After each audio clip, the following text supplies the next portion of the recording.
Since I was born, but now I am getting youth. Hakuna motangu, hakuna kogabu.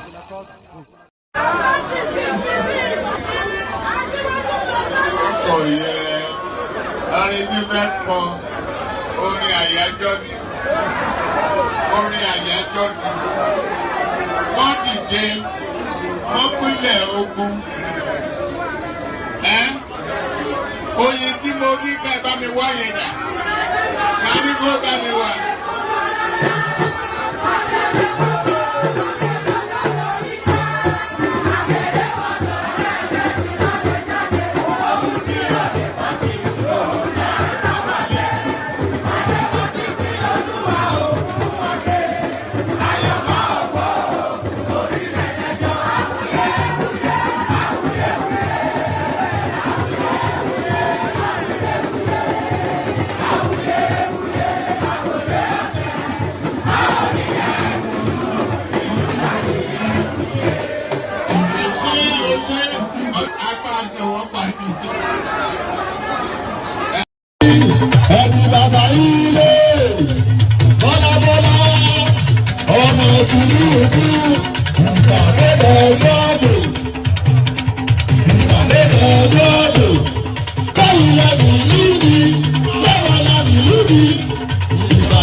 Oh, I forgot to remove that from the screen. So good to see you. Let me just remove this. I wonder if I remove this, you'll probably want me to put it back. But by the way, let me just remove this, and here I am. So here I am, there you are, and here we are. So here we are, here we go again, another day, another session. So keep their head spinning, ring ding dong, ring a ding, ding dong. So ring ding dong, ring a ding, ding dong, keep their head spinning. So don't let your head spin too much just yet. The usual protocol to be observed first.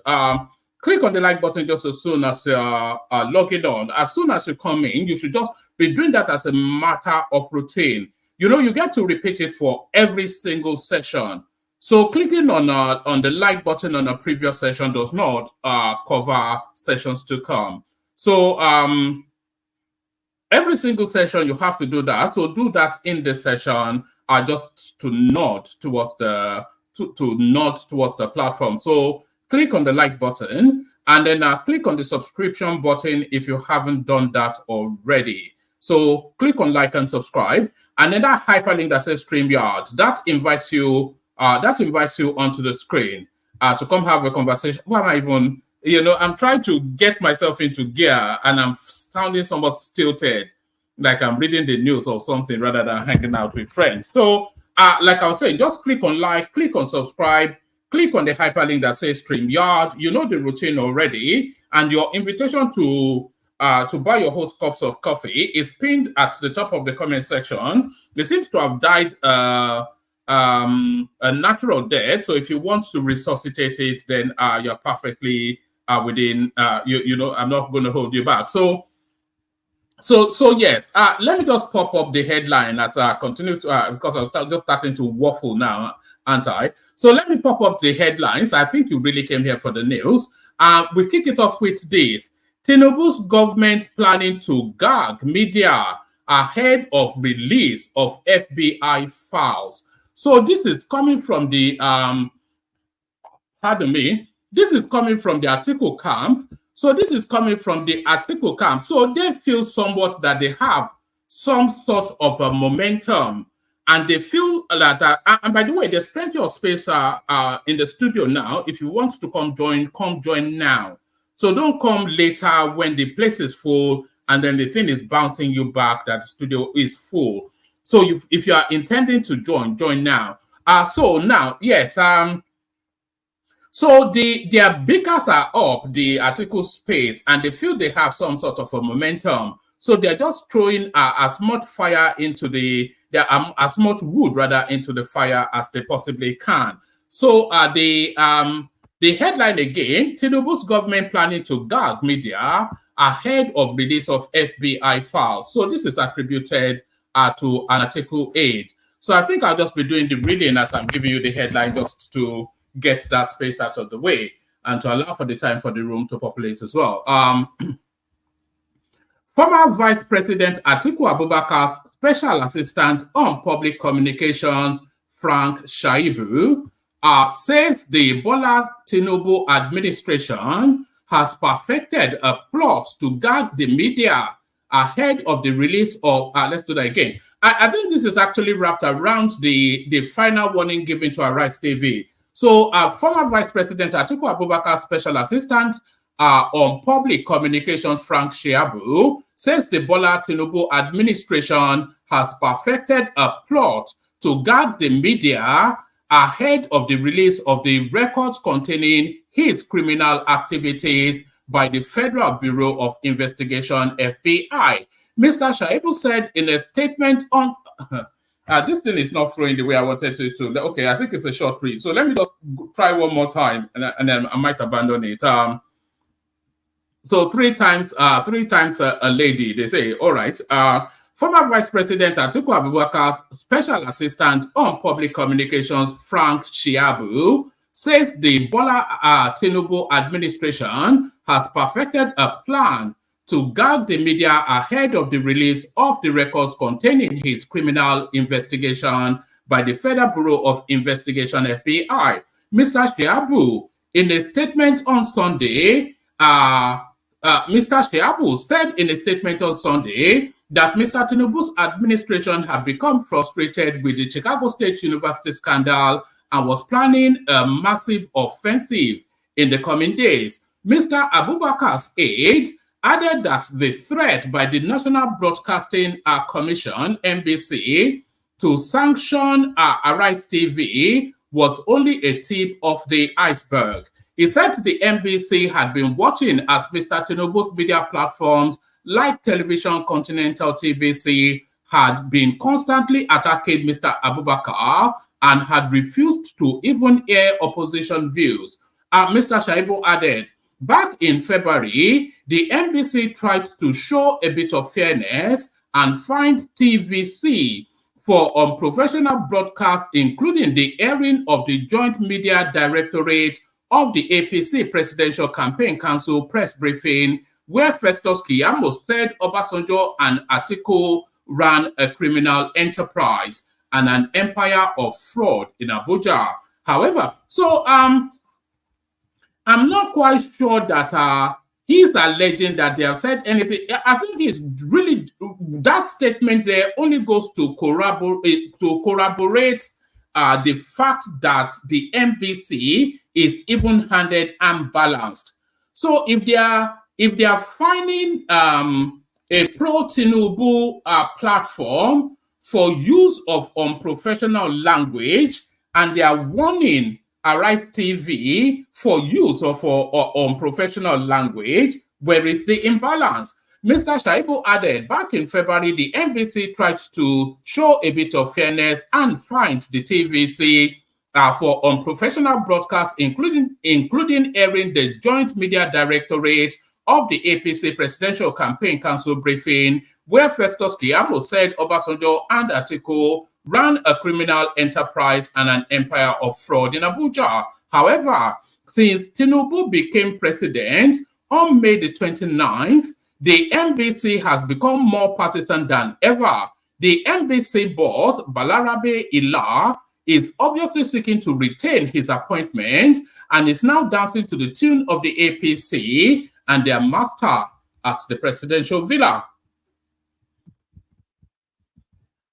Right. So he needs to now say something that other media platforms have done as well, that they've not been sanctioned. Otherwise, this is just a totality of a nonsense. The NBC has now been co-opted into a grand plot to guard the media over Tinubu's certificate scandal. Having lost the battle in court, having lost the battle in the court of public opinion, they are now trying to use the powers of the state to browbeat the media into silence. This is indeed shameful for a man who claims to be a hero of the June 12 struggle. Well, he doesn't actually claim to be a hero. He was one of the main protagonists of that space, if that's the right word. But this is not the time for the Nigerian media to show any weakness. The trove of documents that the FBI is set to release this month will expose details of the investigation that tied Tinubu to heroin trafficking. The dissemination of this information must not be left to social media alone. The media must rise up to its role as the watchdog of society, as enshrined in Section 22 of the 1999 Constitution. So essentially leveraging that narrative of the NBC, they didn't even sanction them. They just gave them a final warning that you cannot have people making defamatory comments on your platform, which I think is not an unreasonable thing to highlight. Sanwo-Olu orders demolition of Bombata at Jankara Market. So I can't imagine Jankara Market being that's one of the iconic markets within the Lagos space, even the Nigerian space. Quite wide the demolition. Lagos State Governor Babajide Sanwo-Olu has ordered the demolition of popular Bombata and Jankara markets in Lagos Island as part of ongoing efforts to regenerate Lagos Island and the flooding projects of the area. So now this deflooding project is sufficient enough justification for that. Because this is a problem that has to be tackled once and for all. Someone who gave the directive on Sunday whilst addressing the media during an inspection tour, which started from Idumagbo Avenue through Ojo, Giwa, Jankara, Oronye, Bambata, anyway, all those sort of areas anyway. The state government is building a pumping station 6 meters by 1.2 meters to convey flood water from Thomas, etc., etc. It's a flood solution. That's essentially it. But Jankara Market, man, that's almost sacrilegious. Really, it's a sacrilege to do that. Hold on. I'm coming. Oh, all right. Let me bring you this one. This now next headline will tickle you. It would either tickle you or rile you up. So this next headline now would either tickle you or rile you up. We have good evidence to believe that the Igbo race has its roots here in Ile-Ife, and it's the Oni of Ife are saying this. So the Igbos, for all of their brouhaha and hoopla, they're nothing really, according to the Oni of Ife, they're nothing really more than just a satellite outpost of the wider Yoruba family, just some distant cousin that's been cast to the back or beyond. We have good evidence to believe that Igbo race has its roots here in Ile-Ife, and it's the Oni saying this. So hopefully the evidence is strong and watertight. The Oni of Ife, Oba Adeyeye Ogunwusi, has said that they have good evidence to believe that Igbo race has its roots here in Ile-Ife. Addressing newsmen at his palace in Ife, the monarch challenged the academia in Nigerian universities to properly document the history of Yoruba race rather than relying on jaundiced history. Oni of Ife stated that proper documentation will not only foster unity, but reveal the ties across ethnic groups, he said.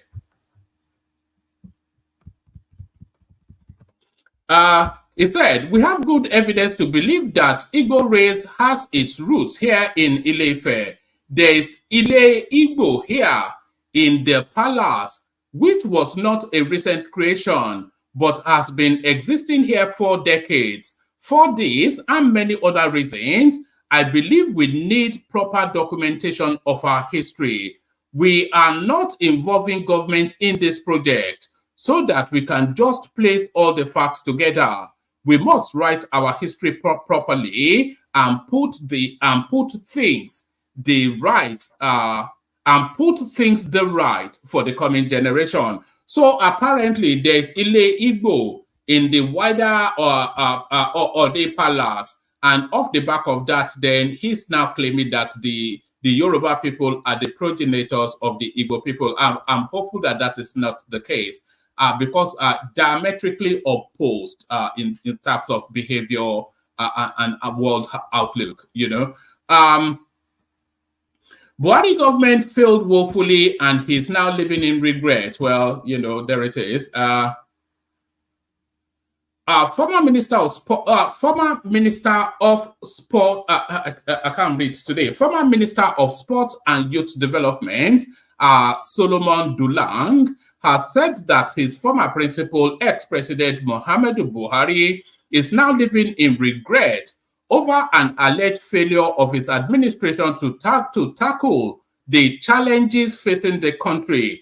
Speaking on Trust Radio, Dalong alleged that the Buhari administration failed to fulfill the promises made to Nigerians during the 2015 campaign. He also alleged that the president's allies have dragged his name in the mud. Well, there it is, right there. I think I am not buying this attempt to exonerate Buhari from his administration. He was the president. He made the decisions, and the buck stops at his desk. The buck stops at his desk. A certificate forgery claim, Tinubu is clean, white as snow. So this is Festus Keyamo poking at the honest nest. It says, I have been a defense and prosecution lawyer at the highest level in criminal trials for more than 30 years. You cannot allege or prove forgery except the purported maker of the document denies its authenticity and there is uncontradicted evidence of a forensic report that categorically says the document was deliberately altered or concocted by the person who uttered in a legal sense or issued it. So it's just the plot just continues to thicken. Not even the plot thickening, it's just latching from one nonsensity to the other. So from one nonsensity to the other, it looks as though Tinubu has appointed a new EFCC man, and this will really rile them up because he's appointed yet again a Yoruba man. Tinubu set to controversially appoint ex-secretary as EFCC chairman. Barring last-minute change of plan, President Bola Tinubu is set. Barring last-minute change of plan, President Bola Tinubu is set to appoint Olanipekun Olukayode as the substantive chairman of the Economic and Financial Crimes Commission, EFCC, a move that is bound to set off controversy over the candidate's qualification for the job. Mr. Olukoyede, not Kayode, Mr. Olukoyede, a lawyer, had served as secretary of the anti-graft agency for 2 years during the reign of Ibrahim Magu as the acting chairman of the commission. He, alongside with Mr. Magu, was suspended from office by President Buhari in 2020 and was never recalled. So, before his secretary role, Mr. Olukoyede had served as Mr. Magu's chief of staff. President Tinubu has chosen Olanipekun Olukoyede for appointment as a substantive chairman of the EFCC, a top presidency source familiar with the development, but not permitted to discuss it ahead of the official announcement, told correspondents. Also confirming the development, another source hinted that Mr. Olukoyede's appointment, which requires Senate confirmation, will be made public very soon. So there it is right there. It doesn't look as though Tinubu is especially paying any attention to all the noise going on around him. So not paying any attention to all the noise going on around him. So Mr. Piety, otherwise known as Atiku Abubakar, let's be acquainted. He was quoting Gani Fahimi, of course, and that is a press conference. So this is a throwback. Gani Fahimi called Atiku thief, said he stole petroleum funds meant for poor Nigerian students in a 2007 interview. So the late Gani Fahimi will finally get rest. Gani Fahimi described then President Olusegun Obasanjo and Atiku Abubakar's 8-year tenure, which ended in May 2007, as 8 years of self-centered disposition, 8 years of wayo, 8 years of deception, 8 years of creating a few rich people, 8 years of anti-masses programs, 8 years of deliberate junketing all over the world, 8 years of make-believe, 8 years of dictatorship, 8 years of lack of coherent policies, 8 years of so much wealth coming to the hands of the government, out of which Nigerians received aggregated poverty and economic pain. So that was the guy that Atiku was quoting in his press conference, and that is what the guy thinks of Atiku. So I make this the last readout, and then we'll see if anybody's in the room.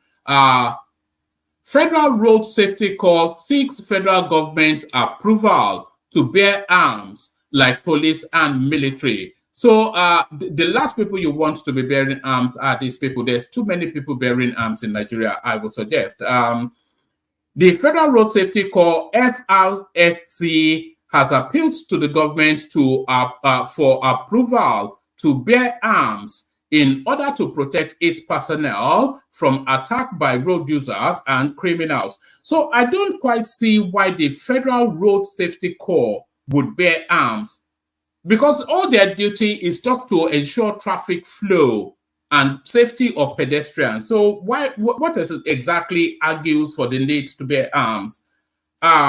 Correspondents report that Corps Marshal Dauda Bill made the appeal on Saturday whilst inaugurating 1,762 newly trained personnel in Niger State. So I'm not quite sure that I'm on board with that. I'm not quite sure that I am on board with that.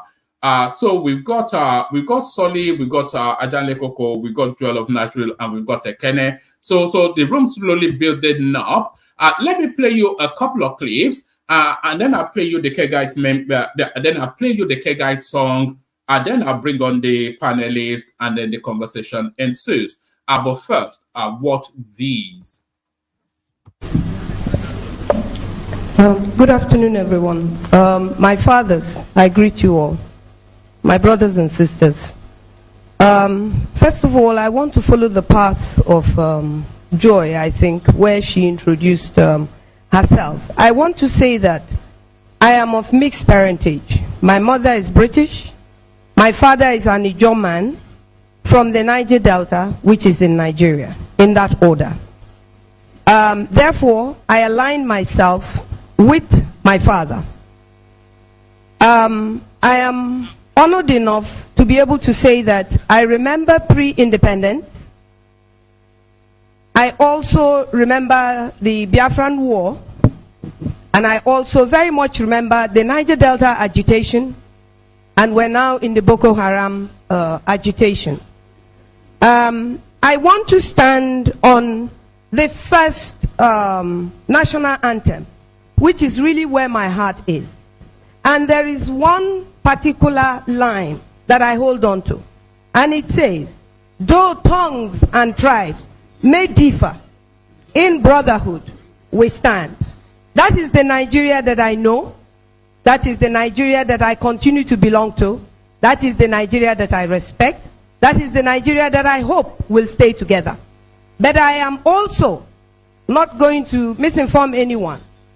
I will not and do not intend to sacrifice who I am, which is an Igbo person, and my region, which is Niger Delta, for the sake of Nigeria.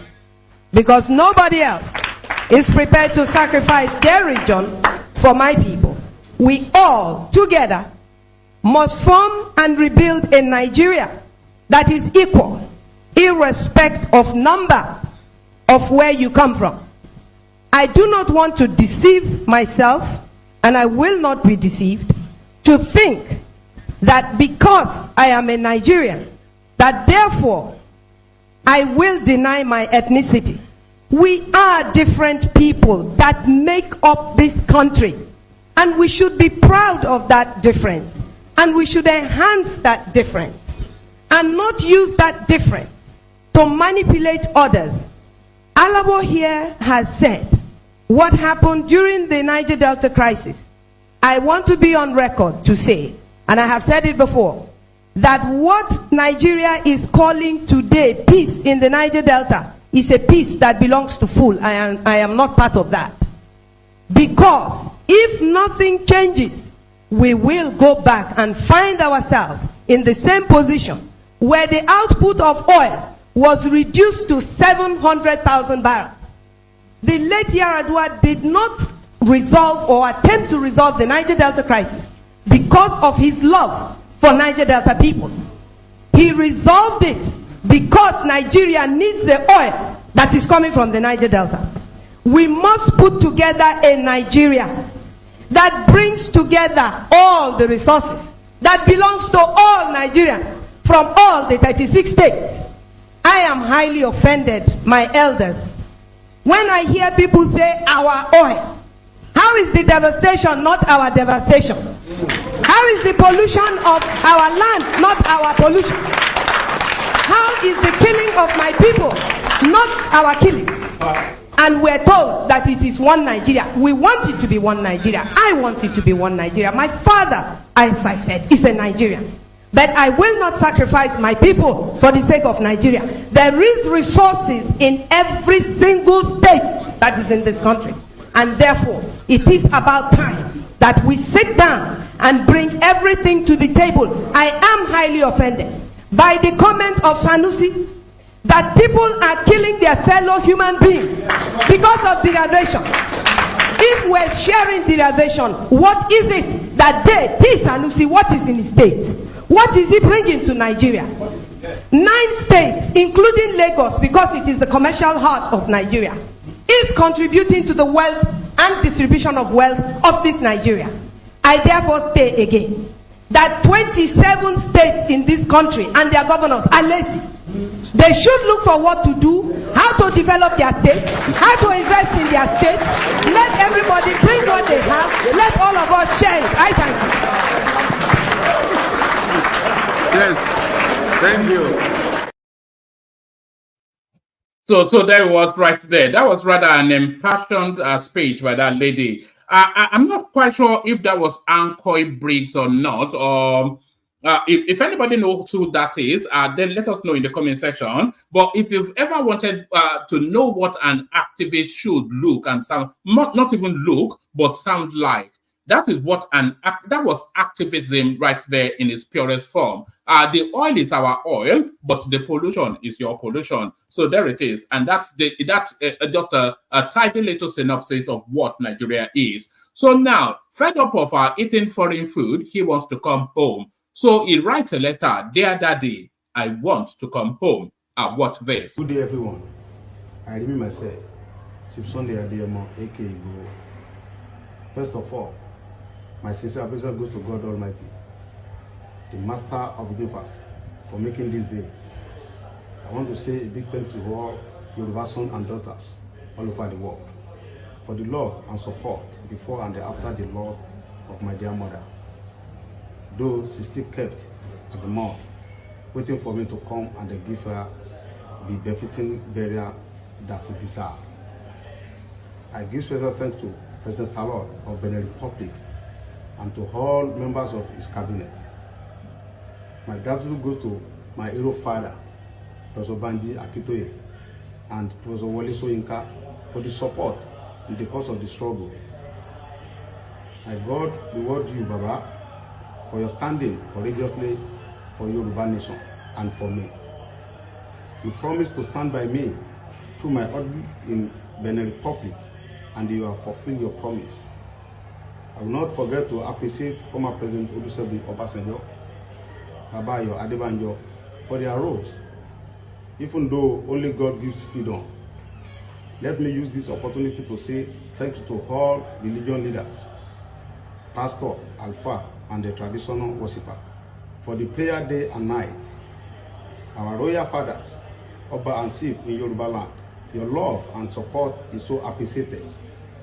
But we need more of your support to deliver our land from the slavery of the Fulani, because Yoruba land is ours.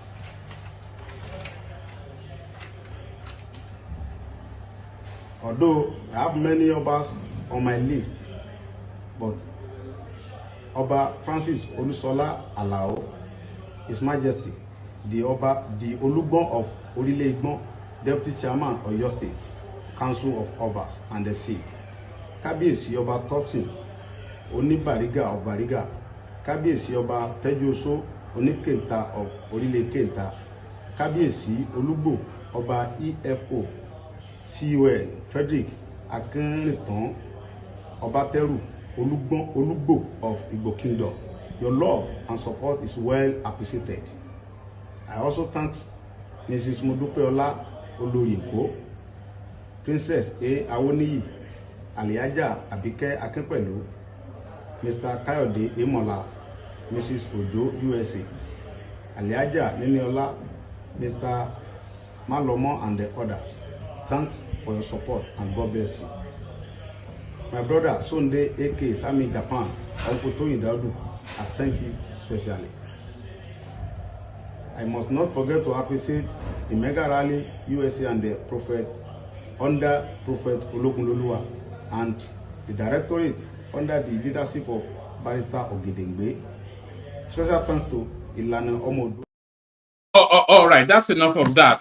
The first thing is I didn't even know that Sunday Igboho could read in English. So that is not to perjure him. That's not an acerbic remark. I've never really had the thought that he could read in English. But essentially, that was a dear daddy note that I wanted to come home. We did have 4, but now we have 3. Father of the bride, Ajale Koko, with us. Solly joins us from Amsterdam, and Ekene joins us from Ojo. So that's the list so far. Anybody that wants to hop on then and use the hyperlink, say StreamYard. So let's kick it off and let's start it off with Solly. Charles Annex joins us as well. So let's kick it off, start it off with Solly. Solly, good to see you. Hello. Are you still on your? Are you still abstaining from that thing? Are you still? You still dry? Well done. Once in a while. Well, God, okay, but where? When once in a while? No, I've reduced it by 90%. So. What do you mean? You either stopped it or you've not. What does it mean? You cannot stop anything just like that. Now you cannot. If you are doing it once in a while, then you still have the habit. You just you go cold talking now, and then you sweat it out for a few days. Yeah. One man, you've never dealt with people that use all these kind of things around you. I can tell. Nobody stops. Anybody that is saying they stop cold talking is a liar. Anybody that says that is a liar, they are just pretending. They are taking it at the back. All right, cold talking. All right, brilliant. So we kick it off with a 5-minute monologue. There's only 5 of us here, so I'm not quite sure even if that makes sense. But tell us what you're looking at in the news, and also this thing from the Oni of Ife are telling us that the Igbo people are just an offshoot of the Yoruba people. What are you making of that, Solly? I would just think that Igbo people at one point in time were living in Yoruba land. I wouldn't think like there's an offshoot. We don't. How do I put it like this? We don't behave the same way. We don't think the same way. We don't feed into propaganda the same way. So there's a clear difference. But there's an ancient shrine in the Ife Palace, which is called Ile Igbo. Yes, which means land. Which means land of the Igbo. I would not be surprised. Yeah, but when you have those power rooms are usually in recognition and to pay libation to areas that Yoruba has that Ife has dominion over. So what the Oni is telling us is that Ile-Ife actually has dominion over Igbo land. In that area, only in that area.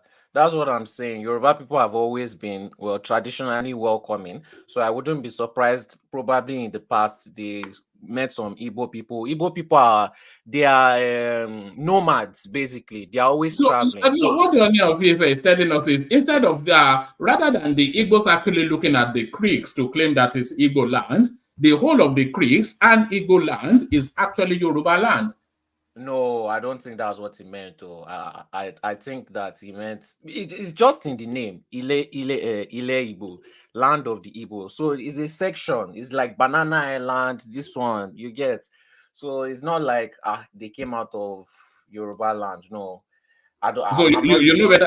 You know better than the Oni. I don't believe he meant it that way. I think that's the way you're interpreting it. Let me show you the headline. It's not how I'm interpreting it. Let me show you the headline.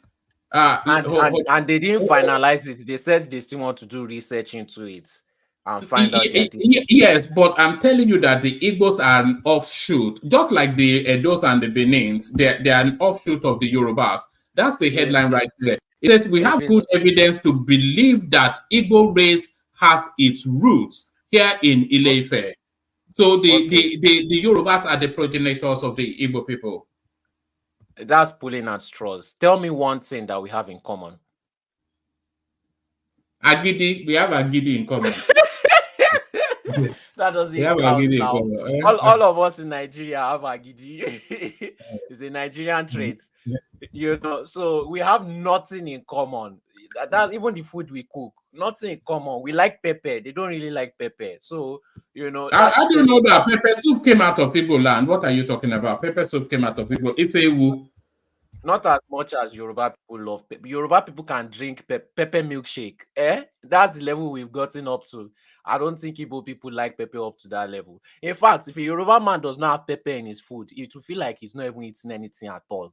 You know, so there's a clear difference. It's just like Spanish and Mexican, and you know, they are not the same, even though they speak somewhat the same thing. Portuguese and Brazil, they speak somewhat the same thing, but we are not the same. So yeah, that's pulling at straws. All right, take us through your monologue, 5 minutes. Yeah, I was looking at the story of Naira Marley and the Mohbad that I keep sending to one man, but one man never puts it up. It's a very we tried to discuss it, but it didn't get any traction. It didn't look at yes. Although Bishop spoke on it for a good while yesterday, but yeah, it's not, people are not picking it up. We mentioned it, but they don't pick it up. The news is coming out almost every day. Something that is opening gradually, like an onion. But let me move on to the other topics.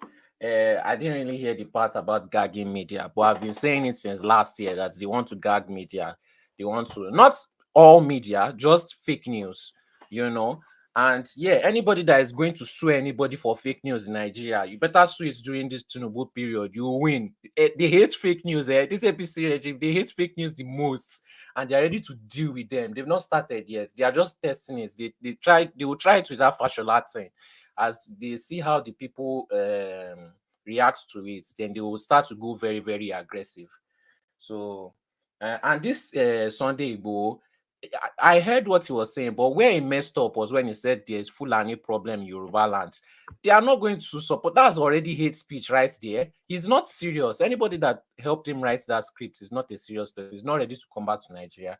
If he read that script without mentioning Fulani people, I'm sure after 1 year or 2 years, you'll be able to come back to Nigeria.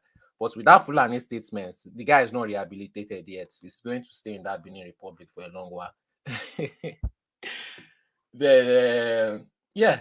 So, hey, they said Tinubu appointed a Yoruba man as EFCC chairman. Well, I don't see it that way. Tinubu is mostly employing people from Lagos or the surroundings of Lagos, you know, or his connection in the north. He's putting around himself people that he trusts. If it's just a Yoruba regime, you will not see. I can almost guarantee you will not smell any Igbo person there, you know. But there are Igbo person in this regime. There are Igbo people in different sectors. So it's not a Yoruba thing. It's just that most of the people he worked with in Lagos are Yoruba. So that's just pulling at straws too again, just to make a headline. Yeah. So that's my 5 minutes dialogue. But I can talk about the mobile case too. The mobile case. No, we'll still cycle round. It's just really to get everybody's voice on board with the conversation. But let me go on from you then.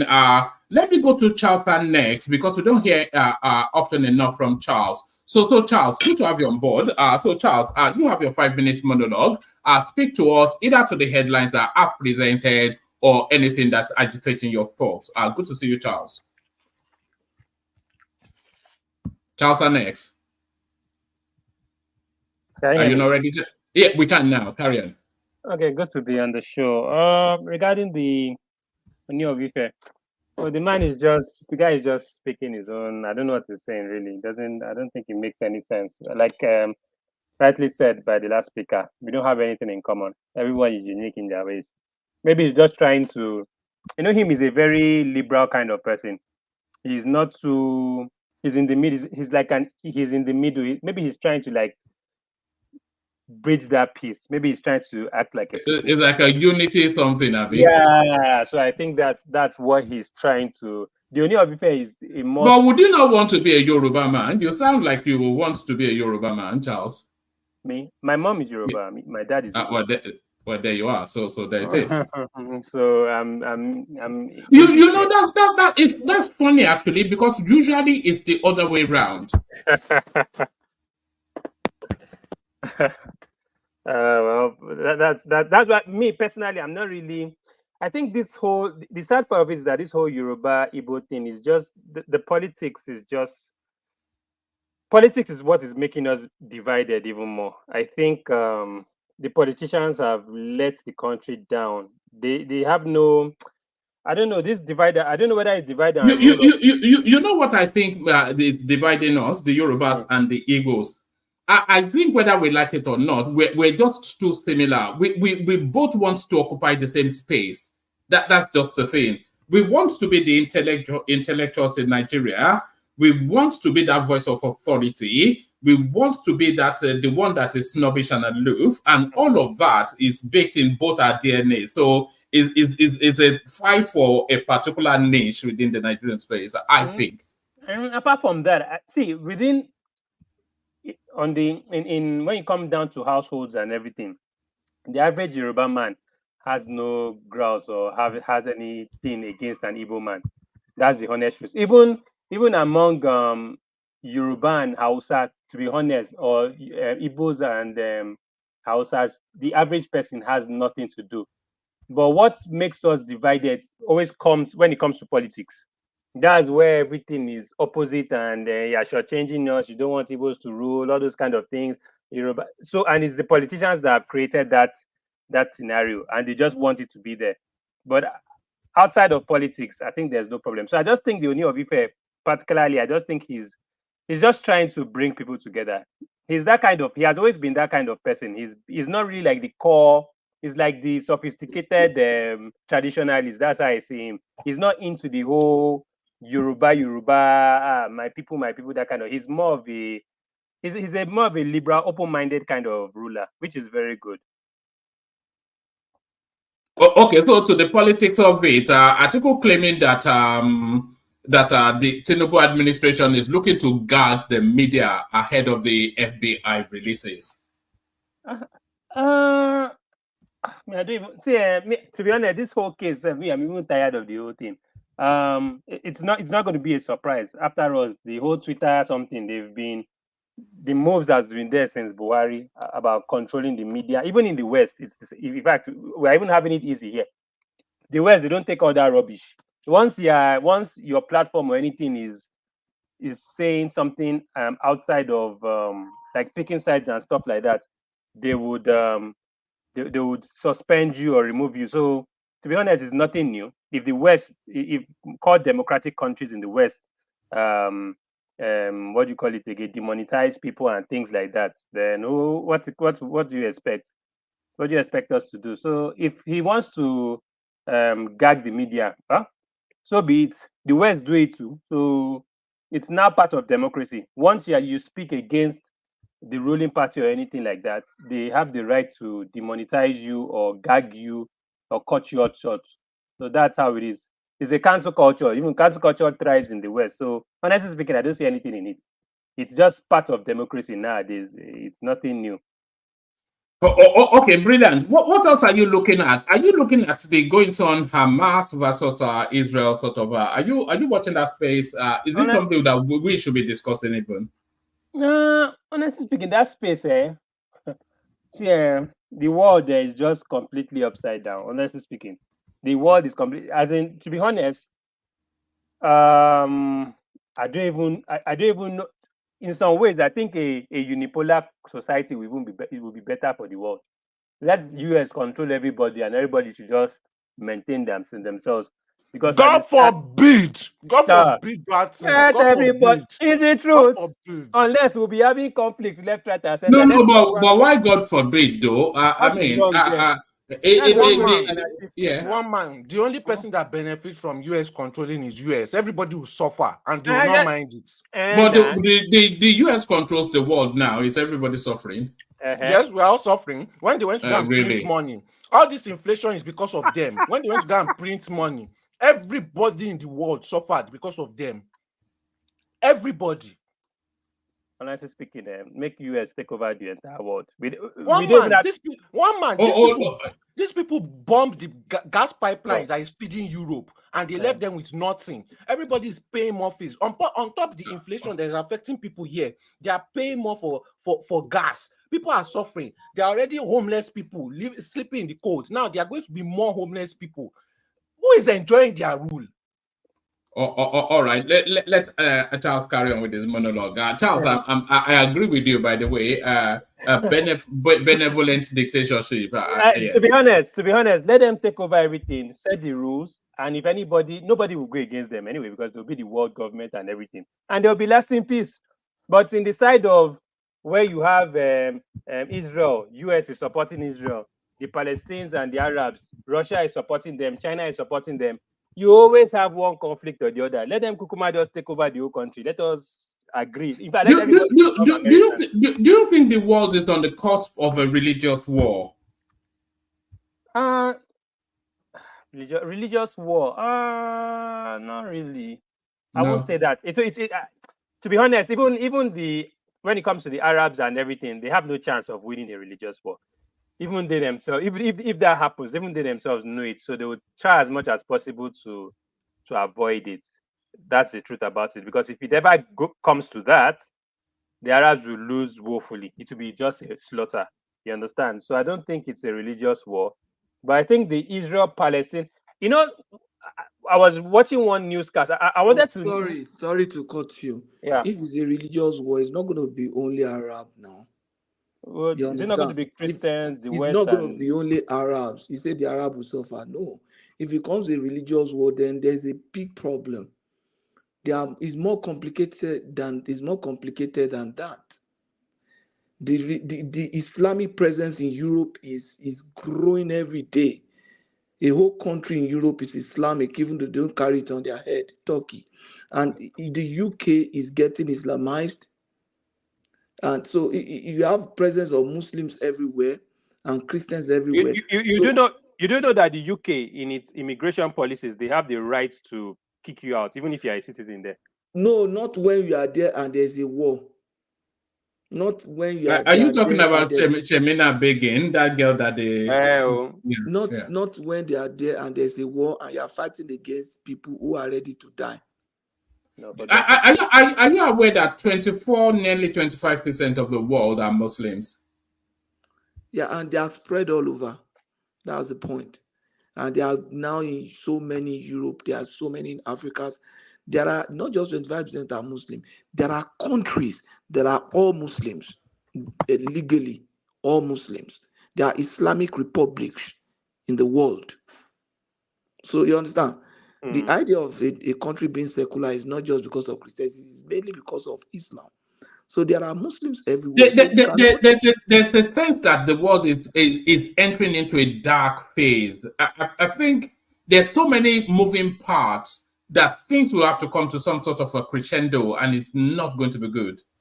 But my own conclusion is that Israel must learn not to suppress these people or oppress them. That's it, because that land grab. I know there was a UN declaration at one point in time that they should go their separate ways, and I don't know what happened to that agreement. Yeah, two-state solution. I think that came in under. Yeah, I think I don't know why. I don't know the Obama situation, but. No, two-state solution is not just Obama. It's been on for Obama. But my conclusion since Clinton days, exactly before Obama. So, but my own advice and conclusion is that fine, we have you say Muslims are 24%. We should learn to respect them too. Israel must learn to respect them. The world must also learn to respect Muslims and Christians. Yeah, but it's not respect, though. It's an expansionist sort of belief system, isn't it? So it's not just, it's an expansionist sort of belief. I don't get you. You know, for instance, if somebody converts to Islam, they call you a revert, not a convert, but a revert. And what that speaks to is that they consider that every living human being is born a Muslim, so you reverted to what you were born to be, and it's also a religion of conquest. So it's not so much leave them alone, let them be. They're not willing to leave you alone. Is more the thing. I cannot speak so Yeah. much to that because I've not studied Islam well enough to understand that. Neither have But I. So maybe I'll just shut my mouth. if they say that we are reverting, that's their belief. Patrick, They are free to hold their Patrick, belief. can you hear me? Yeah. Islam means conquest. That's the meaning of Islam. Okay, I don't know that, but I know that Islam. I know Islam means submission. It means submission, yeah. Well, It's not domination, conquest. submission, yeah. Conquest, Submission. yeah. Whether that submission is by free will or by force is what I don't know. But Islam means submission to the will of God. You understand? And it's shown in the life of Muslims, especially in Nigeria. What does that mean now? What does that mean when you say submission? Let me explain to you. When things not a happen, conquest? No. When things happen to them, like if a Muslim loses his wife or child, he just submits. He believes that whatever any situation he finds himself is because God has allowed it. So he doesn't necessarily push. He's not as aggressive. No. For money. You're not being. I'm not a Muslim. That's why I understand it. I just told you that I don't understand. Okay, what's the will of Allah? The will of not just in Islam. No, not just with the way you're saying it. You're making it sound like, my wife died or my child died. The will of God that I understand. Okay. Not just in Islam, but in every faith. No, we're talking about Islam. They believe in the providence of God. You understand? That's the will of Allah. Providence of God is something that must come to pass and cannot be changed because God has ordained it so. So if by providence a man have like 10 children. Sorry, where does that ordinance have expression? Providence. No, you said God has ordained it so. That's the belief. Where does that? We are talking about their belief. You said that they believe XYZ because God has ordained it so. That's not what I said. I said that the Muslim believe in providence. Providence means that when things happen, they believe that it has happened because God has allowed it to be so. So they don't fight it. They submit to it. That's when that submission comes in. The Muslims on the platform might be able to explain better. No. I am not a Muslim. I'm a Christian. I am. Yes, I think we're all Christians, so maybe we don't have the expertise. An extreme Christian, but can I say something? That's the way I understand it. Right, but they must be respected. The Muslim must be respected. No, we're not saying we should not respect them. No, that's not what we're saying here. But you are being half with you're speaking half truth in this matter. When we say the will of Allah is expressed in the Al-Quran, is that you must do things that Allah wants through the Prophet Muhammad, and these are expressed in the Quran. That you must convert to Islam. You must be a Muslim. So if you're not going to be a Muslim, it means you're not submitting to the will of Allah. And now, what does it mean to be a Muslim? You must pray 5 times. You must do this. You must respect the Hadith, the Sharia, and all of that. You must observe all of this. So when we talk about the Sharia now, this is where these are codified laws, which you and I might not agree with it. But if you dissent with it, you know what it means. You have to apply the wrath of the Sharia will come on you. Like, if you steal, they chop off your hand. If you do this, you get this. So if you do not submit to that, then you're going against the will of Allah. So if I say I don't believe in Sharia, then what does that mean? It's not just what you're saying that, because something happened to me, my wife died, my children. No, that's not what it means. It's part of it. For example, you have Islamic society. The will of Allah we're saying here is that you must pray 5 times. You must observe the hadith and the what's it called? You must believe in the prophet. So my point is this: the Sharia part of it is what we're talking about. Because these are codified laws. So if you're a Muslim, a real Islamic person, you must observe that. You see, failure to observe that, you are going against the will of Allah. You see, that's what we're saying here. Sorry, let me respond to him. Respond to him, and then later, let Charles take the floor back. He was having his monologue. What I feel is that what I know and I've observed is that in Islamic, they have Islamic societies, like maybe in Saudi Arabia or in places where they have those things. They say this is an Islamic society, and they have collectively agreed to be governed by Sharia. If that's what they have agreed, then you are free to leave that society. You understand what I'm saying? For example, I will not go to Saudi Arabia. If I go to Saudi Arabia, I will not go to Mecca, for example, because there are rules that are prevalent there. Or I will even not go to Saudi Arabia altogether, because I am not willing to be subjected to to come under the influence of the Sharia. You understand what I'm saying? Nobody is forcing you. But if they say this is what you want in our society, then you must respect that. I won't go there now and take whiskey with me and carry prostitute. And you understand what I'm saying now?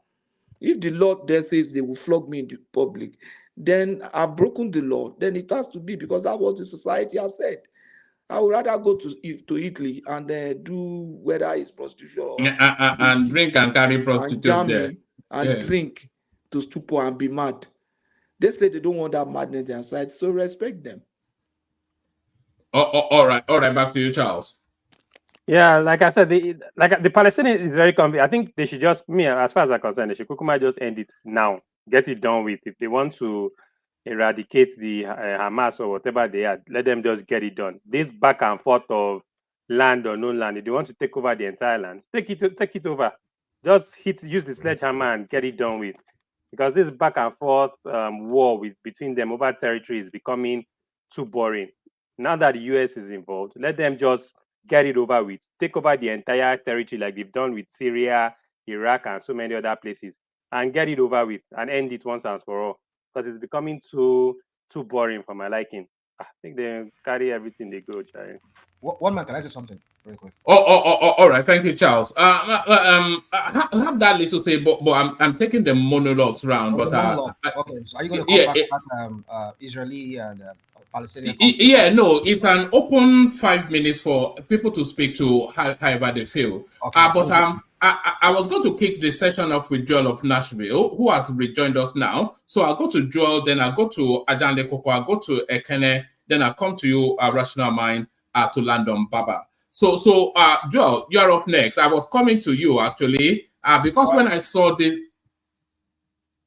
Yeah, I was coming to you, Joel, because when I saw this headline of the Igbos actually being a subsect of the Yorubas, I thought, at last, Joel of Nashville can go around calling himself Gbadebo, which has been a lifelong ambition. Joel of Nashville. One man. I did not get. By the way, good morning, afternoon, evening. Welcome to the One Man Show. Like, share, subscribe. It helps the show grow. One man, I did not get that information very well on Igbos being a subset of Yorubas. But anything for history. I love history, and if anything, there are good evidence to believe that Igbo's race has its roots here in Ile-Ife. Well, whatever.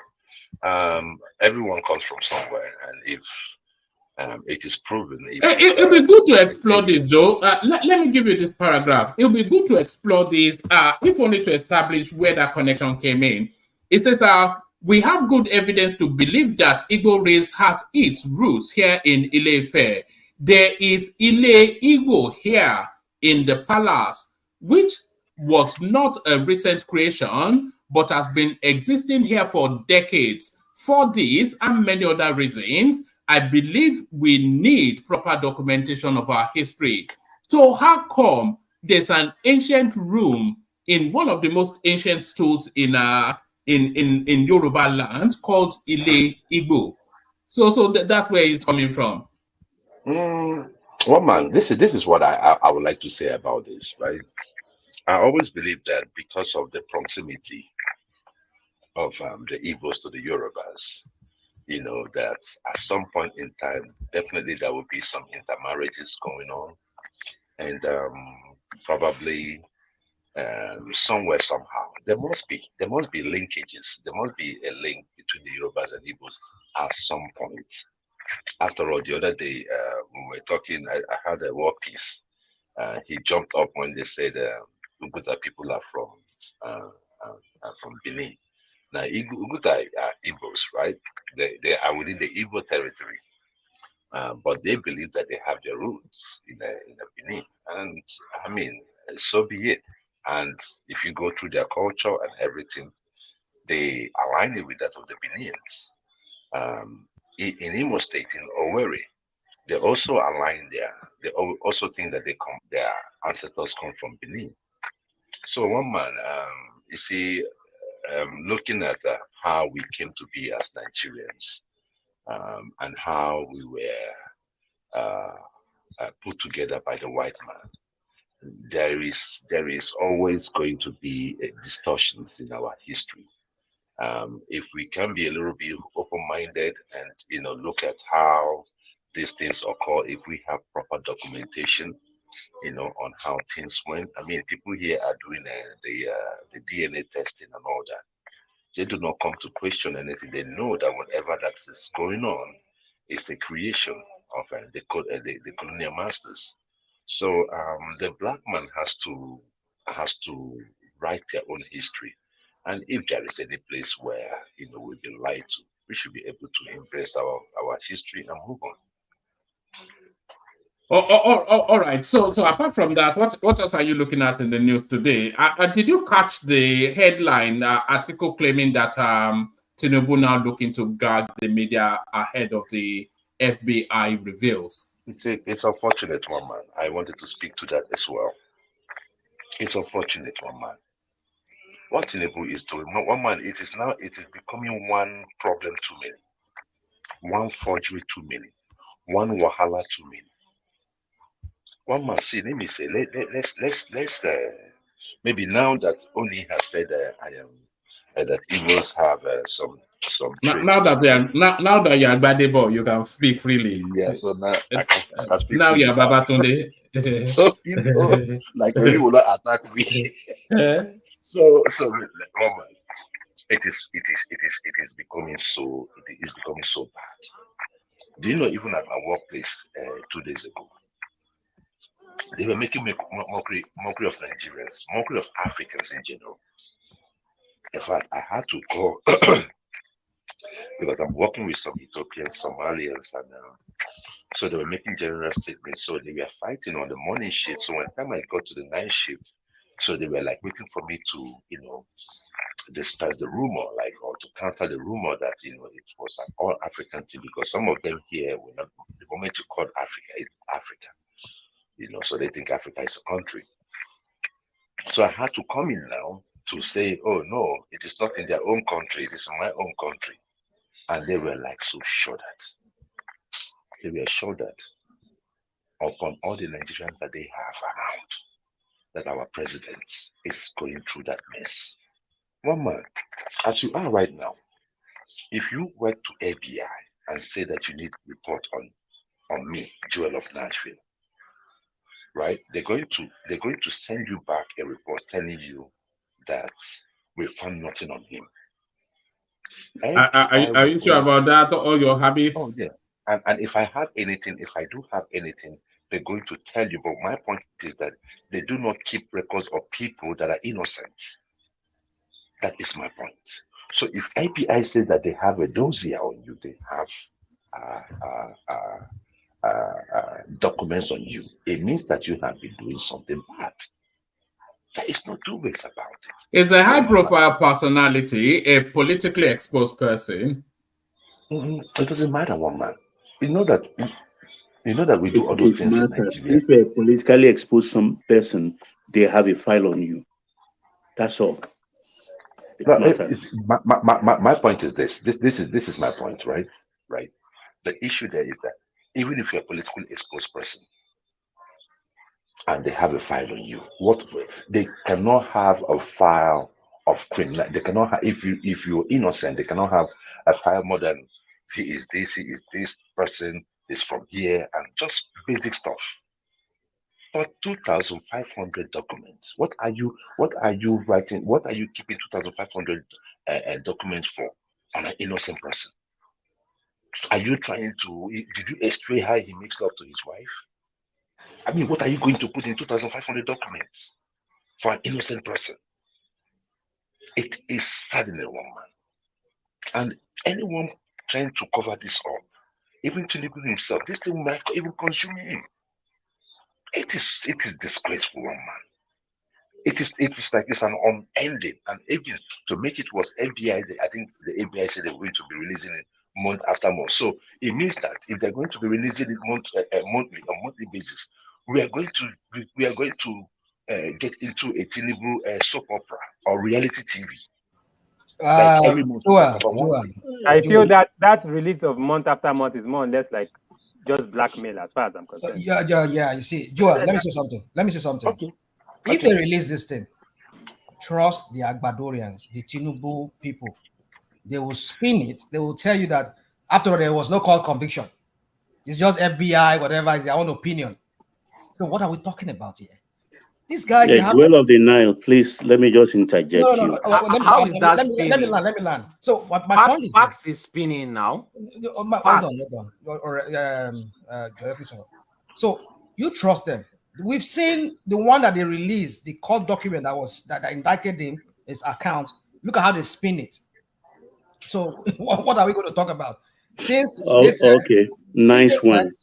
said they've asked they have US consulate or US embassy that was Tinubu convicted, and he came at the end, but they have no record of anything Tinubu. If FBI release this one, what are you expecting? They will still spin it. He was not convicted. Hold on, one voice. Let me just say this. Rational mind, and then Baba, you come in. If there's no record of any conviction of Tinubu, then there is not likely to be anything of any significance from the FBI files. Thank you, woman. Thank you. Yeah, Baba. You know these Obi Pandora people, they will not let that man rest for 4 years. The thing is, this FBI files thing, we've not had it officially from the FBI. It's been coming from Obi Pandora people. That is a fact. And this figure they put to a 2,500, this, like I said yesterday, this is maybe the file of about 4 presidents of the world put together on one man. But anyway, they must have a file on him one way or the other, 18 file probably, because this is a man who went on exile and fought for democracy. So naturally, they gave them the space to operate in New York. I mean, when they came here, and the government actually accommodated them. They went without visas. So naturally, all people like that all over the world, they have a file on them. So it's natural. They should not sensationalize this. It's becoming really irritating. These Obi Pandora people. And I tell you, come October 10, they will not see anything because they call everybody Agbado. Obi Pandora people. Can I ask you a question, my brother? Yes, please go ahead. Let me ask you a question. If peradventure this thing comes out and it has some stinkers in it, will you still hang on to Tinubu? Are you hoping that it does? Are you hoping that it does? Because I know it does. Jewel of the Nile, this is not the first time you are wrong, and I've been wrong too before. You understand? If it comes, you are not around me, I would have said I will give you my hand to chop off. That's how confident I am. Okay, so you're saying I can give you my hand to chop off my hand. I don't need to chop off your hand. No, I don't need to chop off. I'm telling you, that's how confident I am. That there is nothing. All right, back to you, Joel. Bring your monologue to a crescendo, and then we go to Ajanle Koko. But it's just that question is, how long? When is enough around this guy? They told us that he would never be able to campaign for the election. He campaigned the hardest. They told us he stood no chance. He defeated all of them. They told us he doesn't have education. The school says he has an education. Now we're on to the FBI files. So where will it? I suspect it will never stop. One man, you remember the last time I couldn't come in. I saw Kulata and I don't know who was the other guy trying to defend the disposition by Chicago State University. And it was funny that day.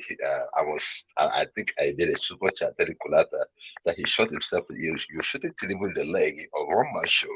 One man. It is really, really clear as ABCD.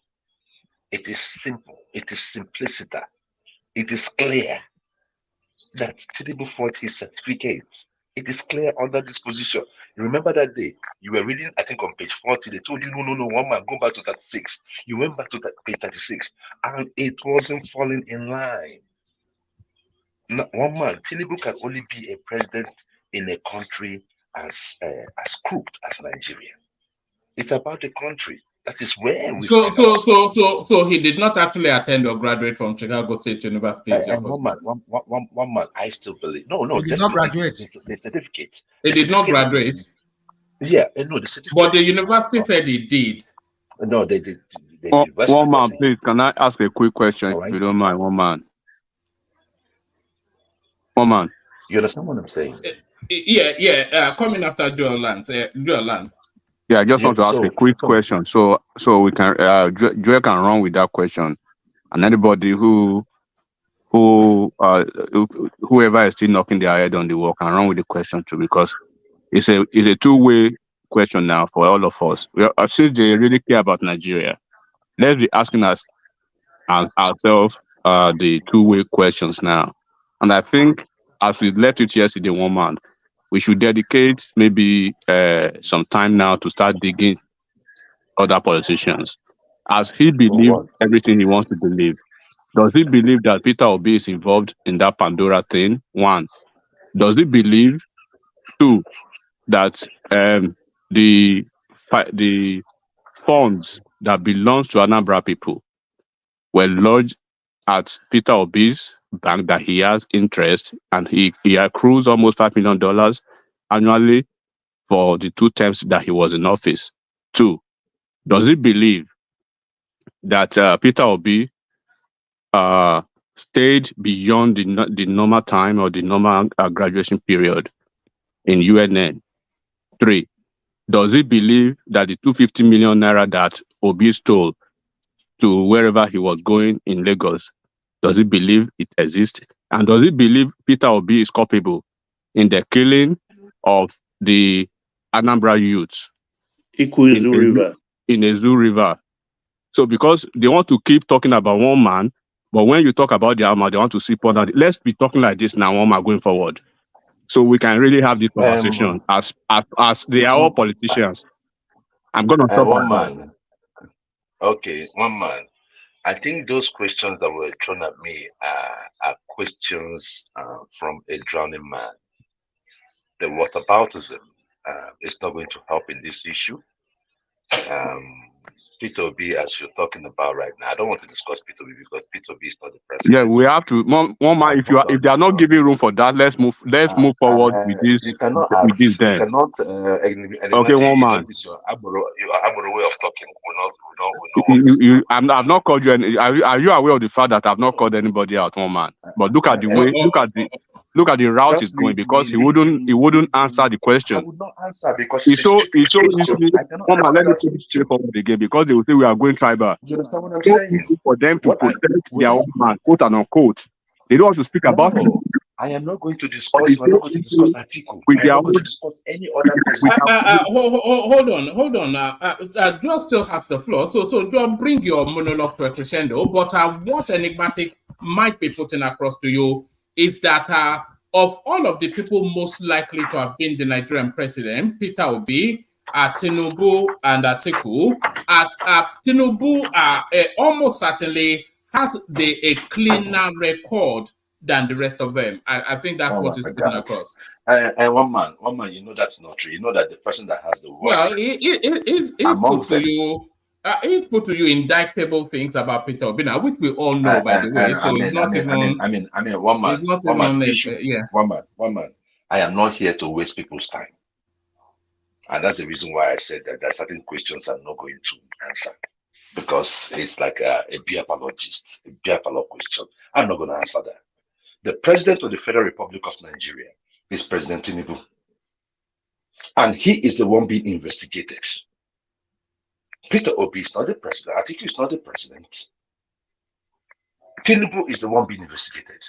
And his papers, whatever he has shown to have so many discrepancies. So I'm not here for the whataboutism. The facts are the fact. It speaks for itself. Tinubu is a certificate forger, and there is nothing he can do to gag Nigerians. He might gag the press. Even the constitution does not allow him to do so. Can you imagine a Tinubu that fought for democracy? This is the man that fought for democracy. He was fighting to oppress us. He was fighting to hide his doings, his personal, his secrets from the public. That is the reason why one man, you're not talking about the person he put in EFCC. Look at it. No, we brought it up as a topic of debate. Yes, another Yoruba man to rule You over understand me? The nepotism. Look, I am not telling you give it to Igbo man, but there are other tribes, for crying out loud. It is becoming obvious. We cannot run a government like that. And when you have people that are nepotistic, they always have something to hide. One man, I yield the floor to the next person. Thank you very much. All right, brilliant. Excellent people. So that's the elegant jewel of Nashville. So the elegant jewel of Nashville to the majestic Ajanle Koko. So Ajanle Koko, you're up next. A 5-minute monologue just to open up the space. Father of the bride, Ajanle Koko. Thank you, one man. Greetings to our listeners around the world. Click on the like button, share and subscribe if you haven't done so. I think people should not worry their head over this FBI document and Tinubu they are talking about. If FBI are going to release it, let them release it. Heaven is not going to fall. Article that is making story over this is a desperate politician, as we know. He has lost the election.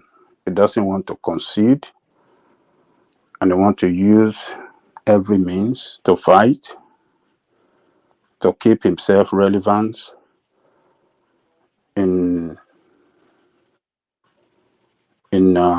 political circle in Nigeria, particularly in keeping his party followership around the country together, because PDP is a fractured party. It's a party that,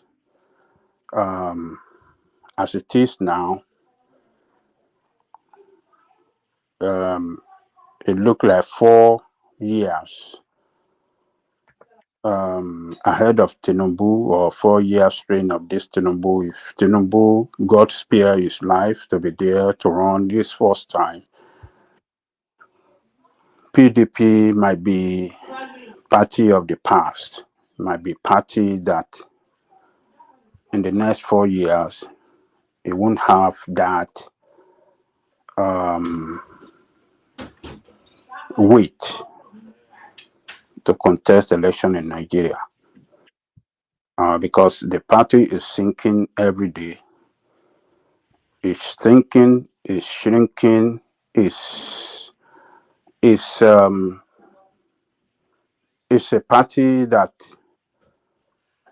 doesn't have future, because more people, more political heavyweight in the party might shift to APC, because the person at the helm of affair in APC now, and as the head of government, who is Tinubu, a master politician, could take a lot of them out of that party, because a lot of them have been with him. They are politics together in the past, in SDP and in other party in the past. So a lot of them are moved out from PDP to join APC. And what happened in Abuja recently, when we saw Atiku addressing the world press, and we couldn't see notable names or leadership of the party around here. Says a lot about the condition of that party. So people should not take Atiku serious. He has lost election. He knows that there's no way he can become president. He knows that he's gone. Tinubu is in charge. Kwakwanso told him to get lost today, by the way. You remember during his press conference, he was probably, Kwakwanso told him to get lost. Yeah. He knows Tinubu is in charge. Commander-in-Chief of Armed Forces have appointment. He has already appointed people in strategic, positions in the country, particularly a position that has to do with national security, security apparatuses, position around the country. It's meeting world leaders. World leaders are giving him assurances that they're going to support his government to succeed. World Bank is just telling Nigeria they're going to give Nigeria an interest-free loan. ADP, that is headed by Adewumi, saying that they're trying to work like $500 million for Nigeria to improve on certain maybe electricity and some other things. So people should just cool down their mind. These politicians have a way of deceiving people. And any one of them, I mean, those of them that have lost the election, they are just, playing, how do Ajale Koko, have you ever known it to go this long with this level of intensity after the election? If I might chip in, I think one of the real reasons why this thing is it doesn't end is because Tinubu was the unpopular candidate. That's just the truth about it. I think he was just the unpopular candidate, and it showed with the whole election results and stuff that a lot of people didn't vote for him.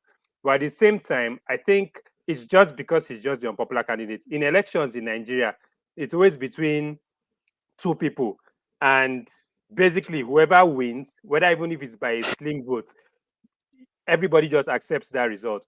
But because Tinubu himself was not really a popular candidate across all boards, I think that's why we're just getting, and I don't think it will end for another 4 years.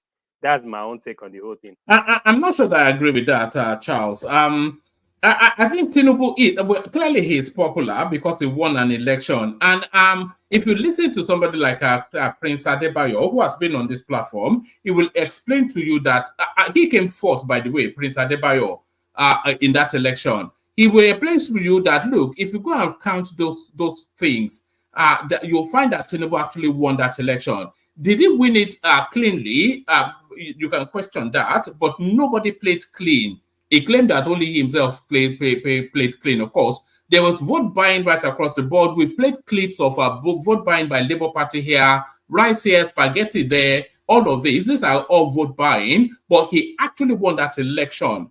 But what I suspect we are seeing, because we are not especially seeing a lot of noise coming out of the north. Yes, there are satellite voices making some sort of noise, but we don't really hear a lot of noise coming out of the north. And we don't really hear a lot of noise coming out of the southwest. Yeah.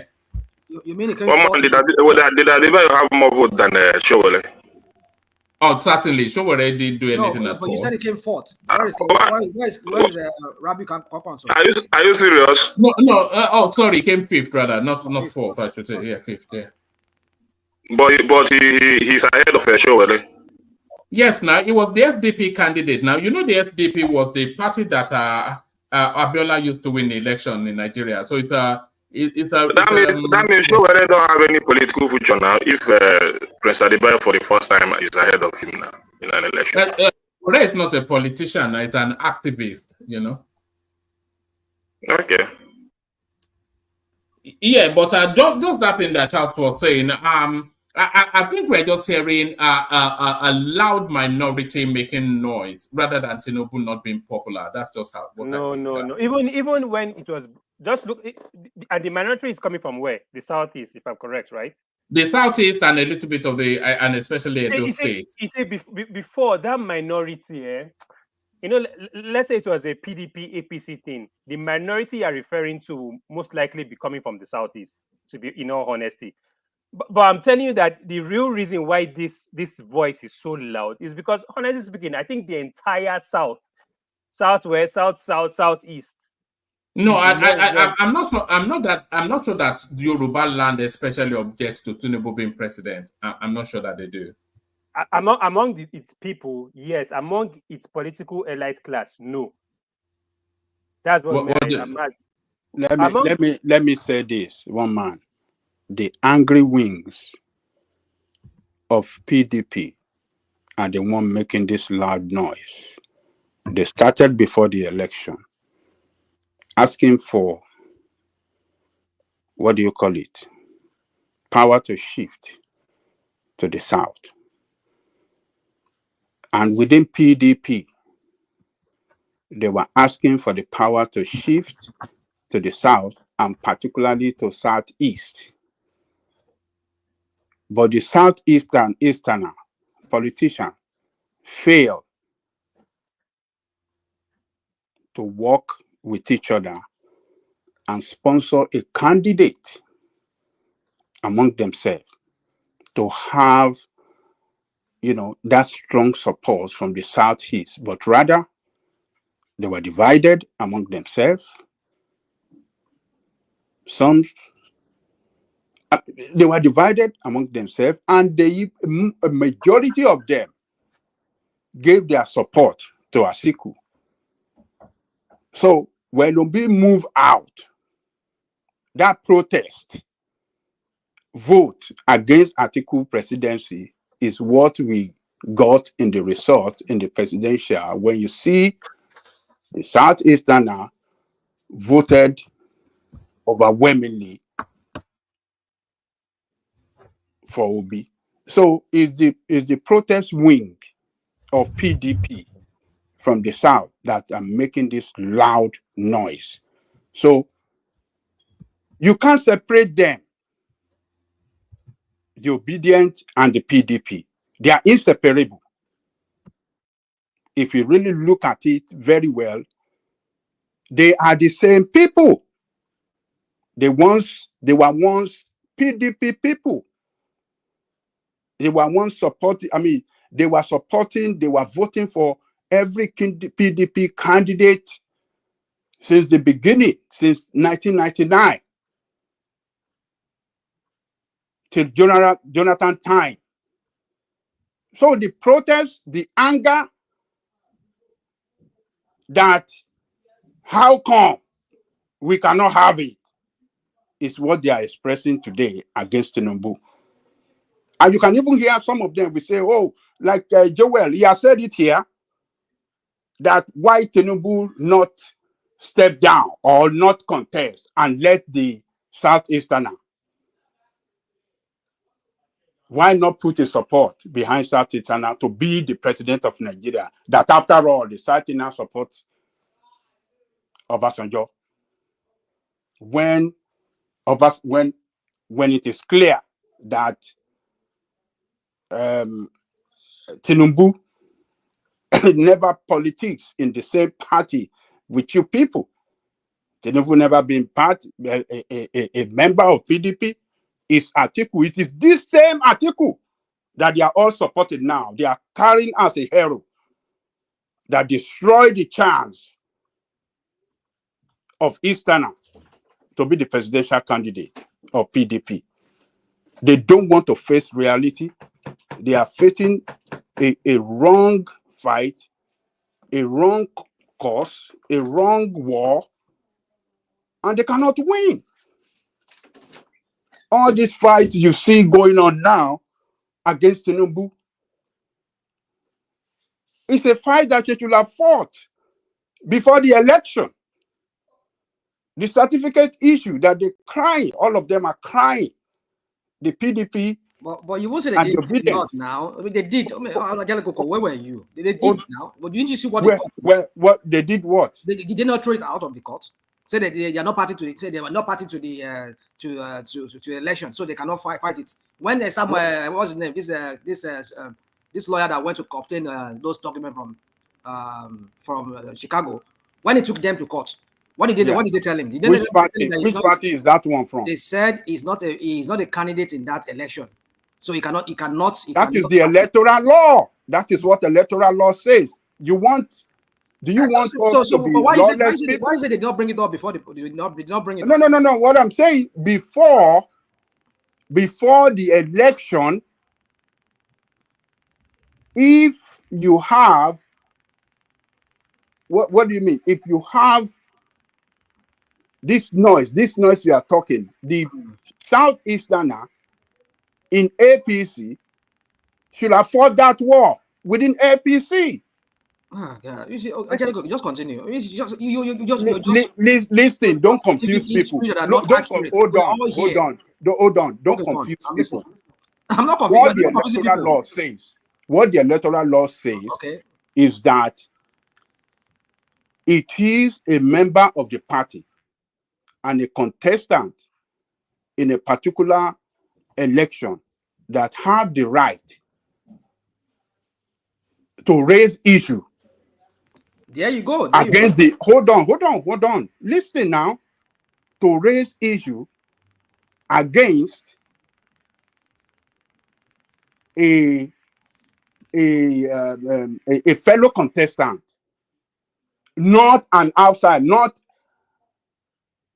a member of another party, because you don't know anything about their party. So you cannot come from outside and come and raise issue within another party. Another party. Can I say something? So okay, say. Hold on. Say. You said people did not attempt doing it. People that attempted doing it, they threw it out, citing this what you're citing, that the electoral law says that if you're not a party in that candidate that in that primary or whatever, you cannot challenge the other person. So why would Obi and Atiku, who knew maybe their lawyer must have told them that, okay, you cannot do that because this is what the electoral law supports. Some independent people like that lawyer that obtained Tinubu's certificate or whatever they gave him from Chicago, he took it to court. He still faced the oath. He said, no, but they threw it out of the court at the end of the day, saying he's not citing that same thing. So you telling us that the people did not try? It's not accurate. People tried. If you say maybe Obi and Atiku did not do it, I can understand. But I understand if they did not do it because maybe they've told them that this is not something you can challenge because you're not a party in their election, in their primaries. When it's electoral, if he wins, take him to the electoral tribunal and bring all those things before him because it is something that you can tell them before because it's that then it's now an election, a general election that Obi, Atiku, and other candidates were involved. So you can challenge him based on that because the electoral law, the electoral act, like you said, only says if you're not a party in that primaries, you cannot challenge him, which is still ambiguous in some sense, in some ways. And I think that this judges they cited something to that effect that you cannot, in the case of what's it called, Shetima, say you cannot bring it up because you're not a party in that election. So you see, when you bring this kind of ambiguity into law, what do you expect people to do? What do you expect? You're saying people did not challenge it. Hold on. But people tried. You said. So what are you saying that they did not try? Hold on. When you have lazy politicians or you have corrupt politicians, all of them in totality corrupt, and they make electoral law that can favor them, but when they go into the field, play the game, and they couldn't win, they want to start jumping up and down that they were rigged out. All of them participated in writing this electoral law. They wrote this electoral law for us. So it is because they couldn't win the election And now they are raising eyebrow against electoral law, or they are raising eyebrow, oh, certificate and this and that. That is why I'm saying the battle should have been fought when we are writing the electoral law. They did not fight. They wrote it in such a way that if at the end of the way they rig the election and the election favor them, their certificate or credentials cannot be queried. People from other party cannot come and ask questions about any other certificate or anybody in another party. It wasn't like that before. But in the new electoral law, they changed it. The old electoral law, you even what do you call it? An outsider, a citizen that is not even a registered party member can challenge the result of or certificate of any politician. So all these things, Atiku knows it, Obi knows it. They were there when electoral law was being written. They didn't do anything, and now they are carrying foul. So let me tell you, when these politicians are playing their game, people should let them play their game. But what is clear today, as far as Nigeria is concerned, is that one man is more prepared than others. Prepared indeed. Prepared And indeed. that is the man that won election. And no, I'm not talking about one man here. Tinubu. Oh, you saw me quickly try to claim it, Abi. You saw me quickly try to. It's not our one man, but Tinubu is more prepared than others, and that is why he won the election. And I will break it down why he's more prepared. He's more prepared than them on how do I say it? It's more prepared than them psychologically. Number one, it's more prepared than them. In terms of political reach, it's more prepared because yes, he has more contacts. Yeah, strategically more prepared. Strategically more prepared than them. Sorry, Adale Koko. Rational mind, do you disagree with that? In terms of political reach, Tinubu has twice or even 3 times the political reach of Atiku and Peter Obi combined. How is that faring? How is that playing out in Nigeria now? Well, he played out to land him in Aso Rock. That's what Adale Koko is explaining to you. You see, that's that woman, maybe. But do you disagree with that, though? Do you disagree with that? Woman, I'm not going to agree with that. I'm not going to. The Sultan of Sokoto was backing him. The Oni of Ife was backing him. El Rufai was backing him. Baba Gala Zulum was backing him. Fashola was backing him. Everybody was backing him. When you say Fashola, you say Zulum. I didn't know it. Everybody was backing him. Oh, one man. Because of the groundwork he has done politically to lead up to that. He has helped them politically. He has aligned with them politically. He has put on the table on the common man in Nigeria. He has put him in that rock. So in terms of political reach, woman, this is what we do. We are so fascinated by people, powerful men, where they get to position. But how, as you and I, we live in developed countries where common people have common things that we should have, and yet we have this admiration for powerful men that have no meaningful impact in people's life, or for their own cronies and for themselves. You are here. So because of that, we should now start denying facts. We should now start saying delusional. And you are in Holland. Why don't you leave Holland? And by the way, hold on, Solly. And to contrast a rational mind, Peter Obi has no political reach, not even within his own domestic space. Zero political reach. And he cleared up the state. Atiku, yes, that for reasons of tribe, you know that. But he has no political reach. Come on, he has no political connection. The political connection that Atiku has, they're the same political connections that Tinubu has, but Tinubu has a better and a deeper contact and connection with those contacts, and that's what won him through. He played his politics well. And that's what it's just I use it. the word due respect, but I would just say this to you that I respect you, one man, but all these things you're saying for me is just gibberish. I mean, not you. I mean, this idea of what you're saying that because But it is it has a lie? Is it a political lie? no, don't give me that. Is it a lie? Not a lie. Is I'm it not, a that's why I said. lie? That's why I said. Farabale. That's why I said I won't dispute it, and I'm not going to affirm it that it's a fact. But the point is, how is that panning out for the lives of Nigerians?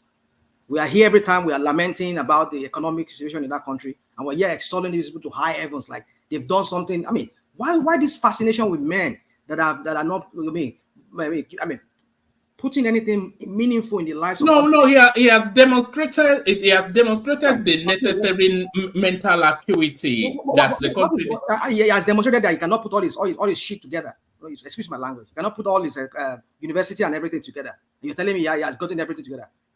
What is the article? All these years he went back to school. What is he doing that he can't go back to school? All he does is just gather people together. And you, governor people, you go and become the local government of this place. And you want Fashola, Shele. I mean, is that how what it's all about? Some Yes, leaders those are political block building now, political building balls. Some leaders went back to school to read, to re-educate themselves. Yeah, he's We are already knowing that what educated at but this Chicago guy State just sit University. down with his fakery woman. He's already educated now, a senior Let me auditor and a senior accountant. Mobile, Deloitte, and where is this Touche. icon? Where is this icon? In fact, I wanted people to even probe that. He said, I hear him when he said that I'm a chartered accountant. He will chartered. Where has he chartered?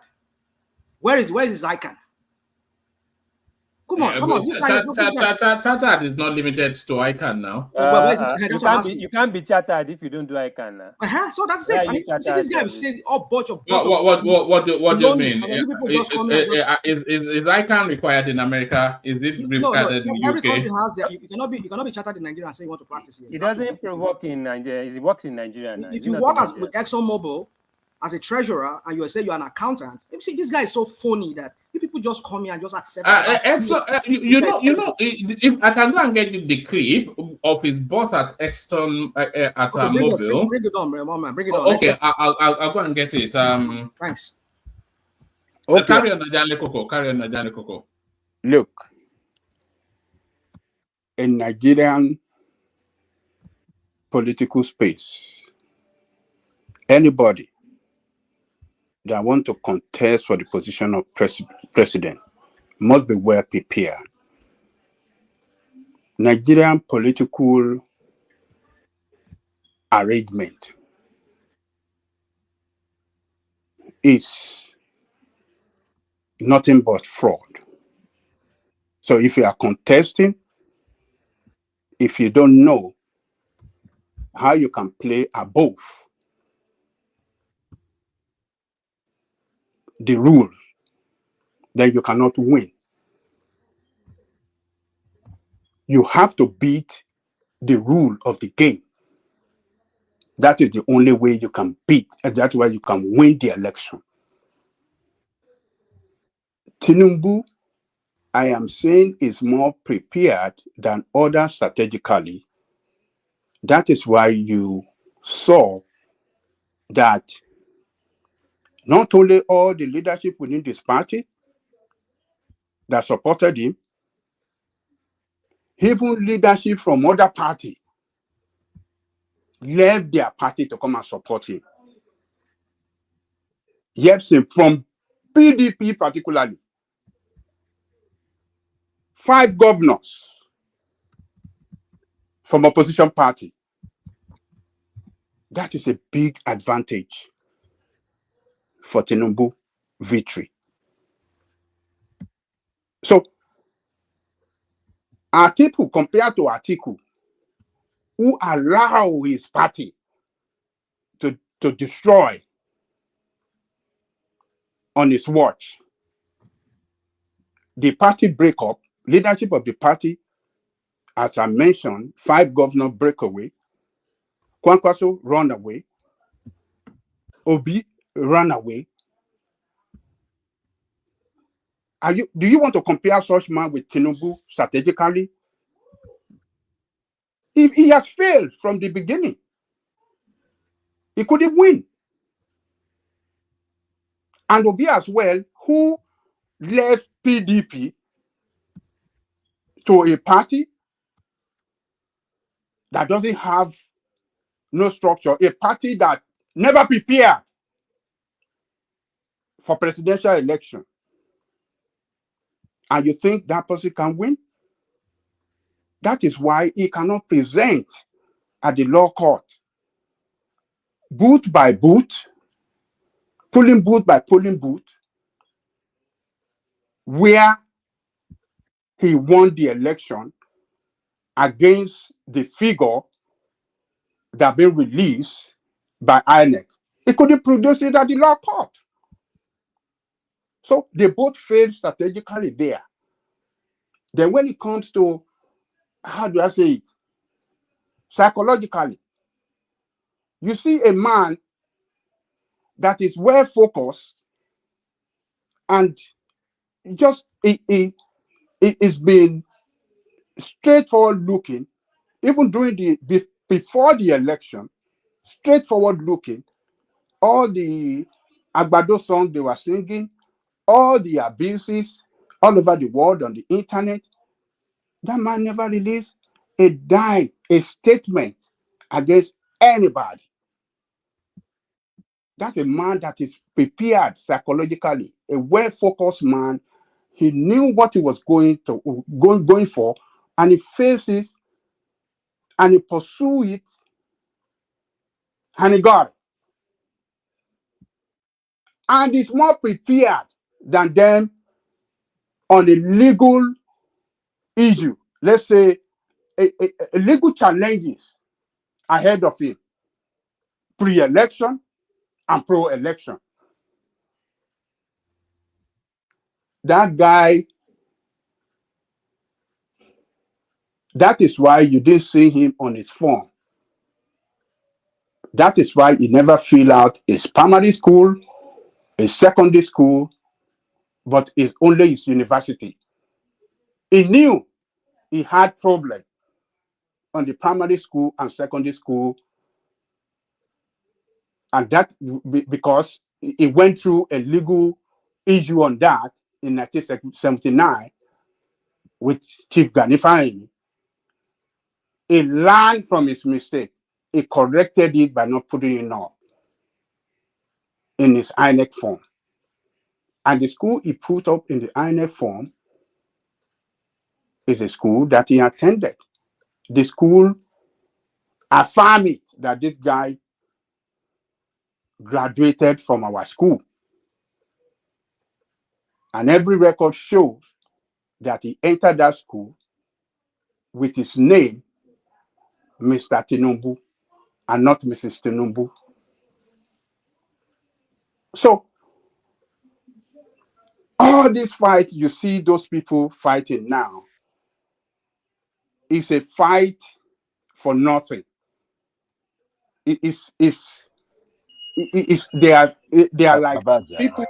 They are like people. Hold on. Let Ajan Lekoko land so I can bring on the next. They are like people dancing in a marketplace, dancing to Fuji Megasta. When you hear people this collective song, one Jo Fuji Megasta, one Jijo yen correct you, one normally go passe. That is what they are doing. They are just dancing. And they are just entertaining people. They know we have people, gullible people across the country that like to be fed with lies. They enjoy lies. They enjoy propaganda. They live with it. It makes them happy. And they are giving it to them. And you see them very happy every day. It gives them energy to come back the next day. One after the other, one propaganda to the other, they'll be releasing it to keep them going and keep them ready maybe for the next 4 years. But I'm telling you, they are playing game with a man who is a master strategist in the field of politics. In that Nigerian politics, whether you like it or not, for the first time, he came out and he beat Atiku, that been in the race since 1992, a man that have contested like 4 times or 5 times, a serial loser, habitual presidential loser. You think Atiku doesn't know what he's doing? Forget about it. He's just playing on you guys. Tinubu already in place. Nothing can take him out. We can express our, what do you call it? Our emotion the way we like it. But as far as Nigeria are concerned, the history of what we know, whoever that's have himself in that position since 1999 as the president of Nigeria, have you seen that person removed? It never happened. So we should focus on the way he's governing. When he's not governing well, let us come out collectively and challenge him and then call him out. But thinking that something going to take him out on here, no law can take him, nothing can take him out except if Almighty God call him up. Nothing. No legal issue can take him out. It's matter. Look at lacuna. One man, look at lacuna in that. Why is the school authority, CSU, the secretary of the school, why did he not use the word fake certificate? Why did he not use the word what do you call forgery? Forgery. Why did he not use the word? We should look at things well, situation well, and then know what we want to say. He cannot say it because he knows, according to him himself, he said it's a ceremony, it's a ceremonial paper. And one man yesterday, I was listening to this guy yesterday, but few people didn't want to listen to this guy. This guy that came on Dr. Damage's show yesterday, JP, one guy from London, he was analyzing this thing that the pattern it came here later after you left. Oh, if you go and watch the last end of last night's session. Oh, he came? Yeah, he came. Oh, that's wonderful. Yes. And he was saying the pattern of certificate they give them in 1979 is different from the one that were issued in the 90s when they reapply for the school. I mean, for the certificate. But nobody want to listen. So, one man. But you can only cite that. You can only cite that. They can continue. I don't know what you want. They can. You can only cite that one, yeah, right? They can continue to shout from heaven to hell, or from anywhere to anywhere. As far as I'm concerned, since the school has confirmed that this guy graduated with honor in our school, one of our best students, I'm satisfied with that. I don't give a damn about any other thing that people want to say. Why did you say that? Let Ajale Kokoland. I want to read something to you, but I will just let Ajale Kokoland, then I'll read it to you. Am I lying? This guy finished with honor. The school said so itself. So we can bring these transcripts up again, but we read it. The school said this guy finished with honor. 15 A's. This guy finished with honor. I don't care about the guardian certificate. The school is telling you he graduated and you are telling us he did not. Even American certificate, they don't write that nonsense that they write on Nigerian certificate. They write 1-1, 2-1, and all these things where they will describe there. You finish with 2-1, 2-2, pass, and all the rest. You can't see it on American diploma. It's blank. They just give you, he attended 4-year course in this school and so, and that's it. They put the seal, the date you graduated, and that is it. I mean, we should follow things with common sense. The school has said this guy graduated. What else do we want? All right. Let me read this. It says, how Bola Tinubu secured mobile job. pardon me, I met Bola Ahmed Tinubu first time when we shortlisted his name at Mobile Oil. He appeared for the interview and we scrutinized his credentials.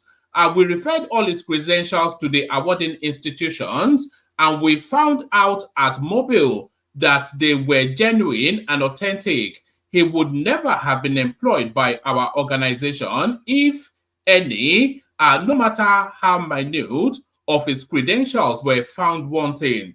We employed him as a senior auditor. Few years later, Tinubu carried out a very comprehensive audit like never before, which indicted many directors, including the MD of Mobile, and this led to the suspension of the MD. The company now needed a new treasurer who will renew the battered image of the company, which came about as a result of Tinubu's audit. So we, the remaining directors, thought that the only man who did the audit was in the best position to help the company out, and he was appointed as the treasurer.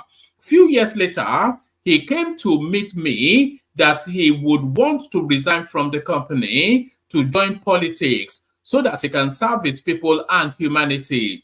He was already looking very unstoppable. That was how he left Mobile and joined politics. This is from a Pius Akinyelure. But who is a Pius Akinyelure? Is one of the NMPPC board.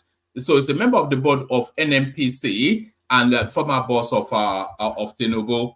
I mean, there's a lot out there now. So what are we even talking about? What did you just read now, one man? You said you're going to show me where it said it's a chartered accountant. No, I'll still look for the. What do you mean? That was the reason why you said you were going to dig it out. No, that wasn't what I said. I said it was a stellar performer at Mobile Oil. And there's a clip of this Pius Akinyelure. Yeah. There's a clip of him. I'll find it at some point and play it. It was a star performer at Mobile Oil. They checked his credentials there. They begged him to stay when he wanted to leave. They do all this. They are on their knees saying, "Baba, stay with us." We hear all of that. But my point is this: he said he's a chartered accountant. Did he say so? Where did he tell you that he's a chartered accountant? Okay. Let me go and dig this. Go and dig this. Where did he claim that he's a chartered accountant? I'll tell you. Go and dig into this Chatham House. Did he claim that chartered accountant or an accountant? Yeah. Okay. I'll go and dig that. I've heard him say One man. I've heard him say that. So one man. I'll go and dig it out. Let me find it. One man. Yeah. Just a second.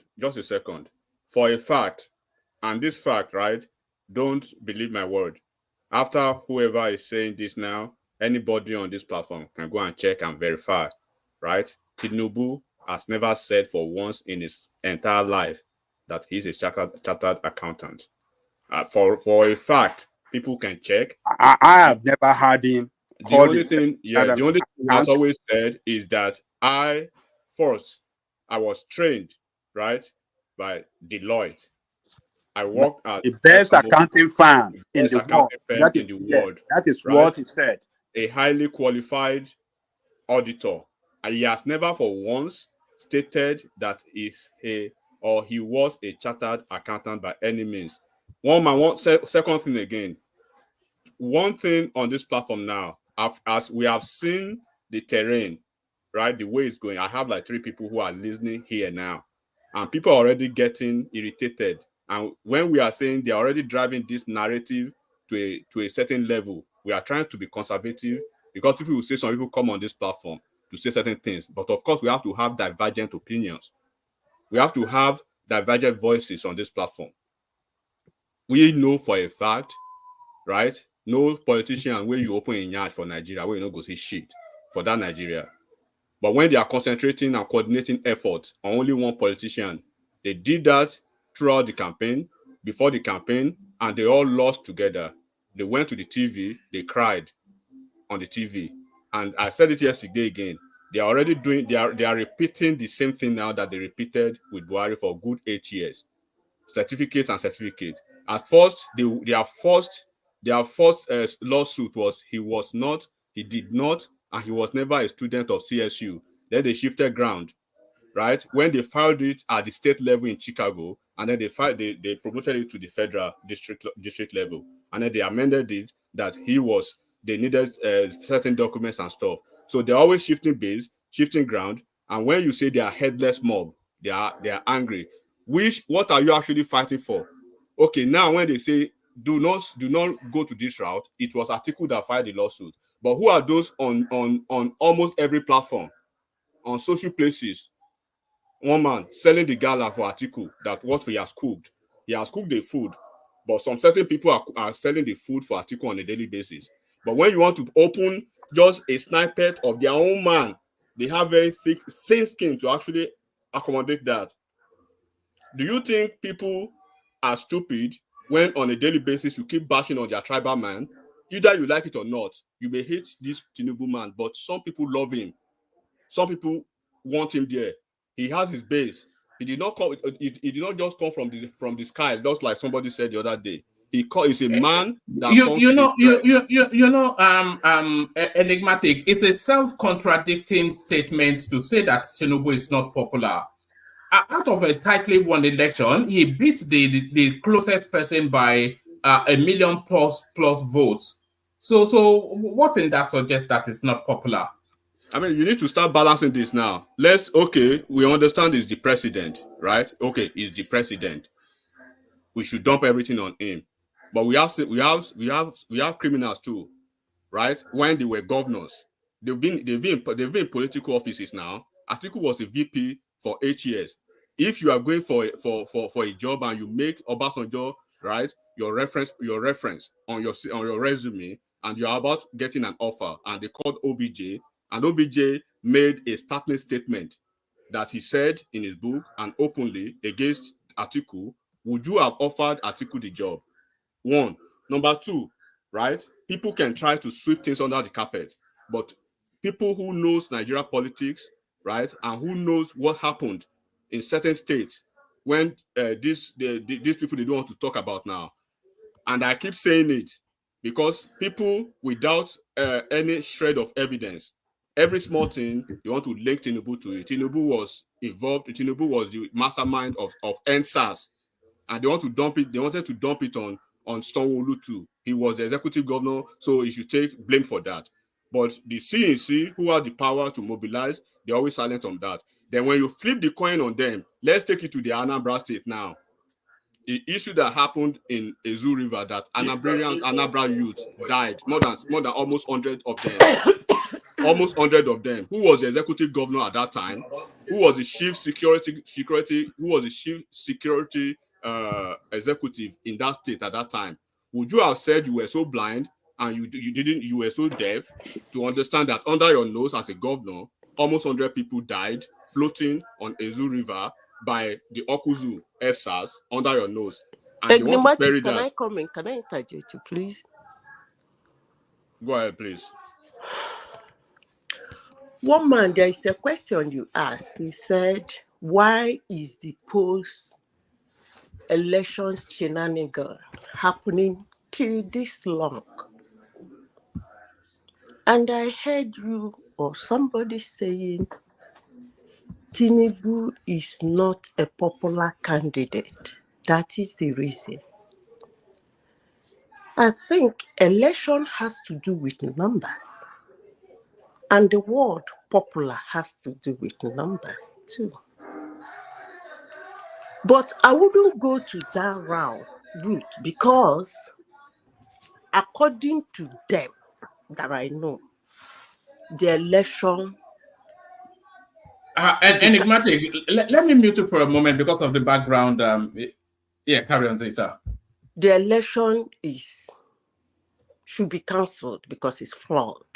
So let me not go there. But let me ask a question. One man. In 2015, is Buhari and is here Is he not a popular candidate? Is he? Was he a popular candidate in 2015?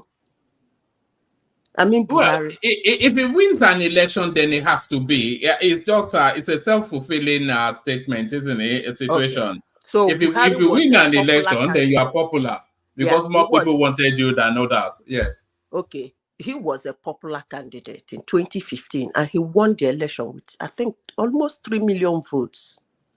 And then, why the post-election to the extent that they changed his identity? Was the popularity the reason again? Somebody said it was because Tinubu was not popular. That was why the noise. So, like, the whole world is making noise because they didn't want him.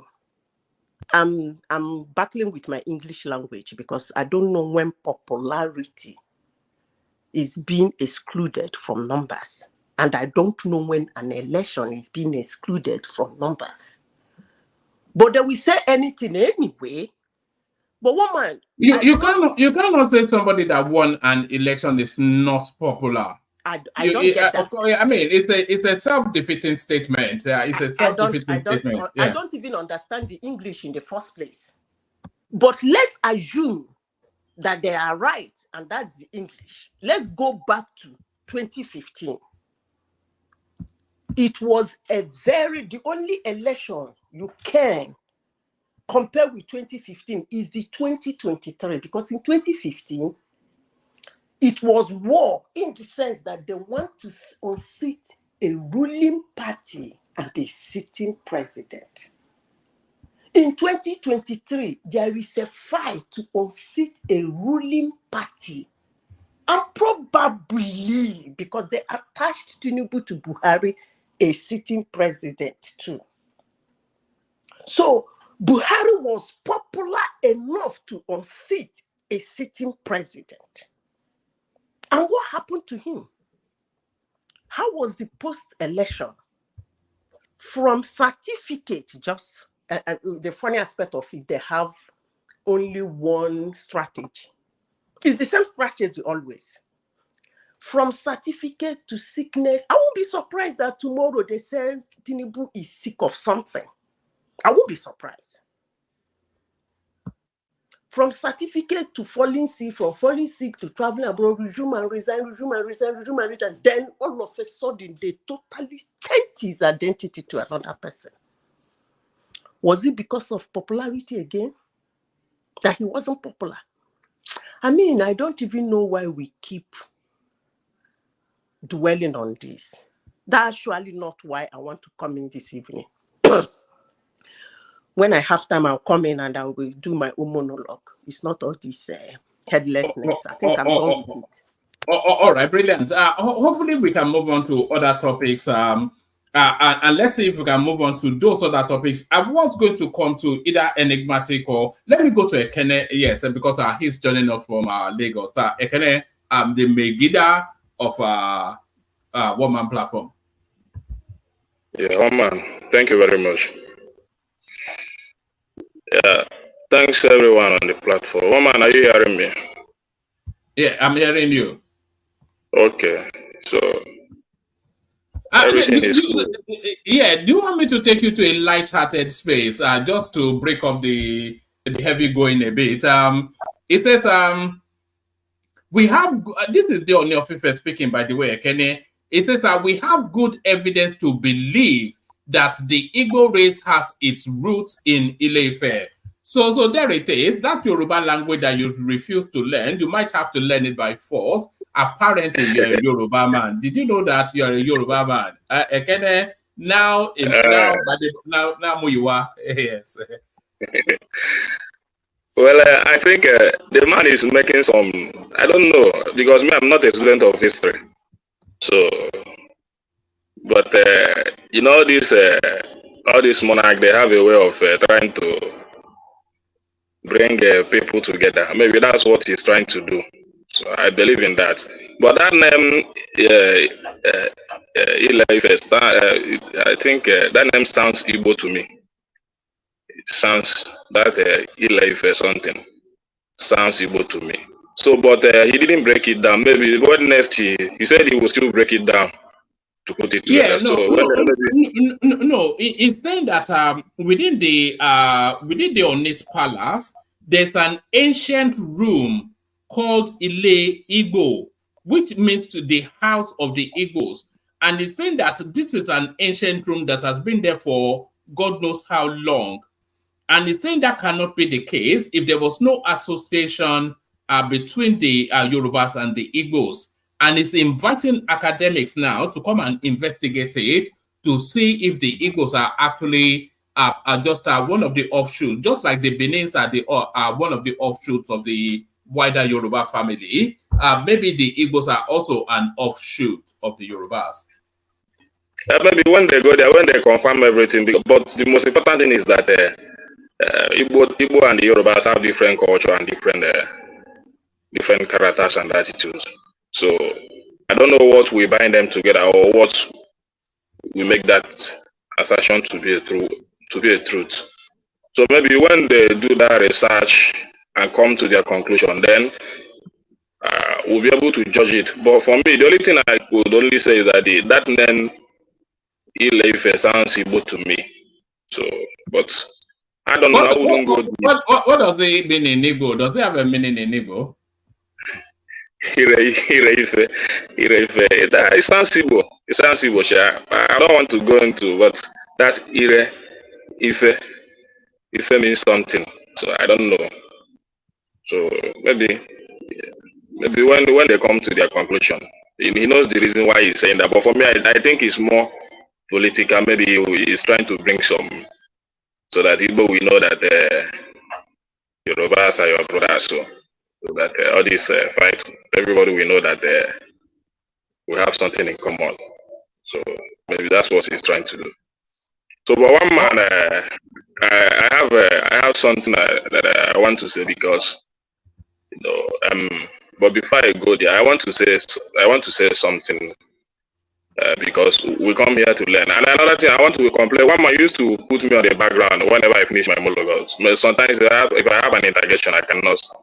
If you just remove me and give me a... Sorry, it's not just you. I randomly pick. If somebody new comes in, the screen can only take 10 people. So if somebody new comes in, I have to shuffle so that they can have a say. So it's not anything. It does that for me too. Yeah, so it's not just you. I do it with everybody. I just it's usually when somebody has not said anything for a while, then I think maybe they're in the middle of something else. Yeah, but so it's nothing personal. Okay, no problem. So, but before I start, I want to say something that one of my prophets used to say. One of his music, he said, it takes 1 million people to build up good reputation, but it takes some selfish individuals to destroy everything that have been done. So, but we take it upon ourselves to restore our nation dignity. And what we come here to do is to teach Nigerians the right thing to do.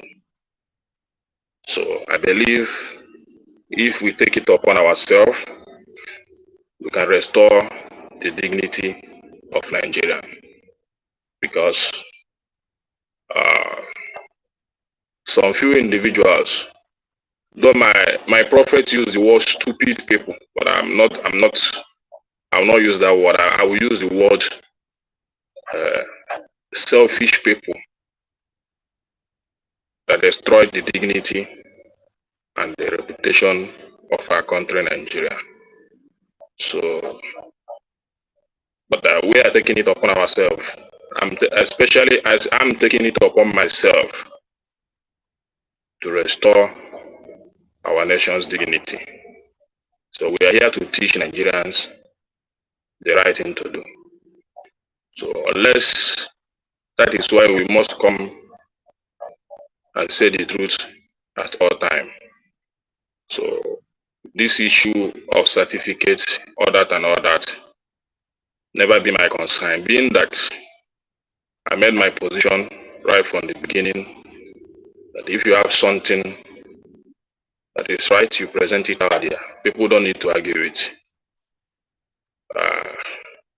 People like Kostaris, who have never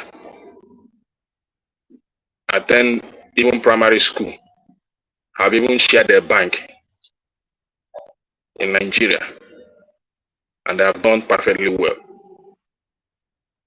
So, but the only thing is that the man knows that he never go to school.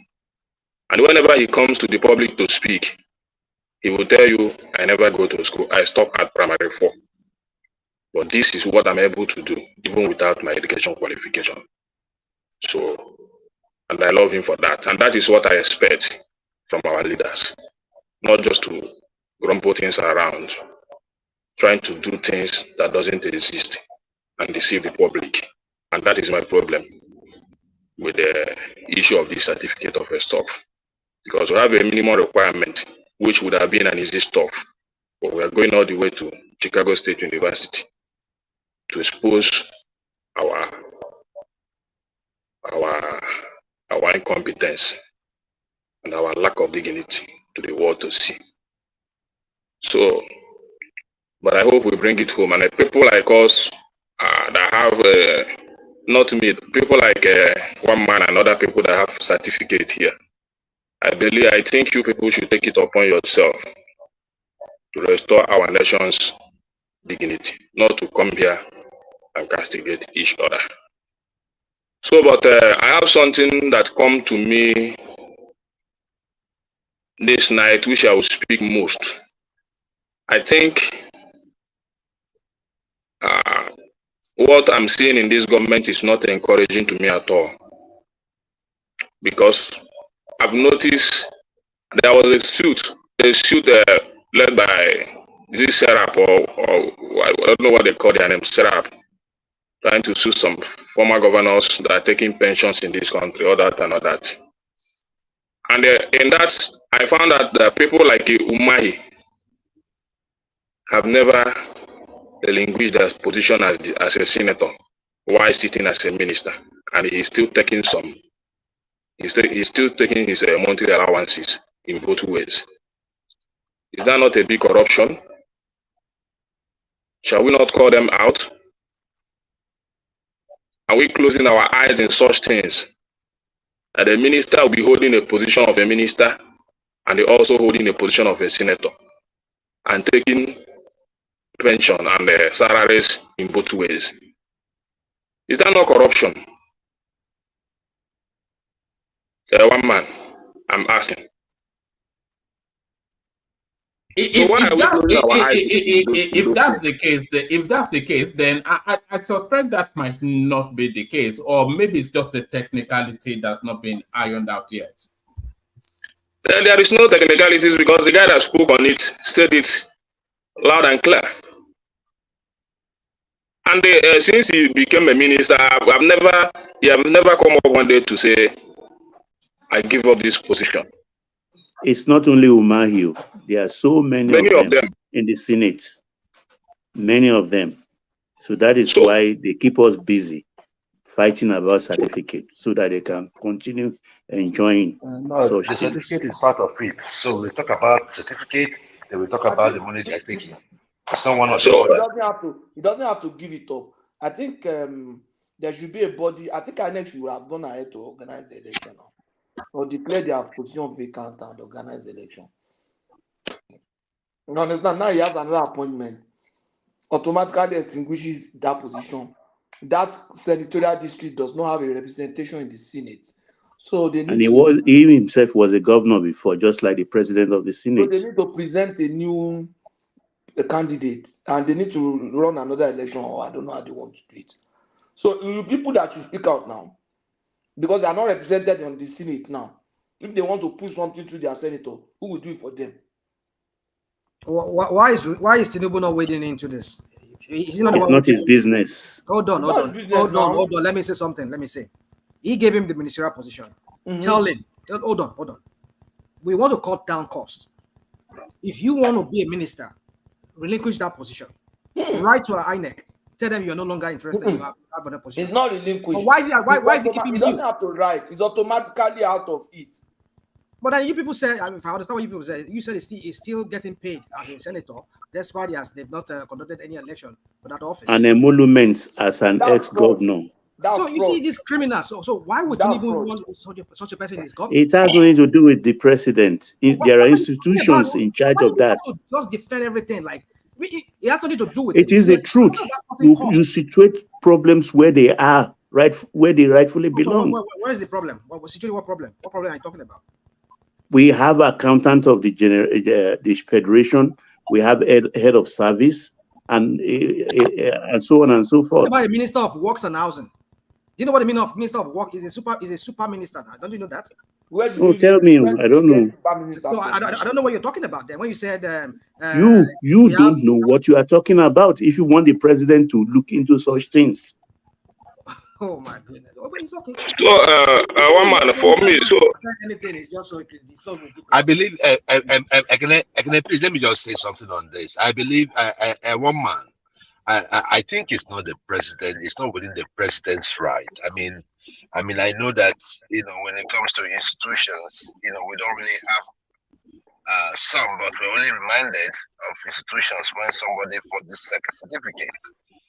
If you have the wherewithal to cover such nasty attitude, you should be able to, reel on your on whoever the people you appointed, to take the moral path. You are a former governor, a senator, and a minister. I bet any one of you that if you go and see and look at that man's account, he is getting paid from those three portfolios. That is corruption. Umahi should know better. Umahi should know better. He should do better. I don't expect that from him. And one man, but this is not new though. This is not. We've had so many senators in the past, sitting as senators and still collecting their emoluments. A case study, Benga Daniels. Wasn't he the one that said that he wanted he didn't want to take his salary as a governor no more, as he is serving as a senator, and I think he gave back the money and all that. That is exemplary. That is exemplary. It is corruption. Let's call it what it is. It doesn't matter who is involved. Thank you. So, and the other thing is, all these things are too much because when they begin to list out the benefit of all these former governors, man, I was shaking my head. These guys are draining this country down. These former governors, who they are deputy. These guys are taking a lot. Akwa Ibom State, almost all the states in Nigeria. Millions of naira every year. Change of cars, change of wardrobe, change of all these things. It's too much. Akwa Ibom State is worse, from what I heard. Akwa Ibom is the worst. The health benefit there. Now, even if the man sometimes they even sweeps up members of their families. Yes, no. And you say and you're entitled to take your children abroad for treatment at the state's expense. All these sort of things. Yes, the health benefit cover their family now. That is the fight we should get into now. Fighting against all these benefits that these people has awarded to themselves as what do you call it? Is it retirement benefit? Retirement benefit. Retirement benefit after 4 years or 8 years. In billions. This is the fight that we people should start and start fighting. The people that are criticizing Buhari said they should stop his salary as a general. The moment he got that appointment, they should stop his pension as a general. Okay, I bet leave Buhari. Buhari na criminal. Which criminal? The people that are criminal are the ones we are now talking about. Buhari said it. No, Buhari na criminal. Look at his government. Forget all those petty. None of those It people are was more of an enabler than a criminal. It was an enabler. The man, none of those I things believe can too. I trace to believe. him. So the thing is, one man, the thing got to my head this night. So I was just shaking my head. That thing is, yeah. I hope you don't You have said, it. I said you don't I get don't. it. No, you know that this Patos, you see, I don't think I'm not seeing this country moving forward without dealing with all these things. I'm very specific about that. You see, as in, I just look at it. Let me just say this. If there was ever an argument, if I was ever going to entertain an argument for a military takeover, is these things that you're describing now? Because if we had a military takeover, that constitution becomes obsolete. And then if we get a military takeover by patriotic sort of they can rewrite all of these things. They can rewrite the constitution and write all of these things out of it. You know, otherwise we're done with these people. You know, they just finish I don't see this as in I read everything. All these states, when they remove all this money, how much remain to govern the state? How can this country move forward? And that is why you see them fighting when there is time for election. They kill, they do all sort of things. They do all manner of atrocities just to get there, because you know that once we finish that 8 years, and the worst part of it is that all these governors, they're the ones that are signing this into themselves. It's not from federal. It's unbelievable, isn't it? It's within the state. You just sit down. If there's a system that allows you to write your own pension, will you not do exactly as they are doing? That you can write your own pension. Look at the unbelievable country. But they should have compassion now. They should have compassion. It's too much. Ekene, Ajele Koko is talking about that's what we should be doing. We did it last 2 years on Tinubu.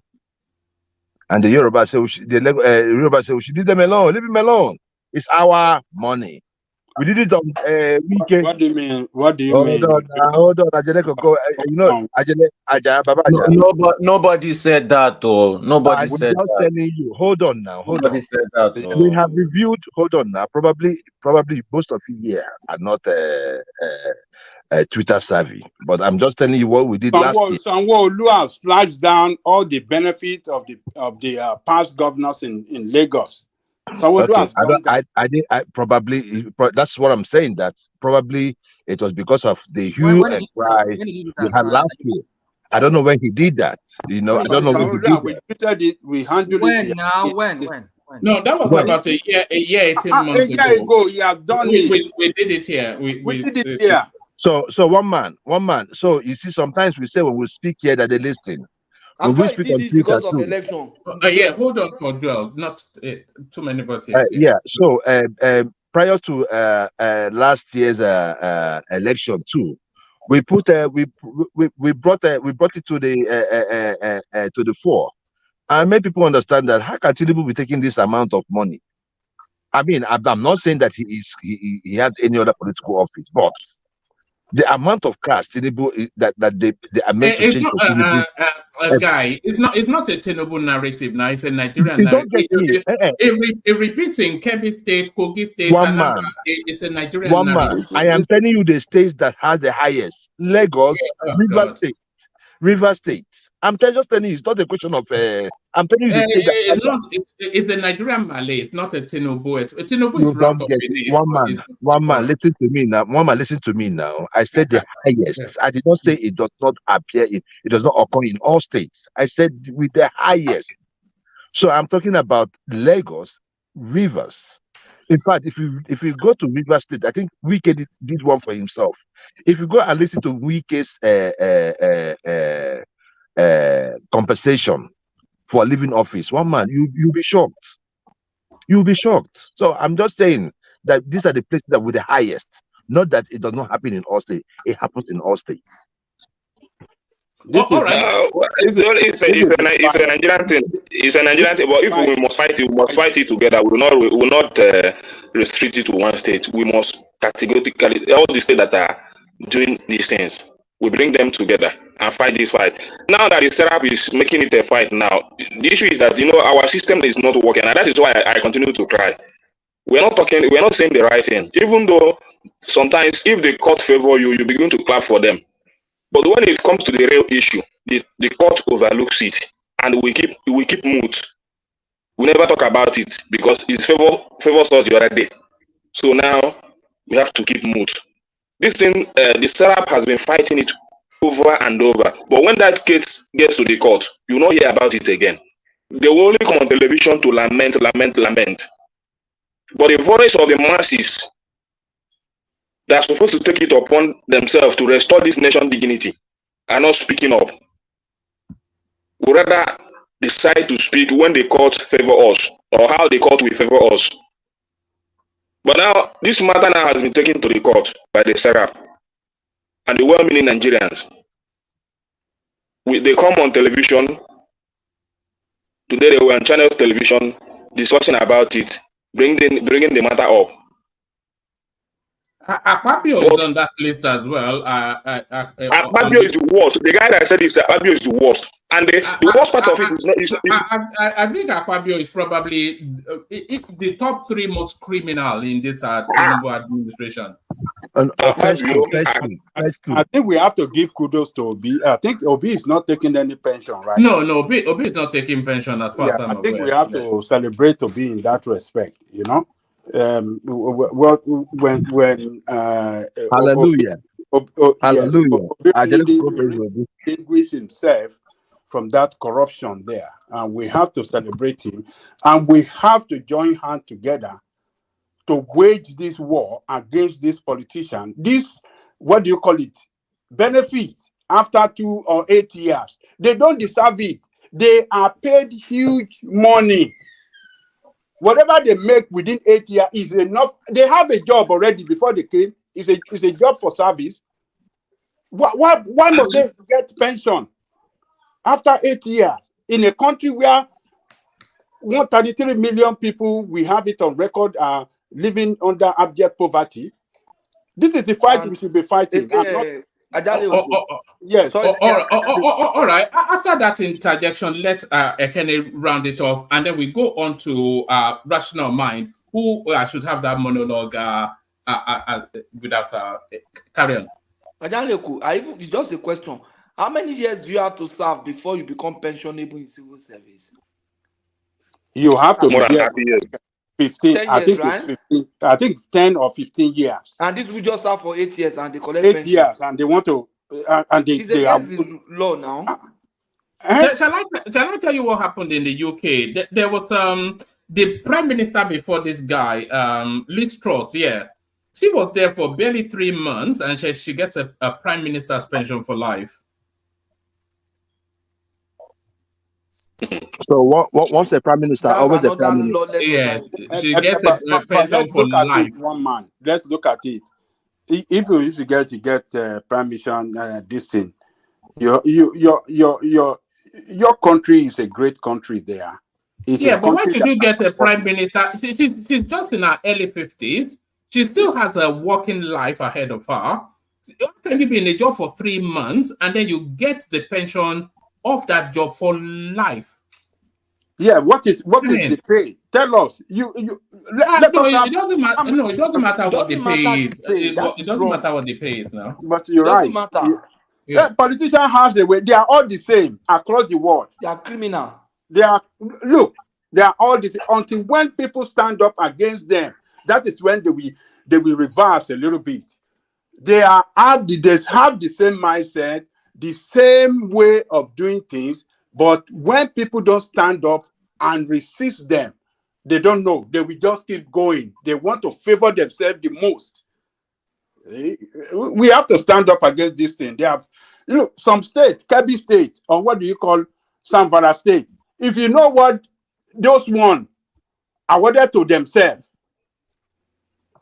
they've already bankrupt that state. All right, we have to let the Kenya round up at some point so we can move on. But yeah, let the Kenya round up. Some of them still have 3 living governors, like Ogun State. One man, and it's not only and when they finish in the Senate, they're just like if Fabio finish now, the same thing still go. He will be receiving as a senator and as a former governor, all that and all that. So these people are just there to drain this nation. It's quite pathetic.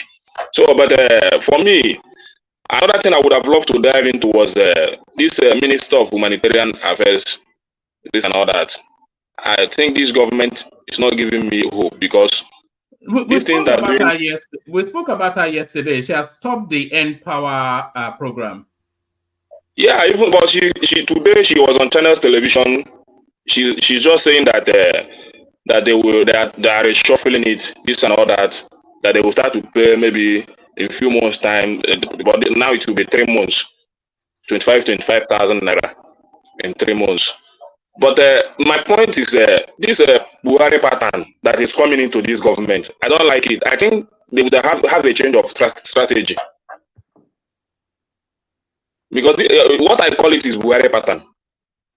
All these things are a pattern that Buhari used, which never resulted in anything positive. They have one. So I this Buhari pattern is not. I'm not comfortable with it. Taking down something and bringing it back again, and they were asking you, who is the person, the consultant that you said that siphoned all this money? You couldn't mention the name. You are just jumping about the bush. You are not confident enough to say this is the person that I'm suspecting, but you just stop the program just to reshuffle it. Maybe don't know whether to your own benefit or whether it will result in anything good. But as far as I'm concerned, that's Buhari pattern. I think she would have cancelled that. All the money that Tinubu has proposed to alleviate poverty will go through her.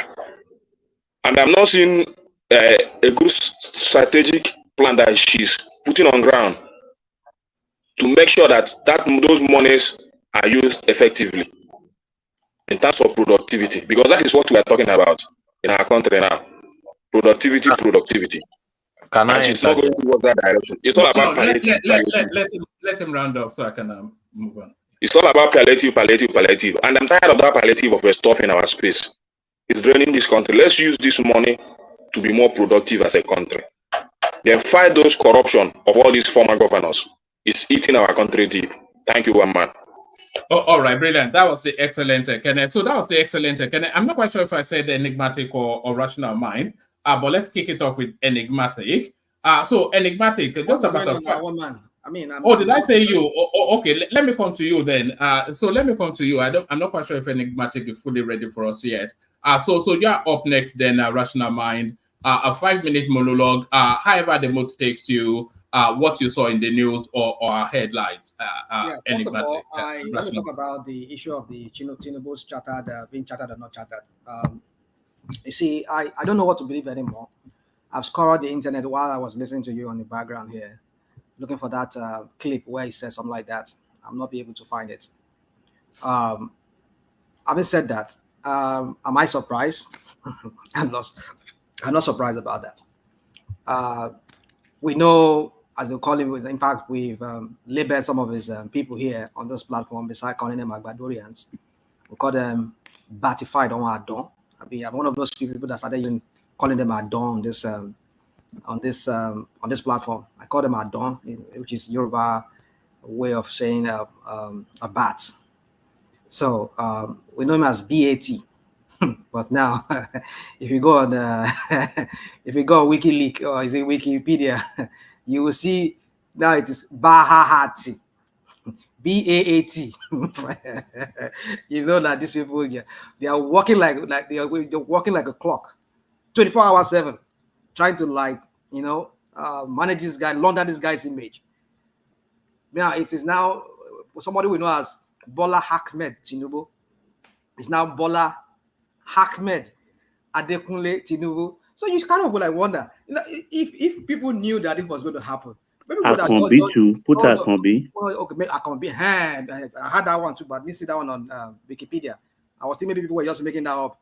Akombi, Tinubu, there are two. You know who did that? I think it was that Deola girl that did that. Whoever it is, people, of course, they are managing some people are, you see, one man. Let me know, see, there's certain things I want to say here. Time will not permit. You say you're giving me 5 minutes. Let me just go real straight. So now they have adding Akombi, but the one I saw on Wikipedia was BAAT. You don't get Uriki. Akombi is Uriki. Don't send me that. I refuse to be. Listen, Mr. Baba, please. Understand, and I don't want to sound like maybe me and one man we've had some discussion in behind. So, one thing about me is this: I refuse to be conditioned. I refuse. My mind, the way I think. I'm a sucker for law and order. But it's a question I asked. No, I said you don't have Oriki. It's a simple question. I have Oriki. I have Oriki too, but we're talking about different thing here. Okay, hold on, Rational Man. How many names do you have? I won't reveal that one, man, because of some. I have about 7. How many names? I have many names, but the name on your document, on your legal document, that's what we're talking about. The name that you've been known for in all your documents, be it your transcript, be it your certificate, be it your whatever, your birth certificate. What we see there, that is what we want to know you by. Everybody has to put. You have right. You don't put Oriki on certificate. So that is not what we're talking about here. We're talking about your legal name on your documents. Now suddenly we are saying Adekunle now because of the issue of the so-called what's it called? And this is the same guy that said he came back in 1983. When was this? You see, when we have so many inconsistency in a person, it tells you that there's phony. This person is a phony person. Now we're suddenly saying Adekunle now in the middle of that bat now, which is Bola Ahmed Tinubu Adekunle because of the NYC certification that was given to him that has Adekunle in it. I wish if I knew before, maybe would have. I don't know people. I know. I mean, I trust diggers. They go and dig it out. The whole Wikipedia or whatever is linked there where it has BAT. We go and screenshot it and they will bring it up because suddenly now they realize that he has Adekunle now. He has to put it. So you see, am I surprised that I can't find a video? I know these people are working 24/7 online just to put down anything and put back anything online just to sell this guy to us. I'm not surprised. But did I say I hear him? I think I hear him say he was chartered. Or was that imagining it? It could be. So, but am I surprised that I can't find it? Well, I'm not surprised because I'm talking about these people that consistently they keep changing things about this guy. We start seeing all kinds of narrative being thrown out there for us so that we can digest it and start. I mean, these are mental conditioning that I refuse to. I would never accept that. I refuse to be conditioned to the way people think and rationalize things for this man. I'm not hating. So you refuse I don't hate him. I don't hate him. But I hate, like I've said oftentimes on this platform, I hate what he stands for, what he does, his politics. That's what I hate about this guy. I might sit down here, I've said it, I might sit down here and have a chat with him. I will not say I hate him like, oh, I detest him sitting around me. No, I will never do that. But his politics, his actions. So let us leave it at that. Now, woman, let me go to the Israeli issue. You see, I see if this present ruling party in is it Likud or whatever they call them, the ruling party now. I think it's a test of their popularity and of their ability to run the Israeli state. I see Netanyahu coming back, Benjamin Netanyahu. If I think it's the only let me now. I'm not disrespect to my Palestinian people. I believe in two-state solution, which have often been on the table. But the Israelis, for them, it's all about territory. That place is so crowded. It's a very small space, and that is why they do not want a two-state solution, because a two-state solution, probably the other reason behind it, it means that Israel will be left with actually nothing. They don't have enough space. I said they have to start these are deserty. they have to start reclaiming deserts, which I don't think it will be in their own interest, because those deserts still serve its own purpose for them. So that is why they would not want a two-state solution, because if they had to do that, they have to start separating the Palestinians from them, and then the Palestinians will go with a chunk of the land that they think that belongs to them. So I can understand that, but I think this two-state solution should be the only way. So the only person that can handle this matter is Netanyahu, which I think it might come back. It might make a comeback. But he's quite hawkish, Yeah, though. he's Netanyahu. hawkish, yeah, but then no, forget it. Netanyahu is a warmonger. No, he knows he's a, as some people say, I don't want to use that word because they're humans like me. I want to refrain from using that word. Like people say, slayers of the backfire. Yeah, no, I'm really wanting people to be able to flow a little bit but Netanyahu is back now. Without having. No, he's not the prime minister now. Is he not? He's back. He's the prime minister. Is the prime minister now? When was that? Yeah. Really? Yeah. No. He was I don't one think so. that went to the United Nations. He's the prime minister now. He is the prime minister. Yes. He's back. Oh, okay. Yeah. And then this is happening under him. Oh, wow. That means maybe it's not the Netanyahu that I used to. No, that's why they need him. Yeah, they need a strong really? I didn't know. It's been a while I followed their politics until when I had this issue, because I know it wasn't there. The corruption allegation was an issue and all of that. So, but then now it's back and it's happening. So, what happened to the Mossad and everything? What happened to their intelligence? That is when they were gathering rockets and they were able to shoot it from underground from their tunnels. What happened? How come the Israeli intelligence could not catch this? I don't know. Look at the barrage of I've seen videos of the barrage of different rockets flying in the air, and then again, 2 other Israelis were also killed in Egypt by the Sinai Peninsula. I was like, is this some kind of coordinated thing against? I won't fall the Bible. I don't think the Arabs want them there. Well, that's another thing. Yeah. So. But I want because the U.S. now send a destroyer now, a U.S. military destroyer to go assist. Because I think this is a coordinated attack on the Israelis. Because now I'm reading another news on Sahara Reporters that 2 other Israelis were killed by the Sinai Peninsula or wherever, by the Egyptian border. But why would they do that? I don't get it. Don't use that word, by the way. It's a trigger word, but carry on. Okay, so they just snuff them out. So I don't know how that happened. So it's looking to me like because the Egyptians don't want the wrath of the Israelis. And that's why among all the Arab nations, they are the only Arab nation that seems to have made peace with Israelis. But then I'm looking at all of this. So I think they're the only ones that have they have shared diplomatic. Yeah. So all this thing happening around Israel now, I don't know. So I can understand if Biden is wading in by sending, giving support to them. But then I think the Israelis need to sit down and vote with Netanyahu there. I don't see that happening again, because the two-state solution has always been an issue that Netanyahu, I think he doesn't want that.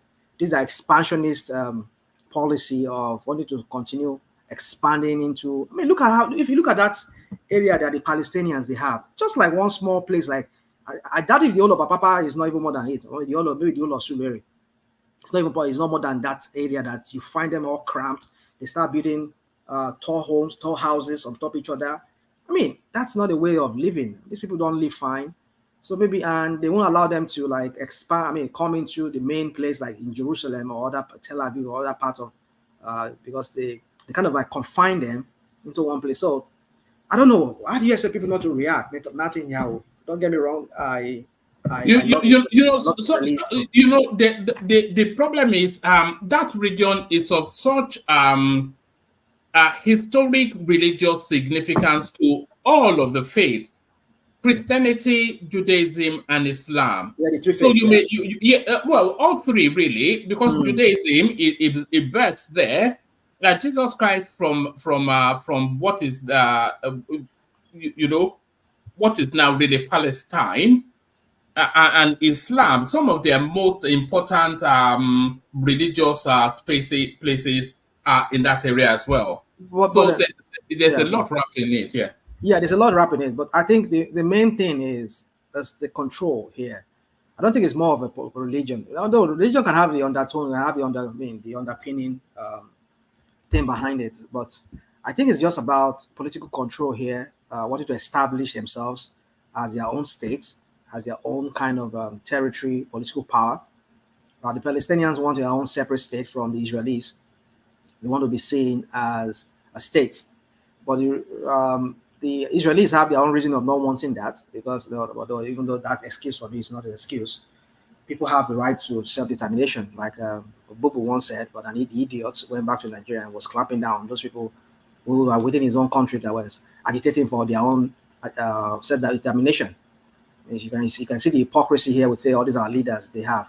They can go and champion self-determination for other people, but in their own country, when people say they want to do that, they have to send something against Igbo and Nnamdi Kanu and rendition. So you want that. So anyway, let me just leave that. So my point is that I believe people should be able to self-determine who they want to be, where they want to be, where they want to align with. So, but with Netanyahu there, I don't see that happening again. And but I'm surprised. I'm so surprised how the Israelis did not know that these people were planning this coordinated attack, and they stored this missiles and bringing them into that area to launch against Israel. But I think the only way forward for this is let them just allow the Palestinians just go. Let them go. At least they once had their own history too, when they were in servitude in Egypt. I mean, according to the biblical story, and they say God said, "Let my people go." So let the Palestinians go. Create a two states, barricade them off from coming into your territory.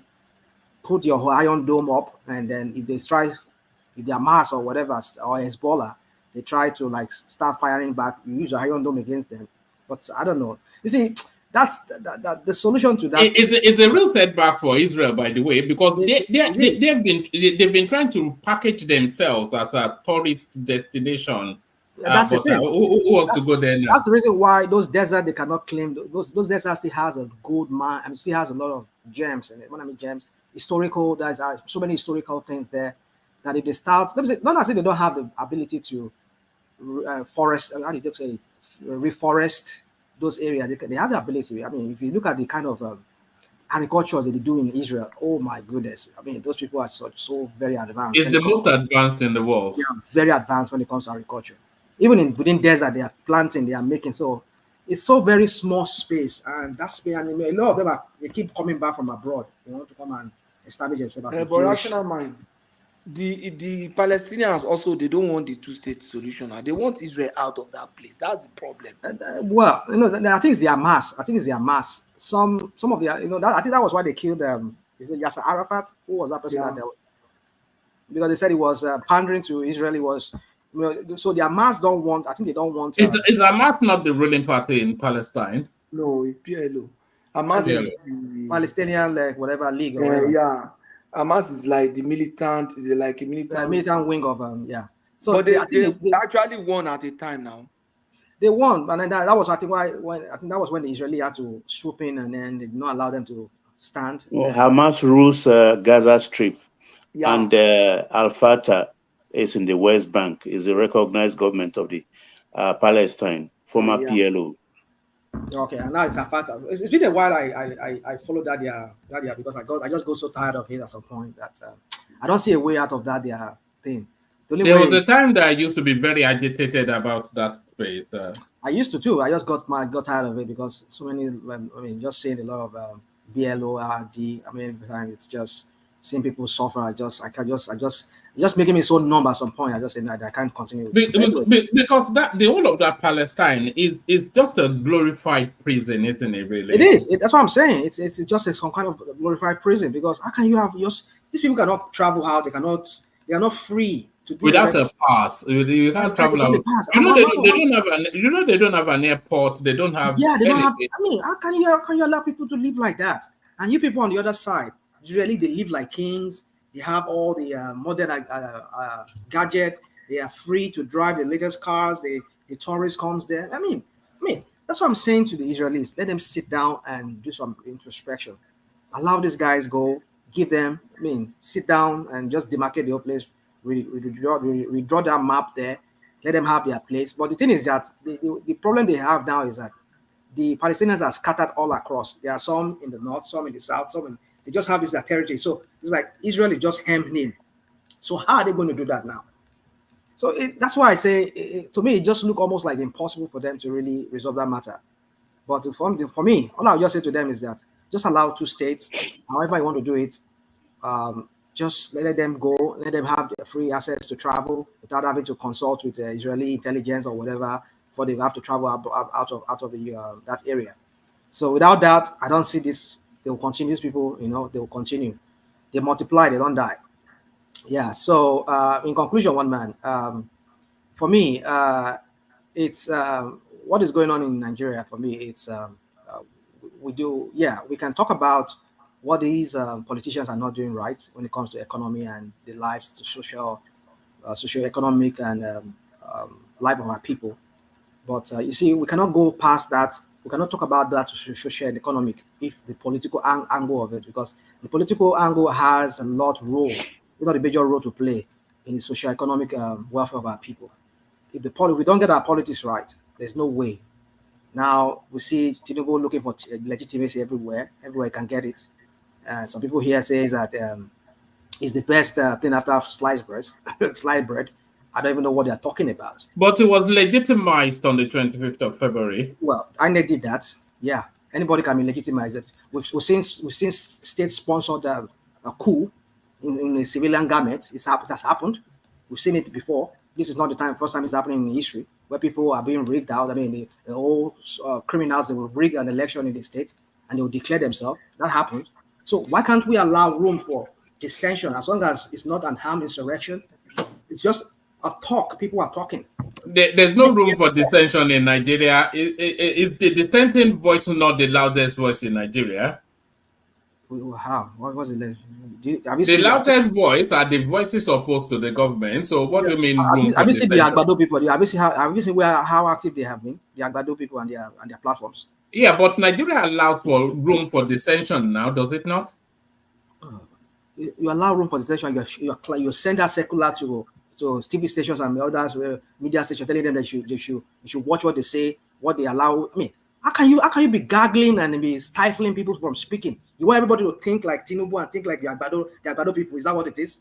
I mean, you know they find TVC as well. TVC. I don't know of that. That one is just gimmick. I mean, it's just like no. That was according to Atiku spokesperson. I don't know. I don't know if they find it. I don't know if that. I'm hearing that from you for the first time, one man. I don't know. What has TVC done? Because TVC has always also been spewing. TVC brought on. It was actually some comments made by Festus Keyamo that crossed the line, and they find them. It was insulting Atiku.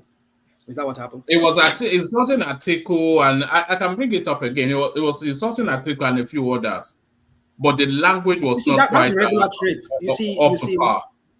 Some people come here and they call people mobless head. I don't even know. I've said this many times here, one man. That headless mobs. Headless mob, or whatever they call it. I don't even care about their jargon's language or their stupid language they use. I mean, I don't even understand sometimes. You are calling people, and then you look at yourself. You look at yourself in the mirror when you say that. You come here, you will begin with insults. The likes of if and when I call them attack dogs, and you say maybe I'm supporting them. More that's on our own space. But if somebody goes on Arise TV and he's able to call, let's say, the president a career criminal and all of those sort of things, is that acceptable? Well, does that come under the ambit of free speech? I think what Dele wrote to me says that we cannot have a career criminal occupying the highest office in Nigeria. That's what I'm quoting him what he said.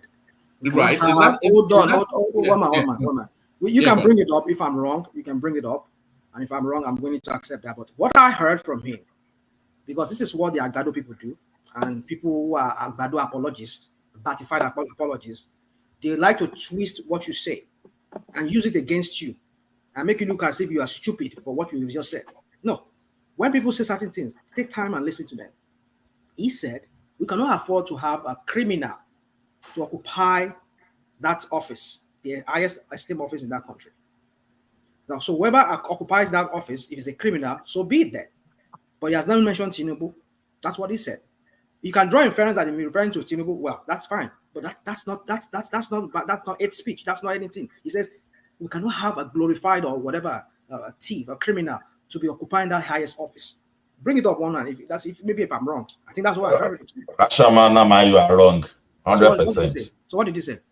See, not only that he was implicitly calling Tinubu a career criminal, seals now linking a career criminal to the presidency. So he has actually added two things up there. What did he say that, now? Oh, Mama, don't go this on long. This long. What did he say? Okay, Woman, can you bring it up? Let us hear him. I'm looking for it. Yeah, please do. So why you do that? So I was thinking maybe one man. Yeah, quick one. You know, when even some people on this platform do not directly or impliedly or whichever way expressly refer to anyone on this platform, like Madam Zita was talking maybe some few days ago, and she was calling it Death Mob, and some people personalize it, right? Farotimi and Kenneth Okonkwo, they were on several stations or several or a couple of places, impugning the integrity of almost every institution of government, including the presidency, the executive, the legislature, the and the judiciary as a whole. The two of them, and even when they call them to be mindful of how they call them to order, and they specifically even told Farotimi that God bless you. And then they took this seriously. And they continued in that fashion. But for conversation's sake, or for the purposes of people trying to rationalize their idea, they will tell you, give me the specific word. But when it is convenient, they can easily read meanings to what you don't even say or probably referring to people, right? But when supposed Nigerians, as we call ourselves, or supposed people that are supposed to be elders, come and say this or this or this, just because of the fixated maybe abhorrence of certain individual, and then you want to even question, the rationality of the mindset of those people. So this is very far to me here, and the other one on the other platform. Yes, towards the end. All right. Hold on. Let's have a listen to it to see what he actually said, and then you pick it up at the end of it. Rational Mind, bring it home, and then we hear from Enigmatic. I want to try and get to Oriola as quickly as I can, who joins us as well. But let's hear. And me and myself too, compelling, exceptional. Yeah, no, you come after Enigmatic, Baba. But Oriola is there as well. Circumstances that would, dictate that. Do you think that forgery can be established at this stage, considering the fact that there are decided cases on forgery? The most celebrated one being the Eremenye Gio case in Bayelsa. Dr. Abati, when your legislators are corrupt, you should be worried. If your executive peopled by crooks, you should be afraid. Or when the judiciary stops being court of law, the people should be alarmed.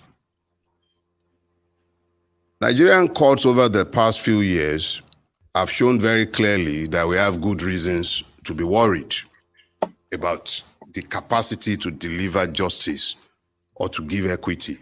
However, I do know that within the inherent jurisdiction of that court, it has the powers, if it so desires and if it finds the will, to hear evidence that will suggest that the person who is sat in the highest office of the land is a career criminal. That is entirely up to the Supreme. So I think that was what triggered it out. Yeah. So look at how he said it. We understand. We can draw that inference that we're referring to Tinubu. I agree with all of you on that.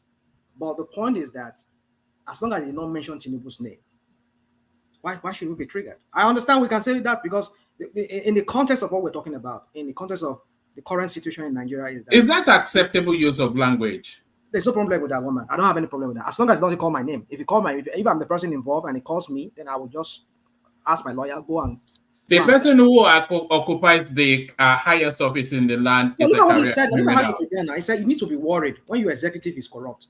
When your this is legislative is say it didn't mention Rational mind. Dude. He called the name impliedly. He not called the name what? expressly. What did they call the name? He said the man occupying. The The man number is one. The highest post in the land is a career criminal. Is a criminal. What else? Who is that person? No. Who is that person that I occupies will the not most accept that. I will not position? accept. Well, Eh? like Who I said, occupies the highest post in the land? One man. About Ajale Koko. Yeah. I agree with you that we can infer, we can draw inference from what he No, said. you don't have to infer. He's not mentioning. Hold on. We're talking about Nigeria generally. That in that context, we need to be worried when our judiciary, our legislative, and executive, they are all occupied by criminals. We should be worried. He said that. He never mentioned anybody. He didn't say Akpabio. He didn't say Ahmad Lawal. He didn't say anybody at that time. He said we should be worried when people are there. So when he was now talking, can you play that video again? He's not referring There to was a build up to this irrational mind. Don't defend He's referring what to you have been Tinubu, particularly the person occupying the most exalted you see, position. I said I agree with you that we can infer that it was Even the panelists were alarmed and asked him to They were withdraw. alarmed because of you people cannot stand the truth. We cannot stand Someone the truth. just called your president a criminal when he cannot establish it, and you are trying to defend that guy like a lawyer. Who told you? You want to I watched that thing. This is not the only session. session. One of the ladies there even make it categorical that okay, you just have to accept that this you are saying is your opinion. That is not exactly. a right And he said it. So and he said that that's my opinion. This is the lighter side of it. So don't defend anything. Don't tell me not to defend anything. I will defend because I believe in free speech. There's free speech. No, but that's not free speech, though. That's he has not maligned. Listen, Rational mind. You know the concept of sound maligning like. somebody. You If I know call what you you one sound man, like. You if I sound say like you the one man, Ipobians. No, wait. Let me just tell you what you let me sound land my like point. with Let me your land. I will let you. unverified I have the claims. floor. Let Rational Man land this point. You sound like the Ipobians. Sorry, if it's not yielding the floor to you, then don't force it now. I'll let him just land this point. I'll let you come in. It's If not I fair. thought I'll let you come in. Sorry, just hold on. If I forgot what I want to say, just go on. Forgot what I want to say now. Just forget. Go on. Enigmatic coming. You sound like the headless. Wait, what do you mean enigmatic? That was I thought this is done. No, it was funny. Yeah. For years. For how many years without any proof, just using picture and small sign and saying it is freedom of speech. This is Jubil Part 2 that you are doing again. For how many years again? Sorry, I can be right now. I mean, Amsterdam lálẹ́. Yeah, you mo sọ fún akó wọn mo yẹ yọ mu. So no disrespect to you, my young friend. But what I'm trying to say is that what you just said to me, I don't even understand what you're saying. But I'm trying to make sense with what you just said. I'm not trying to rationalize anything in any way. The concept, I hope Ogben is here. If I say you one man, I think I now remember. If I say you one man, you are a thief, you are a criminal. You can take me to court because I mentioned your name. But when I refer to if you say hold on, Rational Mind. If you say the person hosting this show is a thief and a criminal, can I take you to court? What show? It's ambiguous. I can tell you this show. I can tell you any show. I'm talking about any show. You're on the show now. You're on the show now. I can say, so if the person hosting this show twist my word. I can twist my word. But if I mention your name, then you can tell me yes. You won. Right. Yeah. So, you see, yeah. Can I ask you a question real quick? Okay, go on, please. So I'm not sure exactly what you're not good you're not okay with, because you have to understand the executive didn't say anything. The regulators was the one who actually said something, cautioned them. So are you mad that the regulators are doing their job, or what is your concern? Because we always say like the Nigerian systems, they're not working, the institution are not working properly. But in this case, the institution that is in charge of the broadcasting stations, they came out and said, this is going above our regulations. So what are you concerned with? Are you concerned with the regulators actually cautioning or what are you actually the problem you have with this? Because I don't see any problem there. I can see your people supporting you already. That's a good question. That's not well. It's a question. I won't say it's a good question, but it's a question. Well, maybe a good question. Like let me use that collateral support. You see, Oriola, Oriade or Oriola. You see, I've said it on this platform many times. Be careful what you wish for. What goes around comes around. And I will still go back to 2015. Wait, speak to the regulators. Are you mad at the regulators? Listen, I will come to your question. I just want to lay background to what I'm about to say, so that you understand where the angle I'm coming from. What did APC government with Lai Mohammed and the rest of them, and this idiot, bigot idiot from Kaduna, the Kaduna little midget rather. What did he not say? What did he not say against that? What did he not say? What did he not do to demarcate Jonathan? Did Jonathan go down clamping down on even when they were shouting? Should he have? Should he have?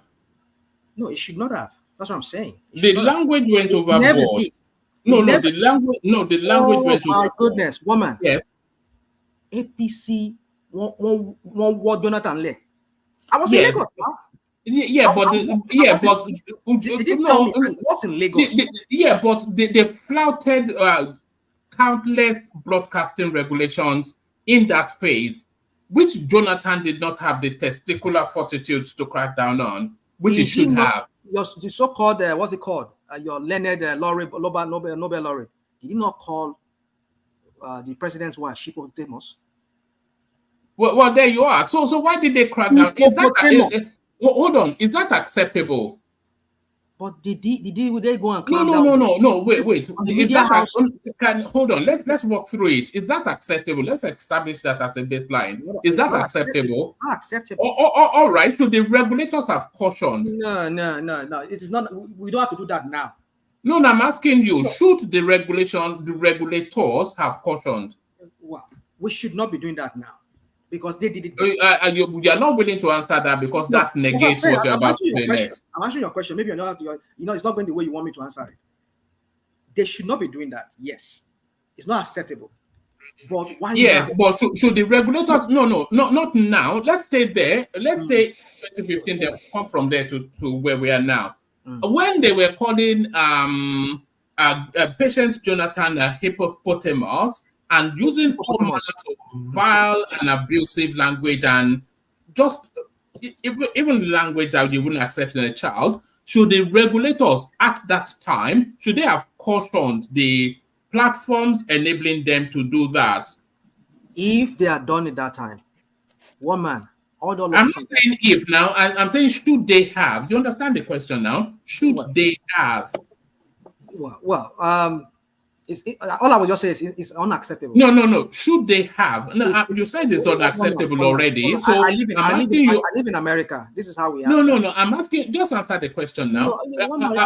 You've already said the parameters are unacceptable. So I'm not asking that should actions have been taken by the regulators. So answer that, or say I'm not willing to answer it. Patience Jonathan should take. So the regulators have no role in that, in the language being enabled by platforms. Woman, I know other people are itching to talk. Right. I said some few days ago, was it yesterday? I said that free speech, there's a bloodline from what is acceptable and what is not acceptable. Now, let us leave it to individuals that are being maligned or that are being in any way defamed or defamation or whatever. Let them go and sue whoever the individual involved in that. That's what I'm saying. Do I think that the regulators have? You are a moving target. Hold on. You said what? You are a moving target. You're a moving target. This is how we are in America. I had Angelico Kawan was saying that, the deposition. This is how we talk here in America. They are very evasive. They don't answer questions for reason of so that it doesn't come biting you in the behind. You know what you're saying. I would have to stay neutral. That is how the idiot. I mean, the so-called CSU whatever. Person was just talking, being evasive, giving some kind of not too direct answer. That's how we do. This is how we are in America here. You have to learn how to answer questions in a way whereby you'll be balanced, so that you don't have to appear you're taking side in anything. So that's how we are. So I'll answer your question that way, because I believe that when we have criminals like this. Rational mind. Let me ask you this question. Oh yeah, So, again. yeah, let me ask you a question. Now, you are saying that Delefaro Timi, by that statement, was not referring to Tinubu. Is that what you're saying? I will stand on what he said. So it's not referring to Tinubu. He's talking about those people who are Okay, it's not referring to Tinubu. That is what you said. Hold on now. But I when we let Read me land now. It's not referring to Tinubu. But when we talk about the certificate, that the secretary of the school did not describe it. No. As hold on. The secretary of the school did not describe that certificate as what is it? Forgery. Forged. But you insisted it was implied. You insisted that yes, it's a forged certificate.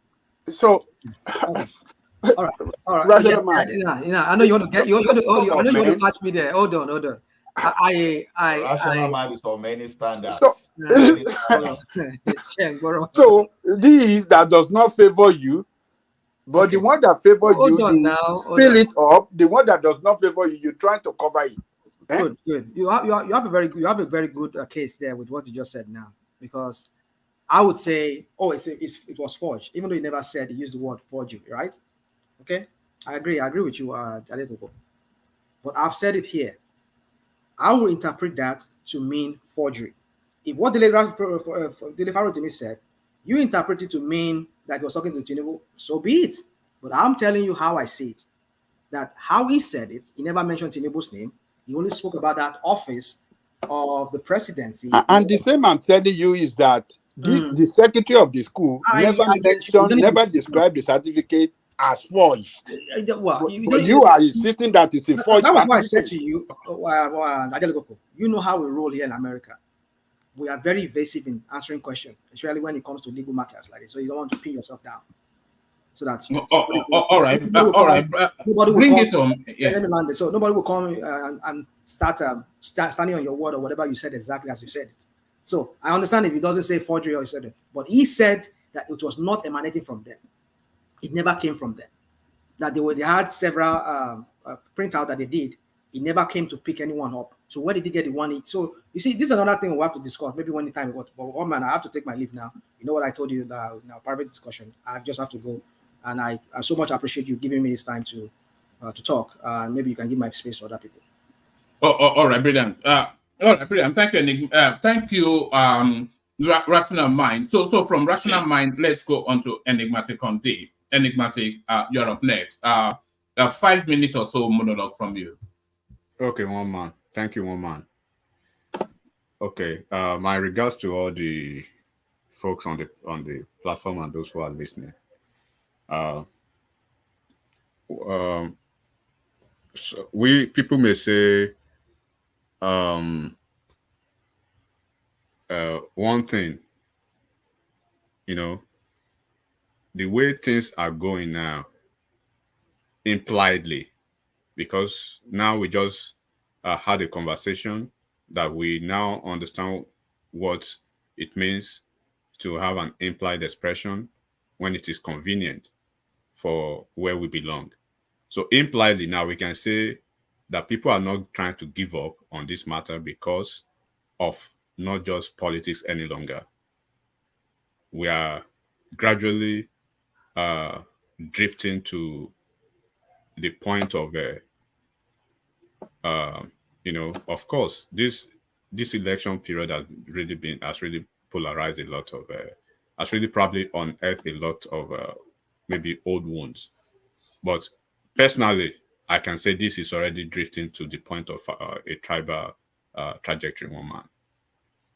And I make bold to say that by every indices and metrics of it.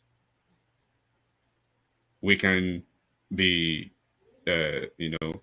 a cavalier or probably superstitious about how we see it, but this is already getting tribal.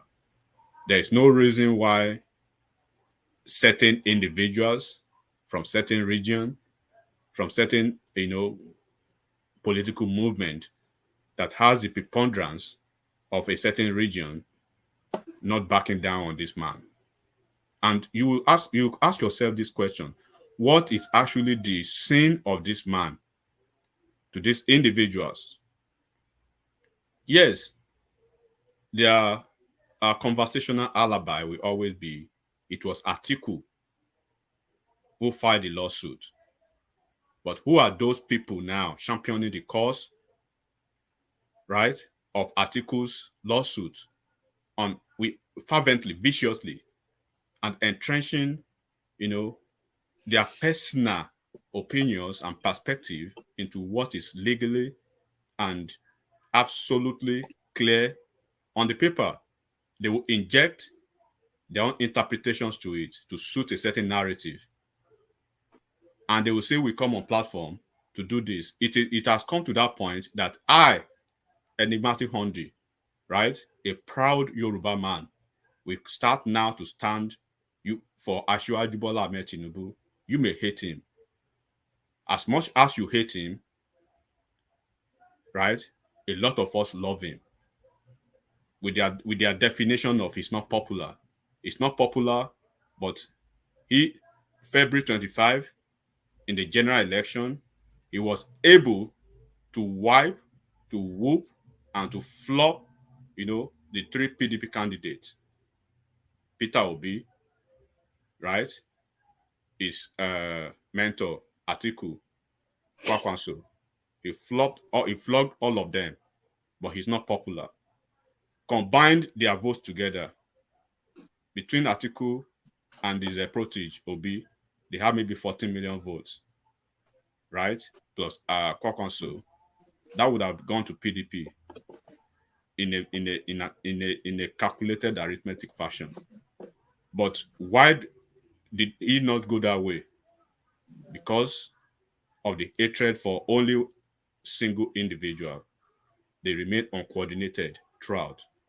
And they've remained so, right? And continue to do so even after the election.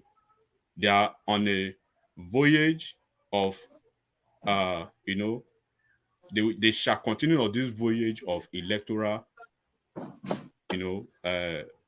for misfortunes if they continue in this trajectory. Once again, I keep asking this question. Everybody on this platform, let's start to reason. What is the sin of this man? Is it the sin of this man being who he is, a politician, just like every other politician? In Yoruba language, you say something, Olegbe, Olegba. Your thief is better than my thief because you like his face. But when I want to protect my own thief, you cry. But when we bring, right, the misdeeds of your own thief, you want to protect that your thief. Let's now start to put things in proper perspective. I'm trying to drift away from the normal conversation because we've tried to say, let's move on, let's move on, let's move on. But they don't want to move on. Since you don't want to move on, right, we can all do the craziness in Nigeria together. We can all do the bass together in Nigeria. We are all born to be crazy together in Nigeria. Craziness is not an exclusive preserve of just a certain group. You don't want to move on? Let's open our nyash then. Because this is already getting out of hand. Tinubu this, Tinubu that. You went all the way to Chicago and you say, this is our guy, we know him graduated, but they pulled up another stunt. They already lay another stunt ahead of the way. Now they will say, why are you mentioning his protege's name, Obi? He wasn't the one who filed the lawsuit. But who filed the lawsuit? Atiku. Are you hearing Atiku's men or Atiku's region or Atiku's people crying all over the places about this same man? Atiku and Tinubu, they've been a long-time friend. After the whole kumbaya, they will go back to their cocoon and do their own thing. But on this platform, I will start today now, right? To start supporting my own tribal man if we have to go to that level. Because this is not about competence anymore. This is about tribal stuff. They hate Tinubu because he's a Yoruba man. And go to their other platform, you will see it there. You will see there one man. This is not politics any longer. And they can say anything they want to say. What is the sin of that man? Has he actually been a stumbling block or an encumbrance to anything that happens in their region? Has he contributed anything to say, this is my candidate in your state, vote for him, and by that he disrupted their electoral processes in their region? Every day, let's move on. No, you don't want to move on. It's Tinubu this, it's Tinubu that. Tinubu collect your mama. I'll be waiting Tinubu do for you. He's a president, but you cannot dump everything on him. He has his own supporters too. He has his own people too behind him. For the fact that they are matured and don't say stuff, don't really, they are like the quiet one. They don't want to do the craziness. Who says people cannot do craziness? They came with their craziness during the 25th election in Lagos State, and only Oluomo, without even touching them, one man, Oluomo did not come out to even touch a single of them. He just came out, give them maybe 3 minutes warning. And since February up to now, they are still crying about MC Oluomo, MC Oluomo. They wrote all the embassies. They wrote even to Joe Biden about MC Oluomo. But they will stay on online, and they will not let us listen. We can see what is happening. This is not about politics any longer. They want to disrupt. They've made it like a project to run this man down, and by extension, protect their own son. Is it clean? Is Atiku clean? Is Peter Obi clean? Is Kwakwanso clean? We have all their files now. If you pull it out to them now, they will start giving you this story and this story, trying to balance it, trying to support him, trying to defend him, trying to do this and that. But we cannot defend our own. When you defend your own, you are a tribal bigot. You must grow up. I think we should start balancing this conversation now. We should start balancing the conversation. Now we already know they are all criminals, but you cannot protect your own criminals and tell me to keep quiet while you are running down my own criminal. If we have to go that low. Remember, in America here, when Democrats were trying to play the high-level politics with Republicans and they were losing ground, nobody told them when they had to go to the gutters with them, toe to toe. If it gets to that, we can do that too. Craziness is not an exclusive preserve of you guys alone. Leave that guy alone.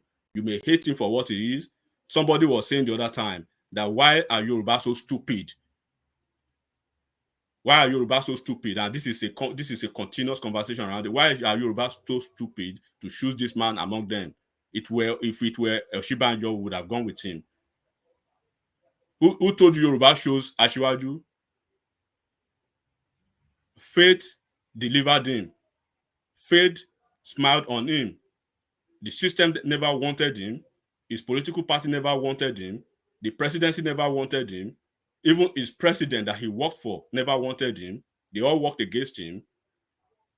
A fervent coordinated attack from the opposition and every encumbrances that you could ever imagine. Only God brought him out. He won the primaries. Was he not supposed to have been to have died before the primaries as your wishes? Was he not supposed to have been arrested on his inauguration day? Was he not supposed to come to the US and be arrested by FBI by your wishes? But that is just to show you that Almighty Allah is bigger than anybody else. And if he says, this is the person I've chosen, you can cry as much as you want. You can't change that. Leave this man alone. And if you don't leave him alone, some of us will come to this platform to start defending him. Call us anything you want to call us. You cannot control on a daily basis on the cloak of don't be tribal, but you are tribally, right, defending your own man, and I shouldn't defend mine. I will start defending this man now. Call me anything on this platform, one man. I will start defending Bola Ahmed Tinubu. This is not about Tinubu anymore. This is getting tribal, and we can be pigs. If you want to do that pig politics, we can all go to the mud and see who comes out nose bleeding. Chicago said this is our student. You say it's not our student. That's why some people came here on this platform maybe 2 or 3 days ago trying to rationalize certification with transcript. and they say they live in America, they're educated in America because of the level of their fastidiousness. The finicky mindset that they can't actually get hatred and the abhorrence out of their senses anymore. Daily Pharaoh to me was there lampooning all the institution of government, same as Kenneth Okonkwo that I don't even think he has actually moved emotion in his life as a lawyer. Was there cursing out the whole institution of government. But somebody is trying to maneuver it now. But when it's okay for them. And when you see elderly people who hatred is good, but when hatred is already, is getting the best of you, that person's situation becomes that of a fly that goes into the grave with the coffin, and you know the end result of that. Do you want governance? I mean, this man did not come. He didn't come so cheap for this election. The power of incumbency did not work for him. Everybody worked against him. It was because of his diligence and of his hard work and his strategy that he was able to win this election. And Martin, when will you preach love among Nigerians? I preach love among Nigerians, those who are real Nigerians. I'm not going to preach love to apostate individuals who must run Nigeria down because their candidate lost an election. This is not the first time we are having a presidential election. Alhaji Atiku Abubakar he's been running this presidential election. Probably this is the 6th time, but this is the first time we are having this kind of rhetoric all over the place. Just because of Bola Ahmed Tinubu, Nigeria must collapse. Just because of Bola Ahmed Tinubu, Nigeria must go down. Even the South people that had what's his name, that had Jonathan, they never hated Tinubu as much as people in the Southeast hate him. What is the sin of this man? Do you have angels in your region who are politicians? Is Southeast cut out of the old mess of Nigeria? I'm tired of Nigeria. Nigeria is bad. Are you cutting out that Southeast that is a Dubai out of? Are they all non-politicians? What is the difference between them? How long do we want to keep doing this? I will not preach love again because you guys don't want love. Obi did this, we pull out it, you say, oh no, the 250 million is this. Obi was making money out of Anambra State coffers. Is it if Asiwaju or anybody, just imagine a guy who has 75% stake in a company, in a bank, and he moved Anambra's funds into that bank. And when the oil prices was actually booming, imagine if that narrative was Tinubu. And you were making almost $5 million. They will gun him down. $5 million annually. But the conflict of interest alone, they are talking about morality now. Let's go to the moral fact of it. You moved your state money as a chief executive of that state to the company that you had interest in, one of the highest shareholders in that company, and you were making people can check it now. They're all out there, almost $5 million. Don't we see on this platform? If you don't know anybody, go and check Noble Igwe's tweet before the election about Peter Obi. Go and check Okebakasi. Go and check all of them. Go and check their tweets about Peter Obi. All of a sudden, that Peter Obi is just an angel that dropped from nowhere. We must not speak about him, but we must because of liberalism, right? Join you to condemn our own man. You've shown us now that Peter Obi was not your candidate because of competence. He was just your candidate because of the tribe. Now let's stay on that lane now. Let's stay on the lane. The northern people, they have two candidates, Atiku Abubakar and Kwakwanso. We are not having the kind of derision we are having from the people down here. If there's anybody that they should be having this tantrum about on a daily basis, it should be Atiku Abubakar. Atiku Abubakar stole the ticket that belonged to the Southeast. He maneuvered them, he played them, he chased their man, Peter Obi out of PDP from getting that ticket. Now, that Atiku Abubakar, they are supposed to be stoning every day, is their doing now, is their love now. The guy who has no stone, who has no bone in their fight, is the one they want to throw down the bus on a daily basis. Are you guys out? Are you guys out of your senses? Do you think we are all Nigeria? We don't know the politics that's going on. If you want any madness, go take it to Atiku Abubakar. The same Atiku Abubakar now that nobody should be listening to from the Southeast. They are the one, is the one they are eulogizing, they are the one they are embellishing on a daily basis. What is Tinubu saying for you guys in the Southeast? Did it stop you from electing your president, your governors? Did it stop you from having your Biafra? Did it stop you from having your IPOB? Is it the one that slammed Nnamdi Kanu in prison? Tell me one thing that Atiwaju has done that has caused you guys to hate him so much to the point of having to hate Nigeria as a country. Tell me. Go and look at other platforms now, one man. They will talk more than 10 hours on the platform. 9.5 hours of that time will be talking about Yoruba people and Asiwaju, and you think we are stupid. If we have some nocturnal and ambivalent Yoruba on this platform, I'm not one of them. I don't care what you think. If you want to go that route, now we already know that it's not about politics anymore. Where we can go that route together too. Atiku took your ticket from Southeast. Go and face Atiku and leave us alone. Atiku chased your man out of PDP. He was ready for that primaries. If he wasn't ready, he wouldn't cough out 40 million naira.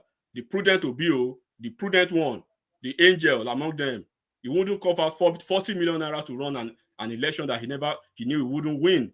Go and check the delegates number in Anambra State. All the PDP delegates did not, only one vote did not vote for Peter Obi. They all voted on that candidate. And Nyesom Wike went to Anambra State and even embarrassed them that your son, I will win him, I will get all the delegates. He won't get one of the delegates. Go and look at the delegates number, one man in the Southeast, who they gave their vote. Even the Southeast. How many Southeast candidates actually contested under APC presidential primaries? How many of them? Almost 7 or 8 of them. When Amosun, Fayemi, and all of them were stepping down for Tinubu, were they blind? I did not see the coordination there. I did not see the strategy. Were they blind? Now Tinubu is their problem. Atiku is there. They are leaving Atiku to go scot-free, but Tinubu should be nailed, should be thrown under the bus. You may hate him for how long or how much you want to hate him, but that will not stop him from being the president for the next 8 years. You did the same thing for 8 years. You went on a tangent of stupidity for almost 8 years against the Hausas, against the Fulani, and against Buhari because Buhari became the president. Now you are starting that again. You know how they started with Buhari then, until they ended up with Jubril al-Sudani, a clone. People who can believe that nonsense, and you want to have conversation with them that they wouldn't be twisting facts about CSU. They have more than 70% of them who live in the United States here. If they are really serious, let one of them cough out $200, $300 to travel to CSU to go and make inquiries and post it out. They will make the inquiry, but they won't post it out. $20, spend $20 and punch in those SSN number. If it's not going to give you the right answer and show Tinubu is the right person. When Tinubu applied to that school, he applied as a male. The application letter is out. He applied as a male. He was admitted as a male in the responses. But they don't want to read all those things. And even the elders among them that claim to be elders among them in their 50s, in their 60s, in their 70s, they seem to be the most mendacious among them. They seem to be the most finicky among them. They seem to be the most fastidious, the plodding among them. In Yoruba language, they say, "Agba okin wa loja ki ori omo tuntun wo." You do not find elders in the midst of chaos. Elders prefer solution in the midst of chaos. But when you flip the coin in their own case, elders are even the abinger of those chaos. Are you guys not ashamed for once? What did Tinubu do for you? Enigmatic. So you 60% of our KD they are from the southeast. I don't care anymore, one man. We don't want to lose viewers now. They are afraid. Yeah. Prince is getting a bit upset with you, and you know we like Prince. We like Prince now. Until hell freezes over, let Prince get agitated. I mean, this is becoming so nonsensical. There's a reason why somebody called them a naturing nitwit, and their man called them headless mob. Prior to that communique that Soludo released, Soludo was the best person out of Southeast. Just because of that communique, they gang mob against him. You know where the difficulty is, enigmatic.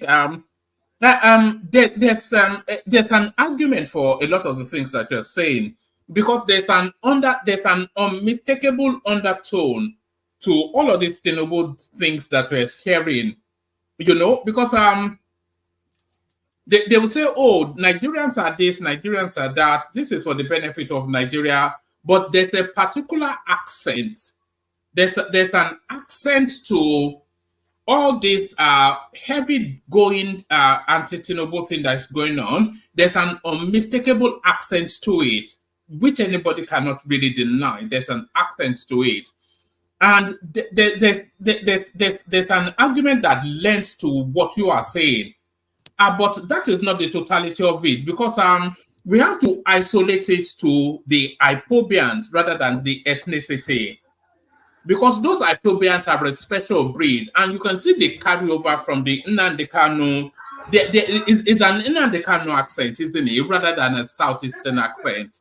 So that's really where it's coming from. So it's not so much a southeast, but an Nnamdi Kanu's accent is really what is there. You remember at the height of even this Nnamdi Kanu's shenanigan now that has first had to be they are undoing now, right? That has probably even morphed into IPOB, and the IPOB that is now a faction of the obedient group, right? A couple of people were calling them to order, hey, dudes, tame this Nnamdi Kanu's thing. You guys be careful. Right, subterraneously, we have a couple of their politicians who were, propping him up and stuff like that. Look at what it has landed now, right? Who is suffering from the unknown gunmen? Who is suffering from the pillage of their resources now? Because if you actually want to care about them, but it seems like they don't even care about themselves. But when you say the truth, they will say you are a bigot.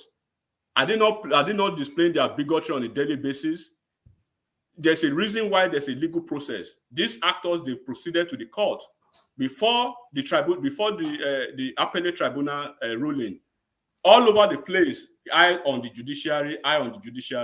Buhari, Muhammadu Buhari, general, an army general, right? 3 times he went to Supreme Court. Atiku Abubakar has always lost election. He has gone to Supreme Court. We've never had the situation where we have to have eyes on the judiciary. I'm saying this so that I will call out all this endless mob. I want to see them in their numbers now coming out from their shell.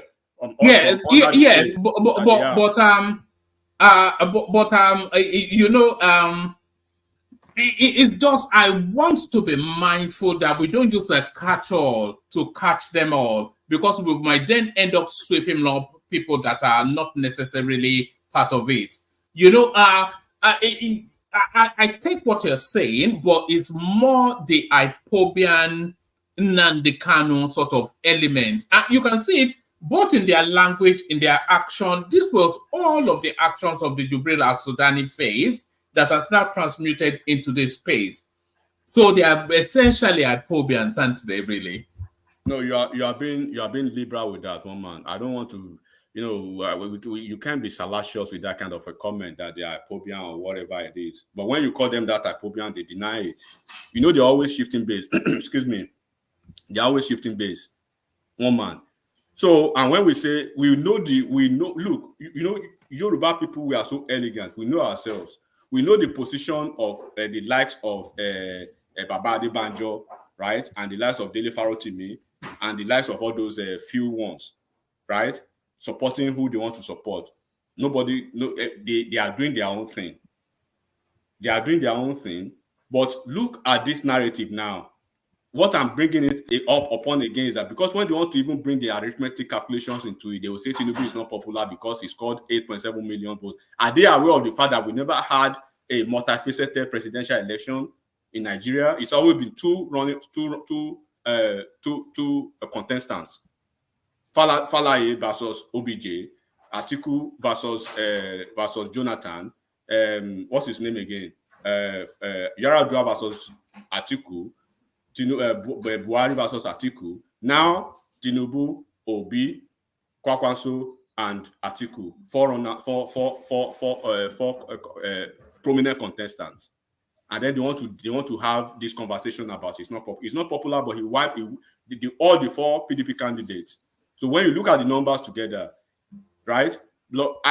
a couple of you can continue to be elegant in this, right? But I'm coming to detach myself from that elegance going forward. If they want to play dirty, we cannot play dirty. We all have our candidates. One man, they love their man to a fault.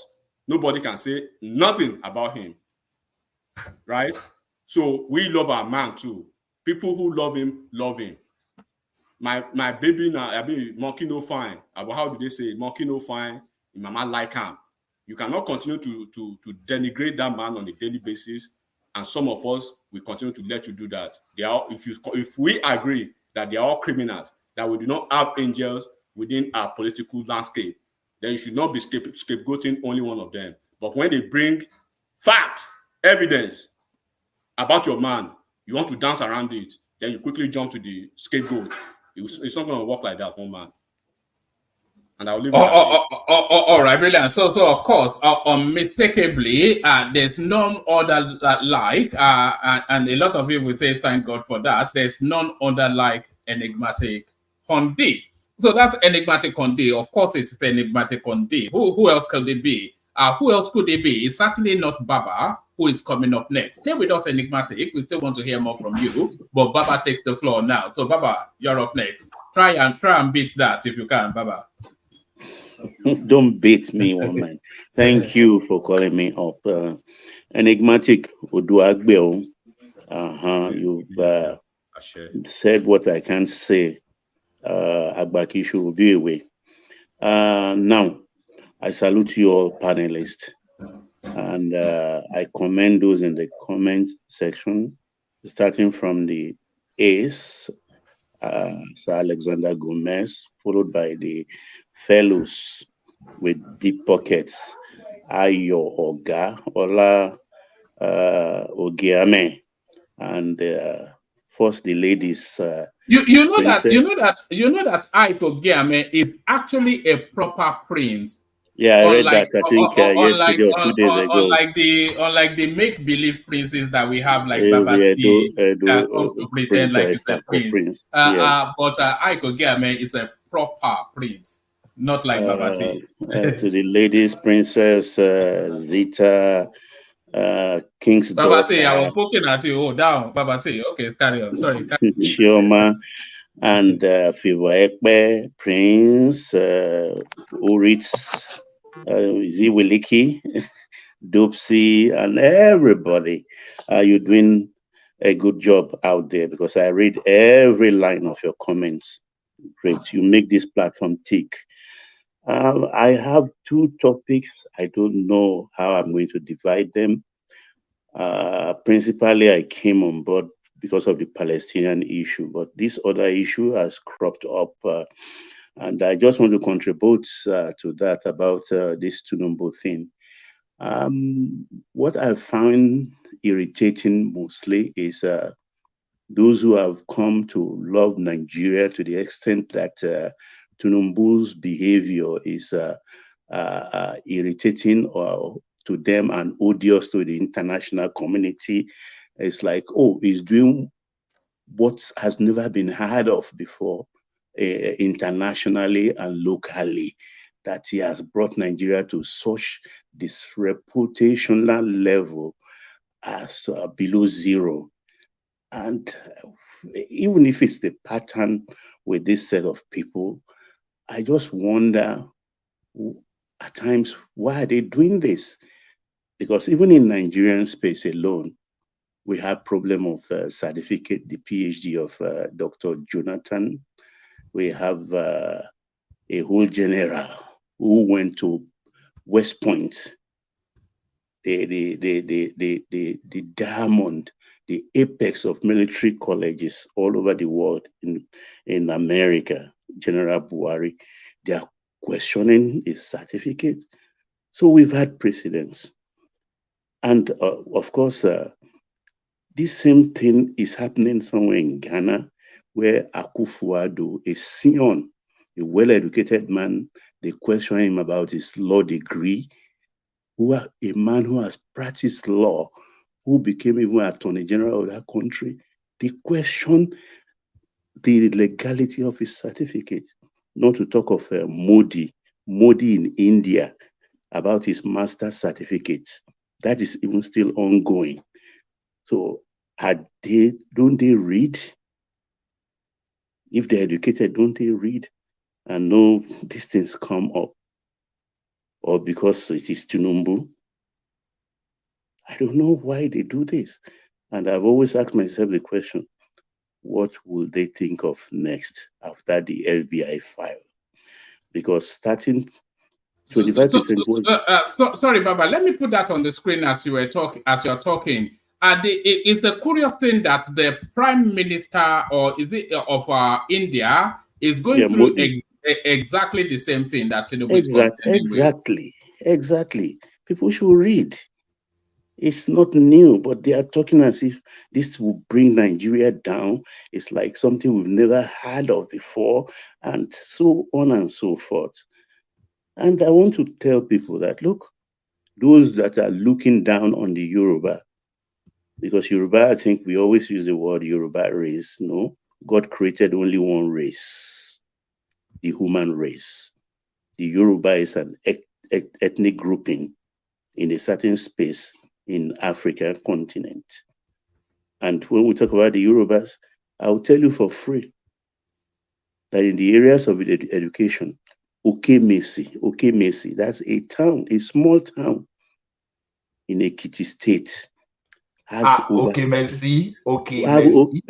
Okemesi has over 30 professors. Has over 30 professors. Not today's professors, so not today professors. The old professors who are well read. 30 in just a small town. That's the kind of people they are denigrating the ethnic grouping that gave them a president. I pity their lot. I think I just better stop there because enigmatic have said a lot. Agbaki should be away. I wish I were much younger.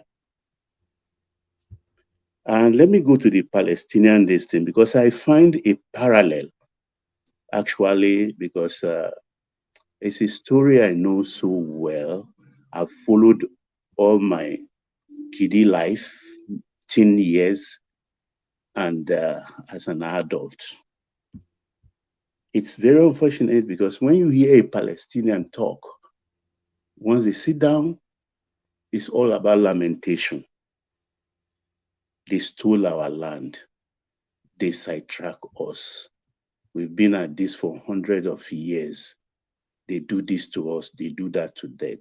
They don't say things they've done to themselves. Don't get me wrong. I'm a product of the two religions. My father, a Christian, a Catholic. My mother, a Muslim, a veteran of many pilgrimages. So I know if I enter the church, I'm very much at home, as much as I am in a mosque. But the thing is, even Jesus Christ we are talking about today was a Palestinian because Bethlehem, his place of birth, is in today's Palestine. Even then, it was in Palestine. So technically, Jesus Christ was a Palestinian. These are children of Abraham, Isaac, and Ishmael. And this is why I believe more in Bible story, because we know the blessings Abraham gave to both Isaac and Ishmael. He told Ishmael when blessing him that you will be a warrior. Bow and arrow will not depart from your hands. So deriving from that, I'm not surprised why they are the way they are today. And the only question I ask, because the destruction that is going on in their space, I don't really like it, but I see a lot of foolishness in it. Because let's talk about street balance. Man pass man. Man pass man, and bata get size. You know you fought two major wars. The 1967 war and the 1973 Yom Kippur War, where a lot of your lands were captured. And if you look at Israel today, you have Syria, all the countries box them in. Syria, Lebanon, Jordan, Egypt, and of course the Palestinian, which of course are divided in the flanks of Israel. We have the West Bank and we have the Gaza Strip. And the Gaza Strip shares a border even with Egypt, where they dig tunnel miles, tens of miles into Israeli territory. The problem that is going on now is being instigated by Iran. What's Iran's problem? They don't want any Arab country to have anything to do with Israel. But they can't live like this anymore. Qatar has made peace with Israel. UAE has made peace with Israel. This is just a recent one because Egypt has done that far back. Jordan has done that way back. Now the latest country is Saudi Arabia, and they don't want that to happen. So Iran is arming the Hamas, who Hamas is like. Can I interject you, Baba? Yes. You can interject and we can carry on with this topic, but the language has to be very delicate because this particular topic is one of the ones that our YouTube is most sensitive about. But carry on. Yes, I know. I'm putting it in historical perspective. Yes, Ajale Koko, please come in. Let us put it in the right perspective. I think you are one-sided the way you are. No, I've not finished. Okay. Let me wait a little bit. Okay. Maybe All when. Right. Okay. Thank you. Now, Saudi Arabia wants to make peace with them, and they don't want that. And they started sending arms through the tunnel to Hamas. Now, Hamas, let's just call Hamas is a territory, just like a local government. But the people who won election there, actually, the Gaza Strip, they won the election in Gaza Strip. Hamas won. Everybody was even surprised that they won totally, almost 100%. But in the West Bank, we have the main government that is recognized, which is an offshoot of PLO, that's the Al Fatah group. And they receive a lot of millions, if not billions, every year, both Hamas and Al Fatah. You can see that the conflict presently going on is between Hamas and Israel as a country. There is no time Israel has opposed that they will not have their own government. But the first thing is about safety. Recognize us first. If you recognize us first, we will return all the land we took from you through war in 1973 Yom Kippur War. But they refused, and they want self-government and everything. As we speak today, the Palestinian in the West, in the Gaza Strip, still go to work inside Israel. They are one family. They are children of the same father. When Israel went after the Second World War to what they call the land of milk and honey, because of the hostility of the Nazis in Europe, Hitler's Germany, when they went back, those lands which they can't lay hands on because there are already Israelis in that territory, but they need to expand their kibbutz, that is their farm settlements. So they started buying land. The Palestinian actually sold lands to them, the Arab Palestinian sold most of this land to them. The ones they acquired by force was through armed conflict.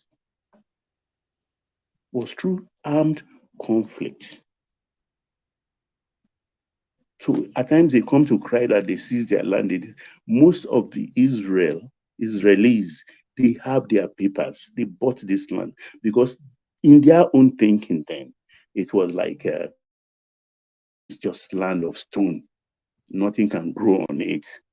But the Israelis fold their sleeves and put their shoulder to wheel. It's amazing how they make that land fertile.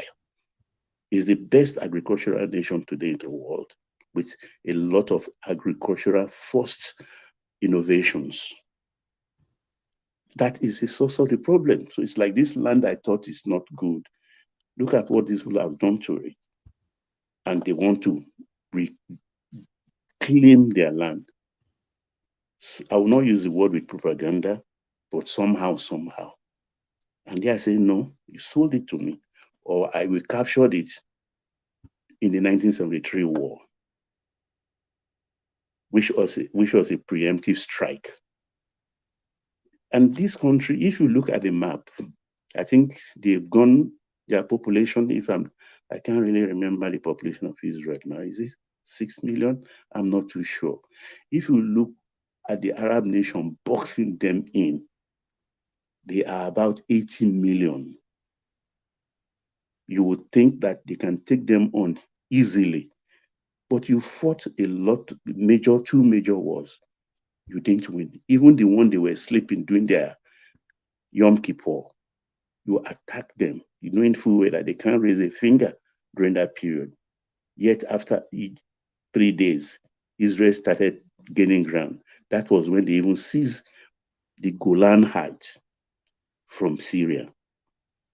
You had other skirmishes, even with Nasrallah, Hezbollah in Lebanon. Baba, Yes, sir.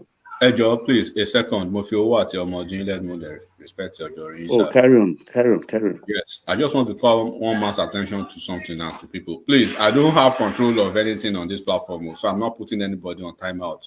So for people who are delusional, Please stop putting Prince on timeout, please, enigmatic.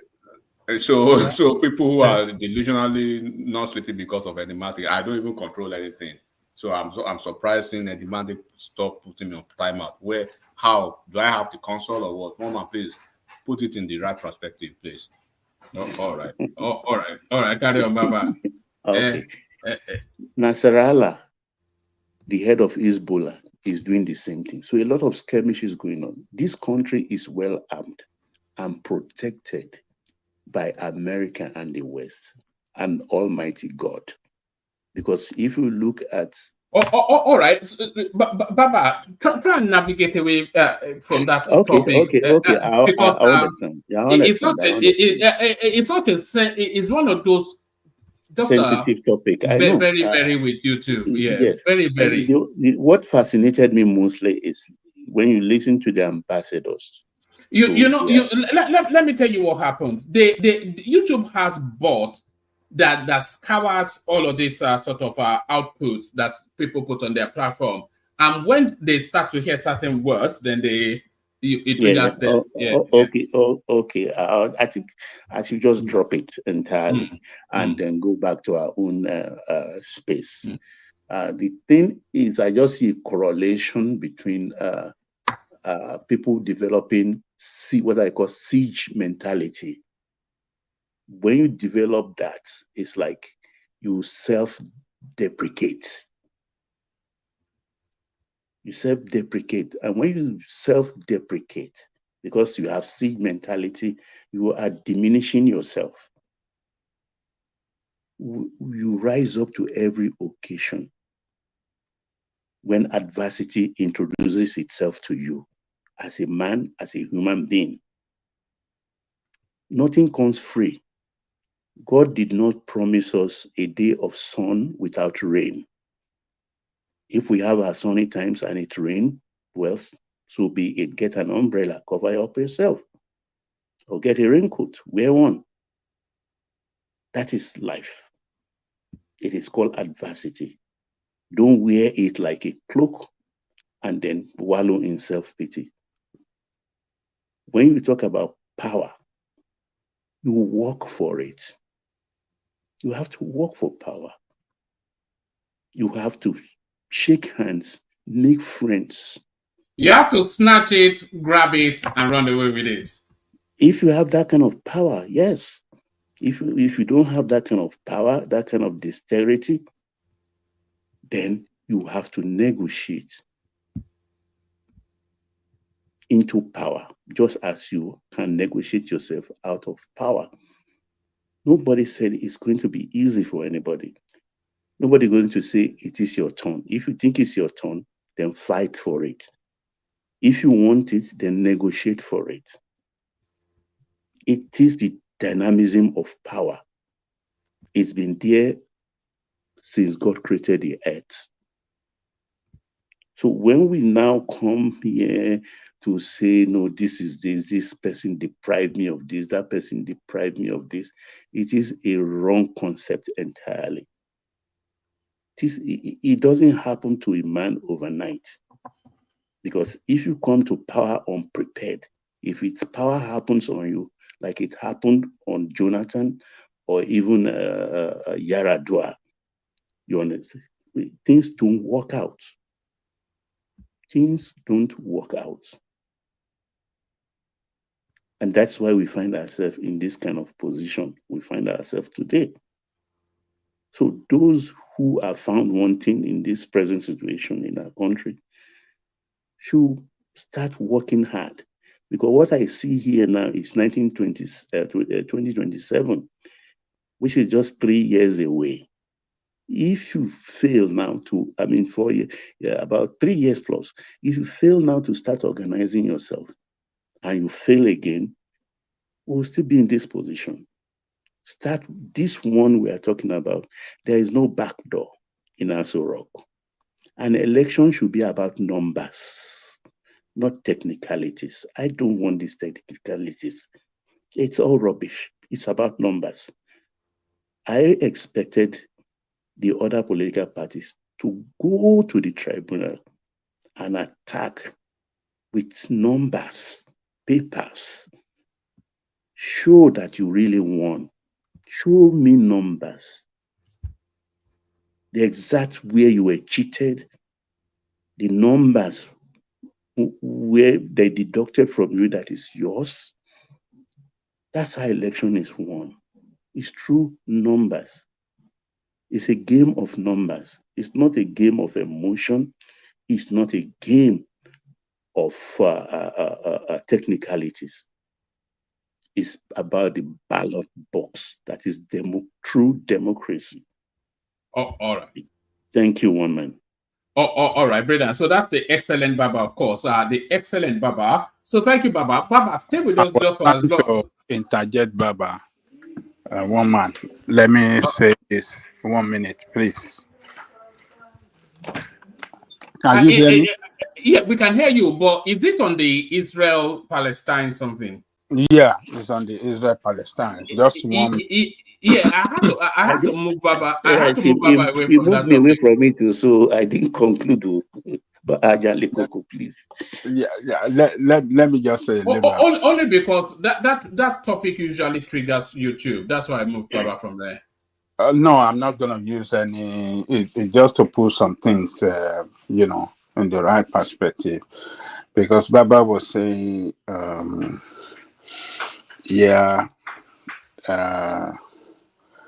it was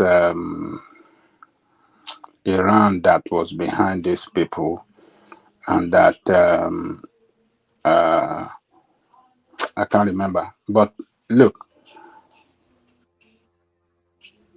why we have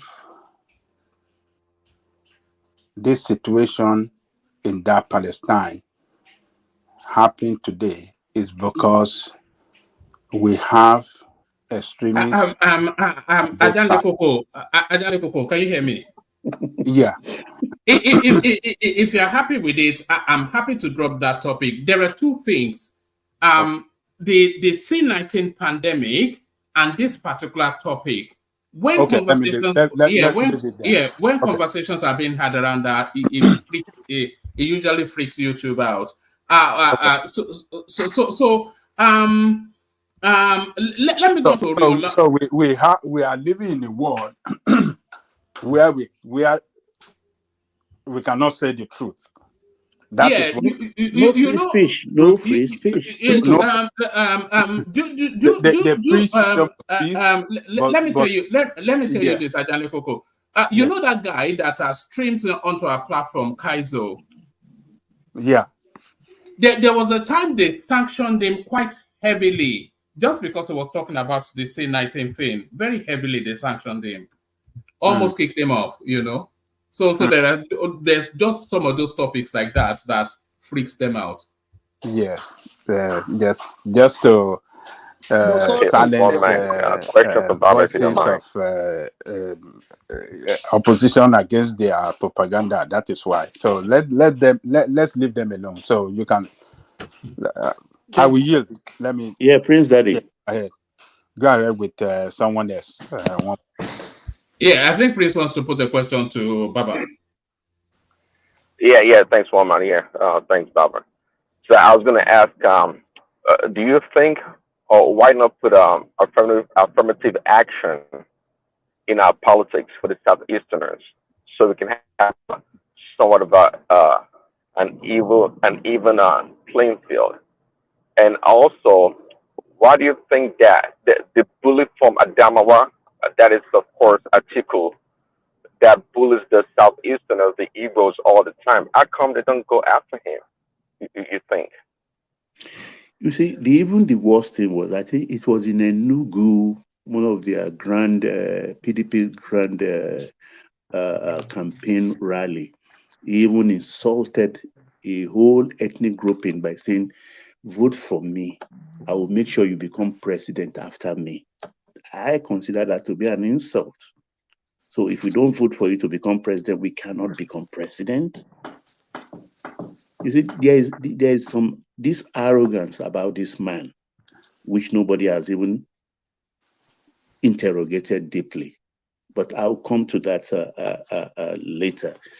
This man called Atiku he is principally the person that deprived the East of the presidency. He is single-handedly the person that deprived the East. It will have been either Peter Obi or Nyesom Wike. It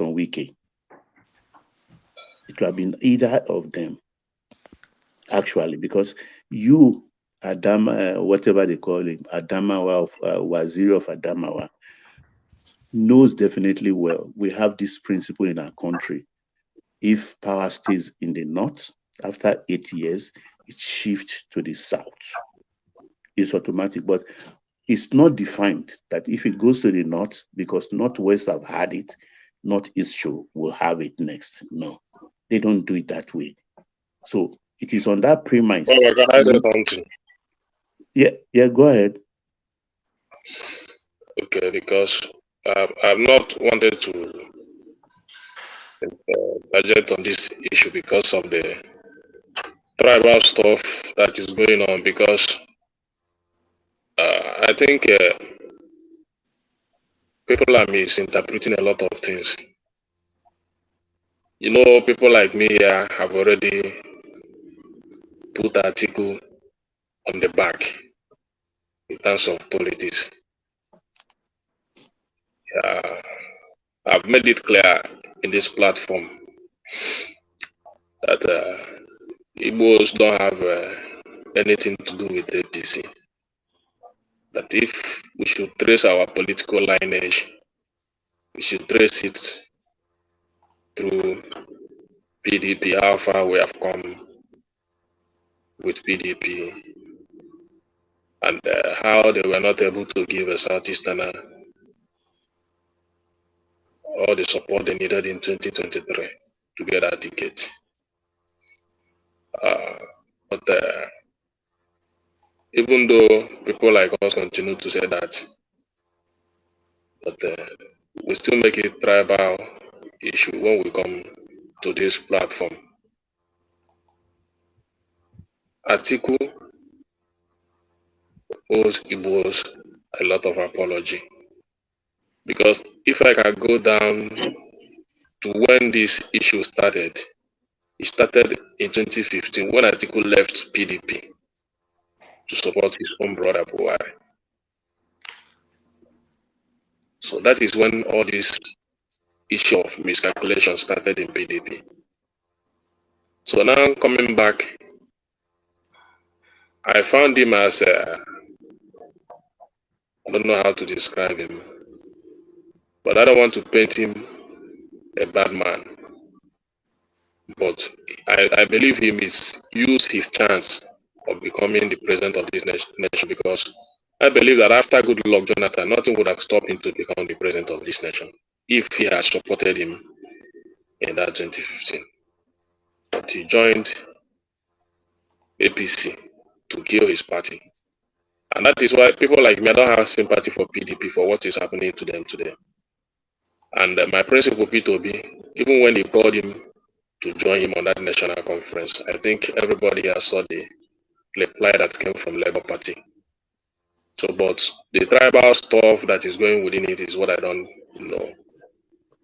Because I blame our politicians for everything that is happening in our nation today. A lot of them, both in APC and PDP. We are not telling the people the truth. And that is the main problem we are having. A lot of them seems to be deceiving Nigerians. But I hope we get it right to build a better nation, better country.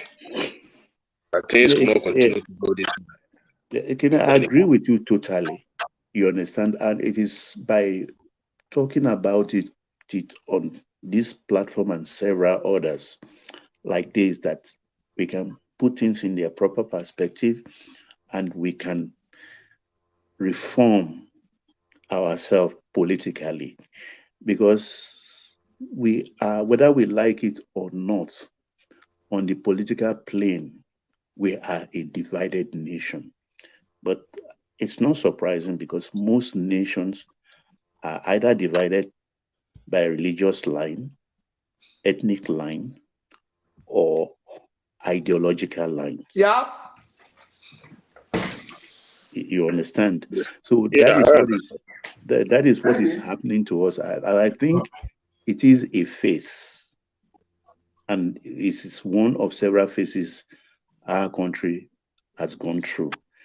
And it is a phase that I find wrapped in fallacy. Because let me use the example now. If, let me say, people, please pardon me for this enigmatic and you, Ekene. If you move out Ekene from Nigeria, enigmatic moves out from the US, and you meet somewhere in France tomorrow, I tell you, whatever goes on this platform will be forgotten and left behind, the way you will embrace yourself. I've seen wonders like that.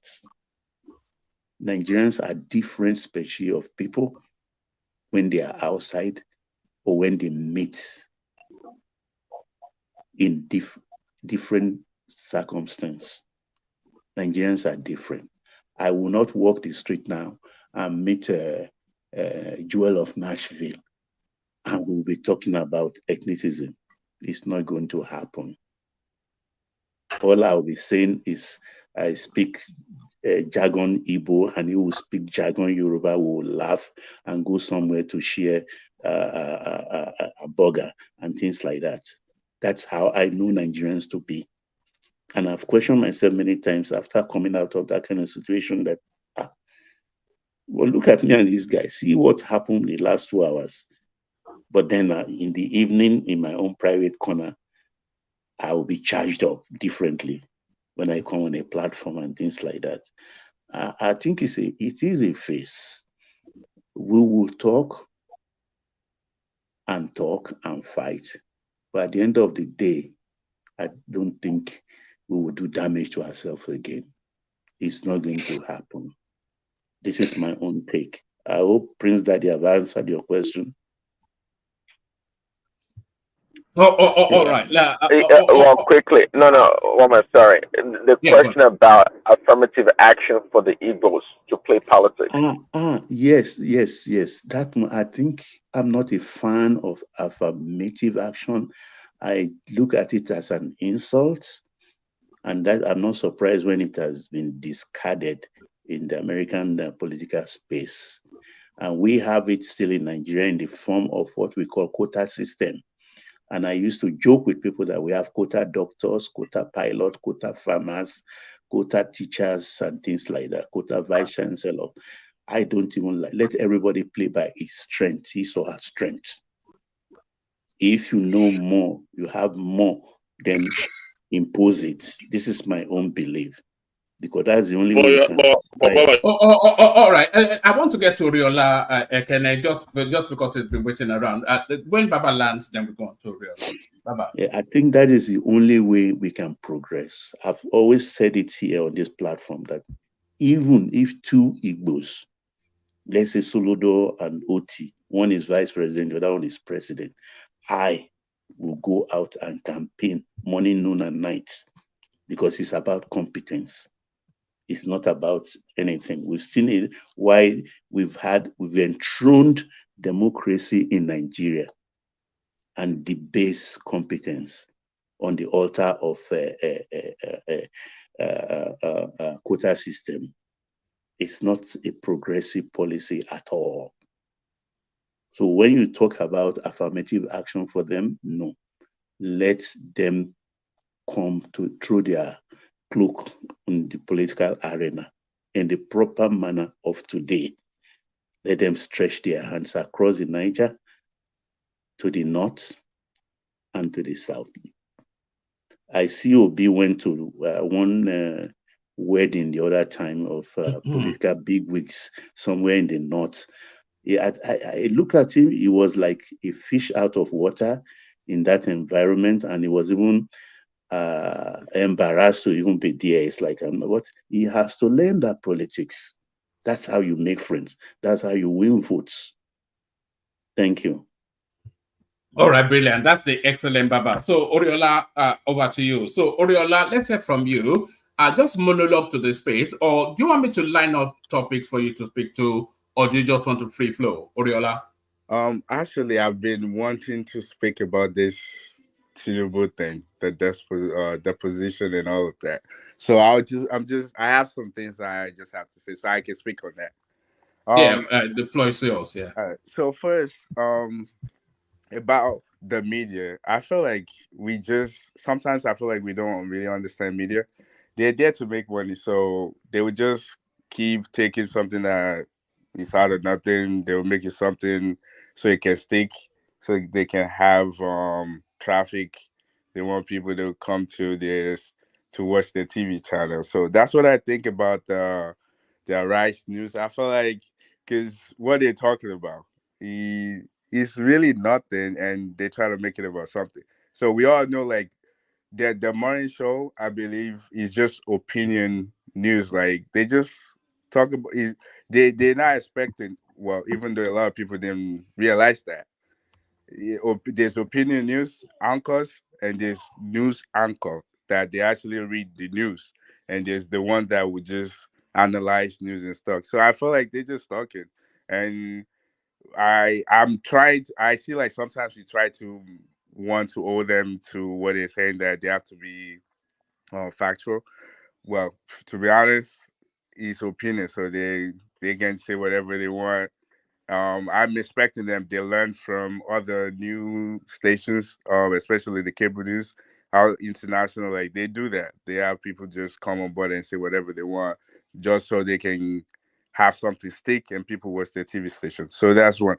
So now with the the deposition, to me, is not funny because I know, like, you've been talking about this baby like for 5 days now, and I was like, Friday, I was like, let me just read the deposition. So I decided to read it, and I read it's about 155 pages. So I read to like 88, and I'm definitely not sure that everybody that actually were talking about this actually read it, because if you read it, you would know that.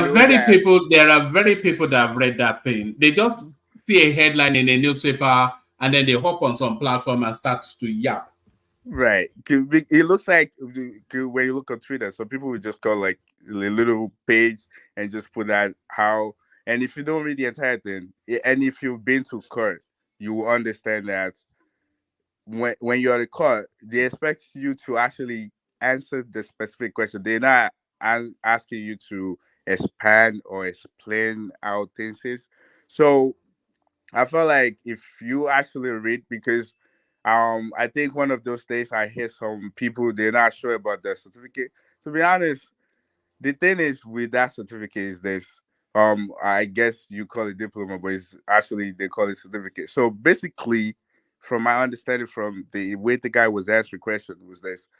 So they have on file some certificate from 1979, and the reason why they still have this on file is because some people didn't pick it up. So now you, if let's say you lose your stuff and you need another one, you can get it. But here's the thing: the president and some other valuable people that were there back in '79, they're not. Let's say just like the Tinubu one. I believe that between one of the one that is submitted was actually um he actually corresponds with the certificate that was given between the 98 and 2008, I believe, or 2000 and something.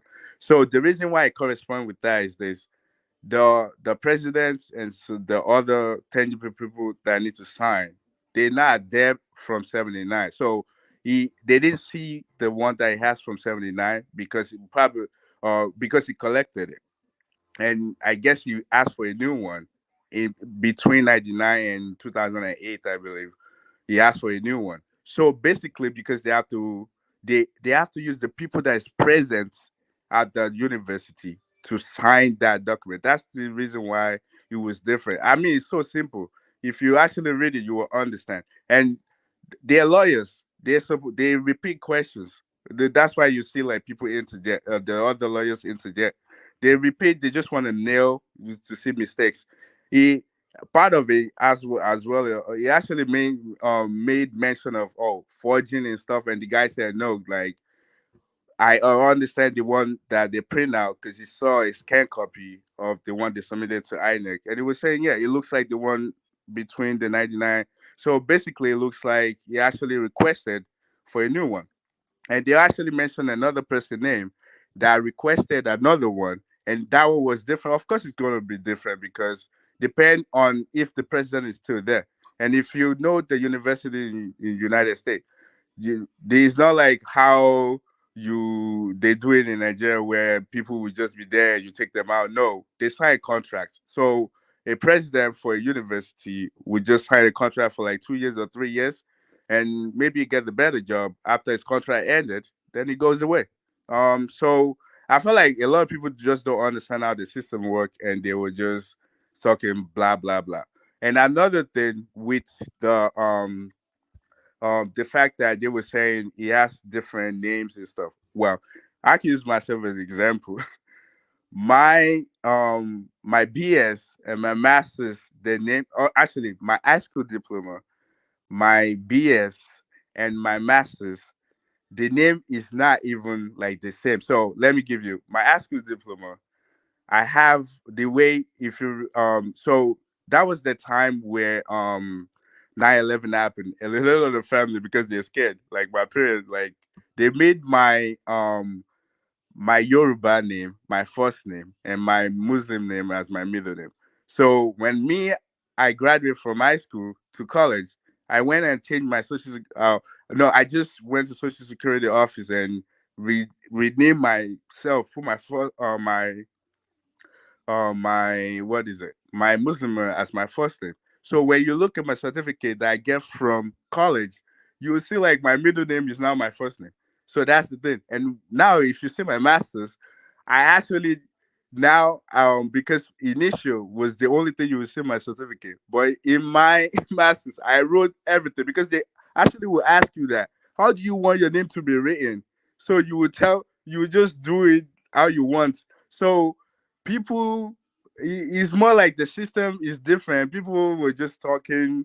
I feel like that's probably what happened to him, where when he was trying to get his certificate, they were asking him, "How do you want your name to be written?" And he was like, "Okay, I want it just like this."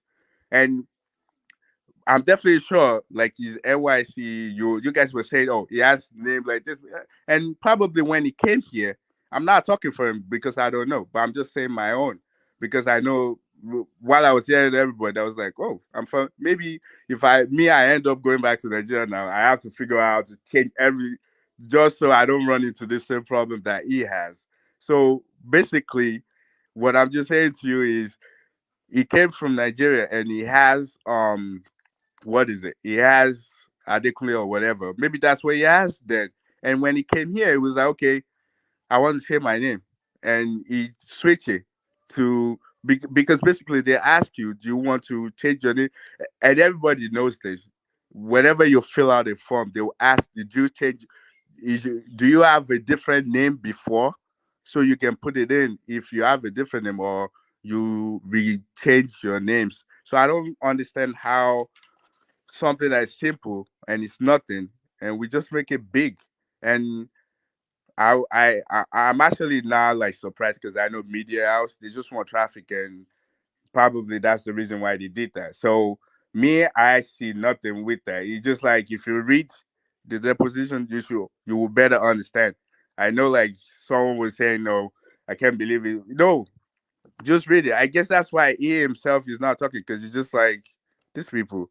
It's nothing. You know what happens? People recoil from it because it's such heavy going. You don't want to go through 155 pages just so you can have an opinion on something that will be probably would have forgotten by next week as they go on to the FBI file. So There's no people FBI file. What does that even mean? What if does there's that no mean? if there's no FBI files, they will make one up. Yeah, you know how this space goes now. If there's Yeah, no FBI files, they will make one up, and yeah, then but and then they will continue. You know. the media house are enjoying this because that's how they make money. Like, yo, Arise News, they're happy because for a minute after the judgment came, like there's nothing really for them to talk about, so they had to make up something. To be honest, their opinion stations or their opinion, that section of that part of the program is opinionated. So I mean, it's more like newspaper as well. Like you will see at the bottom of it, for people that actually read newspaper, they usually will tell you is an opinion. Like sometimes, and some people actually do write news, like they write what happened, while some people just give opinion. So that's what I just think that they're taking us for a run. Like a lot of people are falling for this, which is okay. They want to make money. So if you fall for it, that's what like the news channels here, CNN, Fox. If you go to those stations, they're literally talking about something different. They just want something that stick to people that watch them, and they make money out of that. So that's why I saw. I say about that, and with the diploma thing, like I just think that because when you come, if your name if is even like I'm sure a lot of people here too, if you still have your birth certificate, it might just like the way your parent write the name then might be different. Like some people rename or they just change it. Like maybe they want it to be more fancy. Or so for example, you know like how someone name would be Ife and they will now turn it to love. They will call themselves love. Are you telling me that when your parents did your birth certificate in like 80s or 70s or 60s, they put love? No. But you want to like be put and make an English name. So that's some of the thing. I just think like and the what is it? The typo where they put F and C. Why people don't know your name? They don't know if you're male or female. If you put whatever, well, they don't know if you're male. So literally they can make mistake. Maybe they don't see your writing or something, and they don't know what it is. So I think it's just like little things. If an American who has just a loose association with the Nigerian space, if he says the name Bola, the chances are that the Bola that he or she knows is probably a female. Yeah, and the fact that just like you rightly said, you made mention that the fact that you made mention that if it's close to that, imagine people that they're not engaging with a lot of Africans or their neighborhood. They don't Because usually Bola got is people more like of that. a female name than a male name, really. Right. Yeah. Yes. How, Yeah. how did you arrive at that? Who told you? Because most bowlers that I know are female. I think that's Yeah. Me too. That's fallacious. That's I fallacious. know. How can it So be fallacious? I said it's most bowlers that I know are female. no, no, it's fallacious. That's you. So you are not in my And shoes. You Oriola as cannot know well. that Most one. ball, most bowlers that Oriola know are female. I don't know Funny a enough, male called I've bowler. not even Apart from Tinubu, I don't know a male called bowler. I've not even known any female bowler in Canada. Yes, in Nigeria I know, but I've not known any. In fact, I have many of them on my LinkedIn that you can say bowler, but they are male, even though they are from Nigeria. So it's just fallacy. So I think it's unisex. So I don't know. Yeah, but No, it is unisex, but are predominantly female. You see, the bowler you are talking of comes in different form. Adebola, Oyebola, there are so many forms of this. So it's not as if something you can just because if we say now, if we want to take if you want to go statistical and say okay, everybody name bowler, you will find out that at the end of the day, it might become 50-50 things. So No, I doubt it. Most bowler, if I don't know a male, apart from Tinubu, I don't know a male called bowler. very Yeah, fallacious. to be honest with you, the only two people I know named Bola is the president and this Bola Nini Lowo. That's the only two people I have that they're male that are named Bola. Everybody else, they're females. And I think there's also another name that I just recently knew about that I never even knew like female. Oh, what is it? Larry.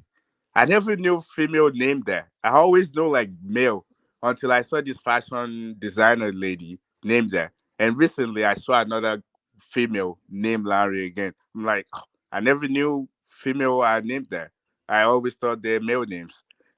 So but the fact is this when you hear why people don't know the difference we black people too, we don't know the difference between them unless you live with them. If you're in Nigeria and I told you some name, you probably don't know if they're male or female. You because it's not the name that we're accustomed to. It's not something that we see on a daily basis or we hear on the daily basis. So we don't know. So I feel like that typo that made female. And if people want to really know, because I think some other people mention of the social security number. So to be honest with you, here's the thing. If you come as a transfer student, actually I actually get to know this because someone that I knew came and you just came for study. So they give you a temporary social security number. So if you're a student and you came here, majority of Nigerians that come here actually come for their master, so they do give them temporary one, even though they can only use it for the school purpose. They can't use it to work. So another people saying that you get it from African American or the black people. That's just like the African American thing and the black people thing. It's just like the way any form you feel. That's the way for them to know the number of ethnicity or what type of ethnicity you are. So they also have just plain white. So meaning that if you're European and you come into this country, they don't care if you come yesterday. You if you fill out a form, you still be a white. They didn't separate it. But for those of us that do like the what is it, the censor, we actually know that they break it down. It's being break down. So for those people that fill out censor forms, it's being breaking down. It will be breakdown from the black and African slash African American. And if you're just African, we will break it down. And now they will break it down to if you're Nigerian or Senegalese or whatever. So that will break it down completely. So the other one that people were saying, yes, different. To be honest with you, I feel like as Nigerians, if you're based in Nigeria and you've never been, if you just go for traveling, I'm talking about yourself too, because you don't know if you don't live anywhere. If you haven't lived outside Nigeria, basically live outside Nigeria. So if you live outside Nigeria, it's also good for you to just ask questions from people that actually live outside, because we look we look ridiculous, especially some of those lawyers. They really, some of the questions they were asking as Oh, well, like they look ridiculous. So oh, that's what I have, unless there's any other thing. all right. No, there'll be more things to come, but I've been holding Zita back for a while, but I think she's ready to speak to us now. So Zita, are you ready, Zita? Zita.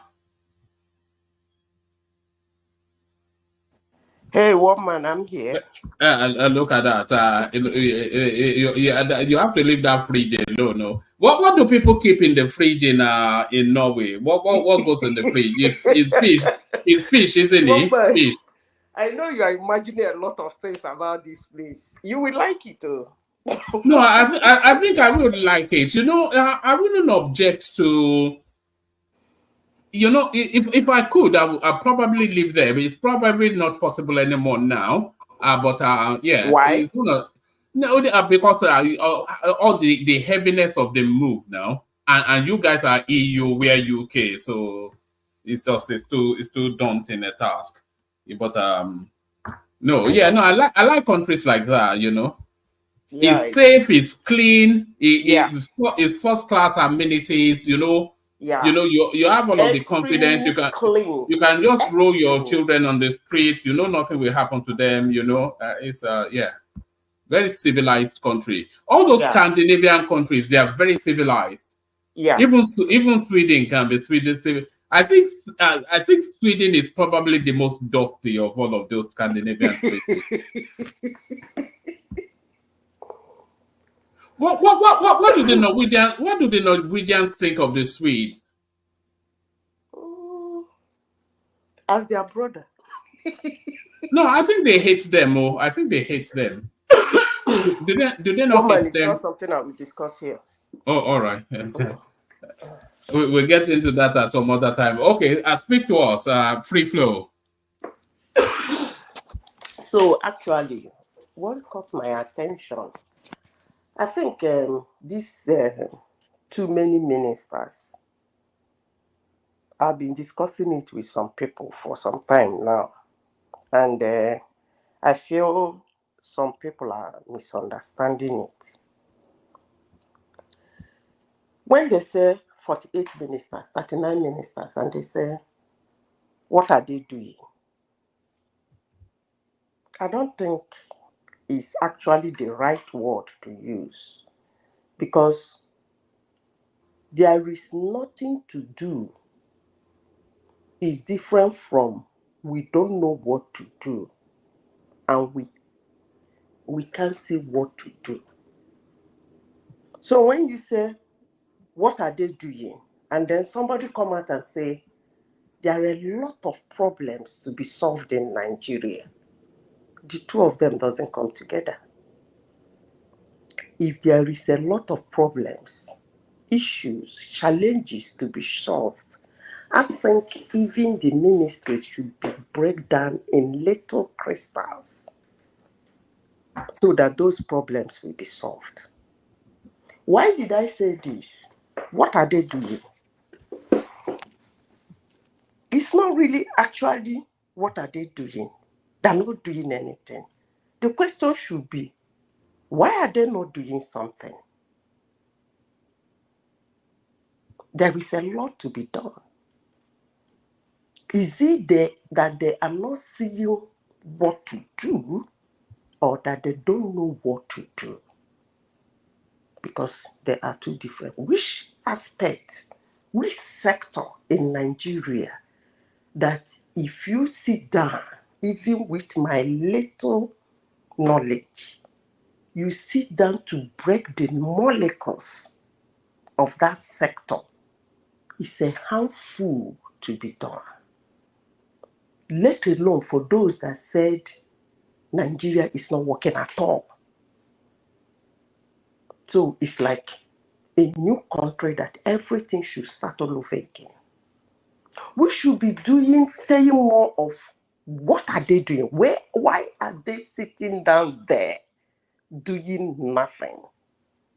Because if it is 100 ministries, it's still Nigerians that are going to employ anyways.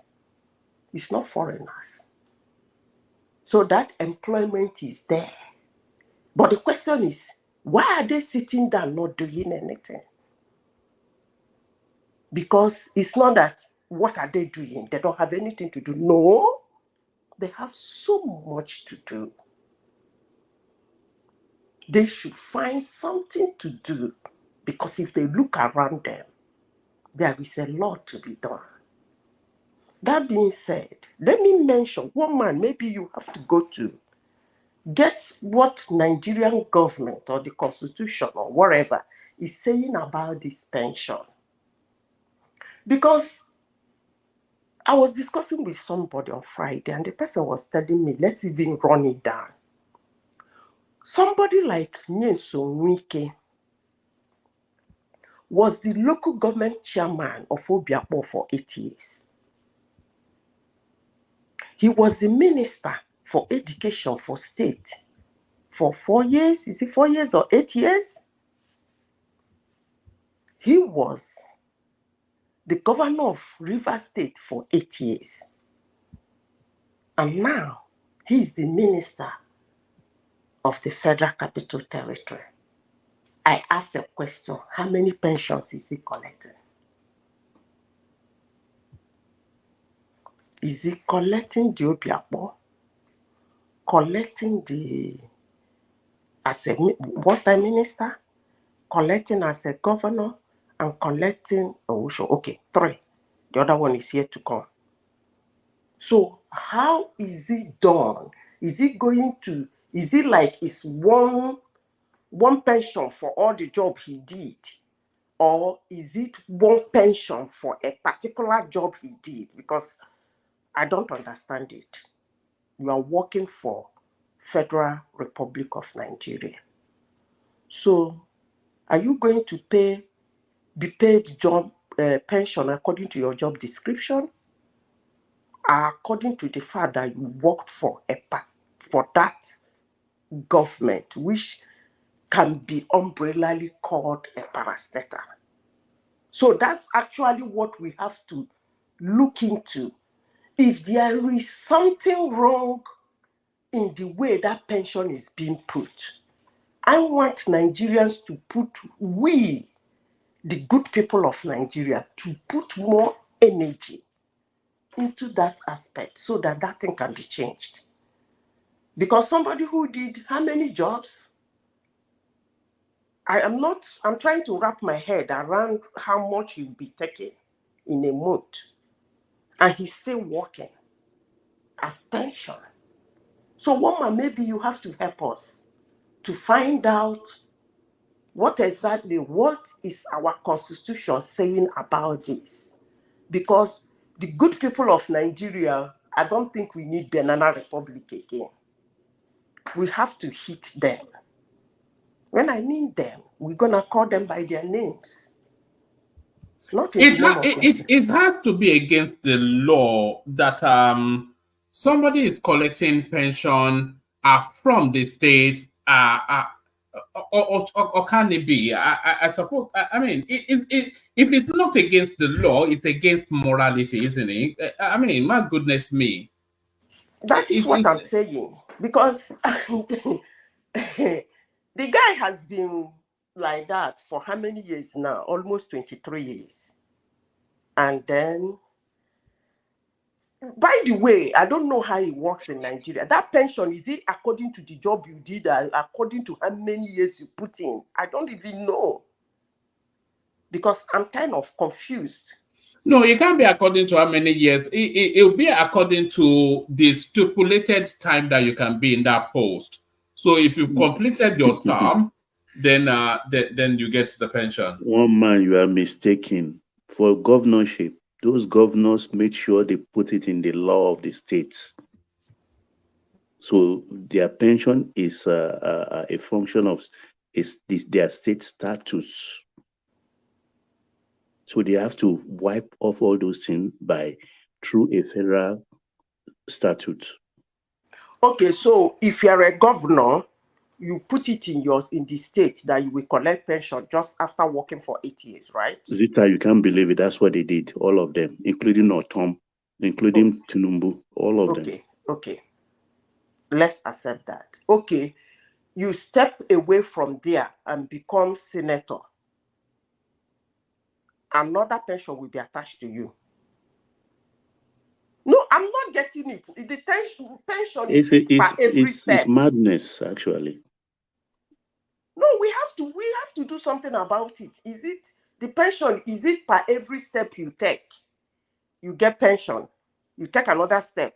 You get No. Oh, okay. Imagine this. You know, I was about to lampoon that space, and then suddenly I came to some sort of epiphany. Because imagine, Zita, you are doing a job, and then you complete whatever tenure within that job entitles you to a pension, and then you get that pension. But then you go on to another job, and then you complete whatever entitles you to a pension, and then you get that pension. So the pension from the previous job, it has no bearing on the pension on the next job. So you can get 2-3 pensions depending on what the arrangements are. But I mean, do you understand? I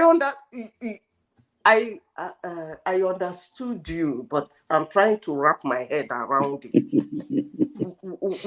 madness, where on it's earth madness. is that kind of a thing done? It's done everywhere. It's done everywhere.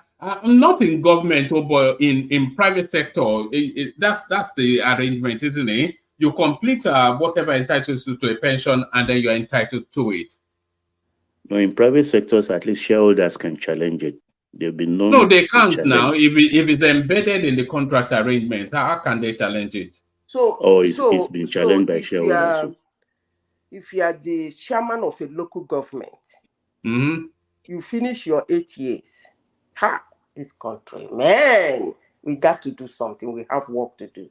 You completed you see what I think they should do, Zita. Sorry to break your flow. What I think they should do is that you lose that entitlement to that pension if you go on to another governmental post. Yeah. Is it what they're doing or what you think they should do? No, what I think they should do, but that's not what they're like. Somebody like Akpabio, he's one of the main culprits. He's just my God, man. No, Nigeria and one chance. So no, Akpabio was just governor. Is that not what? It wasn't not the chairman of NDDC or something. It has several positions, which is collecting pensions for. Just like Wike. Just like name any of them. That is not right. Even people like Fashola, he will be collecting his pension from Lagos State, now collecting whatever entitlement is getting off this whatever I did with Buhari. At the federal level, my God. We must have been distracted to watch this happen to our nation. You cannot, I don't get it. It's an argument for a military coup, Zita, because if we had, I'm not sure that Nigeria. I'm not quite sure we're there yet. I think Nigeria still has one more republic to go. I think we might well need a 5th republic just to rebalance that country, because if in this 4th republic, that country is going nowhere. One man is an African thing, not a Nigerian thing. In some countries where their constitution stipulates that the minister will come from the parliament, they will appoint you as a parliamentarian, as a minister, and you found out that the parliamentarian and the minister is still receiving both salaries brazenly. It's been subject of controversy in many African countries. To me, I would have said if you are still in the government, you should not collect pension if you are still working for the same government. You mean voluntarily or by law? By law. But the last job the last job will be where your pension will be coming from. Yes, when you get to the retirement age. Yeah. One man. Do you know the worst? Figure out something because I'm just kind of confused at the whole thing. Looking at it now, that's a lot of money. Outside And what we're talking about top end something, you know. These people are collecting what 10, 20 million a month with accoutrements of padded out, you know, this, that, and the other, vehicles, health insurance, mansions everywhere. You know, virtually all of the state governors, part of their package is a property in Abuja. You know, I mean, what's going on? You know, it's unbelievable. You know what I mean? It's just, how can this be? And where have we been on this? No, we've just let it go under the radar now. These are the things we should be all vexing over. One man. Do you know the problem, the most part of it? Somebody like now, Umai, that contested the election and win as a senator, now have a ministerial post. And he has not given up that senatorial post. And he's still collecting salary both ways. How do you describe that? I'm not sure that is true. One man is true. He's been argued on television today, on channels. So, wait. That position needs to, he have not come out to say, I've given up this position. One man. If he has given up, another person would have contested. One man. Is he still holding the two positions? I'm not sure that is legally right. One man. Yeah. Just to put certain things on record on your platform, right? If there's a reason why people should make independent research, it is not incumbent upon the holder of any office, legislative office, right? I knew that Wegabia Miller, when he took up the office of the chief of staff, he officially announced in the chambers, in the parliamentary chamber, right, to accept his new office and then tender is make that office vacant, the speakership office vacant, so to say, his new office vacant as House of Rep person. Because of the quote unquote his position then as a speaker. One, if you want to know, there's so much noise coming from your background. Yeah, hold on. Let me move. Just a second, please. So, if you want to know if Dave Umai, Olubumi, Tunji Ojo, the one from Ondo State, and maybe two others who moved from the legislative to the executive now, if they've actually relinquished their position, right? They can check directly from INEC.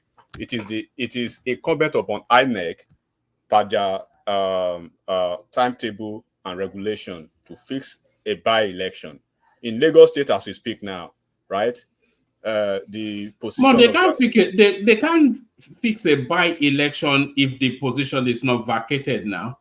There is no possibility where position is not vacated when you're already a minister. I mean, yeah, but this is what they're saying, and Solomon is verifying it that Dave Umahi is double dipping. How is it? How enigmatis? Yeah. Let me say this, because when what's his name? A lot is happening. We have to talk about it. I'm beginning to think Dave is collecting money as a senator. Right? Yeah. I have to. No, just calm down. You see, when NFLF was told to suspended, that was the word. You know, this ambiguity in utterances by some people who are given the opportunity to say something according to the institution, that we make it ambiguous without Nigerians asking questions. The time have come for us to ask questions. You cannot say somebody is suspended. You have to break it down for Nigerians. Is it ordinary suspension, which is ridiculous? You cannot just say suspended. The person will be at home doing nothing and you'll be paying him salary. Is it suspended with half pay or is it suspended with full pay? Yeah, We need to know. That you are In the basically, case of NFL, he was collecting money. He was still being paid. So this Devil Mahi now, is he collecting salary from the Senate? Okay. That is the question. Whether they are putting up the meeting, the election for his position, the question is there any money going from the Senate into his pocket? Hold on, Zeta. If it's not retired from the post, then he's entitled to the salary. And if he has not said he has voluntarily given up that salary, then the salary will be going to him. So it's not even man, there's a salient question from Madam Zita. Has he retired or probably relinquished his post as a senator? That should be the crux of the matter here. It's because already, if you go to certain section in the social media, you will see what is happening about Dave Umahi or whatever. And Dave Umahi is not the only minister who moved from the legislative chamber, right? But because of the peculiarity of where he comes from, right, there's always a narration about him. But now the question is, has anybody on this platform, right, made their independent research, maybe to call or to do anything, even those who are in Nigeria? Is Dave Umahi still a senator on the paper and still receiving salary as a senator and double dipping as a Dave Umahi is still a senator as I speak to you today in Nigeria. Enigmatic. Dave Umahi is still a senator. Hold on. Let me answer your question. Hold on, The thing is, all the legislators, including David Umahi, most of them have court cases. That is tribunal cases. Their seat is still being challenged. So it's something I think Ogbeni has to throw some light on. No, that is the or legal, your good self. You are a lawyer. That is the case is in court. So technically, even if he wins the first stage, the opposition may still appeal. So I don't know how that works out actually. Okay. Because the seat technically is not vacant. That is the legal part of it, right? That is the legal part of it. We are talking about the administrative part now. That one you are talking about, the case is still in court. It's still being challenged by someone. So now the question is, because I don't want to, I try to get a clear departure from hearsay. People are saying Dave Umahi is yet to vacate his seat as senator. How do you know? Let us know. Give us some evidence for that. I think last time he was on Channels Television. They asked him question about that. He couldn't give a clear definition. Yes. I've not seen that, and I want to. I watched the interview very well after they gave him that Minister of Work. Few weeks when he started work, he was on Channels. Okay. So he couldn't. If he has vacated, there is nothing like giving all those. He will say yes, I've vacated. Maybe an election will conduct time. But he didn't do that. Hold on, Ekene. Hold on. Just hold on. Let me put this on the screen. So this was from 2 days ago, and this is from the Punch newspaper. It says Umahi Giadam yet to resign as senators. So yes, it says that's in Punch, right? Yeah, it says 46 days after their inauguration as ministers by President Bola Tinubu, the Minister of Works, David Umahi, and the Minister of Police Affairs, Ibrahim Giadam, have yet to resign their membership of the Senate. So that's what they're saying. Okay. So, and this was 2 days ago. Now I can take this, right? I can take this to the bank because I can quote Punch at any level, but having to resort to hearsays, I won't do that. But I know Bumitunji Ojo from Ondo State, who was a member of the House of Rep, is equally one of them that moved from the legislative chamber. So I'm not saying you are not right, one man, and I'm not saying Ekene is not right, but I'm saying myself, I will have a clear departure from hearsays. But this now, right, is a verifiable source that I can quote to anyone to say, okay, I'm not sure Dave Umahi has resigned. Yeah, but is it oversight or hold on? Is it oversight or greed? Because as I was checking, in July 28, it says ministerial list David Umahi is set to resign are from Senate. So, I mean, how long does Okay, it say? It's let's just two let's lines put it now. I let's put it resign in from the the Senate, and that's it. And then I take over. And let's the put case it in the will proper say, perspective, one man. This is what we are talking about Why they our say it? this is what we are saying about our politics, right? And the greediness of the political class. So we cannot depart from that. But my own thing is try to separate one from the other. Look at Dave Umahi now, excellent man, right? From a boy in state, a minister of works, one of the flagship ministerial position. Same as Gaidam, the former Yobe state governor, now minister of police affairs. They have nothing to be holding on to a previous office. If actually even thinking about the perks of that office. what about the 10 million naira that is sitting in their account every month? I already put it in the conversation, the greediness of our political class, right? You can't take that away from them. What I always take away from this is, and that I always challenge, is do not tell me that one is different from the other. They're all the same. When they have the opportunity, they will lash on the loophole, the lacuna of it. So if you say, okay, you are not taking pension, right? Maybe from your state, but look at what you've been able to embezzle through contracts, right? For almost 8 years or 4 years, you were making money from the government, almost $5 million a year through your bank. So what pension do you need again? Let's talk about Can I this can I say magnanimous nature. What Why they pension again collect? do you need? What pension do you need again after you fleece their money through your bank or through some contract inflation and everything to your families, to your cronies, even your wife, your spouse, as a director, as in one of the states, contract. So what pension do you need again? But if you But still put hold on, enigmatic. and hold on, Quickly. Baba, hold on. And there are some governors who were engaged in that, but they still actually they went ahead to put themselves on the pension. Enigmatic. That is There is another level of pro-mass greediness. wait. Oh, there is something I want to say.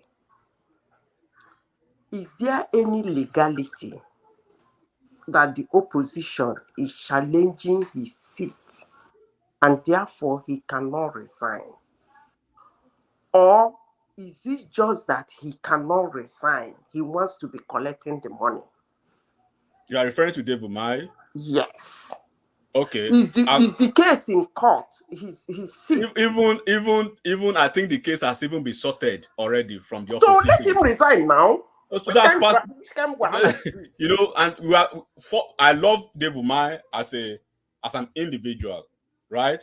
But I can't take away the criminality in the political mindset of them. So that's just the way I see it. I can't take away the political rascality and their criminality. None of them is an exception. None of them. So Dave Umahi may be an exceptional guy doing a great job.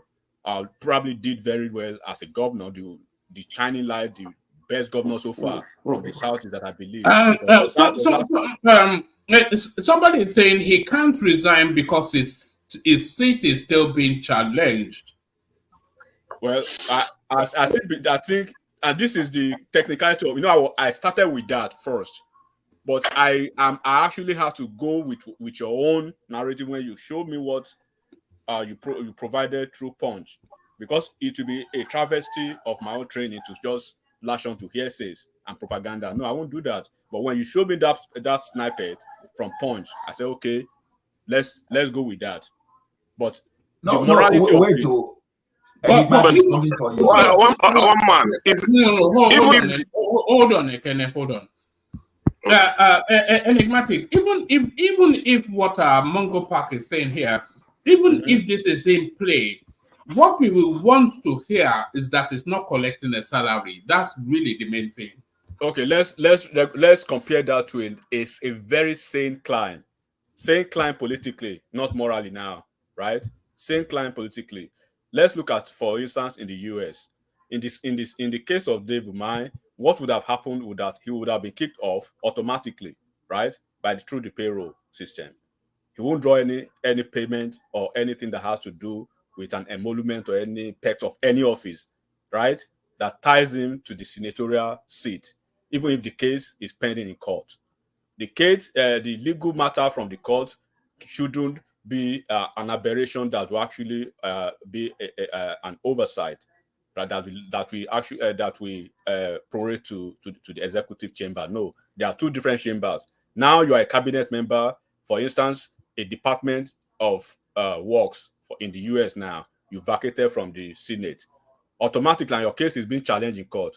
Everything that has to do with that office terminates the moment you pick up the second appointment from the executive. So that is in a similar climb. But we know the climb we are dealing with one man. There are so many Nigerians who are drawing payroll, who are drawing payments, pension and everything in Nigeria, but they're in Canada, they're in US, they're in UK, but they're getting paid.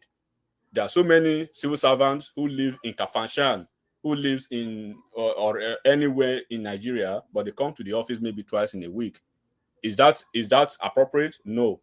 So when we are politicians, when they do that, it means they have people, they are in the same system. But on the legal part of it, this is what should have happened. Automatically, right? There should be an end date. End date. If you are in IT or whatever, the moment your services are terminated in a certain organization, there's an end date that automatically withdraws you from all the payroll and the perks of the office. I don't know if that is happening in Nigeria. Enigmatic, if you don't mind. This is what I want to say now. Now, do you think this is not violating the principle of devolution or separation of power? Because I never thought of this before. This is a very, very interesting legal case to me. Can we, I will say, constitutional? Because you are supposed to be the senator. Now, the court has never declared your election, you know. So, but we jumped that place. So, because technically now I'm seeing him as a senator at the same time in the member of the executive. Wow. Honestly, this is interesting. That's just I don't know. Can I say something before I go? I think this is You still have the floor. Yes, later. Okay. Let me let you have it. I just want to beg Nigerians. Can we stop this distraction and watch what these people are doing? These guys are signing our wishes and our will for our country into their pocket. What is this longer throat? Because I don't get it. We are still complaining about the pension. People are being appointed and they walk into that appointment and are still collecting money from the one they were before and are collecting. Okay, wait, let me ask a question. As a minister, has he been paid? Like salary of a minister? That's another area we have to look at. Maybe he has not been paid as a minister. He's still collecting his salary as a senator because he has not relinquished his seat. So these are the things we have to look into. Honestly. Yes, it cannot be collecting both of those salaries. It should not be collecting. It should not. That's what I'm saying. It's either he's still collecting as a senator because he has not left the seat, but he's not collecting as a minister. But I don't know which government that pays somebody 2 salaries. I don't really know, because if you look inwardly, a lot of shenanigans is going on in Nigeria that people are not complaining about. They're comfortable with it. Why should any citizen of any country be comfortable with something like this, if I may ask?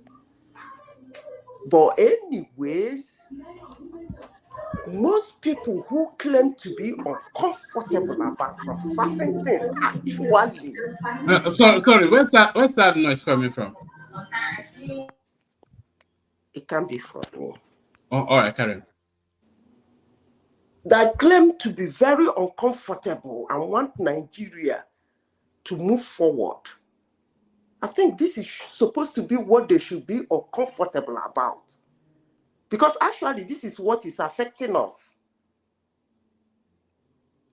And even setting aside the money, and I think this is what Mongo Park is speaking to in the comment section, are the people of its constituency getting the representation that they should be getting in the assembly? How? How are they getting the representation? They can't now, so that's even a bigger point than the money. So there's actually nobody representing that constituency at the assembly. But how long does it take if somebody is being moved from being a senator to being a minister? How long does it take, according to this constitution, for INEC to replace that seat? No, I think they have to run a by-election, don't they? So whatever processes that involves. But for them to even run that by-election, that seat has to be vacant. Yeah, that seat has to be vacant first. Once he departs that seat, next thing is by-election. But since he's still occupying it, no by-election. So And that which is why the salary question is is still he going. collecting now? That's what I want to know, because It's both now. It's both. It's both. Has that been established that is collecting the Yeah. salary? There is no way any government can be paying somebody 2 salaries. It's not done.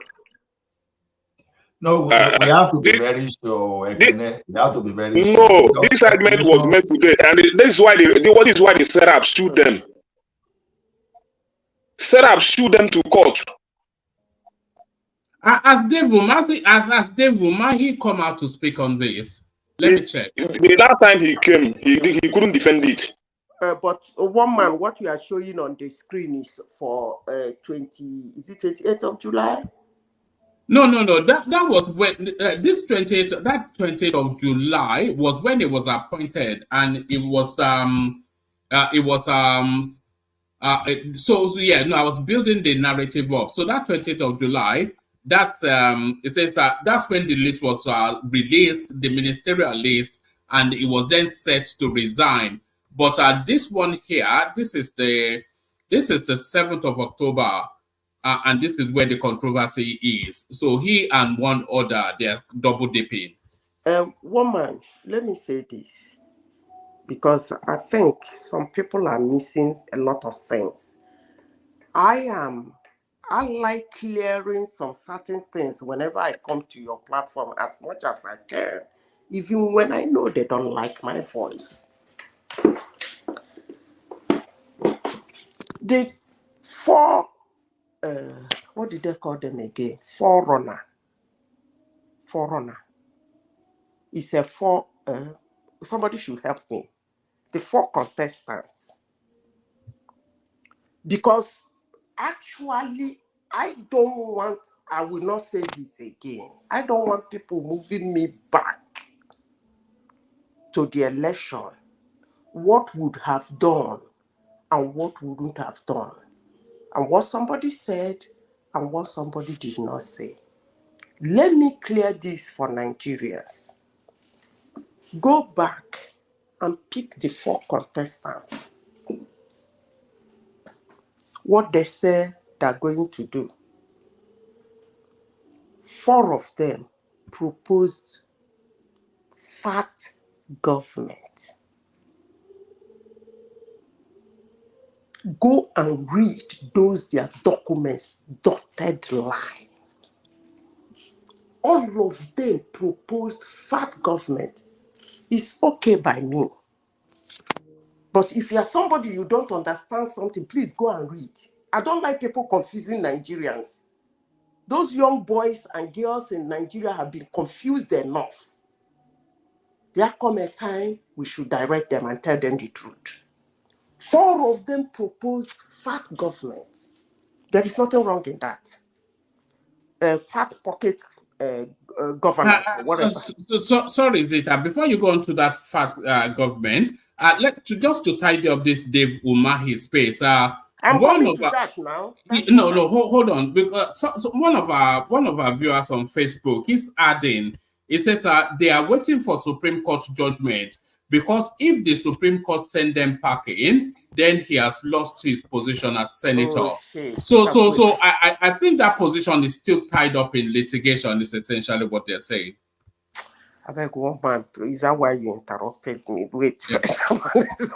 You made me lose my thought.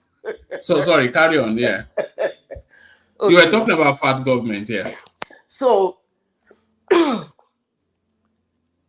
many of them try to express it and be economical about it. And some of them, among the 4, were very forward about their fat government. Now, The truth be told, the situation Nigeria is now, there's no way anybody will come to rule Nigeria and say he's going to do tight hand to rule Nigeria. Because there is a lot of things to be done and you need money to do them. So that question of minimizing or maximizing or this shouldn't even come in. But the question is, the big money, are you actually going to use it to do what it's meant for? Because when we start hearing somebody collecting 2 salaries, it begins to, I don't understand that one. Whatever excuses some people who are running or talking through their instinct are giving, that one doesn't make any sense to me. The important thing is salary is being paid. If he's smart enough, all he needs to do is to stop the salary, collect this one, or don't collect this one, collect this one, and according to the people, and wait till the Supreme Court come. You cannot be getting salary on assumption. I don't know where that is done. But a Nigerian just said now that somebody can collect salary on assumption. And he's okay with that. You know why? Because he suits his narrative or her narrative. It makes her feel comfortable. They are scared of the Supreme Court judgment. And therefore, they can collect 2 salaries. And then, when the judgment goes in their favor, will they return the money? Man, we should be serious. So we should look at what these people are doing. But some of the narratives coming through in the comments it may well not be a matter of greed. It may well be a matter of defending that seat first before giving it up. Because what Mongo Park is saying here is that if he resigns from that seat, it will default to the person challenging him in the court. No. I thought they said, according to the Nigerian court, you remember Amechi's case? They said you win in the name of your party, not in your name. So you see, when they tell all these things and confuse us, I begin to ask questions. They said that winning an election in Nigeria, you are not winning in your name. You are winning in the name of your party. Your picture is not there. It's the logo of your party. So how is he going to relinquish it to the next person? I don't get that. But what do I know? Wait, can I ask you a question? One more, can I say this? Nobody hates Umahi. I think Umahi is one of the most favored politicians in the Southeast. Even me, I don't find anything to condemn him. Everybody knows that he did very well as a governor. But when it comes to the issue of national matters, let's be sincere, it's not all about party.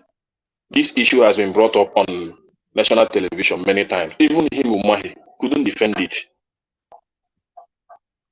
And when Sarah sued them to court, he made mention of his name. They made mention of his name, Akpabio, in particular, before they say others. So we can't continue like this. We are talking about the unnecessary money that is going out in our nation that are not supposed to be so. These are we are talking about the money that they're supposed to be meant for the development of this country. But some particular individuals feel that they have the power to siphon it for their private use. This is not politics. This is national building. One man, correct me. I said the Constitution of Nigeria said that when you win an election, you are winning it in the name of your party, right? Am I wrong? I think so, yes. So why would they Vumahi? Because a lot of people are saying things why it is comfortable for Dave Vumahi to collect 2 salary. One said, scared of Supreme Court to throw them out. So for that reason, she or he is comfortable for now for Dave Umahi to be collecting double salary. The other person said the reason is that his case is still in the Supreme Court, that the opposition is challenging that seat, and therefore he is comfortable for Dave Umahi to be collecting double salary until whatever they No, think no, can no. be said. I'm not sure that they are especially talking about the salary. They're talking about why he has not given up the seat. So is he collecting salary? Yes, what would make it tidier is if he was not collecting the salary, which it should not be. Either voluntarily or by law, he should not be collecting a salary. So do we know Both as whether a he's collecting minister and salary? That is. I'm not. I couldn't say for certain. No. All right. Can I Is ask there a any way question we real can quick? find out? We can check. Yeah, go on, Noriela. All right. So 2 things. I feel like the question that's being asked is valid, but sometimes we kind of like mix the priority. So, for example, the question initially when she started was, if you're a minister, I think she used what is his name, Wiki, as an example that he was a local government chairman, minister, governor. Is he collecting pension after he left those jobs? So what we should be looking at is this: either he's collecting or he's not. There's a law in place that actually back them to collect those things. If you remember, I think was it 2 months ago when Benga Daniel actually came and said, "Now that I'm a senator, I don't want pension that they're giving to governors." So meaning that they have law in place. So are we saying that they shouldn't follow the law? One, or we should actually be fighting the people that put a law in place for someone that's still in government to have that capability to be still collecting money, even though he's still working, but he's collecting pension. So we can blame them all we want, but if there's a law in place, But let me say what is this. it? Let me come in. So Yeah, go on, Zita. Yeah. so our we confuse ourselves as Nigerians most times. It's been an agreed rhetoric among Nigerians that our politicians don't obey the law.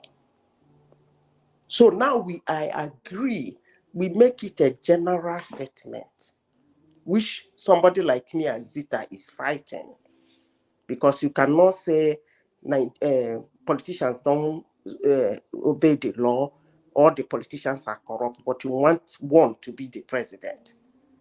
That's what I'm fighting for. So we should separate the line. You said there is a law, might be a law backing it. So they're obeying that particular law. So we can agree that the politicians have a law they obey. That is one. Two, you said we can argue for all we care. If it's a law, we should be fighting the law. Actually, it's not on that area. We don't know what the law says. For now, I don't know. I don't know if there's anybody in the platform that knows. That is one. Two, legally and morally, I don't know which law says somebody working for a particular government will be collecting 2 salaries. I am not talking about the pension. I'm done with the pension. We're going to find out what the Constitution of Nigeria is talking about. Somebody working for the government of Nigeria in 3-5 positions and be collecting salary. I work for 2 weeks. 2 weeks, get a pension. I must get that pension for that one. I go another one. I work for 3 months. They said you work 3 months, you I go collect pension for that one. I don't enter another one. I don't work. I go collect another pension. We've sort out that one. We finish with that one. The one we are talking about now is somebody who is working. He's working. He has a job. And as it is, he's only doing one. Because that seat is vacant. In as much as some people try to make themselves comfortable with the situation of the hemorrhage going on in our country, the important thing is that that seat, as it is now, is vacant. He's not representing them. He's not. Because I don't think he still goes to the Senate. No. The seat is not vacant. It's just that it's not the mandate is not being fulfilled, but it's not vacant. He occupies that seat. The senator for XYZ senatorial district is David Umahi. Now, wow. One man, this is not right now. It's a convoluted system we have in Nigeria, and to what Oriola. It's not right. He cannot be a senator and be a minister. Let me just say this. To what Oriola was saying earlier, that the law supports it or the law does not support it, there's a lot wrong with the Nigerian system, Oriola, as I'm sure you know. So now, if you know that Nigeria is a federation, and what that really means is that all of the composing states, they are sort of quasi countries in themselves. So they stand alone, almost like a quasi state. They're states, of course, like a sovereign state of their own. And then within that, they have a lot of the structures at the federal level. They have their own assembly. And then that assembly then sets the salary, and then especially the pension packages for the governor, the speakers, etc., etc. So essentially, you have these people setting emoluments, salaries, and pensions for themselves, and because they are so irresponsible and greedy, they just steal everything, and that is where the problem is.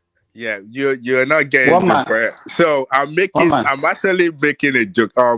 Please let me just land this. I'm technically blaming us. You just didn't get it. It's more like, so for example, now we all focus on the executive while we forget the legislative and the judiciary, and we also forget the governorship that we have in our state. We basically take off our mind from that, and they're able to do whatever they want. Benga Daniel, that guy has to come out that, oh, I'm now a senator, I don't want the money anymore.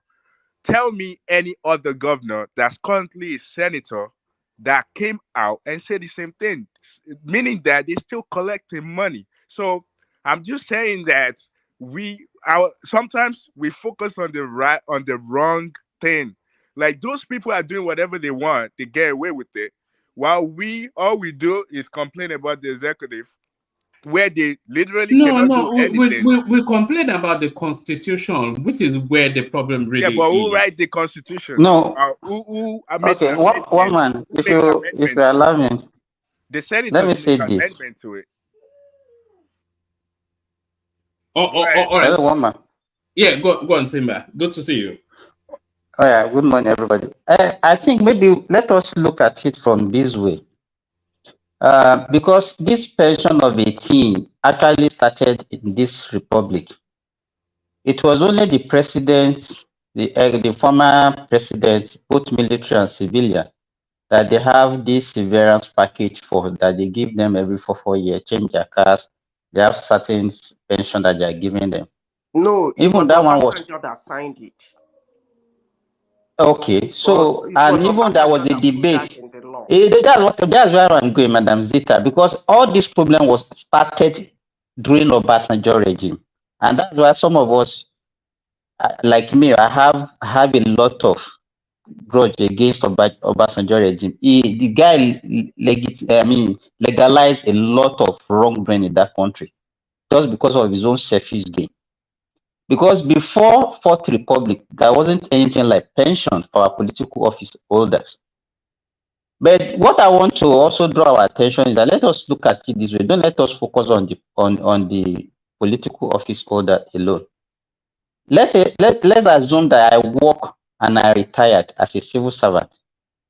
I've gotten my gratuity and I've gotten my I'm drawing my pension every month. Then I'm now appointed as a political, maybe as a minister or as a commissioner. Will I say I will not draw my pension again? That's the question. Well, you're Because still that means working for the government, though. So why do you still need your pension? You're still working for the government. It's not like you're. that is what is going on. We Yeah, but focus. We go. Let me tell you. No, what I'm. But Atimba, when you finish your commission as the commissioner, then you get another set of pension. That's where people are having problems. So now you're on 2 pensions, and then you go on to another job, and then you're on 3 pensions. No, as at now, I don't think there's any pension for ministers. I don't think there's any pension for local government chairman. I think those people that are drawing pension now. No, yes, I'm very sure. Wait, you're not getting the I'm point. very So sure. the point is this: if a governor become a minister, that governor, because he retired already, is getting a pension. Ordinarily, so why is would he against gain the salary public as a minister and still getting No, a that's pension what I'm at the same saying, time? Oriola. Yes. The normal thing in the public and the civil service rule in Nigeria, you cannot be drawing to salary from the government. It's against the rule. Wait, Benga Daniel has to come out and say, I don't want it. Meaning, He if he just never comes out, excuse me. What he's doing, does he really need to do that to announce to people? He's just using it as a political. You understand what I'm saying? You don't need to announce to the public before you do that. That is the normal thing for anybody to do. So are you saying all the governors that we have in the Senate, they're not collecting salary? And all the governors as ministers, they're not collecting pensions? Is that what you're saying? No, okay, even the same thing that you're talking about, Fashola did the same thing when he was the minister. He didn't draw salary, his pension as governor of Lagos State. How do you know? Did he say he collect pension? He said it. Oh, yeah. So if he says you understand? But what I'm saying is that you don't need to go public for you to know that this is the right thing to do. So basically, but what I'm saying basically that there are a lot of people involved in this kind of thing. I give you an example of a civil servant. That civil servant, nobody will know. Do you understand what I'm saying? Nobody will know. It's only that we only focus on our political office holder. Okay, let me give an example. You work for government, you work for a firm, because under the civil service rule in Nigeria, if you work for 5 years, you are not entitled to pension. You can only get gratuity. If you work for 10 years, that's where you can draw pension. Now you work for this maybe government for 10 years, you resign. Probably maybe you go federal. Maybe you work for a state, then you go federal after 10 years. So you understand? Because what is encouraging this kind of thing is that we don't have a system whereby people can be tracked. And that is the example is this IPPIS that federal is doing, that the ASU is also against it, because some of them are working in different universities. Wait, what do you mean by we don't have people that can be tracked? If I have a senator that's in charge of my state, how come I'm not following my senator? Let me tell you. Okay, if I take a ministerial job now, you don't know whether I'm a pensioner in Nigeria. You will not focus on me because you don't have the searchlight on me. You don't know where I was before I joined the federal. I joined the political class. You understand what I'm saying, Oriola? So there are so many people involved in this racketeering. If you have a system whereby people can be like this social security number that they used to have in Western world, where people can be tracked, where they can be traced, where what is entering your account can be traced, then that is the only way we can monitor this kind of thing. But another thing that I want us to also clarify, there are so many things that a question need to be answered. All these things that we are talking about are just mere speculation. Because are we sure that he's actually drawing to salary before we start flying around all these wrong things? Those are the things we have to investigate first. Because I don't know, I think they came in August or so. I don't know when they were sworn in as a minister. So probably we are talking about just 1 month salary or whatever that is causing this problem? Are we sure he actually drew salary in September for as a minister as well as a senator? Those are the questions that we have to answer first before we start making it Timber, like. are you Yes. saying that that the Sarah that sue them to court, they don't know before they sue them to court, or they haven't made their inquiry very well? No, forget about all those things now. So court and all I those things. How cannot many forget times about have it people gone because to it court? was really, it was no, you know, this is the problem I have. When we are talking the issue that is beveling this nation, we don't need to we don't want to come Do you to talk about now it. if you are the one, Ekene, you are the one Let me that they finish. are taking them Let me to finish. court? No, it's not. Do It's you not. now want to give judgment before the court? Want to give judgment before the court? Then if they are in court They already, came let out. the They court came out take and care said of these the guys. They something. came out and said the problem these guys are costing the nation in terms of these salaries and the pension and stuff. Ekene, And let me let them finish. start. And this Let level them. is Let me money. tell you, it's good now that they are taking this one to court. This will be a precedent. So why are we now being in a haste to conclude before the court actually made the judgment? Why not resign that position first? The Why court not let resign that them go position to first? court. Oh God. Why is he holding that position? Why not There are resign so it first? many that so people are making it. You can see what people are saying That that doubt, they still have cases. why Ekene, just to clear see Ekene. why not resign that position first to clear that out? Then focus on your ministerial position. Hold on. There are so I don't many like things defending that all is these not things. I clear. beg. I'm not defending. You can see that some people are saying already that they still have case. That one is not. You are not a lawyer. You don't know what the position of law says.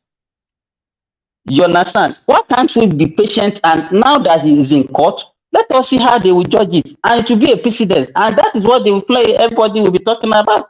But what we okay now? Whatever we are discussing here now, does it really have any meaning to what is happening? Can we be the judge here? Okay, if you conclude that okay, he's drawing two salary, so what can you do about it? And there is nothing we can do about it, but we must talk about it. It's not. It's just like you are seeing it as it's nothing. But we are talking about the issue. I'm not saying it's nothing. I'm not saying it's nothing. We What are I'm seeing the saying is that issue of we should pursue it to the need money in logical this point. country, especially the position where this country is now. The country needs money. The people that are in position are supposed to be more patriotic than the people that they are luring.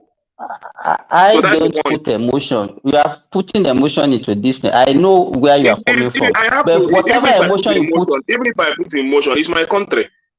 It's my country. It's not that I hate Let's have the conversation with but don't go over each other yet.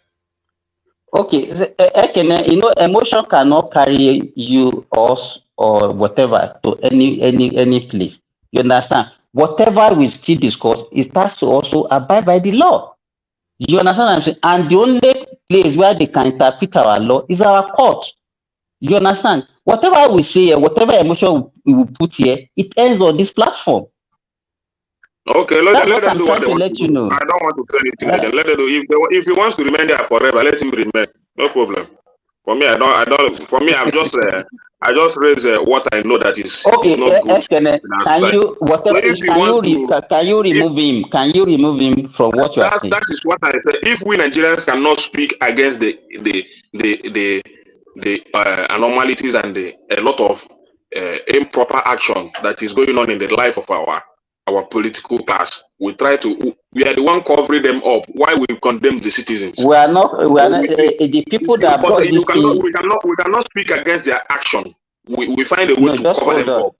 So for me, we are not covering. Nobody is covering. For me, if I have not listened to this news, or if I have not watched their interview, I will not be speaking about it. At least that is enough for me as a Nigerian to pick out a point. I didn't just come out and say I cannot just come out and say they are collecting this or he's still holding two position. It was a discussion that went on television. Let Simba have the final word on that space, and then we go on to Prince Daddy. Ekene, what I'm trying to draw your attention to is that the people that brought this into the news, they knew the right thing to be done. They are already, before they even brought it to the news, before you, because you are not even aware of what is happening, they are already in the court. You understand what I'm saying? And that is the right thing to do. They have to go and challenge it and know the position of law. You understand? But what you are doing here, okay, we are talking about it. Then the next thing, can we go to the street and say, cool, this is, no, that is wrong. That's what I'm trying. For the fact that I'm saying this does not mean I supported what they are doing. You understand? But if we keep on shouting and shouting and shouting and we don't follow the rules, then the whole place will be in chaos. That's what I'm trying to let you know. Nobody Then here if we don't today talk is about it, supporting what they are what doing. else do you want us to discuss? If we don't talk about all this evil act of these politicians, what else are we going to be discussing on this platform? Yes, Kenneth, you are Bashing right. each This is other, this is bashing each other, exactly. or talking about All ethnicity. right, all right, Kenneth. Thank you. This is exactly what we should be talking about. This sort of things, because we've done Peter Obi both ad infinitum. I don't think we're going to make any progress there, but at least we can hold these people to account. Let's hear from Prince Daddy. Prince Daddy, hopefully you're still there. Yeah, hello, one man. Can you hear me? Yes, we can perfectly. So yeah. Thank you, Prince. So yes. The floor is yours. Speak to us. Yeah. Hello, everyone. I guess the breaking international news that you said we can't talk about due to YouTube algorithm or whatever. No, you The, can talk about it actually. But because I think you have the language to speak about it. So yeah, go on. oh no, I was going to just say briefly. It's bigger than I thought actually. When I first heard it, I didn't see any video or know much about it. I just thought it was one of those skirmishes between the two sides. But this time around, it It's wasn't turning a into a joke. full-blown war. It's turning into a full-blown war. Well, it's going to end up turning to be so because the other side has to retaliate, and they're not going to use kids' gloves to go after the other side. I mean, so wow, we should expect some mess to happen in the next couple of weeks or so. Yeah, it was pretty much an invasion of the other side. It's full blown attack from all sides and all means. So, well, it's obviously well coordinated, well planned, and executed. So yeah, no, I wish you could say, oh, the, How does just if I say this now, you probably look at me in a funny way. But when I was here, when it was playing out, I was thinking, how does this affect the oil prices and does this benefit Nigeria? This is what I was thinking. How does this affect the oil prices and does this benefit Nigeria? But please. good question. If you ask me, it shouldn't, but again, rather, anything can affect any international commodity, whichever way possible. Just like stock prices sometimes. But if you ask me, I don't think Israel is a huge consumer of petroleum from anywhere. They are very advanced in the technology. The agriculture. Industry, just like somebody said earlier, it's well advanced, perhaps the best in the world when it comes to using technology and some other sciences. They invented drip technology for their agriculture when it comes to watering their crops. I mean, so they're well advanced. Um, but we don't get any. The world does not get any petroleum from them, or the Palestinian. They don't offer nothing. So. Um, But yeah, that's where we find ourselves. I mean, for those that know the Bible, just like Baba was saying earlier, and those that can connote some spirituality to it, this thing is about to happen. This is not the last time. If this is the last time, then we can expect the end to be here. Quite frankly. Um, so yeah, let's just save it like that, or leave it like that, rather.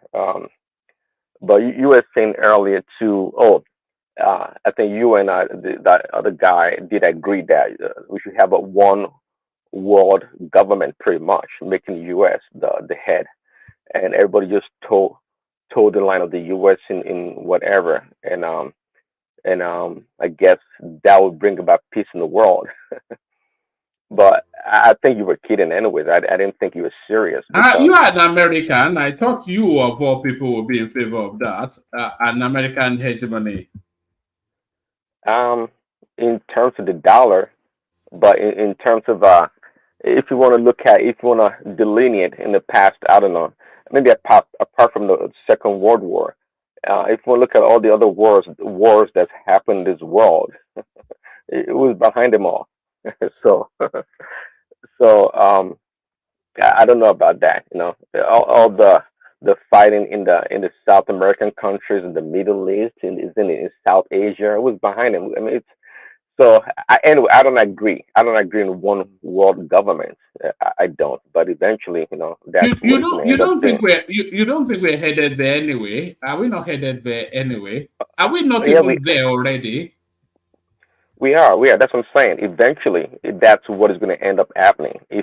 For those that are students of Revelation or that believe in the Armageddon and all these things, which I do according to the Bible, not just this other extra stuff that people add to it. But we're going to end up being there. That's where it's all going to end up being. And but yeah, but Wait, can I say something real quick? Can I say something? Do you you don't know? realize? Do you know? Oh yeah, yeah, Yeah, yeah. yeah. Right. Do you know the reason why UN was created? IMF was created. Those World Bank. Do you realize US created those things after World War II for a reason? Is my historic history class in high school. We learn about this thing. That's why Americans never, like, you will never see anyone says, "Oh, believe in human rights." What? United States created it. No one will ever never mention anything about UN, following UN law or whatever.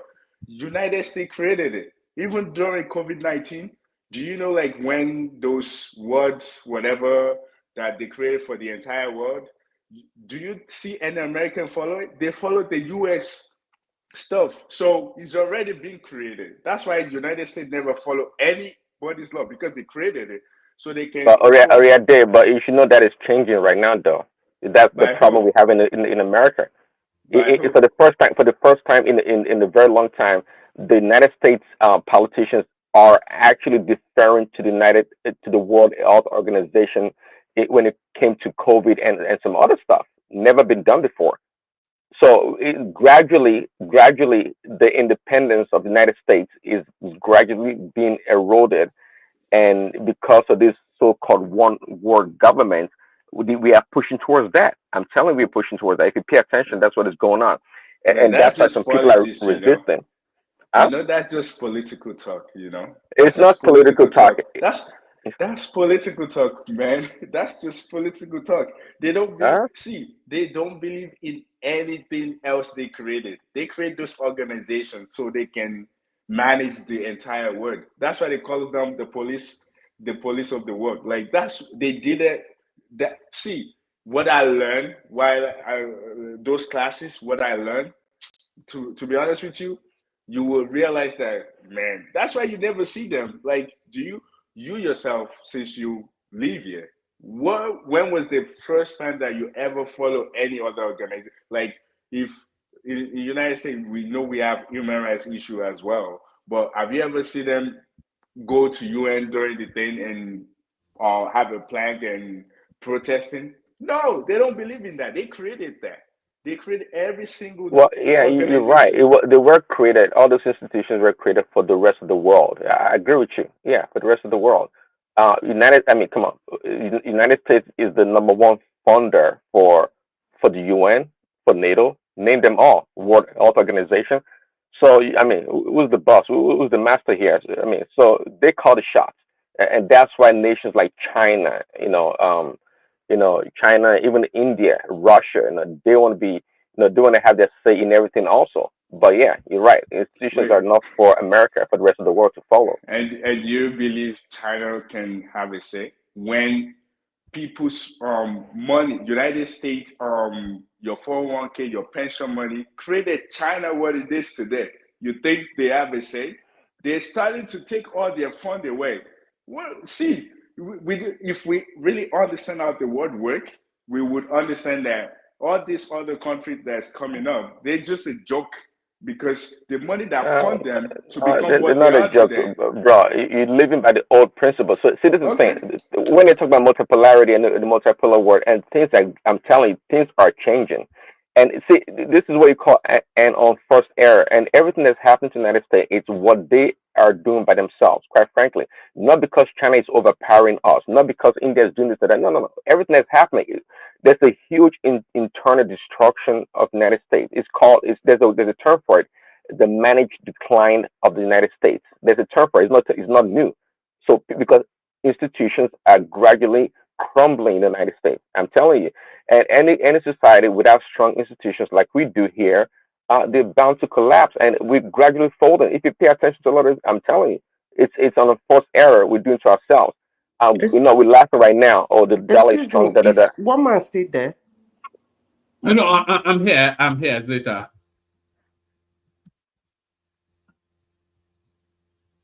Zeta. I said, did you see what I sent on the private chat? Yes, I'm just looking for the window for that to come in. Okay. So yeah. Carry on. So quickly. What else? Yeah, one man you were saying earlier that also yeah, I don't agree with the one word government, even though it's going to end up being that way.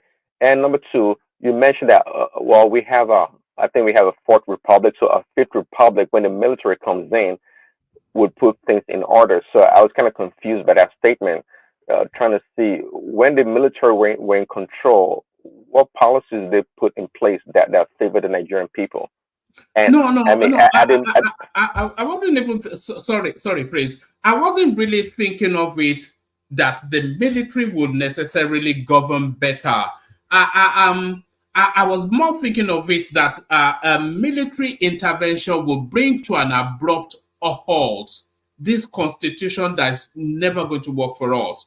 So if they can bring the constitution to an abrupt halt and they write a completely new constitution based on all of the conversations that we have been having up to this point, and then that new constitution sets the basis for a fifth republic, that would be a better thrust. So it'll be a quicker route to get into where we want to be, rather than trying to amend this constitution, which are the people that it favors, they don't want to change. Yeah, okay, I see your point. Does, The does that make military, sense? I mean, you don't have to agree, but does that make sense somehow? well, because they don't have the antecedents of doing such things. They are as greedy as the civilian politicians. We saw it. I mean, is it their bachelor or what you want to talk about? No, the military is not. See, and that's the thing. I think it was enigmatic that's always say something about microwave noodle or something like that. We should be enjoying this democracy that we have in Nigeria. Quite frankly, if you think about it, we should be enjoying it, even though what I mean by that is that look, it's not the best. It's rough, it's crude, it's crass. But to get to that fine gem that we're looking for, we have to go through this pain, so to speak. This rush that we try to you suggest, people think would be the best. Let the military come in and write the constitution. No, no, not at all. Let's have this so-called quote unquote bad democracy that we have here, and see how we can work it out over the long run. If it takes another 5, 8, 10, 20 years, let it be. Why so much in a rush? Why so much in a hurry? No. See, of course, nobody wants to be in pain. Nobody wants to have a bad economy, all those things. I totally agree. But if that's why people like I don't go political, but every time I talk about P2B, it's always practical or factual in the sense that it points out a country like Egypt, like China, like Bangladesh, and mention one single thing that they may be doing right, and suggest that we emulate such a country or nation without really knowing the in-depth analysis and how such nations come about. Those nations didn't come about overnight. It took time. They're built from scratch, from the ground. They coordinated and organized over time. And I don't know why people are so. Quite frankly, if you look at Nigeria sometimes, and see um, compared to other nations. We're doing very well, relatively, of course. In a lot of ways, we're doing very well. I mean, Ghana was they had independence before us, but how great is the Ghanaian economy with that population? What is so great that has come out? Even though initially they had great leaders like Kwame Nkrumah for sure, but the Ghanaians are not the innovators of the world. They have things that they are strong in. Their education is pretty good. They have other things, but when it comes to overall innovation, being industrious and all these other positive attributes. Nigeria is the one that emulates or display these things on the national and international and the global stage. So there's something working for us now. Again, when people are suffering, it's tough to see, the end of the road.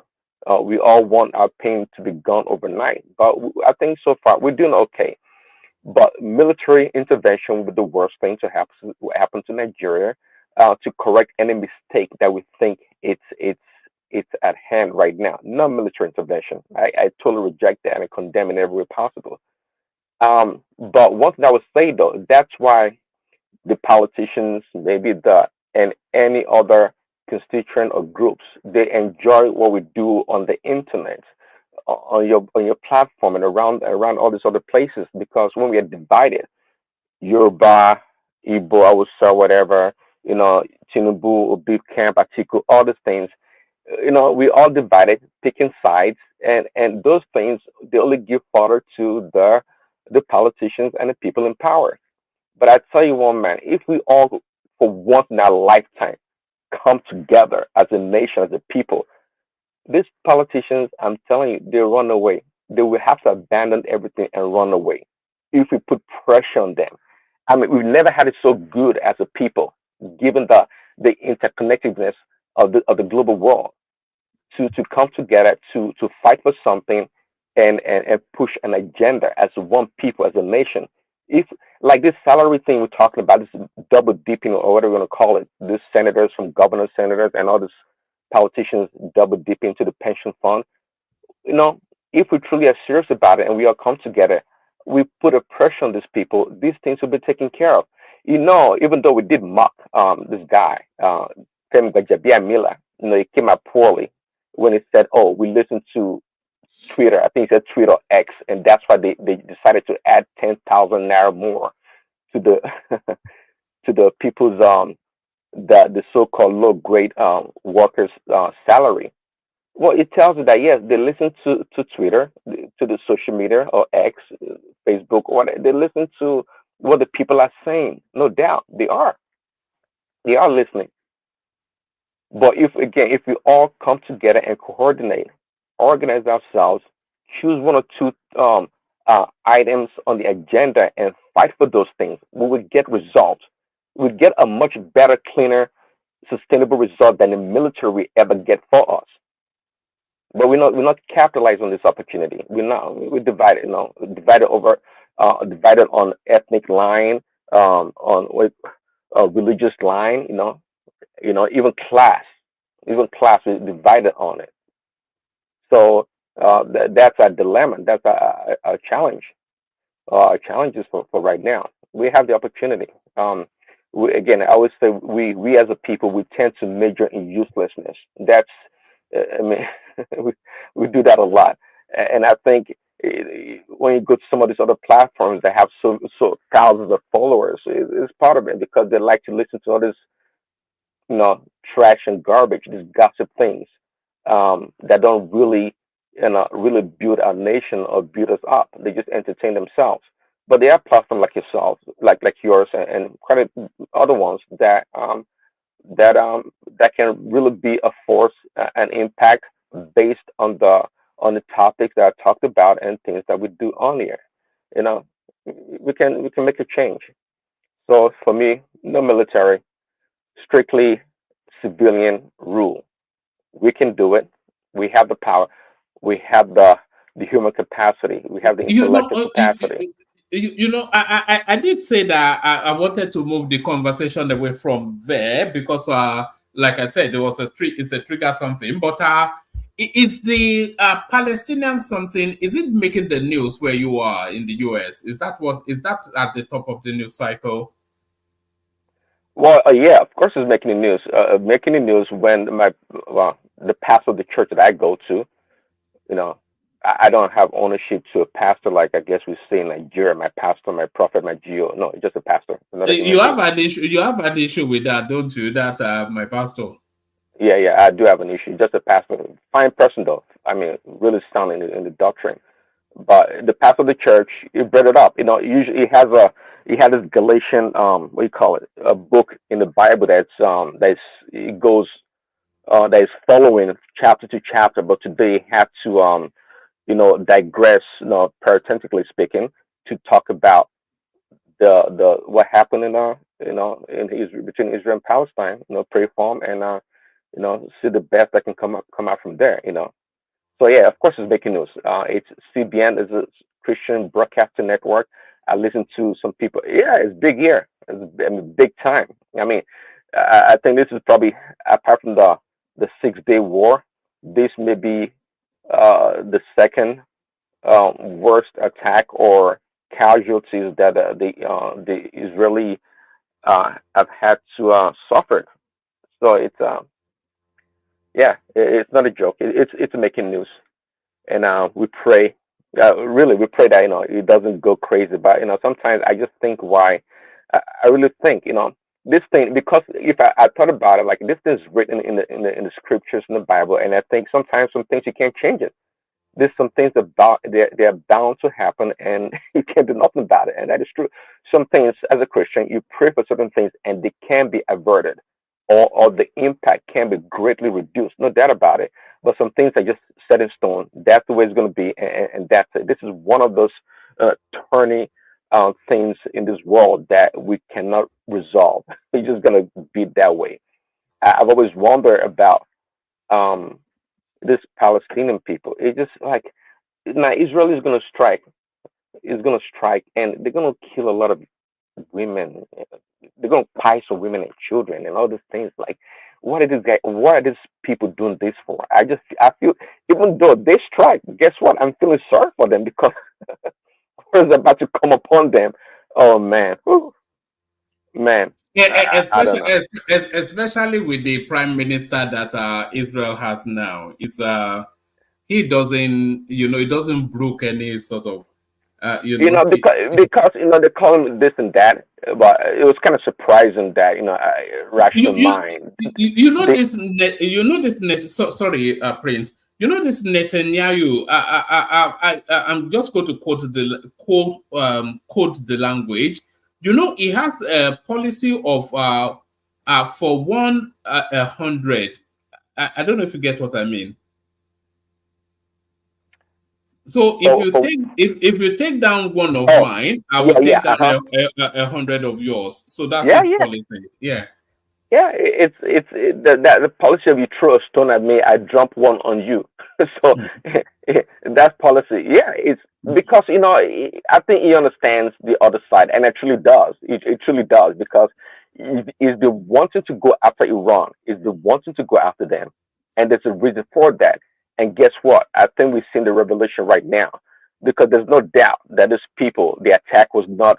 They have a strong backing or strategic plan from Iran. There's no doubt about it because the drone and all this thing they use, it sounds like it's like Iran was behind it. So yeah, Netanyahu is strong, is a bold guy. That's why I'm just like, oh man, I feel sorry for what is about to happen to these people. Why? Why did they do it? I just heard 600 Israelis were pied, 2,000 more injured. Like man, that's rough, man. I'm telling you, I thought it was one of those skirmishes. Oh, two Israeli pied, 10 Palestinian, pied. I said, okay, they're doing their own thing. But this one, no, different level, totally different level. Oh man, I don't know what to say. I don't know what to say. It's just it's a bad What all what what around what what what outcome. what do you think? What do you think the calculation is from the Palestinian? Because of course they've been they've been at it with Israel for long enough for them to know the consequences of this, so they know what is to come, because we all know what is to come. But how have they calculated themselves into this position that they are now?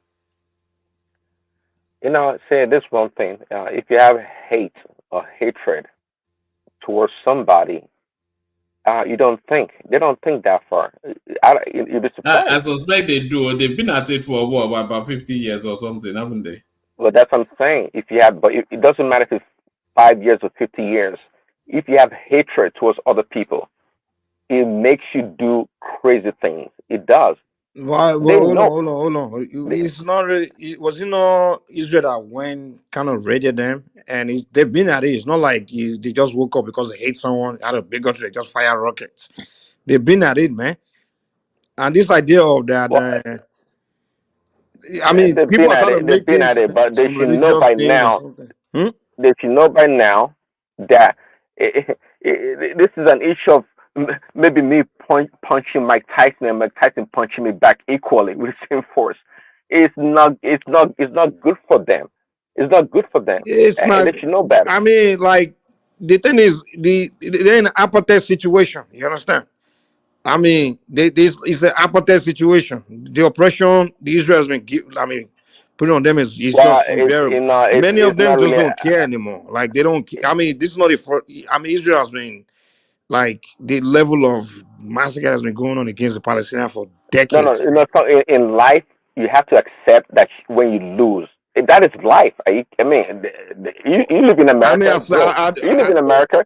What about wait. the Hold on, Indian Americans? What do you mean accept that they lose? They're still alive. How have they lost? Lost what? No, no.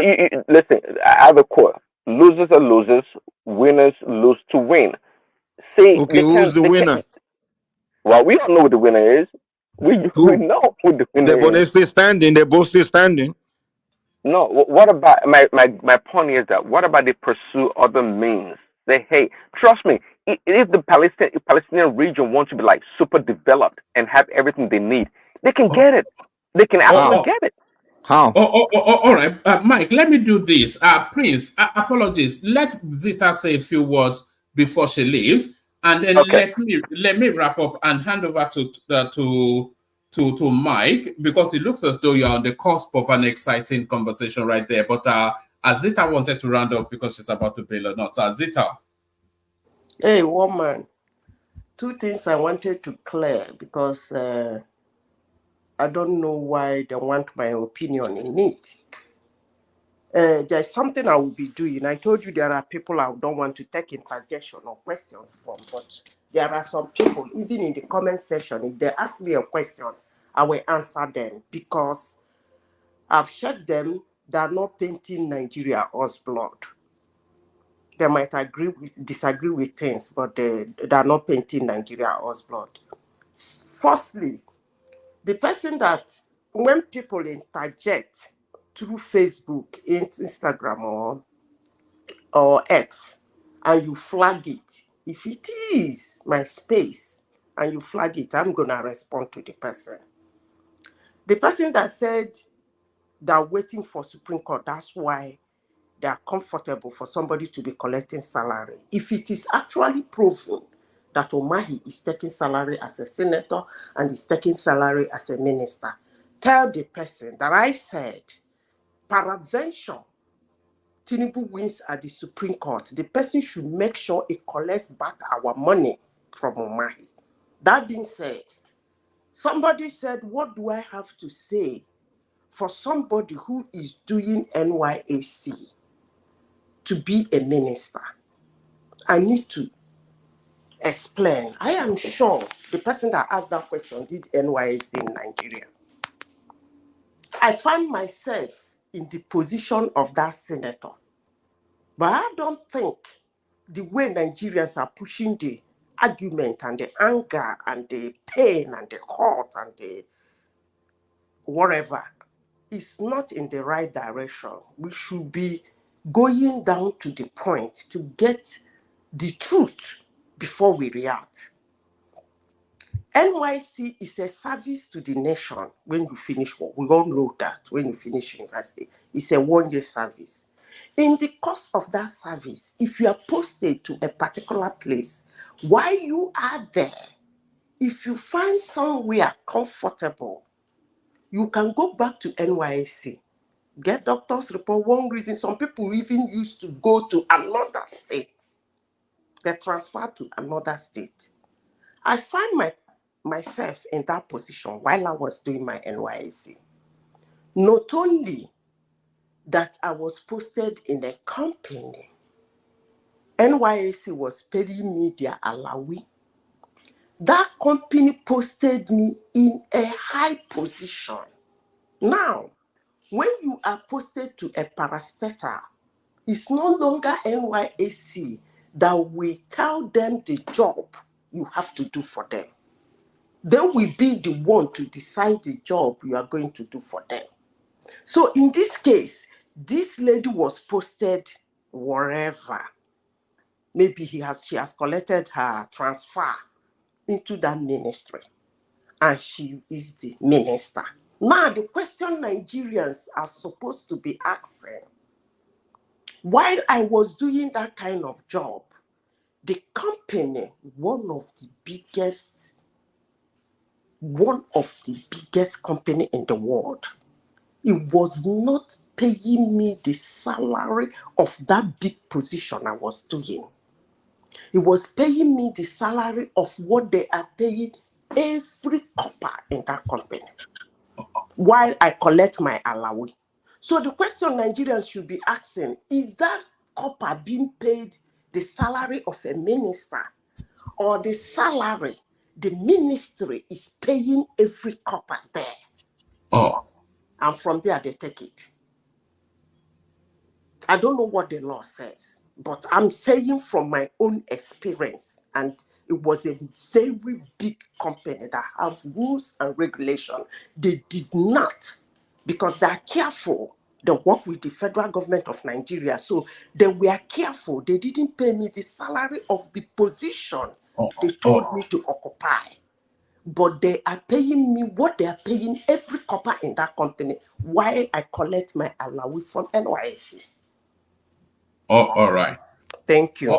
All right. Thank you. Brilliant. Thank you. You said it's so big a topic that we'll have to open it up as a standalone topic one of these days, especially using Dave Umahi as a test case. We're going to go into that space of all this double dipping that is going on. But thank you, Zita. So we interrupted the conversation between Mike and Prince, who were going back and forth about who is it's one of those. I hope if we're ever going to have a third world war or whichever, is certainly going to be off the cusp of that. But I'm going to bail out as well. Hand over to Mike, who's going to guide the rest of the session. To the super chatters, Alexander Gomez, thank you. Prince, thank you. Not Prince Daddy this time, but a different Prince, thank you. And then Ayo, of course, he rattles it off. So thank you, Ayo. Aiko Giame, he rattles it off as well. There's a bit of a back and forth between Aiko Giame and Ayo just earlier on. So keep that up. If you want to be duking it out, you continue to do that. I won't stop you. But Kolata comes in as well. When it's not on screen, he usually does that. And then Prince Daddy, he comes in as well, of course, lining up with Ayo right there. And then Peace right there as well. So thank you to everyone. So thank you, one and all. Keep it coming and keep the conversation going. Mike, guide that conversation around that the Israeli-Palestinian thing. I was going to shut that conversation down completely, but we cannot shut down. You know what? We can't say we stand for free speech and be shutting down conversations, but guide it in delicate language so that we don't trigger YouTube. You know what to do anyway. So let me leave you guys to it. We'll reconvene tomorrow. So I'll see you guys tomorrow. Over to you, Mike. Oh, okay. Yeah. So I think Prince Daddy, you were saying. Yeah. Prince was just impressing on you that the Israelis have the right to defend themselves. You mean the other way around? I mean, well, where I get confused, Prince, is this: when the Israelis go there and raid those people and do stuff to them. You guys, it's like no one talks about it. No one say "Hey, those ones have right to defend themselves or anything. Everybody else keep quiet. And then when those guys, maybe people that their parents were by or their relatives, and they do some kind of revenge attack against Israel, and people come, you guys just follow the media. Oh, Israel has been attacked. Oh, Israel have right to defend itself. Go back. I mean, come on, we shouldn't be taking side here. No, no, you got to say before the Israeli go in, you don't talk about what happened prior to that. That's what you're missing there. So that's what I'm telling you. That me and Mike Tyson, if I hit him hard, Mike Tyson that is, and if he hits me, the impact is not going to be the same. I think you know that. I So mean, your it's not argument is going to be the that same. Israel eat harder, but your argument is not that one person is more at fault or something like that. Well, I'm saying, I mean, Israel is not going to. The point here is that Israel is not going to throw stone at them because they throw stone at Israel. They have better things to use. I mean, Yeah, because they but they have to. don't care. I mean, it doesn't mean anything. I mean, the worst that Israel would do is kill them. I mean, what the heck? The worst. I mean, it's not everybody that believe that. I mean, they have to leave. It's not everyone that think like You know, the look, Africans. Mike. I've always looked at this issue in this way. Look, the Arab nations, uh, quite a few of them, they're wealthy. They have a lot of money and they have land and they have a lot of things they can offer the Palestinians. Quite frankly, and if they truly care about their brothers and sisters in that space, I think they can help them. They can help them, and don't have to fight an opposition that they cannot, defeat. They can't defeat them. So we all know that. But So the Palestinians can also made the argument that Israel cannot defeat them either. listen, because the world, the world, the world is watching. That's why I think we're not going to use the word nuke here, but they're not going to do that. But But Israel. Israel is not going to nuke Palestine because Israel nuking Palestine, they're nuking themselves. Well, they're not going to nuke them, but when they remove the nuke, they have so.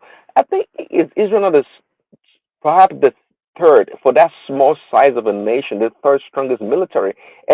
Small in the sense of let me see, in terms of number of maybe equipment that they have, but when it comes to the sophistication of the equipment, it's rivals that of the United States. It doesn't matter. It doesn't mean like, well, it doesn't matter. At the end of the day, they're not going to kill all of Palestine, wipe them out overnight. They're not going to wipe them out. At the end of the day.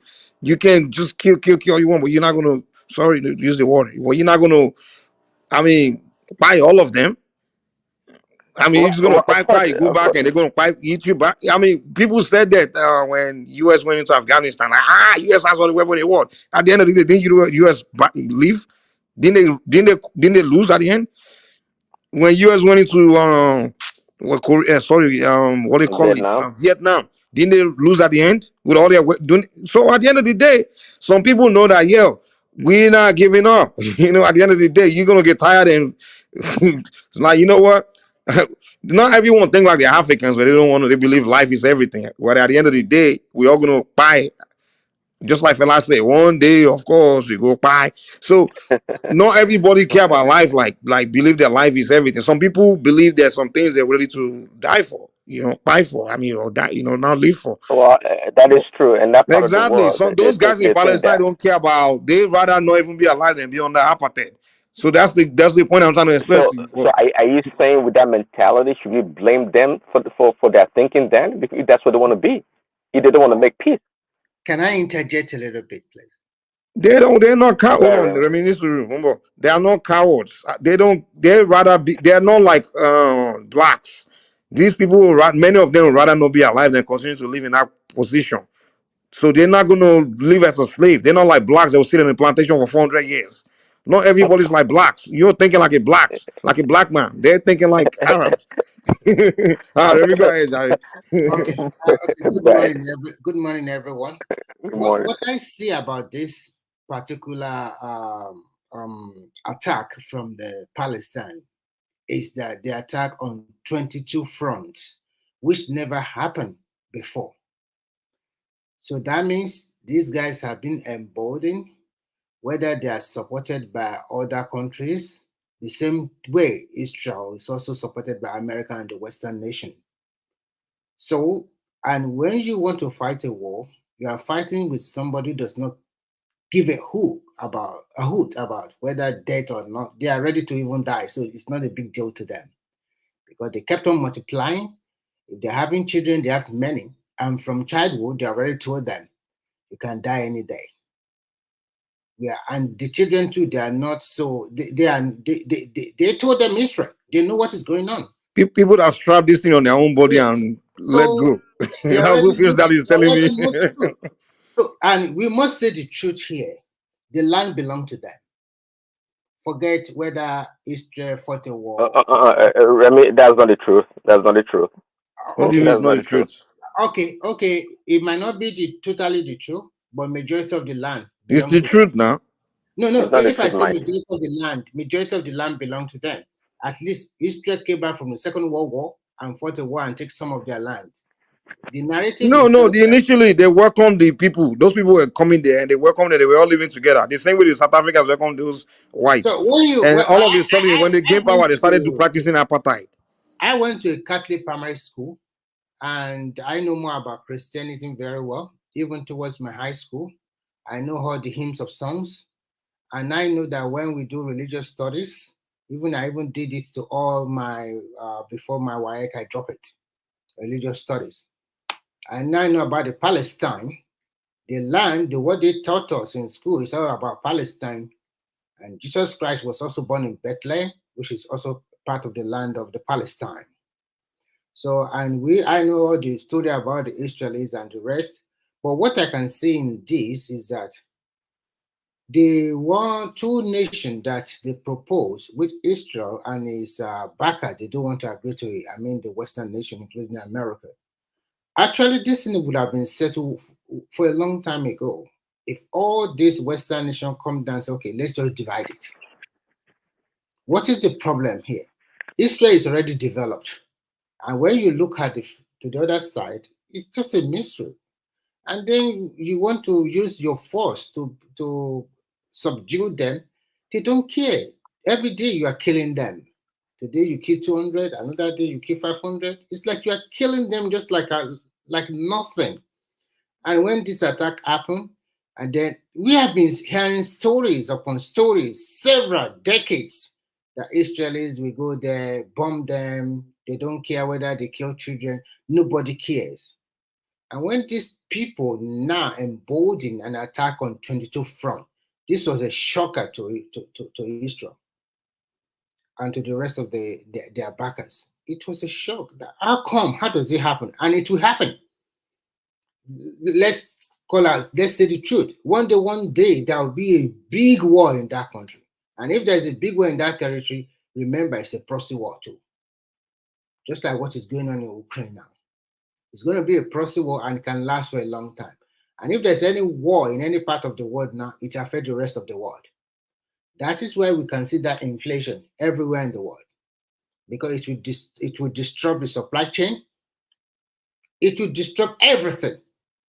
Whether you want to take a flight, whether you want food, or whether you want technology.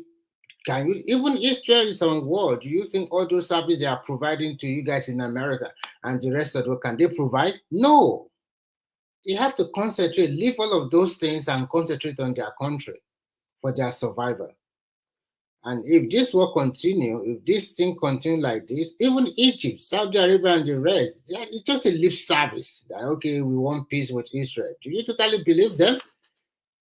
So at the end of the day, it's high time the Western nation and the rest of the world come down and separate these two countries and let them live together peacefully. There will always be a solution to any problem that happens in our world. But if somebody is trying to say it's muzzle, I'm powerful, I want to lord it over you, what is the essence of 200 Palestinian life? They don't care. 500, they don't care. 1,000, they don't care. These are what they have been known for the last 2 or 3 decades. So they don't care. But if they just kill 1 or 2 or 3 or 4 Israelis, they will be like shouting to the air, blah, blah, blah. They even abducted a lot of Israelis, like 50 to 80 people. So you can see at the end of the day, injustice, just like when we say that Niger they plan a coup, and Nigeria and the rest of the West Africa, they want to go there and people are saying, no, don't go there, like that. And then we let them be, and they will suffer their consequence when the time being. But for this particular one, I think it's high time everybody come to their senses. If not, it will snow dive to something we cannot control. Well, America is far away from Europe, but I'm not so far away from all these because Israel is just in the middle here. I just hope that the world can come together with their senses and find solution to this problem once and for all, and not playing this politics and the rest. It's all about politics and also about superpower or some religion. And to even surprise me, when you go to Israel, they don't even care about religion. They have some of them, they don't have any religion. Some of them, they don't even believe in Jesus Christ. And you can see in Jerusalem, there is a It was never church, about religion. there It is was, a it church was and a about mosque. interest. Yeah, there's a church and a mosque beside each other. They never fight. But when you go to a country like the Black World, I don't understand. It's like if you are not a Christian, then if you are not a Muslim, if you're a Christian and that person is a Muslim, then that person is bad. If I'm a Muslim and you're a Christian, then that person is bad. You can't believe that somebody came to this platform and be telling us that this platform belong to is a Christian platform. And that's why we make Thomas very angry was very angry with him and sent him out immediately. Who said that? You know him. That's stupid. I don't want to use the word stupid. That Methuselah. Always tell him, call himself a Methuselah. You know him. Always up from Answer. one, yes, from one platform to another. So spinning rubbish most of the time. The other day We we all have know Panzar is a madman now. So yeah, I mean, we just have to, no, but we just have to, but if you continue to allow this kind of element, you know some people are already warped in their mind and they continue to set some negative narrative to them. They can just, he even went to the extent of threatening people, threatening me. I would just look at you, who are you threatening me? So, but at the end of the day, I just hope that the Western world and United Nations or everybody concerned should find a lasting solution to this problem. And I think the lasting solution should be find a way, two countries. If there's no two countries, forget it. This thing, as it's not going to be like before. For Sorry, them, Remy. No. okay. For them Yeah, to sorry, attack, Remy. Thank you. I just wanted to have a little bit of contribution to buttress what you have just said. But if you okay. can go ahead when you're ready, let me know so that I can No, come. I'll just conclude in 10 seconds. What I'm just want to say is that they attacked them on 22 front this time around. Next time, they will attack them in more front because they have been emboldened. They don't give a hoot anymore. Life is just about live or die. So what's its big deal? So it's going to be more worse than this in future. It's not going to be like, oh, I have the super jet, I will just bomb them. It's not going to be like that anymore. Things are changing very fast. So you can see. So that's my take. Thank you. Yeah, thank you, Remy. I think you have said most of the things. Okay, good evening, everyone. Just before I start saying anything, and everybody, I love to listen. I don't usually come and talk, but when there's something that I see that okay, maybe I should just make a little bit of contribution. I love to come in and just say what I want to say. This Palestinian and Israeli issue is something I've been following for like more than like 10 years. Every time anything happens, I listen to what people say, I watch news and just try to know why is this thing taking so long. And I was a little bit struck when Prince Daddy was talking about it. I'm like, oh no, it's not actually the way it is. Now, when you look at this Palestinian, they were living in, they call them, where they live, the Palestine itself, they call it open prison. That is open prison. When you look at the landmass that they have right now, compared to the population of the people living, they said it's actually worse than living in a prison. Like, they can't do anything. They don't have any freedom. for anything. There's nothing, they can't even travel without passing through everything that they have to do. They can't travel without passing through Israeli government. So some of these things that what angers them, and they can you can, as a Palestinian, you can sleep today, tomorrow you just see that they've come and take over your land and they will bulldoze your house and send you packing. You can be homeless at any time. So majority of these people, especially those that attack them, even though I don't support somebody, doing such kind of thing. Game changer. When you say that, that is of course inherently or making an assumption that they on the other side, the Palestinian, they don't do anything to deserve what happens to them. That would be disingenuous, you would think, right? Wait, are you saying So when they what is the bulldoze their house and just set them packing, they deserve it? No, yeah, but saying that makes the Israelis look irrational. That they just wake up today, oh, let's go bulldoze a Well, that's what Palestinian's happens house. there, though. Have you ever studied anything about how Israelis they are taking over like Palestinian land, building their Well, see, settlements? that's the thing. It's just like data, a graph. There's always a story behind it.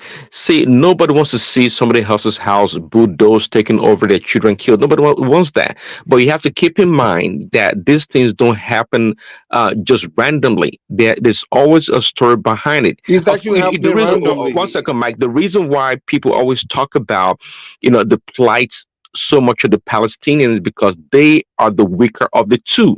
That's why because we know that Israel is more powerful, but let's not discount their atrocities also. No, no, no, Prince no, Daddy, no, no. sorry, I You just you want to doing ask mix you it. Wait, this wait, wait, quick wait. question. Prince Daddy, no, no, wait, wait, wait, wait. He said those people living. We're not talking about the Hamas or the militant. We're talking about regular Palestinian person, citizen, a regular human being like you and I, not a military man. They what happens to them sometimes? They can come and just take the house, bulldoze it, tell them to pack and leave. And you're saying that they don't deserve it. Like they deserve. Sorry, like you're saying they deserve it. That's what you're telling us. No, no, I see. No, Mike, help That's me what he here. told you. I That's what was he said. telling, no, I was telling you that. Look, instead of looking at the reaction of the Israelis, look at what preceded that action.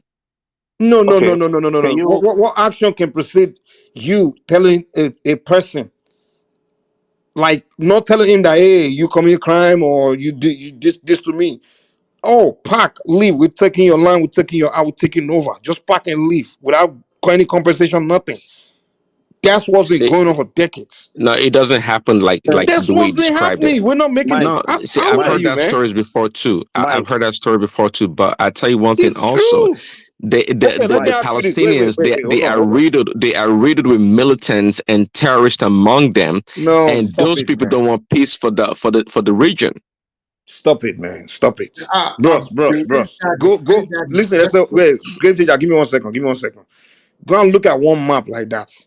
They were showing the Palestinian territory from 1945, whenever Israel was created, I think 1945 till today. They were showing how It's every decade disappearing is Palestine. Yeah. disappearing. I mean, how No, do you but explain the that? question is, do they have The, enough right now? bro, And the Kuna, answer wait, is wait, wait. yes. The fact, wait, listen. We just got to deal with facts. Let's not deal with unless you the known facts. What we're trying to discuss here. Now, when the people first came after what we were settling the Israelis in Palestine, it was peaceful. They welcomed themselves. They were supposed to be people living one people, one society, one nation, something like that. But the moment the settlers came, the people known as the so-called Israelis today, the Mosaic, whatever they call them, they started planning something.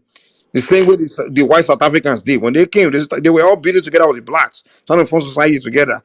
All of a sudden, as soon as they gained power, they gained strength, they became military armed, they started practicing apartheid. And then all of a sudden, they're just pushing the Palestinian population, pushing them, taking property, just pushing the people out. That's how this whole thing started, and it still continues. So what are you telling us here?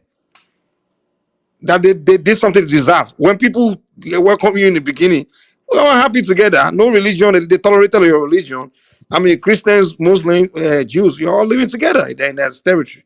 All of a sudden, you want to form a new country. Why don't you form the countries together and be one country, one happy Mike, people? But Mike, you start Mike, to tell some people because they're Arabs, you pushing them away. Mike, when you I don't look know at what Prince Dad is trying to justify here. Are you Mike, kidding me? when you look at the Second World War, when you look at the opportunity they give to the Jews all over Europe, and they continue to do their business, and they came in like, I'm selling at a cheaper price, and before you know it, they took over everything. That from childhood, that was why this guy Hitler have that hatred for them, and he knows if he have that power, he's going to wipe them up. I think the mistake the Palestine did was to welcome them. Yeah, Oh, let's watch our language around there. You know, Remy, I what don't, that let language me, is to the long. I, I want you alone, Viva. I don't need you need YouTube. I didn't get it. me, that's sort of the thing, I'm just saying, what I'm just trying to say is that the mistake the Sorry, Palestine did was sorry, that, yeah, Remy, yeah, be very mindful of the language, yeah, especially I've already noticed, don't format worry. that anti-Semitic something. Yeah. Yeah, don't worry. So the mistake they did, they shouldn't have welcomed them in their land. At least they would have taken most of them back to America or England or Australia, and then they can deal with them there. They can Remy, most form of these countries they rejected them. So that is if They rejected they have them. rejected them, this well, thing will it wasn't rejection per se. It was more that they hated them, because they were prosperous and successful in every community that they go to. That was a problem. That was a Come problem. on, man. So Prince Daddy. why I can't don't think America that's and the the rest? Why reason. can't That was America and not the the rest reason. them that time? Actually, Prince Daddy, the reason That was the not the country reason. is so rich is because they are being funded by US and Yes. Yes, the Middle East. They are pumping billions into them, funding And them. But well, we see also the that. reason. If you Wait, say give me a that, second. you Give me a make it sound second. like a charity. Oh no, man, you make it sound like a charity case, and that's not the It case. is, man. Listen, the place Israel called Israel country today is one of the most advanced nations in the world. When it comes to technology, they are highly developed in technology, and also when it comes to their scientists, if you come to their industrialists, their actions or what they do around the world is what propels the world today. In fact, It's amongst a the group lie, of dude. people in Let me this tell you, world, all these things are bro. Listen, it's the United no. States, England, all these countries that created that Israel. They created that country. And the main reason Exactly. wait. The main reason they created that country because they wanted to have a spot in that Middle East area. They wanted to claim that territory, that particular area, as a strategic location to snatch. So that's why they created that country. It wasn't really because of Jews or religion or anything like that. They just needed to create a spot in that Middle East. That area is a strategic location, right between Africa and then it's a really trading route. That part, that water there, it's a trading route. So they are the reason why they had to take that place, but they will give us a different reason. Like, oh, we are going to settle the Jews. I mean, come on, man. So they create that country. They fund the development. They fund everything. Israel is just a little America, a little NATO. That's all it is. It's not really Mike, like one special group of people were taken Mike, there and they were so smart and they And started advancing and things. Come on, Mike, man. majority of their technology that Prince Daddy was talking about, they got it from America. It's America now. Even It's they, America Mike, that's they doing don't. the whole thing It's Mike, for not them. that Mike, it's not that Mike, they're doing it by themselves like that. It's from the United States. Mike, game changer and Prince Dad, I want to ask you some few questions. It is not only these people partake in the 1945 war. What about other African countries like our country that send a lot of troops? What did they compensate us? What did they give us? Nothing. What They about our don't. You are people? not It's worth been them. They more are not than worth anything 500 for them. years ago. They took them to go and farm in all over America and England or whatever you call it. What do they give us? Do we get any benefit? And when it comes to turn around to the same their own color, they compensated them in a big way. And sometimes some of our people, we just have a simple election in Nigeria, and before they hop on the plane, you buy the ticket, you stay in the hotel, and then you also take a taxi to the White House in front, and you start to complain there. I just don't understand the black man sometimes. Sometimes Remy, something is wrong with our brain. Black Remy, man has the sorry, IQ of a baboon. Remy and Mike, you made one you point, said which Baboon's Mike. It's true now. Mike, I'm just sorry, joking, sha. Go ahead. I just want to say something about there's something that you said, and Remy have said something close to that before. Like you said, these people, they're just a little bit of America, a little bit of Europeans. Let me call them that way. When you look at the Israel, Israelite or whatever people that lives in Israel that call themselves Israelite. You know, Remy said something when it was supposed to. He said, to be honest, Palestinians are the owner of the land. Now, look at that region. Okay, hold on. Hold Game on. chat. Sorry, you will Let me continue. just land. You continue. Sorry. Give us historical facts. Give us a timeline, because I said before That that's is not what true. But give us I'm a just timeline. telling you. I'm just telling you now. Calling yourself something doesn't make you that thing. You might give yourself a name which doesn't even depict that it's not you. Now, let me say this. When you look at that region, generally, they're not Caucasian. Look at it there. They're not. And the original of those, the original, the owner of the land there, they are like Arab, they are Arab, let me say. Even when you look at the biblical, whatever, the story, those people that they met, starting from the Jacob and all those ones, they are not Caucasian. But these European, they know what they're doing, just like Mike said. They know what they're doing. Those people, majority of those people that came and they settled them in that particular location, majority of them that came that time, just because of the benefit, It's all because Europeans of the now. because of the free things that they will be getting, they were European. No, they're Let not me tell you what it Europeans. is, They're my brother. they're Let me Jews. add to it. Hold Prince on, Ali, I give me just a said I'm second. not saying 100% of them, majority of them. All of them, And almost all Well, of it's them. like making a case for the African Americans right now that a lot of them don't look like no, Africans. no, No, no. no, Yeah, no, no, yeah, no. yeah. Prince Daddy. The people in Europe you are calling Jews. They're not They the just Jews. They're not practice. the They practice Judaism. They are not like. It's not exactly. like a race of people that are Jews. They No, are no, no, all. no, They are no, cooking. no, Mike. You Well, can't who they say are in good now? absolute term. No, we have history on this. See, listen. We can. I know you don't want to listen to the Bible, but if you want to go to the Book of Esther, Dude, there's that no doubt country that some has not the people. Bible, man. Forget it, man. All this thing is frictions. Forget it. The Bible that was created by a group of people called Castle and Ashia, the story that was formed, is a frictional story now. You think Bible story is a real story? All these Well, you things is can't say frictions, man. something that billions of people believe is fictional. You can't Of say course, that. we don't I know mean, you can billions of these say, people are but dumb. you can't. You See, cannot. okay. Sorry. I don't. I will say, Mike, please. Let's. That might not be right for some people, like he said. But I mean, come on, man. You know, most I will human use beings the are dumb, same. man. I Come will on. use the same. I will use the same. I will use the same thing to let you know something. This Bible that you're saying, the Jews, these Israeli people, they don't actually believe in it. That's what And I'm saying now. They they don't. They they don't. passed a law. They passed a law just couple of, I don't even think it's up to 2 or 3 months now, that you can't even when you say somebody is terrorizing people, they are the one they hate the Christians even more than the Muslims.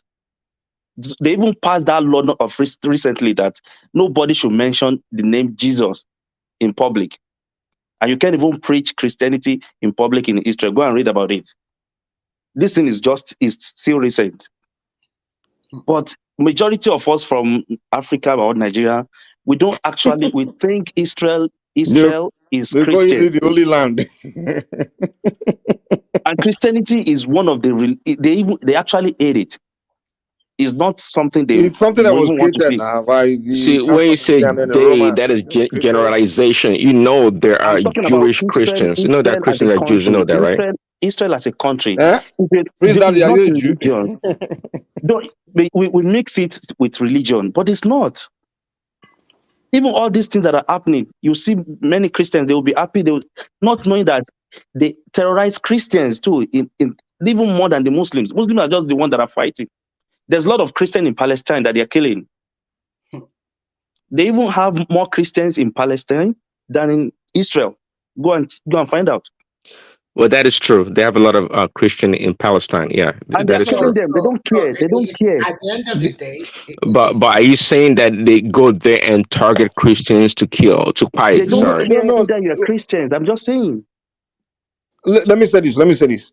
This whole thing is not about religion. It's not about religion. It's all about global strategic moves to territorial, taking territories and just controlling the world. That's what it See, is. They just use religious Mike stories and and all Game kinds of. Changer. I think both of you Give me a agreed give that me a second, perhaps. Prince Daddy. Now you gotta allow people to learn. Give me a second. What it is you have these Western groups, NATO, all these people. They just trying to strategic take over. It's the same way they came into South Africa and take that territory. They developed South Africa for the whites. It's the same thing. They go there to that area in the Middle East and want to take that area too. Same way they go to Australia, took that place too. It's the same way they are. Okay, It's okay, Europeans, but that area in the Middle East because they know that area. okay. Wait. Have you Give me a landed? second now. In Please, Daddy, addition, allow I let just people want land. to. Guys, let's talk one at a time, please. Give me a Okay, second. right. That area in the Middle East, where they wanted to take a spot in the Middle East, because they're taking spots all over the world. They got North America, they have Australia, different places. They have to come up with a religious reason to come there because that place is very Islamic. You understand? The Ottoman people already have the other Middle East area intact. So they have to come with a religious story to come there to allow those people to welcome them in. So they use that religious story to trick those Arabs there to allow them to come and be settling among them, and they use that World War stories of something happened in World War. These people are victims. There's a group of people called Jews. They are victims. Wanted to settle somewhere. So it's a bunch of Caucasians. They're all settling there. Next thing. Wait now. Wait. Hmm? Yes, You forgot one thing. Wow, let me finish. So the bunch of Caucasians, that's the same way, the same tactic they did when they settled, when they came to North America, they settled with the native. Uh, okay, let one I hear a message, but give me a second. I'll land now. We look at the story on the past 500 years. What they've been doing, they came to North America. They got with the Indians. They were living with them, settling with them, smiling like they're trying to build society together. Next thing, phew, what did they do? They took them out. They went to Australia, the same thing. Oh, Aborigine, oh, we're welcome, this and that. Next thing, boom, they took them out. They went to South Africa, the same thing. The blacks, they were doing this. Next thing, boom. Now, that Middle East, they went there trying to do, this one is about religion, let's come together. Now, it's the same thing. So it's the same goddamn pattern. Okay, Okay. sorry, Yeah, guys. Go but ahead. except Let that me you quickly only add talk this. about one side of the story. One second, you only talk about one side of the story. You didn't talk about when the Romans went around the world to conquer places, also including Jerusalem, Let's when go. the Jews lived there. You didn't So talk Prince, about Man, please, man. the Mike, Mongolians in Europe. In Europe, one second. so Prince and Why Mike, don't you I be just have want a to. balance? If maybe you don't know, maybe you just don't have a clue about it. But there's always two sides to the story. You can't just talk about Wait. one Those side. people in Israel, those Jews, so-called Jews in Israel right now, were they the people that were there when the Romans were there to so-called Romans and all that? Well, according to the story, they all were dispersed into the diaspora, into the diaspora. You know that, So and Caucasians were the one living in because that of the area hold before. on, because of the persecution of Jews around the world, that's why they decided to congregate and come back to the homeland that was given to them. So it's the homeland that they came to. So you So believe that Prince, story? Prince Daddy, Mike, let me just say something. If you want to follow what Mike has been narrating here, I see one thing. They were able to penetrate Africa. They were able to penetrate part of Asia, but they find it very difficult to penetrate Middle East and Arab world because they have their own trading path even before anybody. The Arab they trade among themselves even up to the shores of Egypt The and also Persian to Gulf, Sudan Persian, and all those, yeah. and Sudan. So they trade among themselves. So the white people, the Europeans, I would say that because America is not totally involved in this, they want to find a way to get to the market of those big Arab world because they trade in all these commodities and they have a chunk of money. They are rich, so they want to find a way. And after 1945, blah blah blah, a lot of people all over the world, not only from Israel alone, from other countries of Europe, they find a way to settle them in that region. And they pump in good money for them. They protect them very well. And fortunately for them, it come out good. But unfortunately, the other side of the land, of the people that originally hold the land, they neglected them. They do not have a real plan for them. So do you think, Prince Daddy, just a question, don't you think they have their plan very well? They have something they want to do for neglecting these people. So I just want you to ponder for that one. Well, you see, Again, this is not unique to this people, to the people you're talking about. This has been the case way back then. Again, I talk about how the Romans were the ones that went to conquer the Jews in Israel, or rather in Jerusalem, and around that time, and around the known world. The Greek also, in fact, Alexander the Great, he conquered the whole world till he got to Jerusalem, and when he met the high priest in Jerusalem, okay. Um, he bowed down to him, and there's a story behind it, because Alexander the Great said he saw him in a dream, and that's why when his followers, like his generals, like, what are you doing bowing down to this priest? We have the power, we have the military to take him over, destroy them. And he Why do said, you no, because believe I all saw. these stories, Seth, man? All these fake stories Europeans tell us. Why do you people buy it? I don't Mike, get I it. think I told you before, you don't have, unless you claim that you have the entire, permutation of You don't have reality, you know monopoly of everything, knowledge, No, then Mike. you then think that'll be You you fine. have just buy monopoly of this knowledge, Mike. fallacy that Europeans tell You everybody. cannot call it fallacy. The way Prince Daddy will say will be totally different from yours, and everybody have access to different information, research, or books. So let him express his Exactly. opinion freely. So you can. So, but my question to you, anyone that can answer, tell me what one, just one or two natural resources that Israel, that land that they're fighting for, has. That's why this European left the shores of Europe and around the world, and came to a land that was dry, a land that had no, again, It's not. It's from my not dry. information, no When I daddy, no will. natural it's not resource. dry. It's not It's not dry. dry. I Well, will give you're you. right. I It's will not give dry. you. Hold on, hold on. It's not dry today. I agree with you. Let's go back to 1948. Tell me what they had. It Okay, let me wasn't dry answer then that. as well. Wait, Let me. let me answer that question. Let Game Changer go first, please, Mike. Okay, game changer, go ahead. Yeah. Yeah, thank you. You see, I think Remy, I mean, or even Mike have said something close to the answer. Number one, they wanted a way to penetrate through the Arabs. That's the first reason.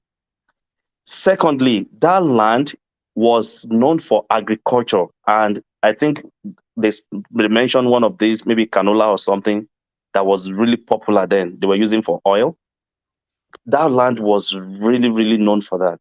And when you look at it, this same land has ocean to it, which they eventually discover oil right now.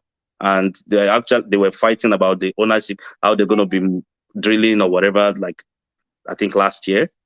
So when you look at it, this country is not like is a dry land. No. And the religious So, aspect. game Oh, changer. People wait, were wait. looking for gold and diamond and things. You talk about No, not canola every oil. land. That's what they came for. Okay, let me give you an Okay. example. Here in Canada, the whites, when they took over Canada from the Aboriginal, the Indians, have they discovered any natural resources then? When they took over South Africa, have they discovered anything? They just look at the prospect. What The about proximity, Nigeria? Have they discovered oil? exactly. When did you? The proximity to the ocean is the major thing, because trade is like what everybody wants then. You want the trading channel. Like, okay, how do I go from this place? And if those countries they know, oh, this country is close to ocean, or they have some kind of view that, oh, they can use this for something good, they will take over. They will take over the land. And you were saying something the other time about the story in the Bible about the Jews. The Jew itself, as a because I know they said all the Jew. I mean, what's it called? The Judaism. When Judaism started, because that Israel as a name is the name of Jacob. And if you read your Bible very well, Jacob himself migrated from somewhere to that place, and he met some people there. Yes. So who are those people that he met? They are the people of Philistine. They call them. So, and they are the original owner of the land. They are Palestinian. So that's just my contribution. Yeah. So when you talk about this, you said, listen, it's the Mediterranean Sea. It's available to Lebanon, Israel, even the Egyptian, the Cairo. It's, I mean, Turkey. Turkey has the most landmass that covered the Mediterranean Sea. So the argument, because they want to go there and look for canola oil, that's why they left Europe. I can't buy the argument. No, So no. if I agree with your premise that, look, when the white people went to Canada and took over, they didn't go there for any natural resources, then that is fine. Okay, I agree with that. So the same applies to the Jews, the Europeans, Jews that went to Israel. They were not looking for any natural resource because they found gold. Okay, let's go get the gold from there. That was not the reason. And again, up till now, Israel does not have any great natural resources. Correct me if I'm wrong. I stand to be corrected. I don't think they do. They don't. And I can't believe that they went all the way for canola oil. I don't think so. Prince I Daddy, don't think so. Prince Daddy, the Europeans, in fact, they're not going to take over land because to settle because of natural resources. They don't. No, They they want take to build land. it. Wait, let me land. Give me a chance, man. Come on, stop cutting me off. They are more interested in occupying a land that's strategic to their. That's a global strategic location for their trade routes and also controlling proximity to area of interest. They don't focus on natural resources because they already control the global natural resources. They already control like literally the world. So they don't have, if they want interested in land to occupy, to take over because of natural resources, it will be Congo. You understand? He will be placed in Nigeria. That's the place they'll be wiping people off and be kicking the jaws out of their land and be taking over, creating new country in the Ijaw land, other Niger Delta area. Just go wipe those people Okay. out and take. You understand? They know they don't need to. They know they already got you on lock. They already control that. So the way they want to occupy is more of areas that are more strategic. You understand? So that Israel area is a very strategic location. That's like right what borders Africa and the Middle East. Also, that Even Europe. yeah, So, close to Europe, and so they just needed that territory. They needed it. So that's why Well, they went it there. sounds like a good argument, but I And don't buy it. also, But that's okay. wait. Also, when you're talking about world natural, they don't they don't need world natural resources. England have or France. They are the richest country. Those they don't need. They know they control you. So what they used to build Israel is pretty much the natural resources they're taking from Africa. In fact, the agricultural land they are this thing that they use artificial way to build. It was soil from Congo, from Africa that they went to took and used to create that. You know, No, I Mike, don't Mike, believe from what that. I heard, But Mike from and what I Prince heard. Daddy, you do not see something that is coming now. Now, that is the first colonization. We're in the era of second colonization. Now, we call Africa a developing continent, very poor, no infrastructure, nothing. But still, look at our country, for example. We use our hand, Nigerian government train a lot of doctors, nurses, and the rest. Why are they not helping us? Now they're taking over all our skilled workers to Europe, to America, and Canada, and the rest. So what will be left in that country? Even they are even taking welder. They are talking no need of you to have education. Just have a simple paper to show that you have the skill. Or they can just test you a little bit and then you can pass a simple examination. That is the second colonization. You people are not seeing it that way. And in the next 10 decades, and in the next 10 years, Africa will have more problems. Then, where are our people? Just being trained and ship them to all this country. Why all these policies are always against these developing countries? Why can't we have the same way that America can borrow money from IMF or World Bank, the same interest? Why it comes to us? There's so many conditions. If you don't fulfill this condition, we won't give you this. And if our people steal our money and take it into your own country, you will take it in immediately. And before we can blink and hide, you said our leaders are bad, are terrible. And they say, give us our money back. I say, no. You are going to use the money for 30 years, 35 years, and then you are going to give us back in piecemeal. How come they are giving us Abasha money in piecemeal? Are we so sure that we are going to get all this money back? And now they are taking all our people all over from Africa just for work visa. yeah. I'm also part of it.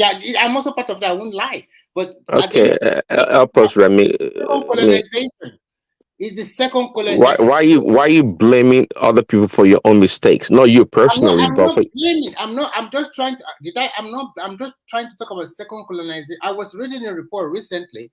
Just see it on TikTok or Nigerians who I didn't know Israel, they are trying to recruit soldiers all over the world, from Africa, everywhere. You just come and they'll give you permanent residency, and people will jump onto it and go and defend them.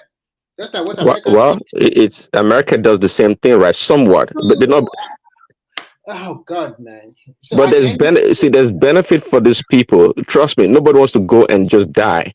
But because of their dire situation, that's why they would take up such an offer. So rather we should thank them for doing it. Because if our space was that I great, won't thank them for doing it, because let me give you a scenario.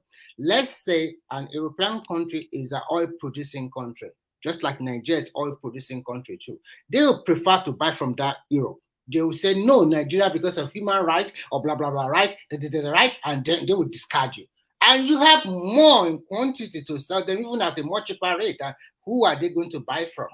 It's because now they are already, back to the war, and they are finding alternative to Russian gas. If not, they are not finding alternative. Who is Nigeria? They don't care about your gas. Let it rot away in the land. Even if you are begging them to come and buy it from you, do you think they will buy it? Because there's so many interests. And if they want to buy it from you, they'll give you so many conditions. So many conditions. At the end of the day, who is ruling? There's no that equality when in terms of business or trading with Africa, with the rest of the world. The only reason why China was able to break away from all that kind of things, that they plan very well. Their people love themselves. The people work in synergy with their government. They have a focus and they know what they want to do. Not from most of African countries that it's always like something that is not substance. In a serious thing, they will be fighting over something that is myopic, just that is not so important. Instead, for all of us to put energy together to solve our problem, then we'll be talking about this is a tribal, this is this certificate. Who cares about certificate? It's skill. Who even care? Even in all this development, even I study here, they just when they want to give me my certificate, they ask me, because here they just know you by your first name. I have to write I wrote an email to tell them they should put all my name there. I wrote it because of Nigerian factor. If I don't consider Nigerian factor, I don't care. Because I know that if I go to Nigeria, if my second name, middle name does not appear, they might say it's not me, it's another person. And at the end of the day, they warn me that this is the last time they're going to give what they gave me with the transcript together. So if you want to come again, they're not giving you any certificate or diploma anymore. You can only ask for transcript. So, but that system here is totally different from the system in Nigeria. And if you are coming from Nigeria for master degree or whatever degree, they ask only for your transcript. Because the transcript will show all the courses you have taken and your grade. It is not just only one paper that shows your certificate. But most Nigeria, they don't understand this. The system in Nigeria is the same system all over the world, but it's quite different. So when people are talking here, I just laugh. Even here in youth, ask all of them, who cares about this certificate? And when you are looking for jobs, just see your resume. If they want to know you, they can check by themselves through your social security number. They already know where you school. Everything is already there. So they don't care about all those people you give them. They are going to do their own check. And just a simple of your social security, they put into the system. Everywhere you have lived, where you are working, what you have done is already there. And when they gave me this certificate, they also gave me a name of an organization that can fact check my diploma and my transcript. It's also there. They gave me a name of an organization that is accepted all over the world that can fact check everything about me, about that certificate and transcript. So it's so easy. Yeah, I think West can do that as well. Yes, I know they can do that. So it's so easy. I don't know why I thought about. For example, I asked myself, they're selling us that he does not go to university. If he does not go to that university, how can he work in top organization like Deloitte, Mobi, and the rest? Is it a? I don't know. He must be a genius to do that. Yeah, he must be. He must. You do not read anything. They'll just put it there, and then you do internal audit. You do that. You set up the accounting payroll. You do a lot. That time it's a paperwork. It's not nowadays. It's like computer. You have to develop everything paperwork. And if you don't know about this system or standard, you can never understand it. You can never do it. And you are telling us that it's not the person that go to that place. He rose to a higher position in big I multinational don't even know organizations. why you guys are just taking obedience so serious. You know where they are now. People that they Yeah, yeah, spend. but you know the Nigerian, Let me before almost wait, the wait, Nigerians hold are on. funny. Do you know that obedience spent like almost 2 years, or let's say 2 years on this platform, arguing with us that Buhari was actually Jubril. Oh They my were God. including Pansat. They like before you guys started coming on this platform, before when Buhari was the president, that Jubril saga, they were arguing every day. Like the guy was Jubril from Sudan, that the guy was actually the guy died in they know now. They know what they are saying now. Then they moved on from that. They don't come in to talk about argue about that again. Now they know what they are doing. They're just propagandists. That's where they are, man. So that So is why you, I don't want one man to be. I think he's giving that guy a lot of credence, which I don't like. And most time, you always talk out of the topic. You always everything have to be narrowed back to their region or to their this, and that arrogancy from him that he knows everything, which he does not know nothing. It's just like putting. In fact, you cannot know the head or the tail when he talks. Sometimes yeah, I don't. But one always giving opportunity that crazy. But I think sometimes it's high time you caught him because sometimes you also like as a propagandist trying to sell some idea. I don't know. But we live in a world. You know what? you know, one thing that always made me laugh about people from that part of the country.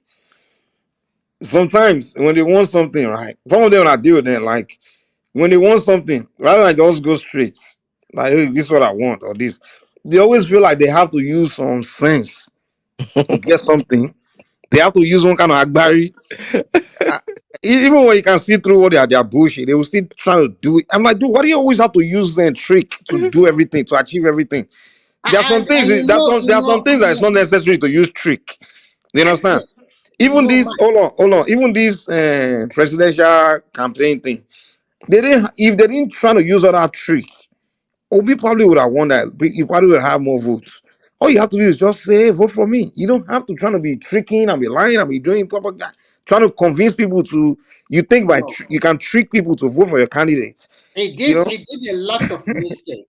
When he campaigned in northern state, he will go to predominantly Christian dominated area or where there's a lot of his tribe men.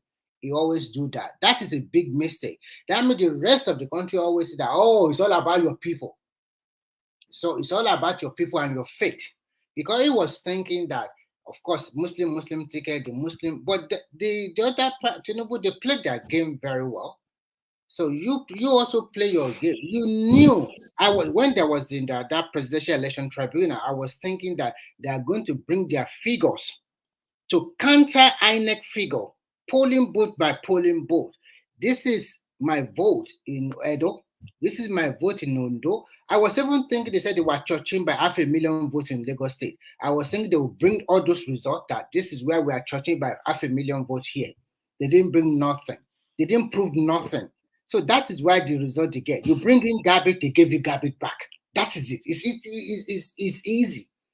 It's easy. The Supreme Court is even going to find most of those lawyers. You are going to see. They will find them heavily. They have to start.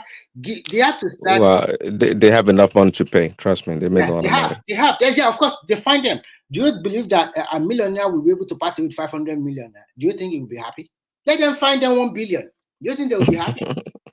No matter how rich you are, tell a rich man to give you 1 million, you will see his red face immediately. Let them part away with what they have collected from all of them.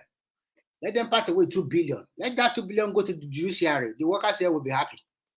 They should find them heavily. Why? Frivolities. Too many frivolities. Just unbelievable. But they're not committed any. I mean, well, it's frivolous, perhaps, but they, election in Nigeria or election, what do you call it?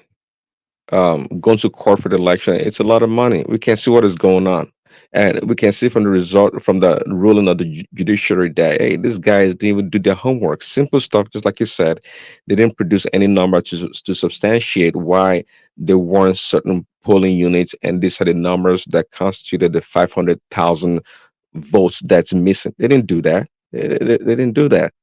The lawyers, they were going by the internet sensation, just doing sloppy work, lazy work.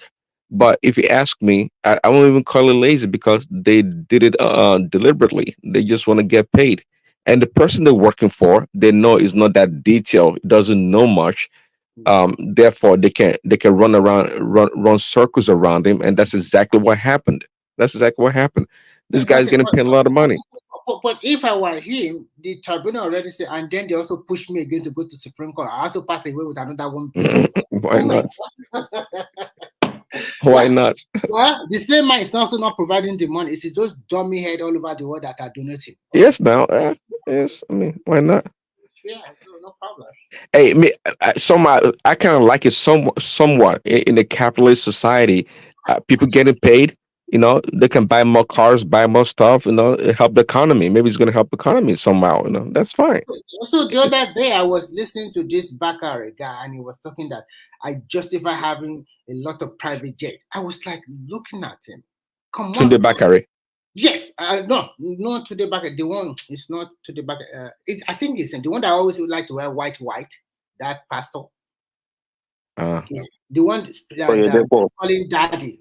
That's I Oyedepo. think Oyedepo. He was justified that he has a lot of private jet, and I was asking myself, what kind of work are you doing? Are you truly sure that you are preaching the gospel? Only God knows woman's mind.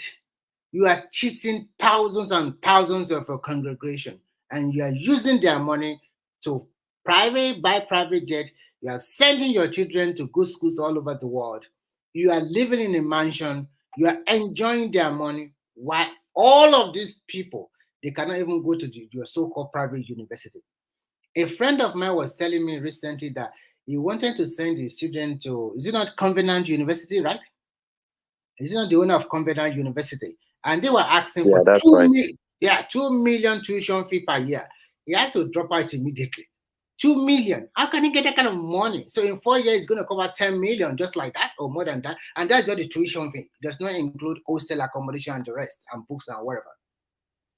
So, and when you come here, they will be preaching, they will be doing like, we are so religious. They are just exploiting our people.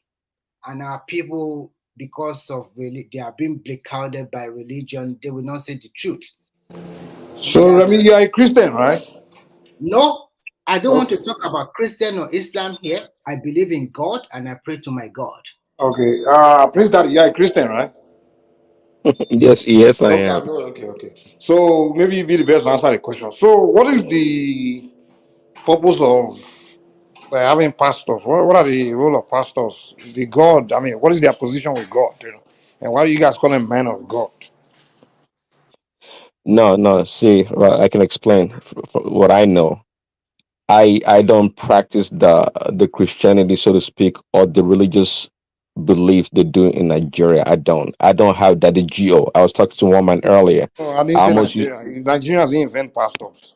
There were pastors what before what Christianity even came to Nigeria. I'm saying, I asked you about what is the role of pastor in kingdom of God? I mean, what is the role? What is their role? I mean, the to pastor is God. supposed to, you know, preach the word of God according to the Bible. That's what the role of the pastor is. That's it. So the Bible says, pastor, and how did God come with the idea that a pastor should be? What is the concept pastor? What is the concept of a pastor? Where did it come from? It comes from the Bible. I think they call it fivefold ministry. That's what they call it. They have the teachers, the pastors, the prophets. I think is it the evangelist and one other one. But the concept of pastor or pastoring comes from the Bible, and the pastor is someone that preaches the word of God. There's a teacher also. Sometimes there's like people can distinguish. Some pastors are teachers, you know, but not all teachers are pastors. So again, the pastor is the one that's supposed to lead. In a well organized church, they have hierarchy or a structure. The pastor in the Nigerian context is not the one that's most powerful in the church. The pastor has a job. The job is to preach the word of God to the congregation. In the church, they have what they call the elders, and they have some other position, the deacons. Those people are the people that actually make the decision in the church. So in other words, in America here, the pastors they're not powerful at all. They get paid salary. If they can get transferred, they get told what to do, not like slaves. The point here is that the church is a structured organization, okay, and the pastor has his role. The teachers, the elders, okay, they all have their role in the church. So But that's what I'm what is saying. their position in the kingdom of God when you guys go to heaven, all of you? that that position in the kingdom of God is like any other person. They So it, what do you guys give them your money then? Oh, by the way, because your pastor's not a guarantee you're going to heaven. If you don't know that, you're just another person. You can be a Okay. pastor and still be a sinner, and that's why God said, Jesus Christ said, in the last days, they will come to me. Talking about the prophet, I guess especially. Oh, I preached the word of God. I healed somebody. I did this and that, and Jesus Christ said, "Get away from me. I don't know you." Why? Because you're able to do miracle and do all these things that as a result of the power that comes from Miracle. God doesn't Who's mean able to that do if miracle? huh? Who's able to do miracle? Pastors? Prophets yeah, prophets can do miracle, yeah, prophets and the healing of By people what? Using what? by the name of Jesus. By the name of Jesus. Come on, man. Are you serious?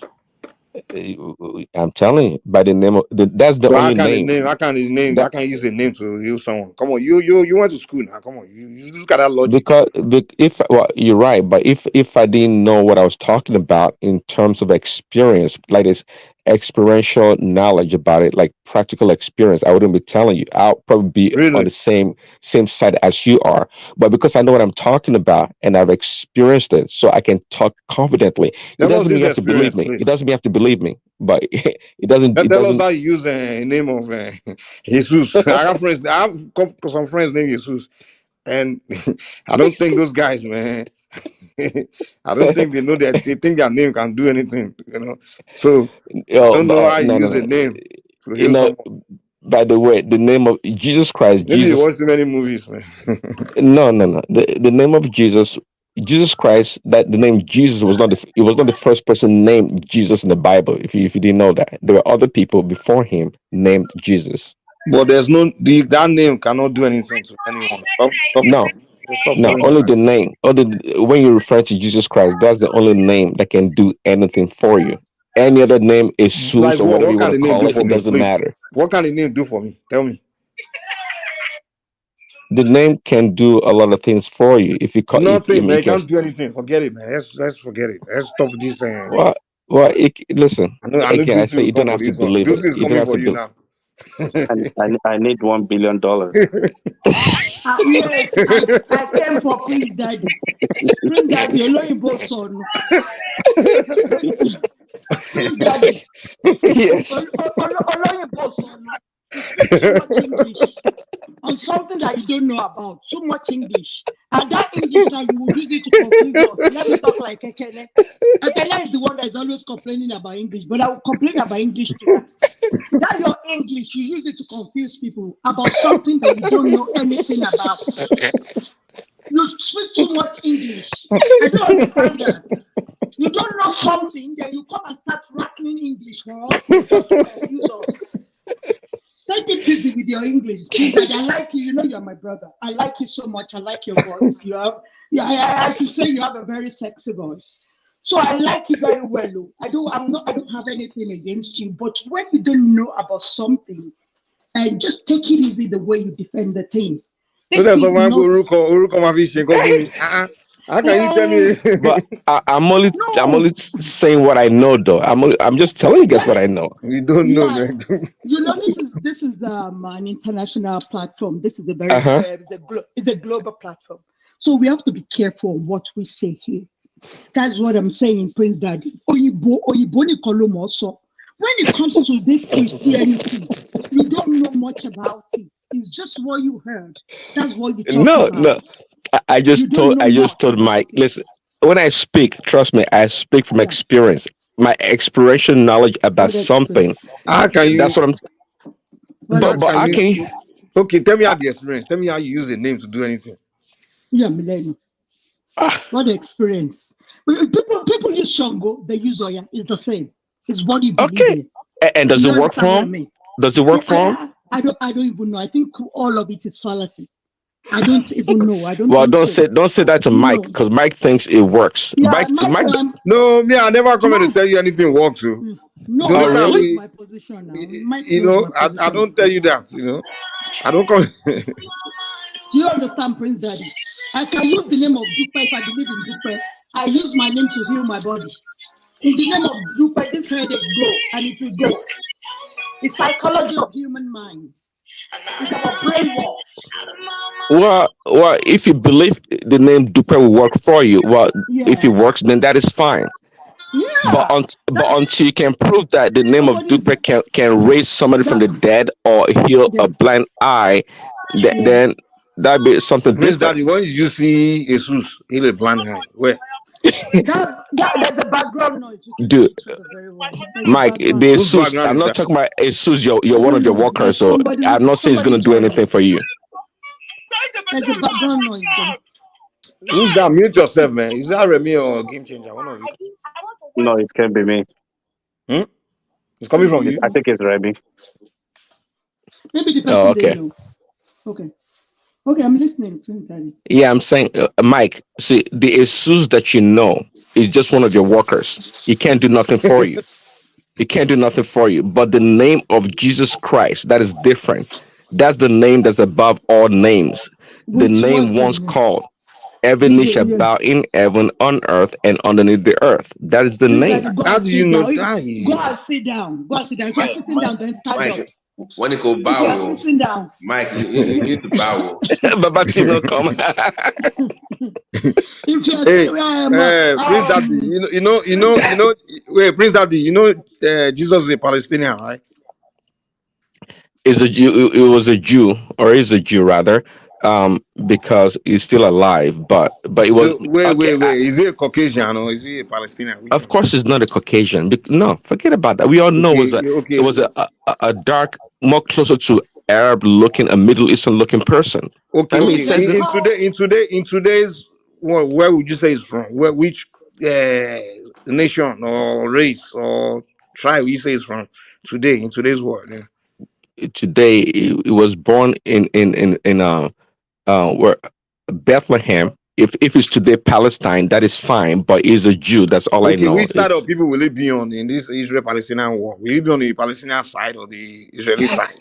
No, Netanyahu. that is not Jesus. No, Okay, he's please, not. let me ask What do you mean He's it's not on not? either Are you side. kidding me? So if he's alive, if Prince he's here Daddy. today, he won't be on his side, eh?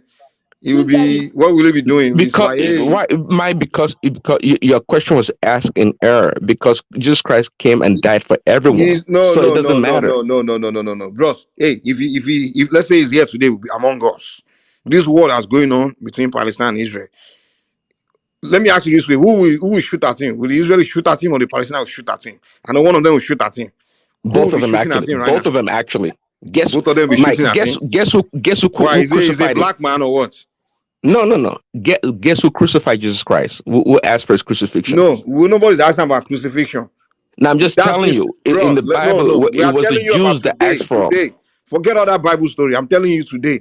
If Jesus is here today, like living among us, he's gonna be in Israel, in our land, right? Boy, he's a Palestinian man, according to some people. But you are telling me he's a Jew. He's look Jewish, whatever way. Well, let's say he's in our land of Israel, and this war that's going on among them.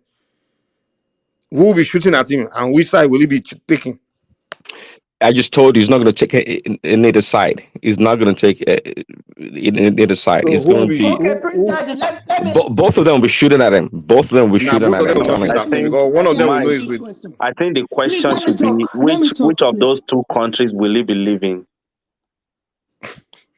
Even this He will pick the one that's rich. this Jesus I don't He Christ know. will that abandon Prince Daddy is Palestine. Even talking though he's look about. Palestine, he will be begging for Israeli citizenship. Please let me talk, Mike. Let Okay. me interject, Prince Daddy. So, Prince Daddy, even we know that this Jesus Christ you're talking about, a Palestinian that came, his name is not even Jesus. So, the Jesus you are referring to is the Caucasian God. Special name. Yes, that's the name from the Caucasians. So if you want to talk about the Yeshua, we talk about the guy that came from Palestine. So make sure you are in one side. Don't be going left, right, and center. Just No, pick I agree with what you where you just said. want Yeah, to I agree be with you. on this argument so that we know where to attack you. So are you talking about Yeshua that came from Palestine or Jesus Christ from the Caucasian? Which one? Choose one so that we know where the argument is coming from. So No, I'm you shouldn't talking be about going back Yeshua, and forth. the same one you're talking about, It is Yeshua. not. Because his name was It is translated not. to Jesus in English doesn't mean that we're not It is talking about the not. same person. It is not because So Prince the Daddy, meaning of you said he's a Arab man, right? No, I didn't say it was Arab. I said it was a Jew. What does he look like? Is he look Arab or is he Caucasian? Yeah, listen, a man alive today will look like somebody unless you are mixed race. You either look like a black man, you look like a Caucasian in Europe, or you look like Arab, or you look like Chinese, or you look like Indian. Which It one would is be he? more. It would be more Arab looking. You're right. Okay, More it's gonna be Arab looking. Arab. Okay. No, no, it's Name an no, Arab man Arab today. looking. Okay, and you mentioned they die for you. Name an Arab man today that will be willing to die for you, a black man from West Africa. Name one. No, see, if you take this linear argument, you're not going to get anywhere. Well, I'm That's why going by no you reality have to of this. understand. There's a reality in this world we live in. So Yeah, you have to let's go by the understand. reality. Let's go 2,000 years ago. You have to understand the person Jesus we're It's talking even about. worse back then. No. It no was back then. 500 Is it years any ago worse was worse than back then today. than today? Are you kidding me? 500 years Prince ago, Daddy. you're a black man in the Middle East. You're in a slave. They put you in slave camp. Prince Daddy, you made mention of something earlier when you and Mike were arguing about this topic that you don't subscribe to the Nigerian version of the Christianity, that pastors in America are better, right? You were No, talking I about didn't the use the word better. pastors. I was Yeah. sorry, just be. I was trying to explain that I don't subscribe to the more to the practice. Yes, we use the same Bible, but the practice, like me, I don't have my pastor. I don't have my daddy Gio. I don't do none of those nonsense. I don't do that. But a lot of people do in the states. They do have Oh, a lot oh, of oh really? Daddy I G. don't Yeah, know. they do.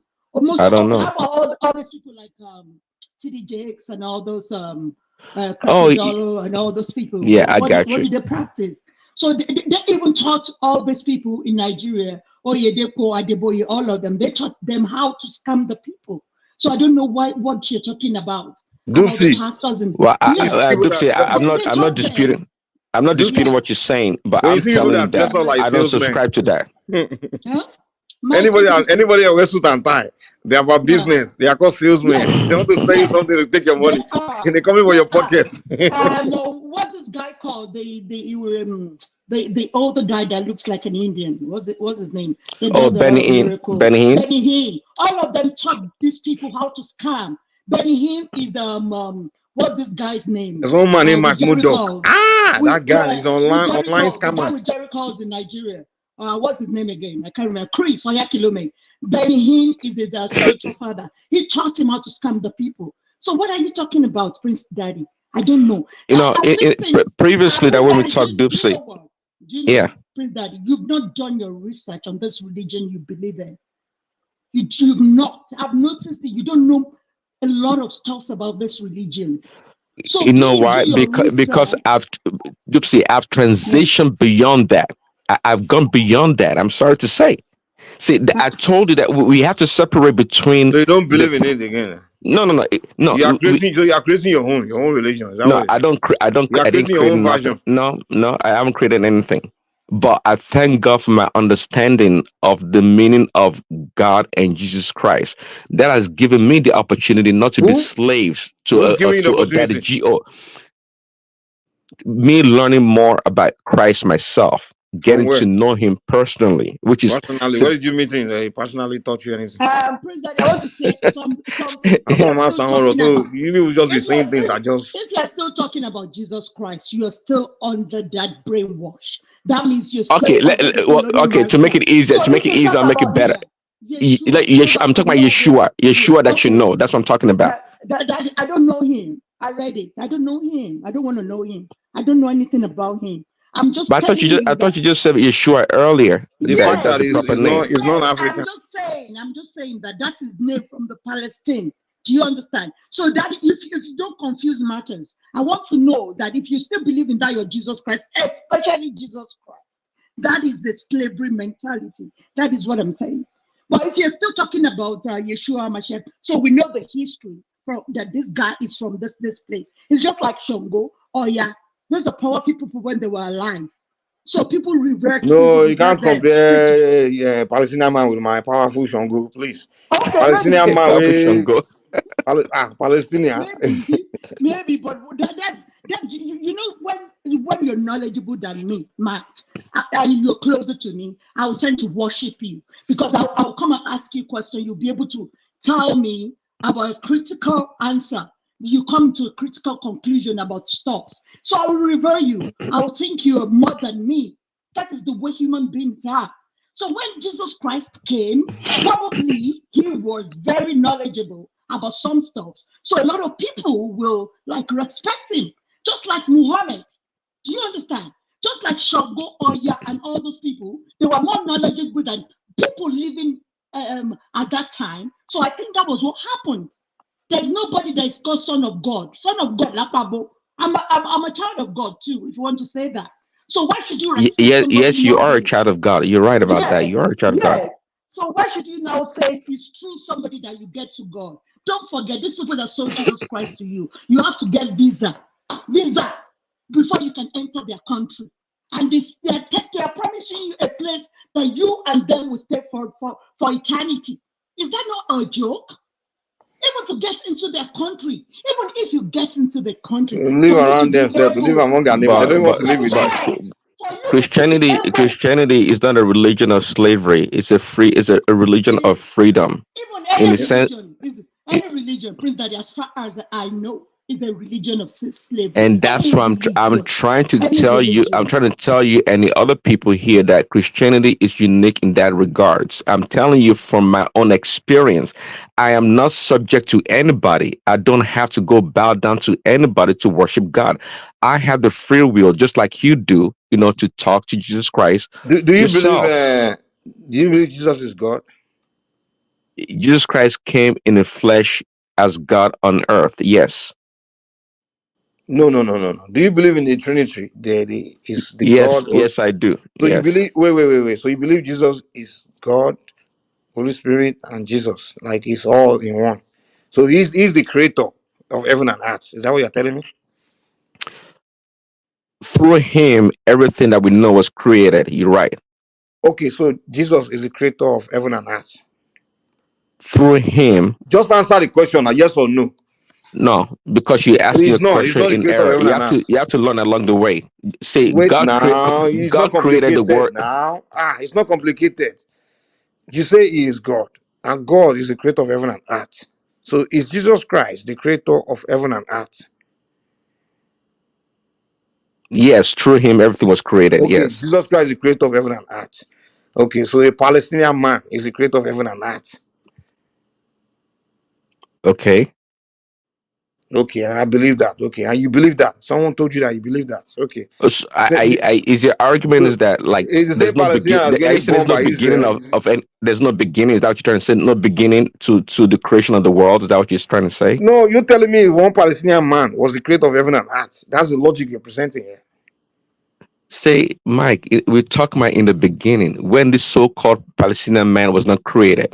That's what we're talking about. So, I mean, to follow your logic or your argument, this world that we see that's physical today was created out of By Palestinian man. was created spiritually from say the physical world was called into being from the realm of the spirit in the spiritual world. That's how it was created. That's how in the beginning. And we're talking By about Palestinian man. That's what you said.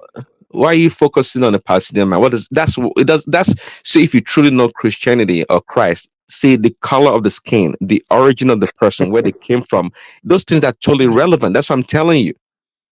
Is it That's what I'm relevant? Are telling you. you kidding me? It's I'm telling if you Which got world do into you that live in? Tori Olorun? Yeah, go to the Middle East today now. See, they don't see as no, black. but Christian, we don't work. We don't look. I don't go pray to a picture of a Jesus Christ on the wall. I don't do that. I don't. I don't pray to any image. That's what I'm trying to tell you. Listen, be- Some people have wrong or bad teaching on this thing, and I know that, and I'm not pointing fingers or blaming anybody. I'm not doing that. When What's the I'm source telling, of your knowledge? If it's being taught, if you're saying it's teachings, there's a listen, if source. The source let of me your tell you, knowledge is just something someone wrote, no, and see, it just doesn't make it's gotten sense. And beyond that. It's no, something if not even your people wrote. you Somebody gain else from knowledge, outside. you gain knowledge by revelation. That's the most Revelation. pure. That's the most purest knowledge you can gain What by was revealed to you? revelation. What was revealed to you? Did By you dream? revelation, Did you dream? Or did you see yes, something in the forest? you do get you do get knowledge from the dreams. Yeah, you can get revelation from the dream, from visions, and yeah, yes, you can. So did Jesus appear to you in a dream or what? So you see, Mike, these people that are called Christians, they are very irresponsible. They don't like to take any responsibility. See the way Prince Daddy is talking now. That knowledge comes from dreams, and knowledge comes from you seeking, reading, getting information. That is how you acquire knowledge, my brother. And I Stop agree with deceiving you. people. I think But you just think that every knowledge will come to time you you. speak, Dupsy, I always agree with you because yes, knowledge comes from reading. It comes from all sources. But I was saying when you get knowledge by perception, by revelation, that is a higher form of knowledge. You got to keep in mind that before things are written down, people that wrote them down, where do you think they got it from? Is it not by They made it revelation or up, man. perception?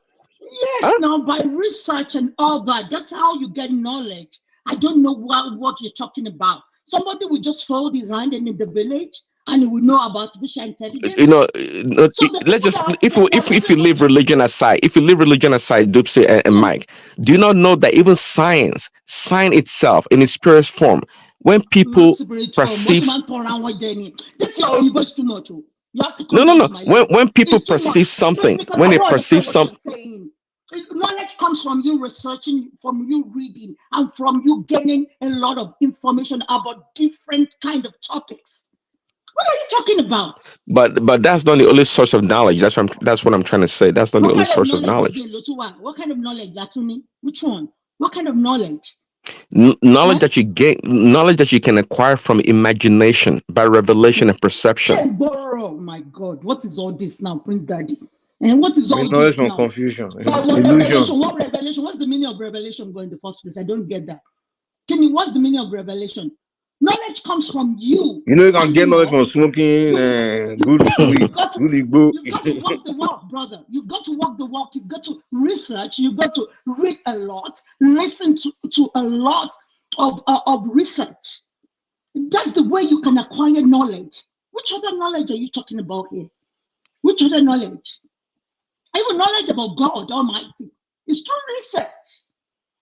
It's not through any Bible or through any church or through any revelation. Yes, you can get revelation. Okay, let's talk about revelation. And how Mhm. do you get revelation?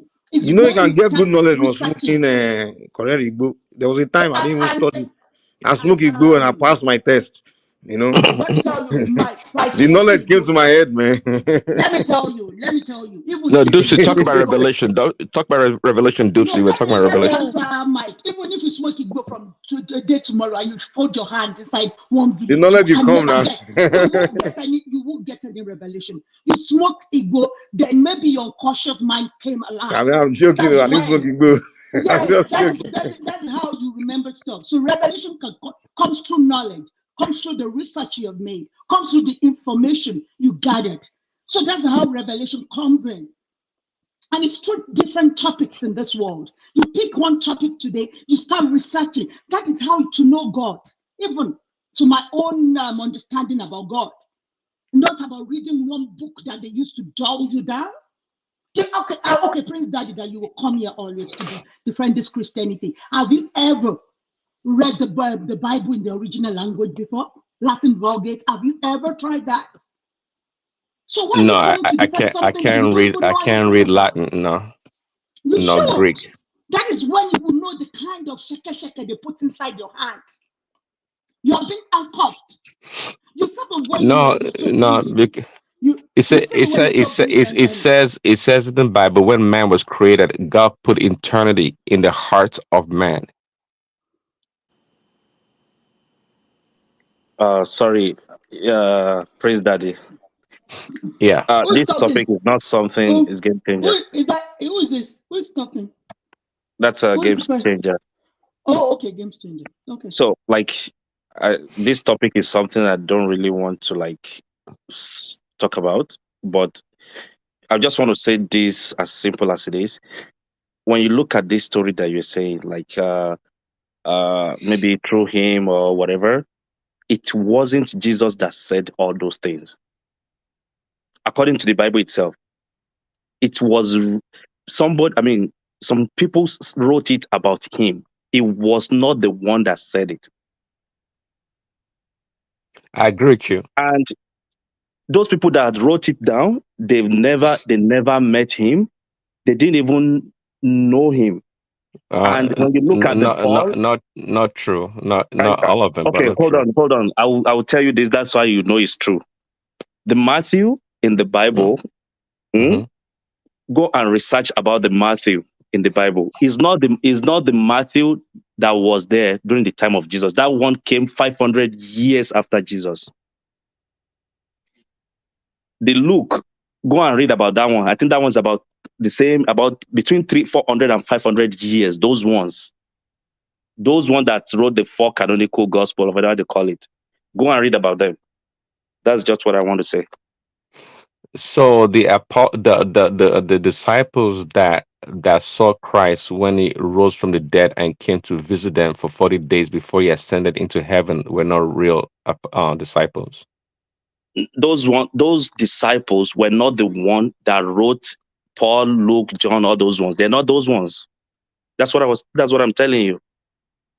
They are not those ones. If you read about those John, Luke, and Mark and whatever, you will see that these are different people entirely.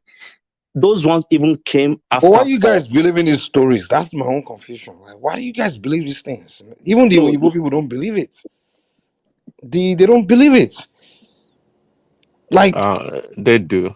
they don't. And if you go and just do your see, you guys, when you have something, go and look at the origin. Go and look at the origin of how this whole thing started. It was a group of people that came together and those started coming up with stories, frictions, and put it together. That's what they just wanted to create a religion for people to follow and control. These stories, most of it didn't happen. It's just made up. And the evidence is there. They put it documented. They will tell you. It's just not real story, man. God. And you guys are You know, religiously following it. I mean, you come on. can test. You're allowed to test the word of God. You know, you can do that. You can test it. So that's Word of why. God. What makes a word of God? Did God say it? They make it makes it his word. Come on. But there's no evidence for Christianity now. Why are you saying you can test the word of God? Where is the evidence for it? I don't mean physically. I didn't mean physically or by research. I mean you can test the word of God by the Brother, spirit we of live in God. this world. It's physical. Anything spiritual, leave it to the spiritual realm. That is why we are not developed. See the way Oh, our okay. country is. So okay. It sounds like you Anything believe in it. spiritual, You believe leave in it. you believe in the Leave it to spiritual the realm. Okay, spiritual that is realm. fine. I don't know. I If don't know anything about it, and I don't care to know. I be, care about those well, physical, you have to know that this world is a combination of the material and the spirit. That's I just the believe fact. it's only lazy people that talk like you talk because they don't want to have any impact in this physical realm. So they always talk about spiritual. Do you understand, Prince Daddy? So No, why I don't you don't. just leave the Yeah, I don't spiritual to understand, the but I spiritual? disagree. Prince Daddy, Hold on, I disagree with you in the sense that. Hold on, I disagree with you in the sense that. Well, here I am dealing with you and talking to you in the physical form, so to speak. I acknowledge everything that you said about the physical reality of ours. I do acknowledge it, but here I am telling you also that the world that we live in is a combination of the spirit and the material. So how come you don't believe my side of the story too? Hello, Prince Daddy. I don't believe that. I was talking. I didn't realize I've muted myself. So I don't believe your kind of story because that is what they use to dull us down in Africa. Do you understand? That is why we are not using our God-given talent, which is the brain. Do you understand? Because the people that brought this religion in the first place, that sold it to us, they have dumped this religion in the brain. They use the brain to develop their country. So they don't talk about spiritual. That is why they will tell you that anything spiritual is not acceptable in the court of law. Why do you think they say that? Because there's no evidence for it. So Yes, people don't. I agree with that. Yeah, because we live in the Yeah, that's why our country is like that. Prince, that don't you no, understand? that is not see there's one thing, see, we blame, no, the way we are in Africa and Nigeria, whatever, is because of what we've chosen to do. Because somebody is spiritual or you know about God should not be a barrier to development. I don't see the combination. I don't see it because we tend to. It is always a barrier to development when you But believe in but something I that come, does not but No, exist. you It is know though, always I a Dupsy, agree. that barrier I agree with to Prince Daddy development. about that. It's not. I don't think it's because of religion that Africa It is like is. that because It is they because are of so. religion, brother. Don't you wonder to yourself Let me that say this. hold on, my brother. Have you not thought about this? That why is physics textbook, chemistry textbook, and biology textbook not translated into our local languages? Have you not thought about that before? Why is all It, the religious book it's because translated of to what we all choose the to do. languages? All the languages that we have. You have it in Bible, you have it in Quran, you have it in whatever, and you want to have it in. But the thing that will move us forward is not translated to our language, that me and you will be able to understand it easily. But the thing that will dump us down is translated to our language. But what I'm saying is, who translated them? Is it not the same people like us? Like, are we not the? So why So are we not They doing use them. why They were can't we working for just do the the. same? They were working for the people now. the Don't you know that they colonialists? were putting money behind evangelism in Africa to Yes, push they it? did. You think They it was did. for? You think our people just But wake up and start doing stuff? They had My their Igbo children, master no, now. no, The missionaries, they had the Africans working for them. They do you know employed the them. painful part? Do you know the painful part of this thing that is really painful to me? That the energy that these people brought to propagate this gospel, they did not bring it again to tell us that, look, oh, people, we have put this thing is a minority thing in our country now. We don't depend on it. We don't believe in it. Please do something else. They didn't bring that same kind of energy to come and tell us that we don't even practice it any longer. So they just left us to that thing so that we'll still be like that forever. That is the problem. Religion is our problem, brother. Yeah, You can you can could I yeah. interject?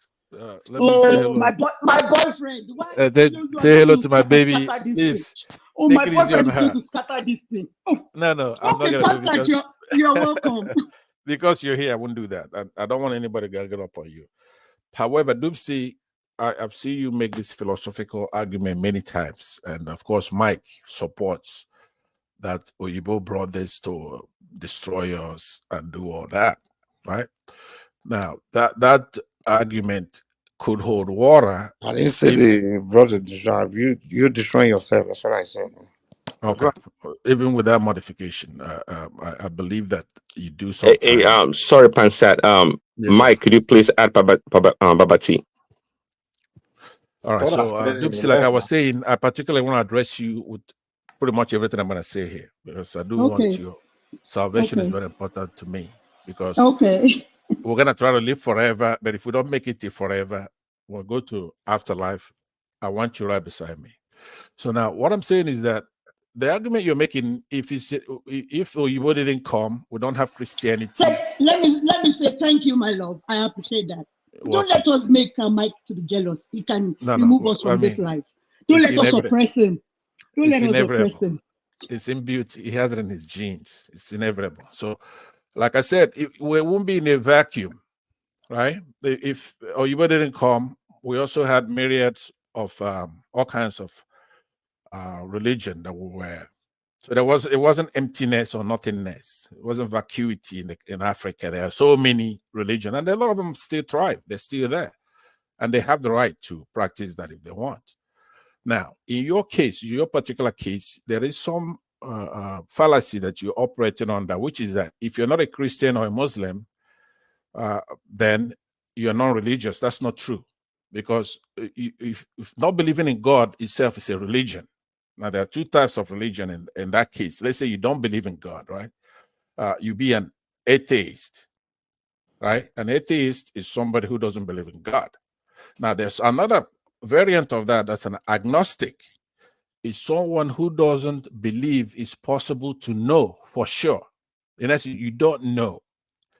Now, the last one, it's more tenable, obviously. So when you say you don't believe in God, you have a lot of burden. You have to prove there's no God. Your religion is no God, right? But you do have a religion, just like a Christian, because the burden that's placed on Christians or Muslims also apply to you. You have to prove there's no God. I mean, if you come out in the morning and you encounter the chirping of the birds and all kinds of activity going on, and if you can gaze up at the skies and look at the cosmos, I'm going to tell you, it's impossible not to know there is a God. But to me, that's not even a debate now. What particular division is God? Is God a Muslim or is he a Christian? Now we could debate that.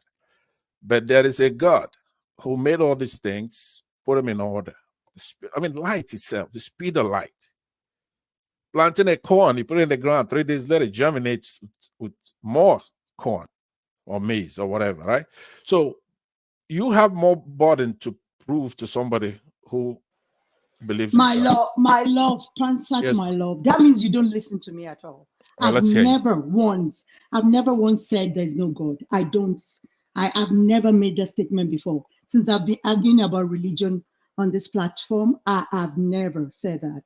I'm always saying that, yes, I believe there's God. That is the designer, that made all these things that we're seeing. So there's a designer behind all those things. That's what I believe in.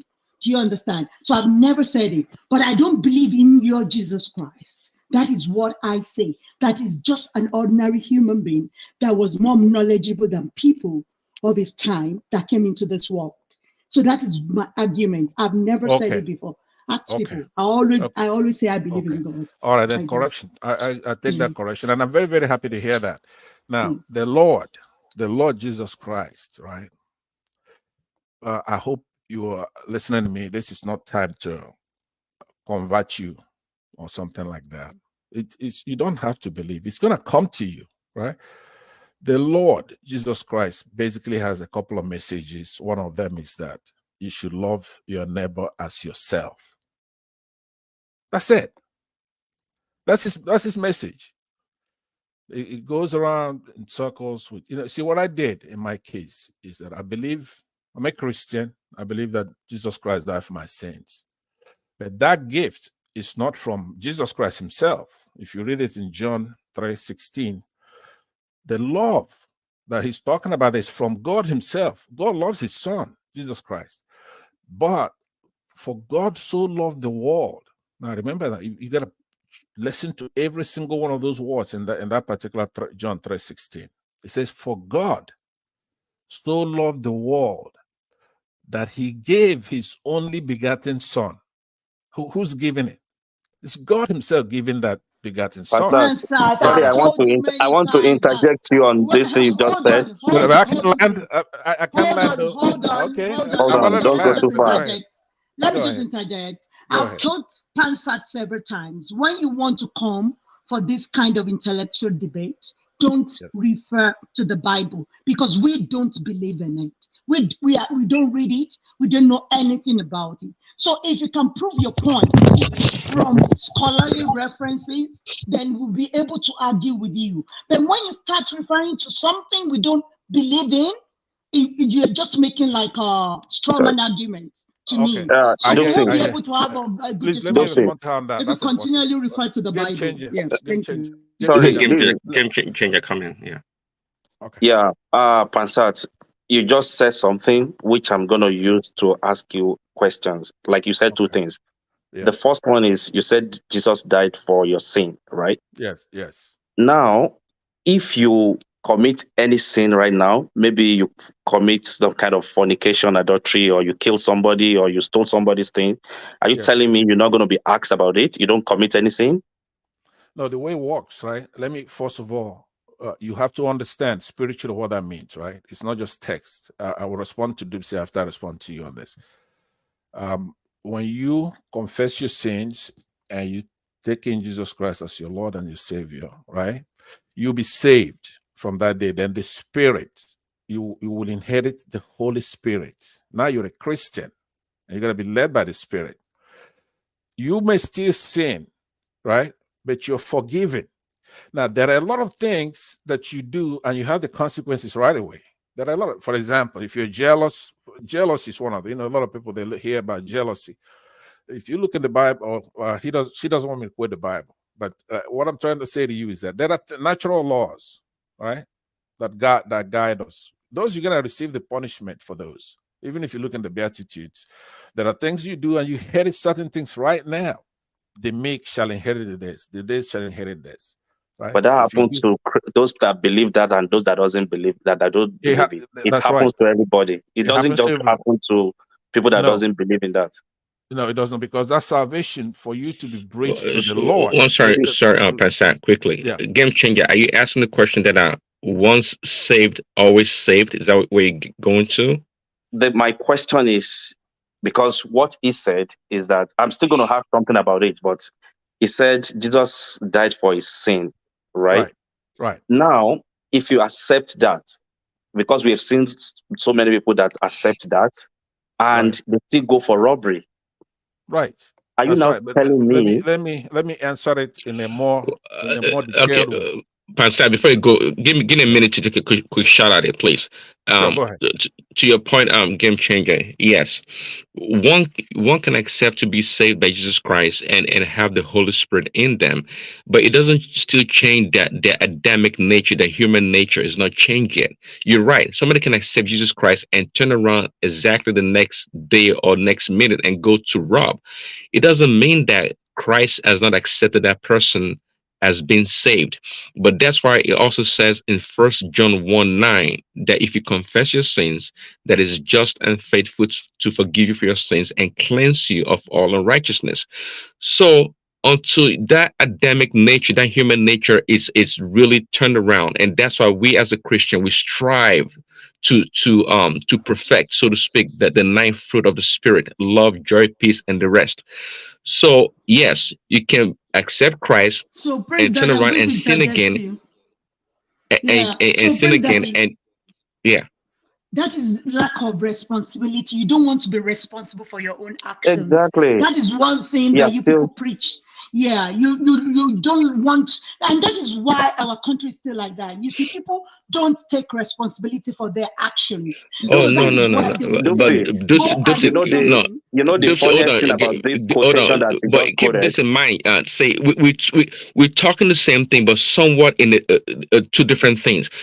Dupsy, keep in mind, it's not Jesus Christ that will send you for jail rather if you go rob a bank. We have laws. That's why the police are going to arrest you, take you to court, and they find you guilty. They put you in jail for 10, 20 years. That is fine. It has nothing to do with believing Jesus Christ. It has nothing to do with that. We got to keep that in mind. So, So it's not about laziness.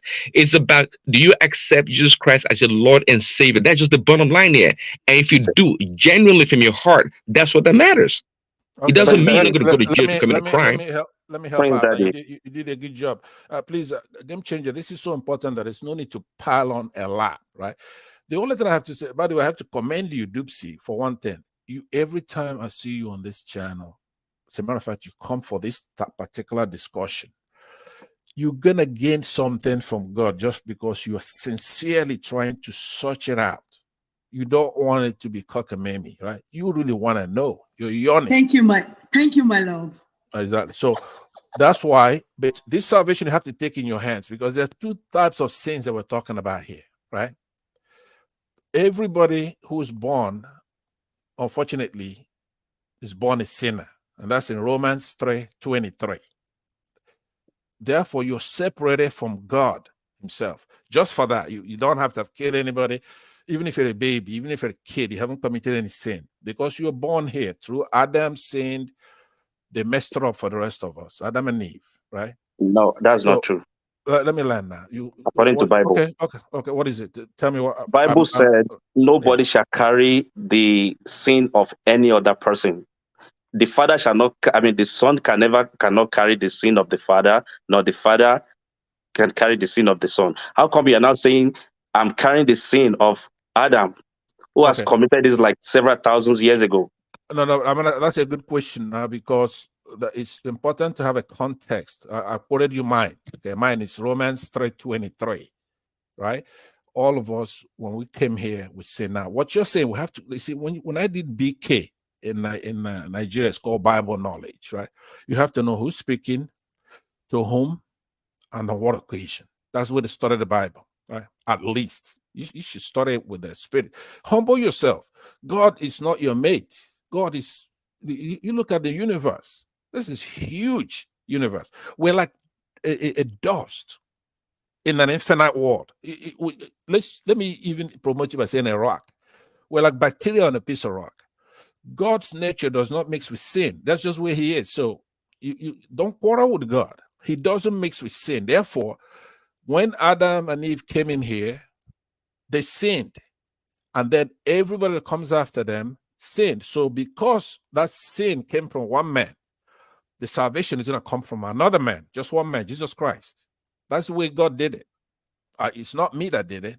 So what I'm saying to you, though, if you read the Romans, the one I quoted you, chapter 3, verse 23, it will make that clear to you, right?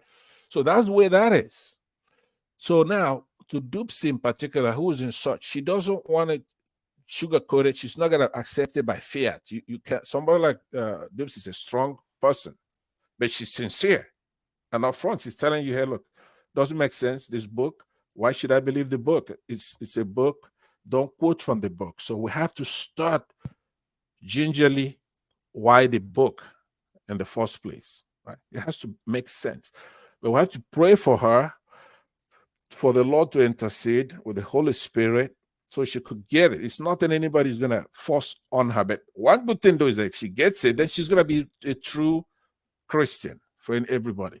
So to answer that question particularly that we're talking about, if you want to go deep, you have to first start as a babe. You drink milk, right? You're not going to start ordering steak. When you come in as a baby, you're a babe. You're going to drink milk, you're going to drink water, drink from your mother's breast and all that, or your regular milk from the store. You're not going to start with solid food, especially a nice Angus steak, which is what you're trying to do here. So I'm not a pastor, I'm not a minister.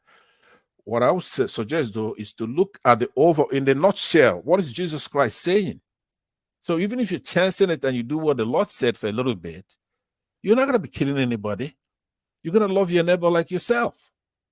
That is absolutely nothing Jesus teaches you to do. That is not what you should be doing anyway. If you say it's not so, tell me one thing the Lord preaches. That's how you know. And remember, it's not a man of his times. So you love your neighbor as yourself. Do you love the Fulanis? They're not my neighbor. Fulanis are not your neighbor. Are you talking about the next Are door they not neighbor? your brothers? Are they not your Nigerian brothers? They're even your brothers. They're your Nigerian brothers. Let's. When you go that route, you know I'm also equal to that test, right? If you're gonna talk politics, it's different from our thing here. Fulanis, I don't know any Fulani has a house. They carry their So if cow. Fulani become your neighbor, you won't love him. If they become my neighbor, I will love them. You betcha, because the message in that is spiritual. It doesn't actually have to be somebody who's next door to you. My neighbor could be my neighbor. Once you catch them, they will say it's spiritual. It's not real. Wait a minute. My neighbor could be anywhere. It's not geographic. Remember the many teachings in the Bible where in those days they were tribalistic as well. You had, for example, the Good Samaritan. If you heard the way the Lord admonished those people who think that they're his people, right?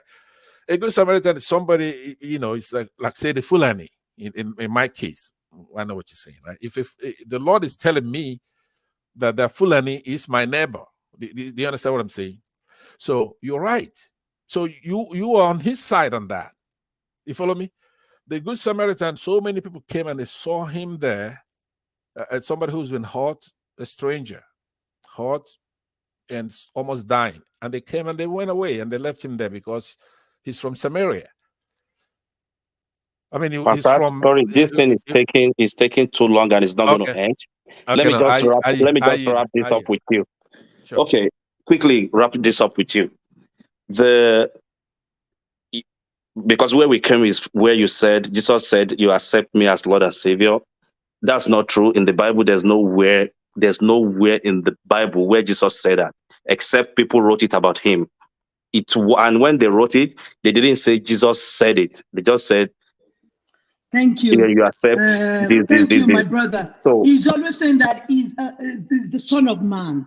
He never so even called himself son of God. there's no place where unequivocally or equivocally Jesus said it. Like, okay, Well, do if you you have do your this, Bible? Do you have your Bible in front of you?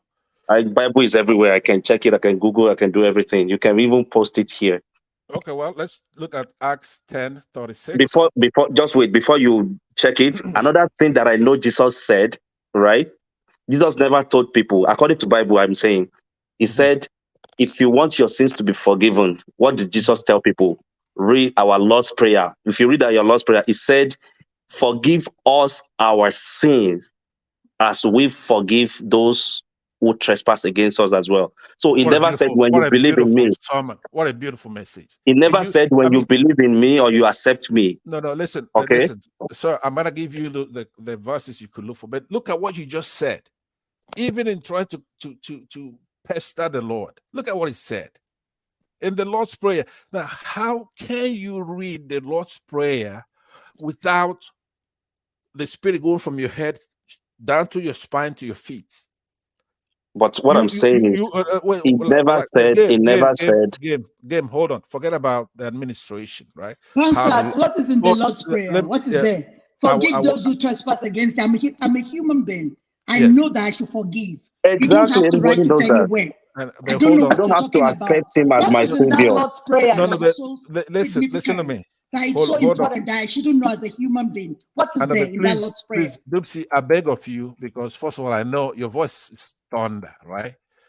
And I really love your voice, you know that. But please let me answer what he's saying, because he's putting so many things on the table. First, he asks for in the Bible justification for why Christians believe that Jesus Christ is Lord and Savior. Well, there are many places that is there. So we have to tell him that.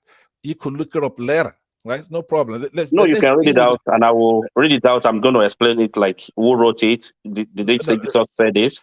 Yeah, that's what I'm saying. But another thing, by the way, I used to be like that when I was challenging the Bible as well. I used to try to find out what Jesus himself said and what God said and what the apostles said. But you can't. There's no. I'm not against what they call what would that word be there? When I think of the word, I'll tell you. But what I'm saying is that don't get into. That's my suggestion to everybody, not just you, game, right? Don't get into God's administration. It's really none of my business. Hierarchy is the one I'm looking for, right? It's okay. What God said there's it's more important. Pansat, It's more you know important. what? Yeah. I don't like to argue with people like you. When you Why? start, this is not about Biafra and Nigeria. This is about something very important. I love That's people right. to talk brilliantly when you are making this kind of argument. When you Right. start saying you want to, yes, I'm a human being. If I want to be God's spokesperson on this earth, I can be. So don't tell me what not to talk about.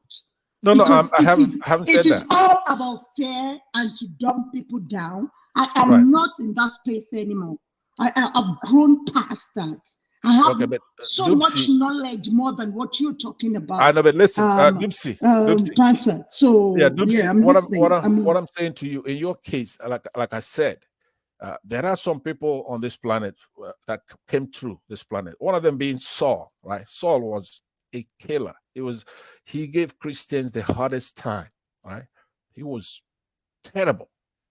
So in his case, it took the intervention of the Lord himself. The Lord had to, after he has already ascended into heaven, he came here, he died, and the church was spreading. But Saul was so tough, he was a killer. So the Lord had to intersect him and made him blind and did all kinds of things and finally saved him. And he became Paul, one of the people who wrote many of the gospel. But let me, this is, you get a lot of things on the table. Let's say the Lord's Prayer, right? In traditional And world. that's a lie. It didn't become Paul. His name is Saul and Paul in different languages. Even that one, there are like two contradictory stories about that. His name is Saul and Paul. Let's take it one by one. I was saying that how can you listen to the Lord's Prayer and you're not shaking out of whatever it is that's holding you, right? Our Father which art in Means heaven. our God. Father means God. Yeah, but hold on, please. Don't interrupt. I'm saying the Lord's Prayer for one thing. Get a hold of yourself. Our Father, which art in heaven, hallowed be thy name. Thy kingdom come. Thy will be done in earth as it is in heaven. Yep. Give us this day our daily bread, and forgive us our trespasses as we forgive them that trespass against us. Exactly. And lead us not into temptation, but deliver us from evil. For thine is the kingdom, the power, and the glory forever and ever. Brother, Amen. Now, listen to this. Yeah, listen to this message. I mean, that is our Lord's Prayer. That's the kind of Lord we have. Which, according to the Bible, right? So when are you going to the forgive the disciples, Fulanis? Let me land now. Game, you've made me to ask you the question. I didn't want to do it. Let me go ahead and ask you. Right? Are you a Muslim? Yes, I'm a Muslim. Okay, then why are you wasting my time? No, you said something. There's no Hold on. crossfire. I Hold don't want on. to crossfire. I don't want to crossfire from here because Hold on. with the Lord. No, let me land. With our, you can't, if you come Contract, here. you have started, or you have started. My boyfriend, what are you you have started. supposed to do is You won't allow identify people to talk. It's Your boyfriend, it's just taking over everywhere. No, you I'm can't take saying over. You can't it's take over. absolutely, This is not a monologue, brother. I You know, can't take over. You have started. Babe, listen to this. It's absolutely unfair for anybody. It's like me, I go to a mosque. I hide that If I'm a you ask me Christian. a question about the mosque, if you're not satisfied, you can ask me anything too. If I say it, you don't believe it. I know, but if you then let's do that because I really want to do that. I have never done Yeah, that. I do because want. this Okay, will but give hold on everybody there. But let clarity. me. That's what I'm saying. I was trying to explain to Dubs why I was being like that. So let me then say what I was gonna say before I want to do that. I'm not gonna sit here doing a crossfire talk. If you're a Muslim and I'm a Christian, you keep yours and I keep mine, right? Don't mess with mine. Stay with yours. If you don't come There's no difference trying between being a to create a Muslim, crossfire. That is Christian, a big atheist. there's a difference. There's a difference. We The just way I'm want to gonna ask talk to you. questions. This is a question and No, answer time. it's We're not. not Mind your own business. Do your own thing. Do your okay. own See, thing. Mike believes in in traditional religion, right? He can ask you questions. Yes, That but means you Mike could ask me if I he believe. believes it. I But believe. if you're a Muslim, don't ask me anything. Stay away from our religion. Do your own thing. Okay. Because I can't even I think we install. should I just can't even continue. install. If I say what you're saying about our Lord right now, about your own, then you're gonna turn into a Exactly. You can terrorist. say. No, I'm you're not. gonna turn into a terrorist, and No, you're you gonna try see. to kill somebody that is a Christian next to your house. You So see the it's problem. Okay, say if I can say something. As for me, I don't defend Jesus Christ. I don't defend him. See. I don't see any reason to defend him. It just I can't. I don't see the value in it. Prince Daddy, can I just ask for Fatai, my one darling second? brother. Fatai, how Yeah. are you? Are you okay? Thank you. Yeah. You're I welcome. was. You're welcome. I just tune in. Just listening until Anyway, bro, Panta. You see, I don't know. Okay. These Muslim Christian could be avoided if you had followed what Dupsy Baby was saying. Like, okay, if you want to make it a scholarly debate, there will be no need for anybody to know anybody's religion. There will be no need to quote the Quran or the Bible, and you could have a scholarly source to talk out of. But then, even my bigger problem is I don't know. It's like the last time, whatever. Because when you're talking, I think you're not being self-aware that okay, she said, "Can you quote anything outside of the Bible?"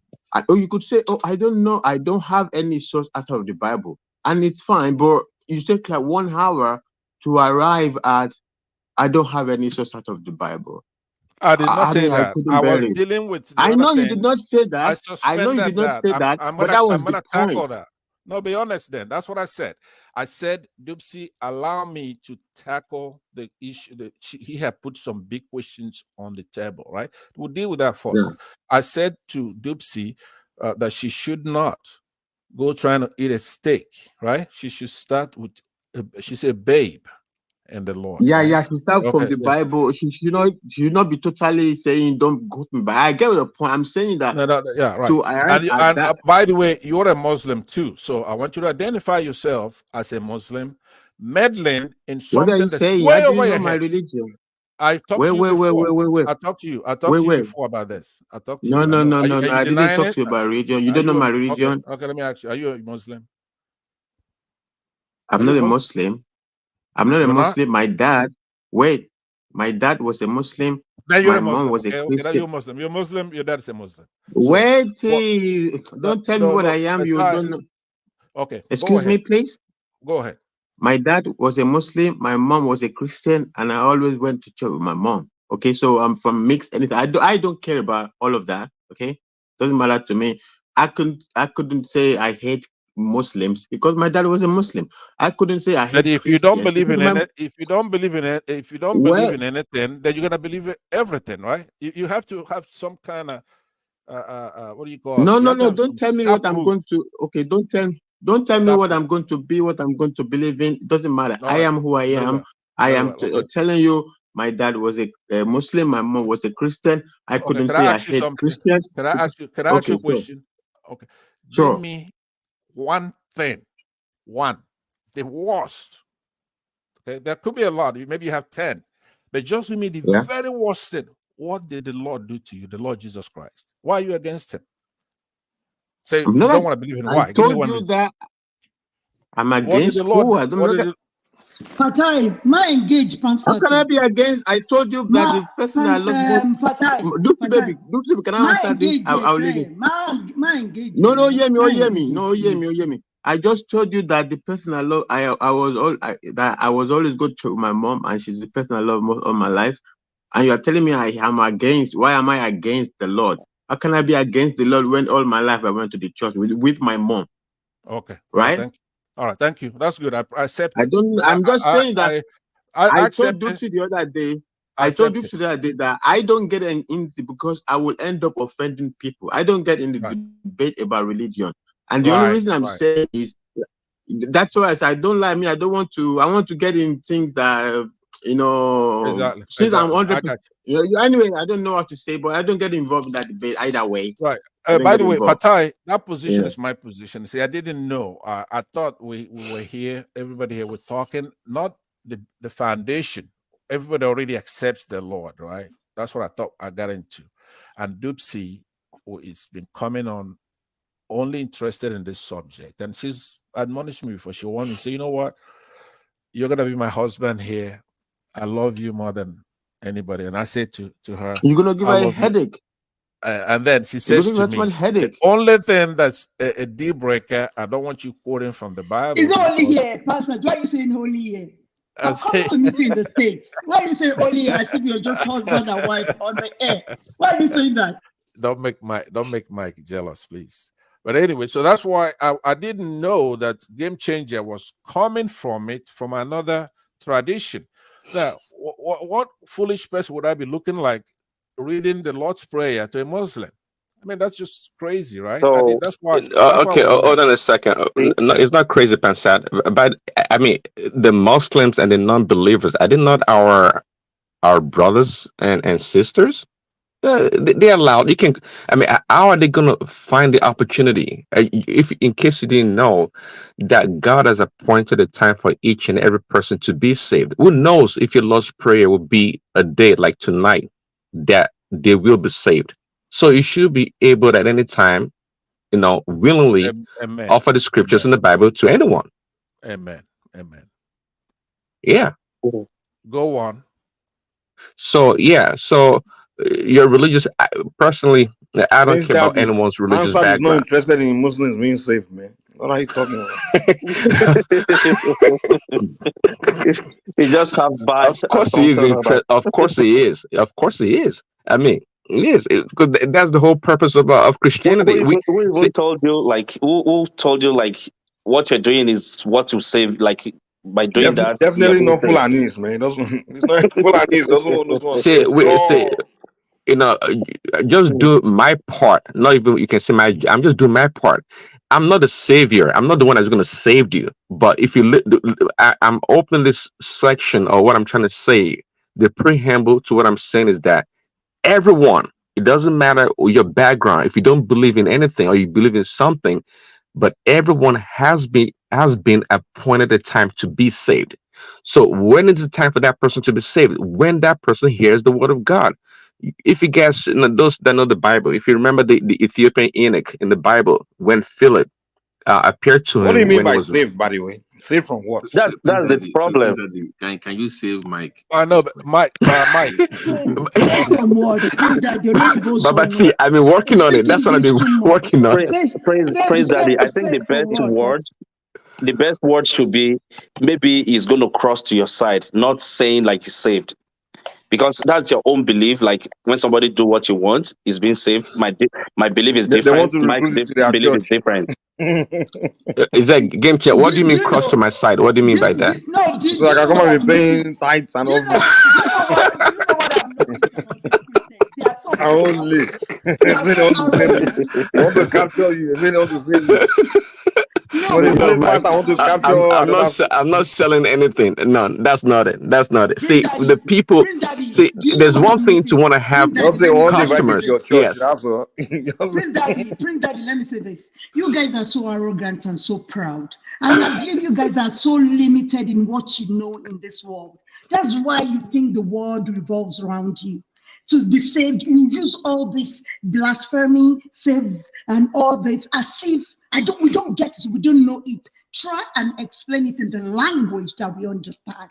So you believe the world revolves around you. That is why you see people, repelling that religion called Christianity, because you don't really know how to carry people along. You don't Very really good. No, know how no, to explain Very no. good. things. You are What? so What is arrogant. They said? believe you are not. If you are not part of You them, you are know, not saved. Now Can you I must imagine? apologize. I must apologize. If I came out arrogant, they should blame me, not the religion or Jesus Christ. exactly. That's my Is it You fault. not the know, religion that's telling uh, us if we you don't know. follow you, we are not part of your religion, we I are know, not but saved.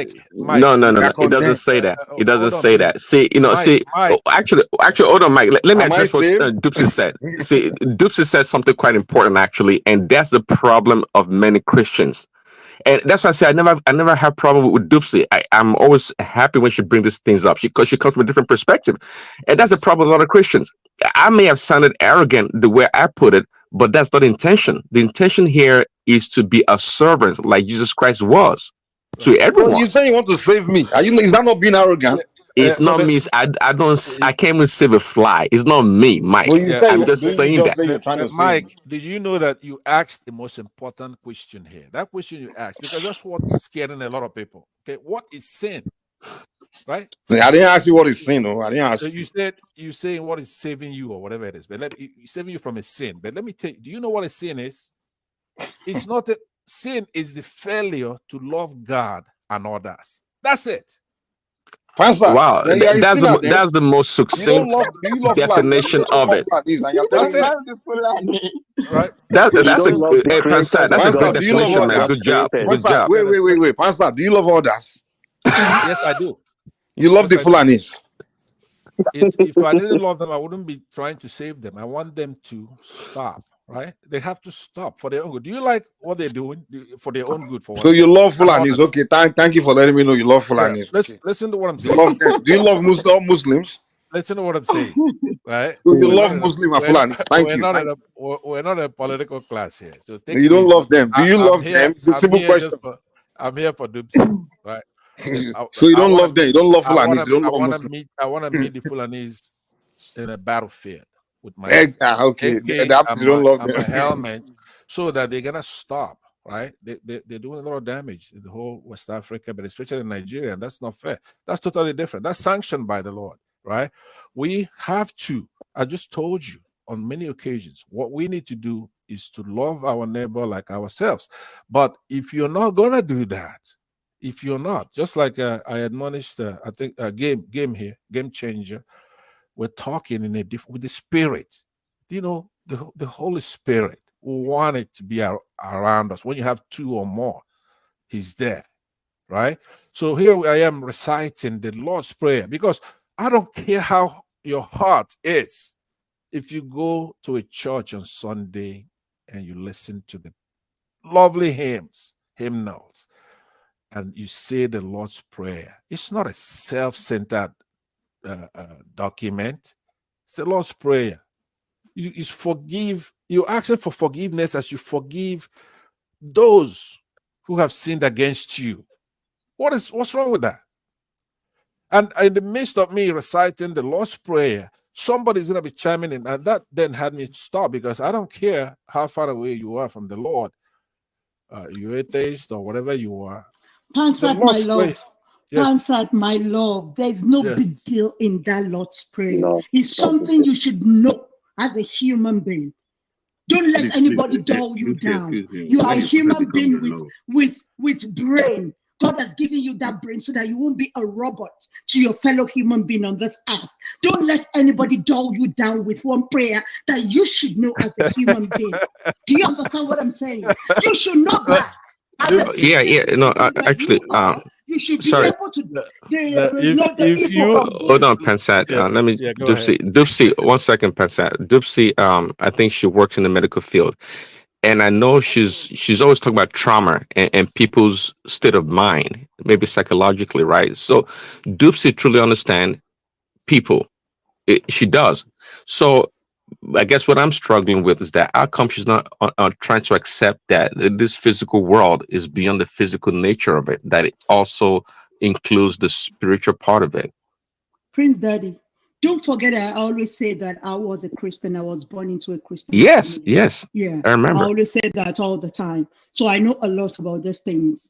But I can't come into this world in vain. I think that's the most dangerous thing any human being can go. I love to seek knowledge. I know about a lot of stuffs. Do you understand? And that is why I can appreciate that there's a designer behind all these things that we are saying. That's why I can appreciate that there's God. Do you understand? So I love to study things, including human beings. So if you tell me love your neighbor as yourself, you're saying you're the one that's bringing that to me because you're a Caucasian? You're telling me I should love my neighbor as myself when we were already practicing that before you brought that thing called Christianity? We were already loving a neighbor as ourselves, as a human being. They are the people that are not loving themselves. So nobody should come and dull me down that I should love my neighbor as myself when I know that already as a typical human being that I am. I'm loving my neighbor already. Don't come and tell me I should forgive my neighbor his trespasses as God has forgiven me. This is one thing I should be able to know. Okay, That is Dupsy. one thing. Dupsy, That I'm I know saying. you Hold on, you don't please. want Hold on. Dupsy. Hold on. Yeah, hold on. Just give me 1 second.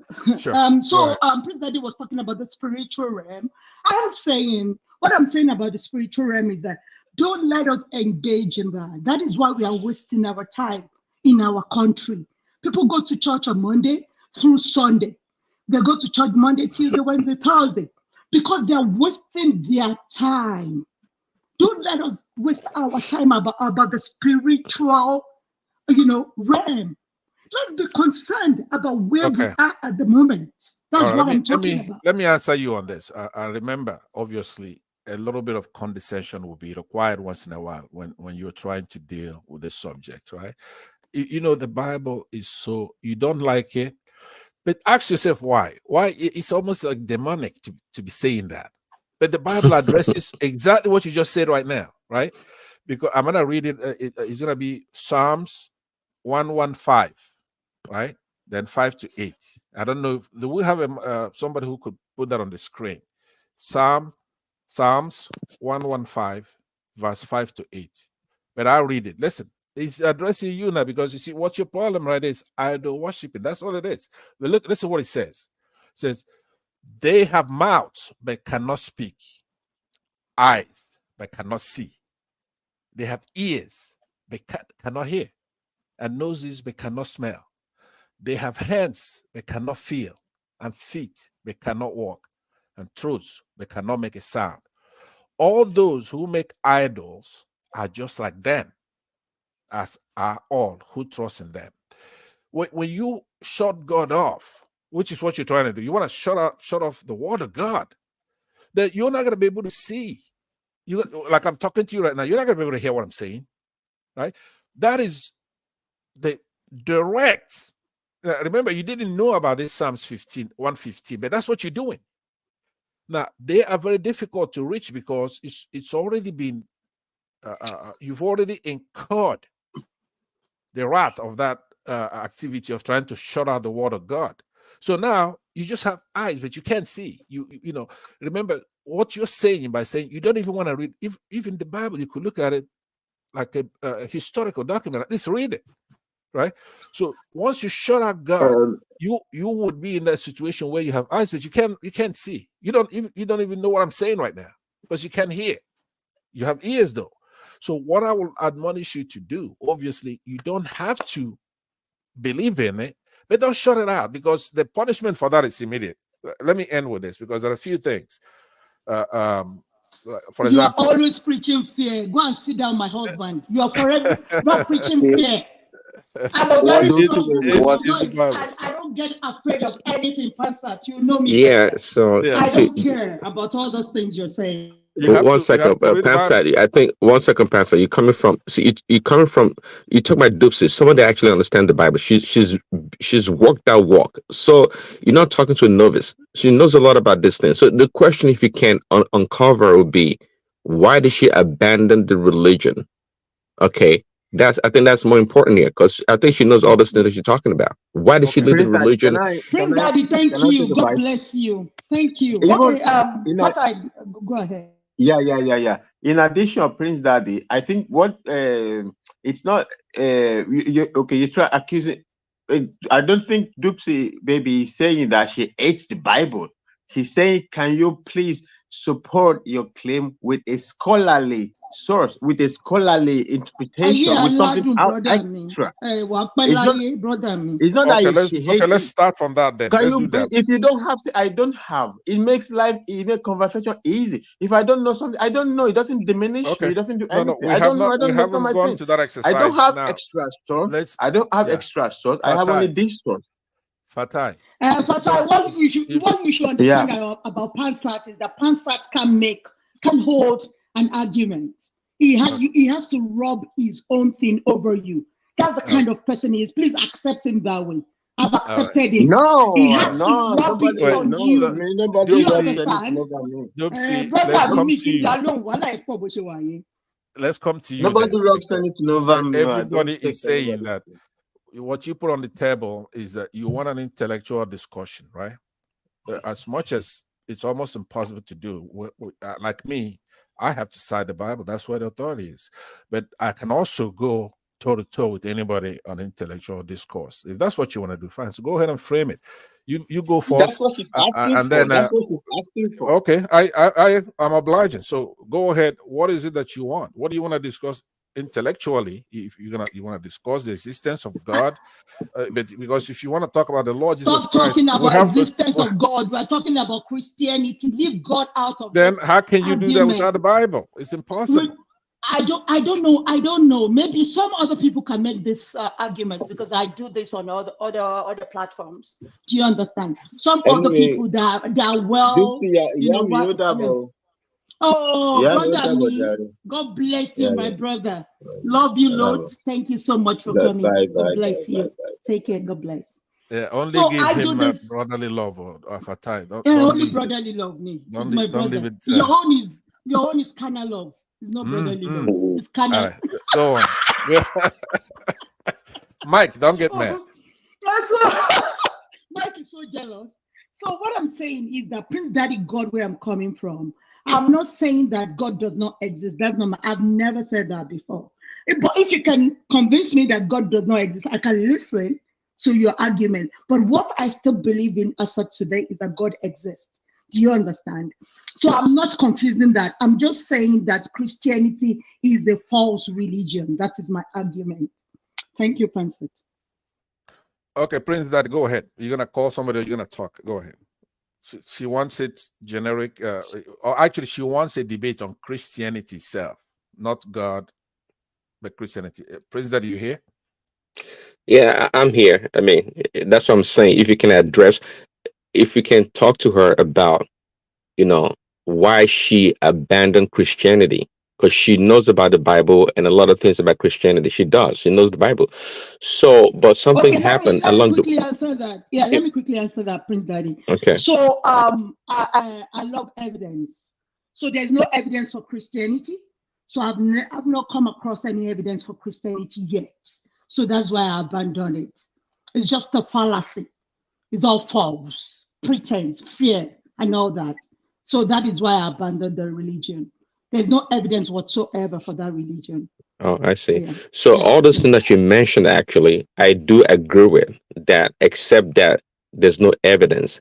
But the fear part of it, the fallacy, and all these other things about Christianity, and since I've been, no, I've engaged with you, I've seen that you have a problem with the practitioner of Christianity, not so much the religion, I would say, but you're claiming now that it's a fallacy. So, and that's why I've been trying to establish that, look, this Christianity is it's not a physical thing. Okay, it's at the end of the day, just like it says in the Bible, that we worship God in spirit and truth. Okay, if you get to the point of the truth and the spirit, you will get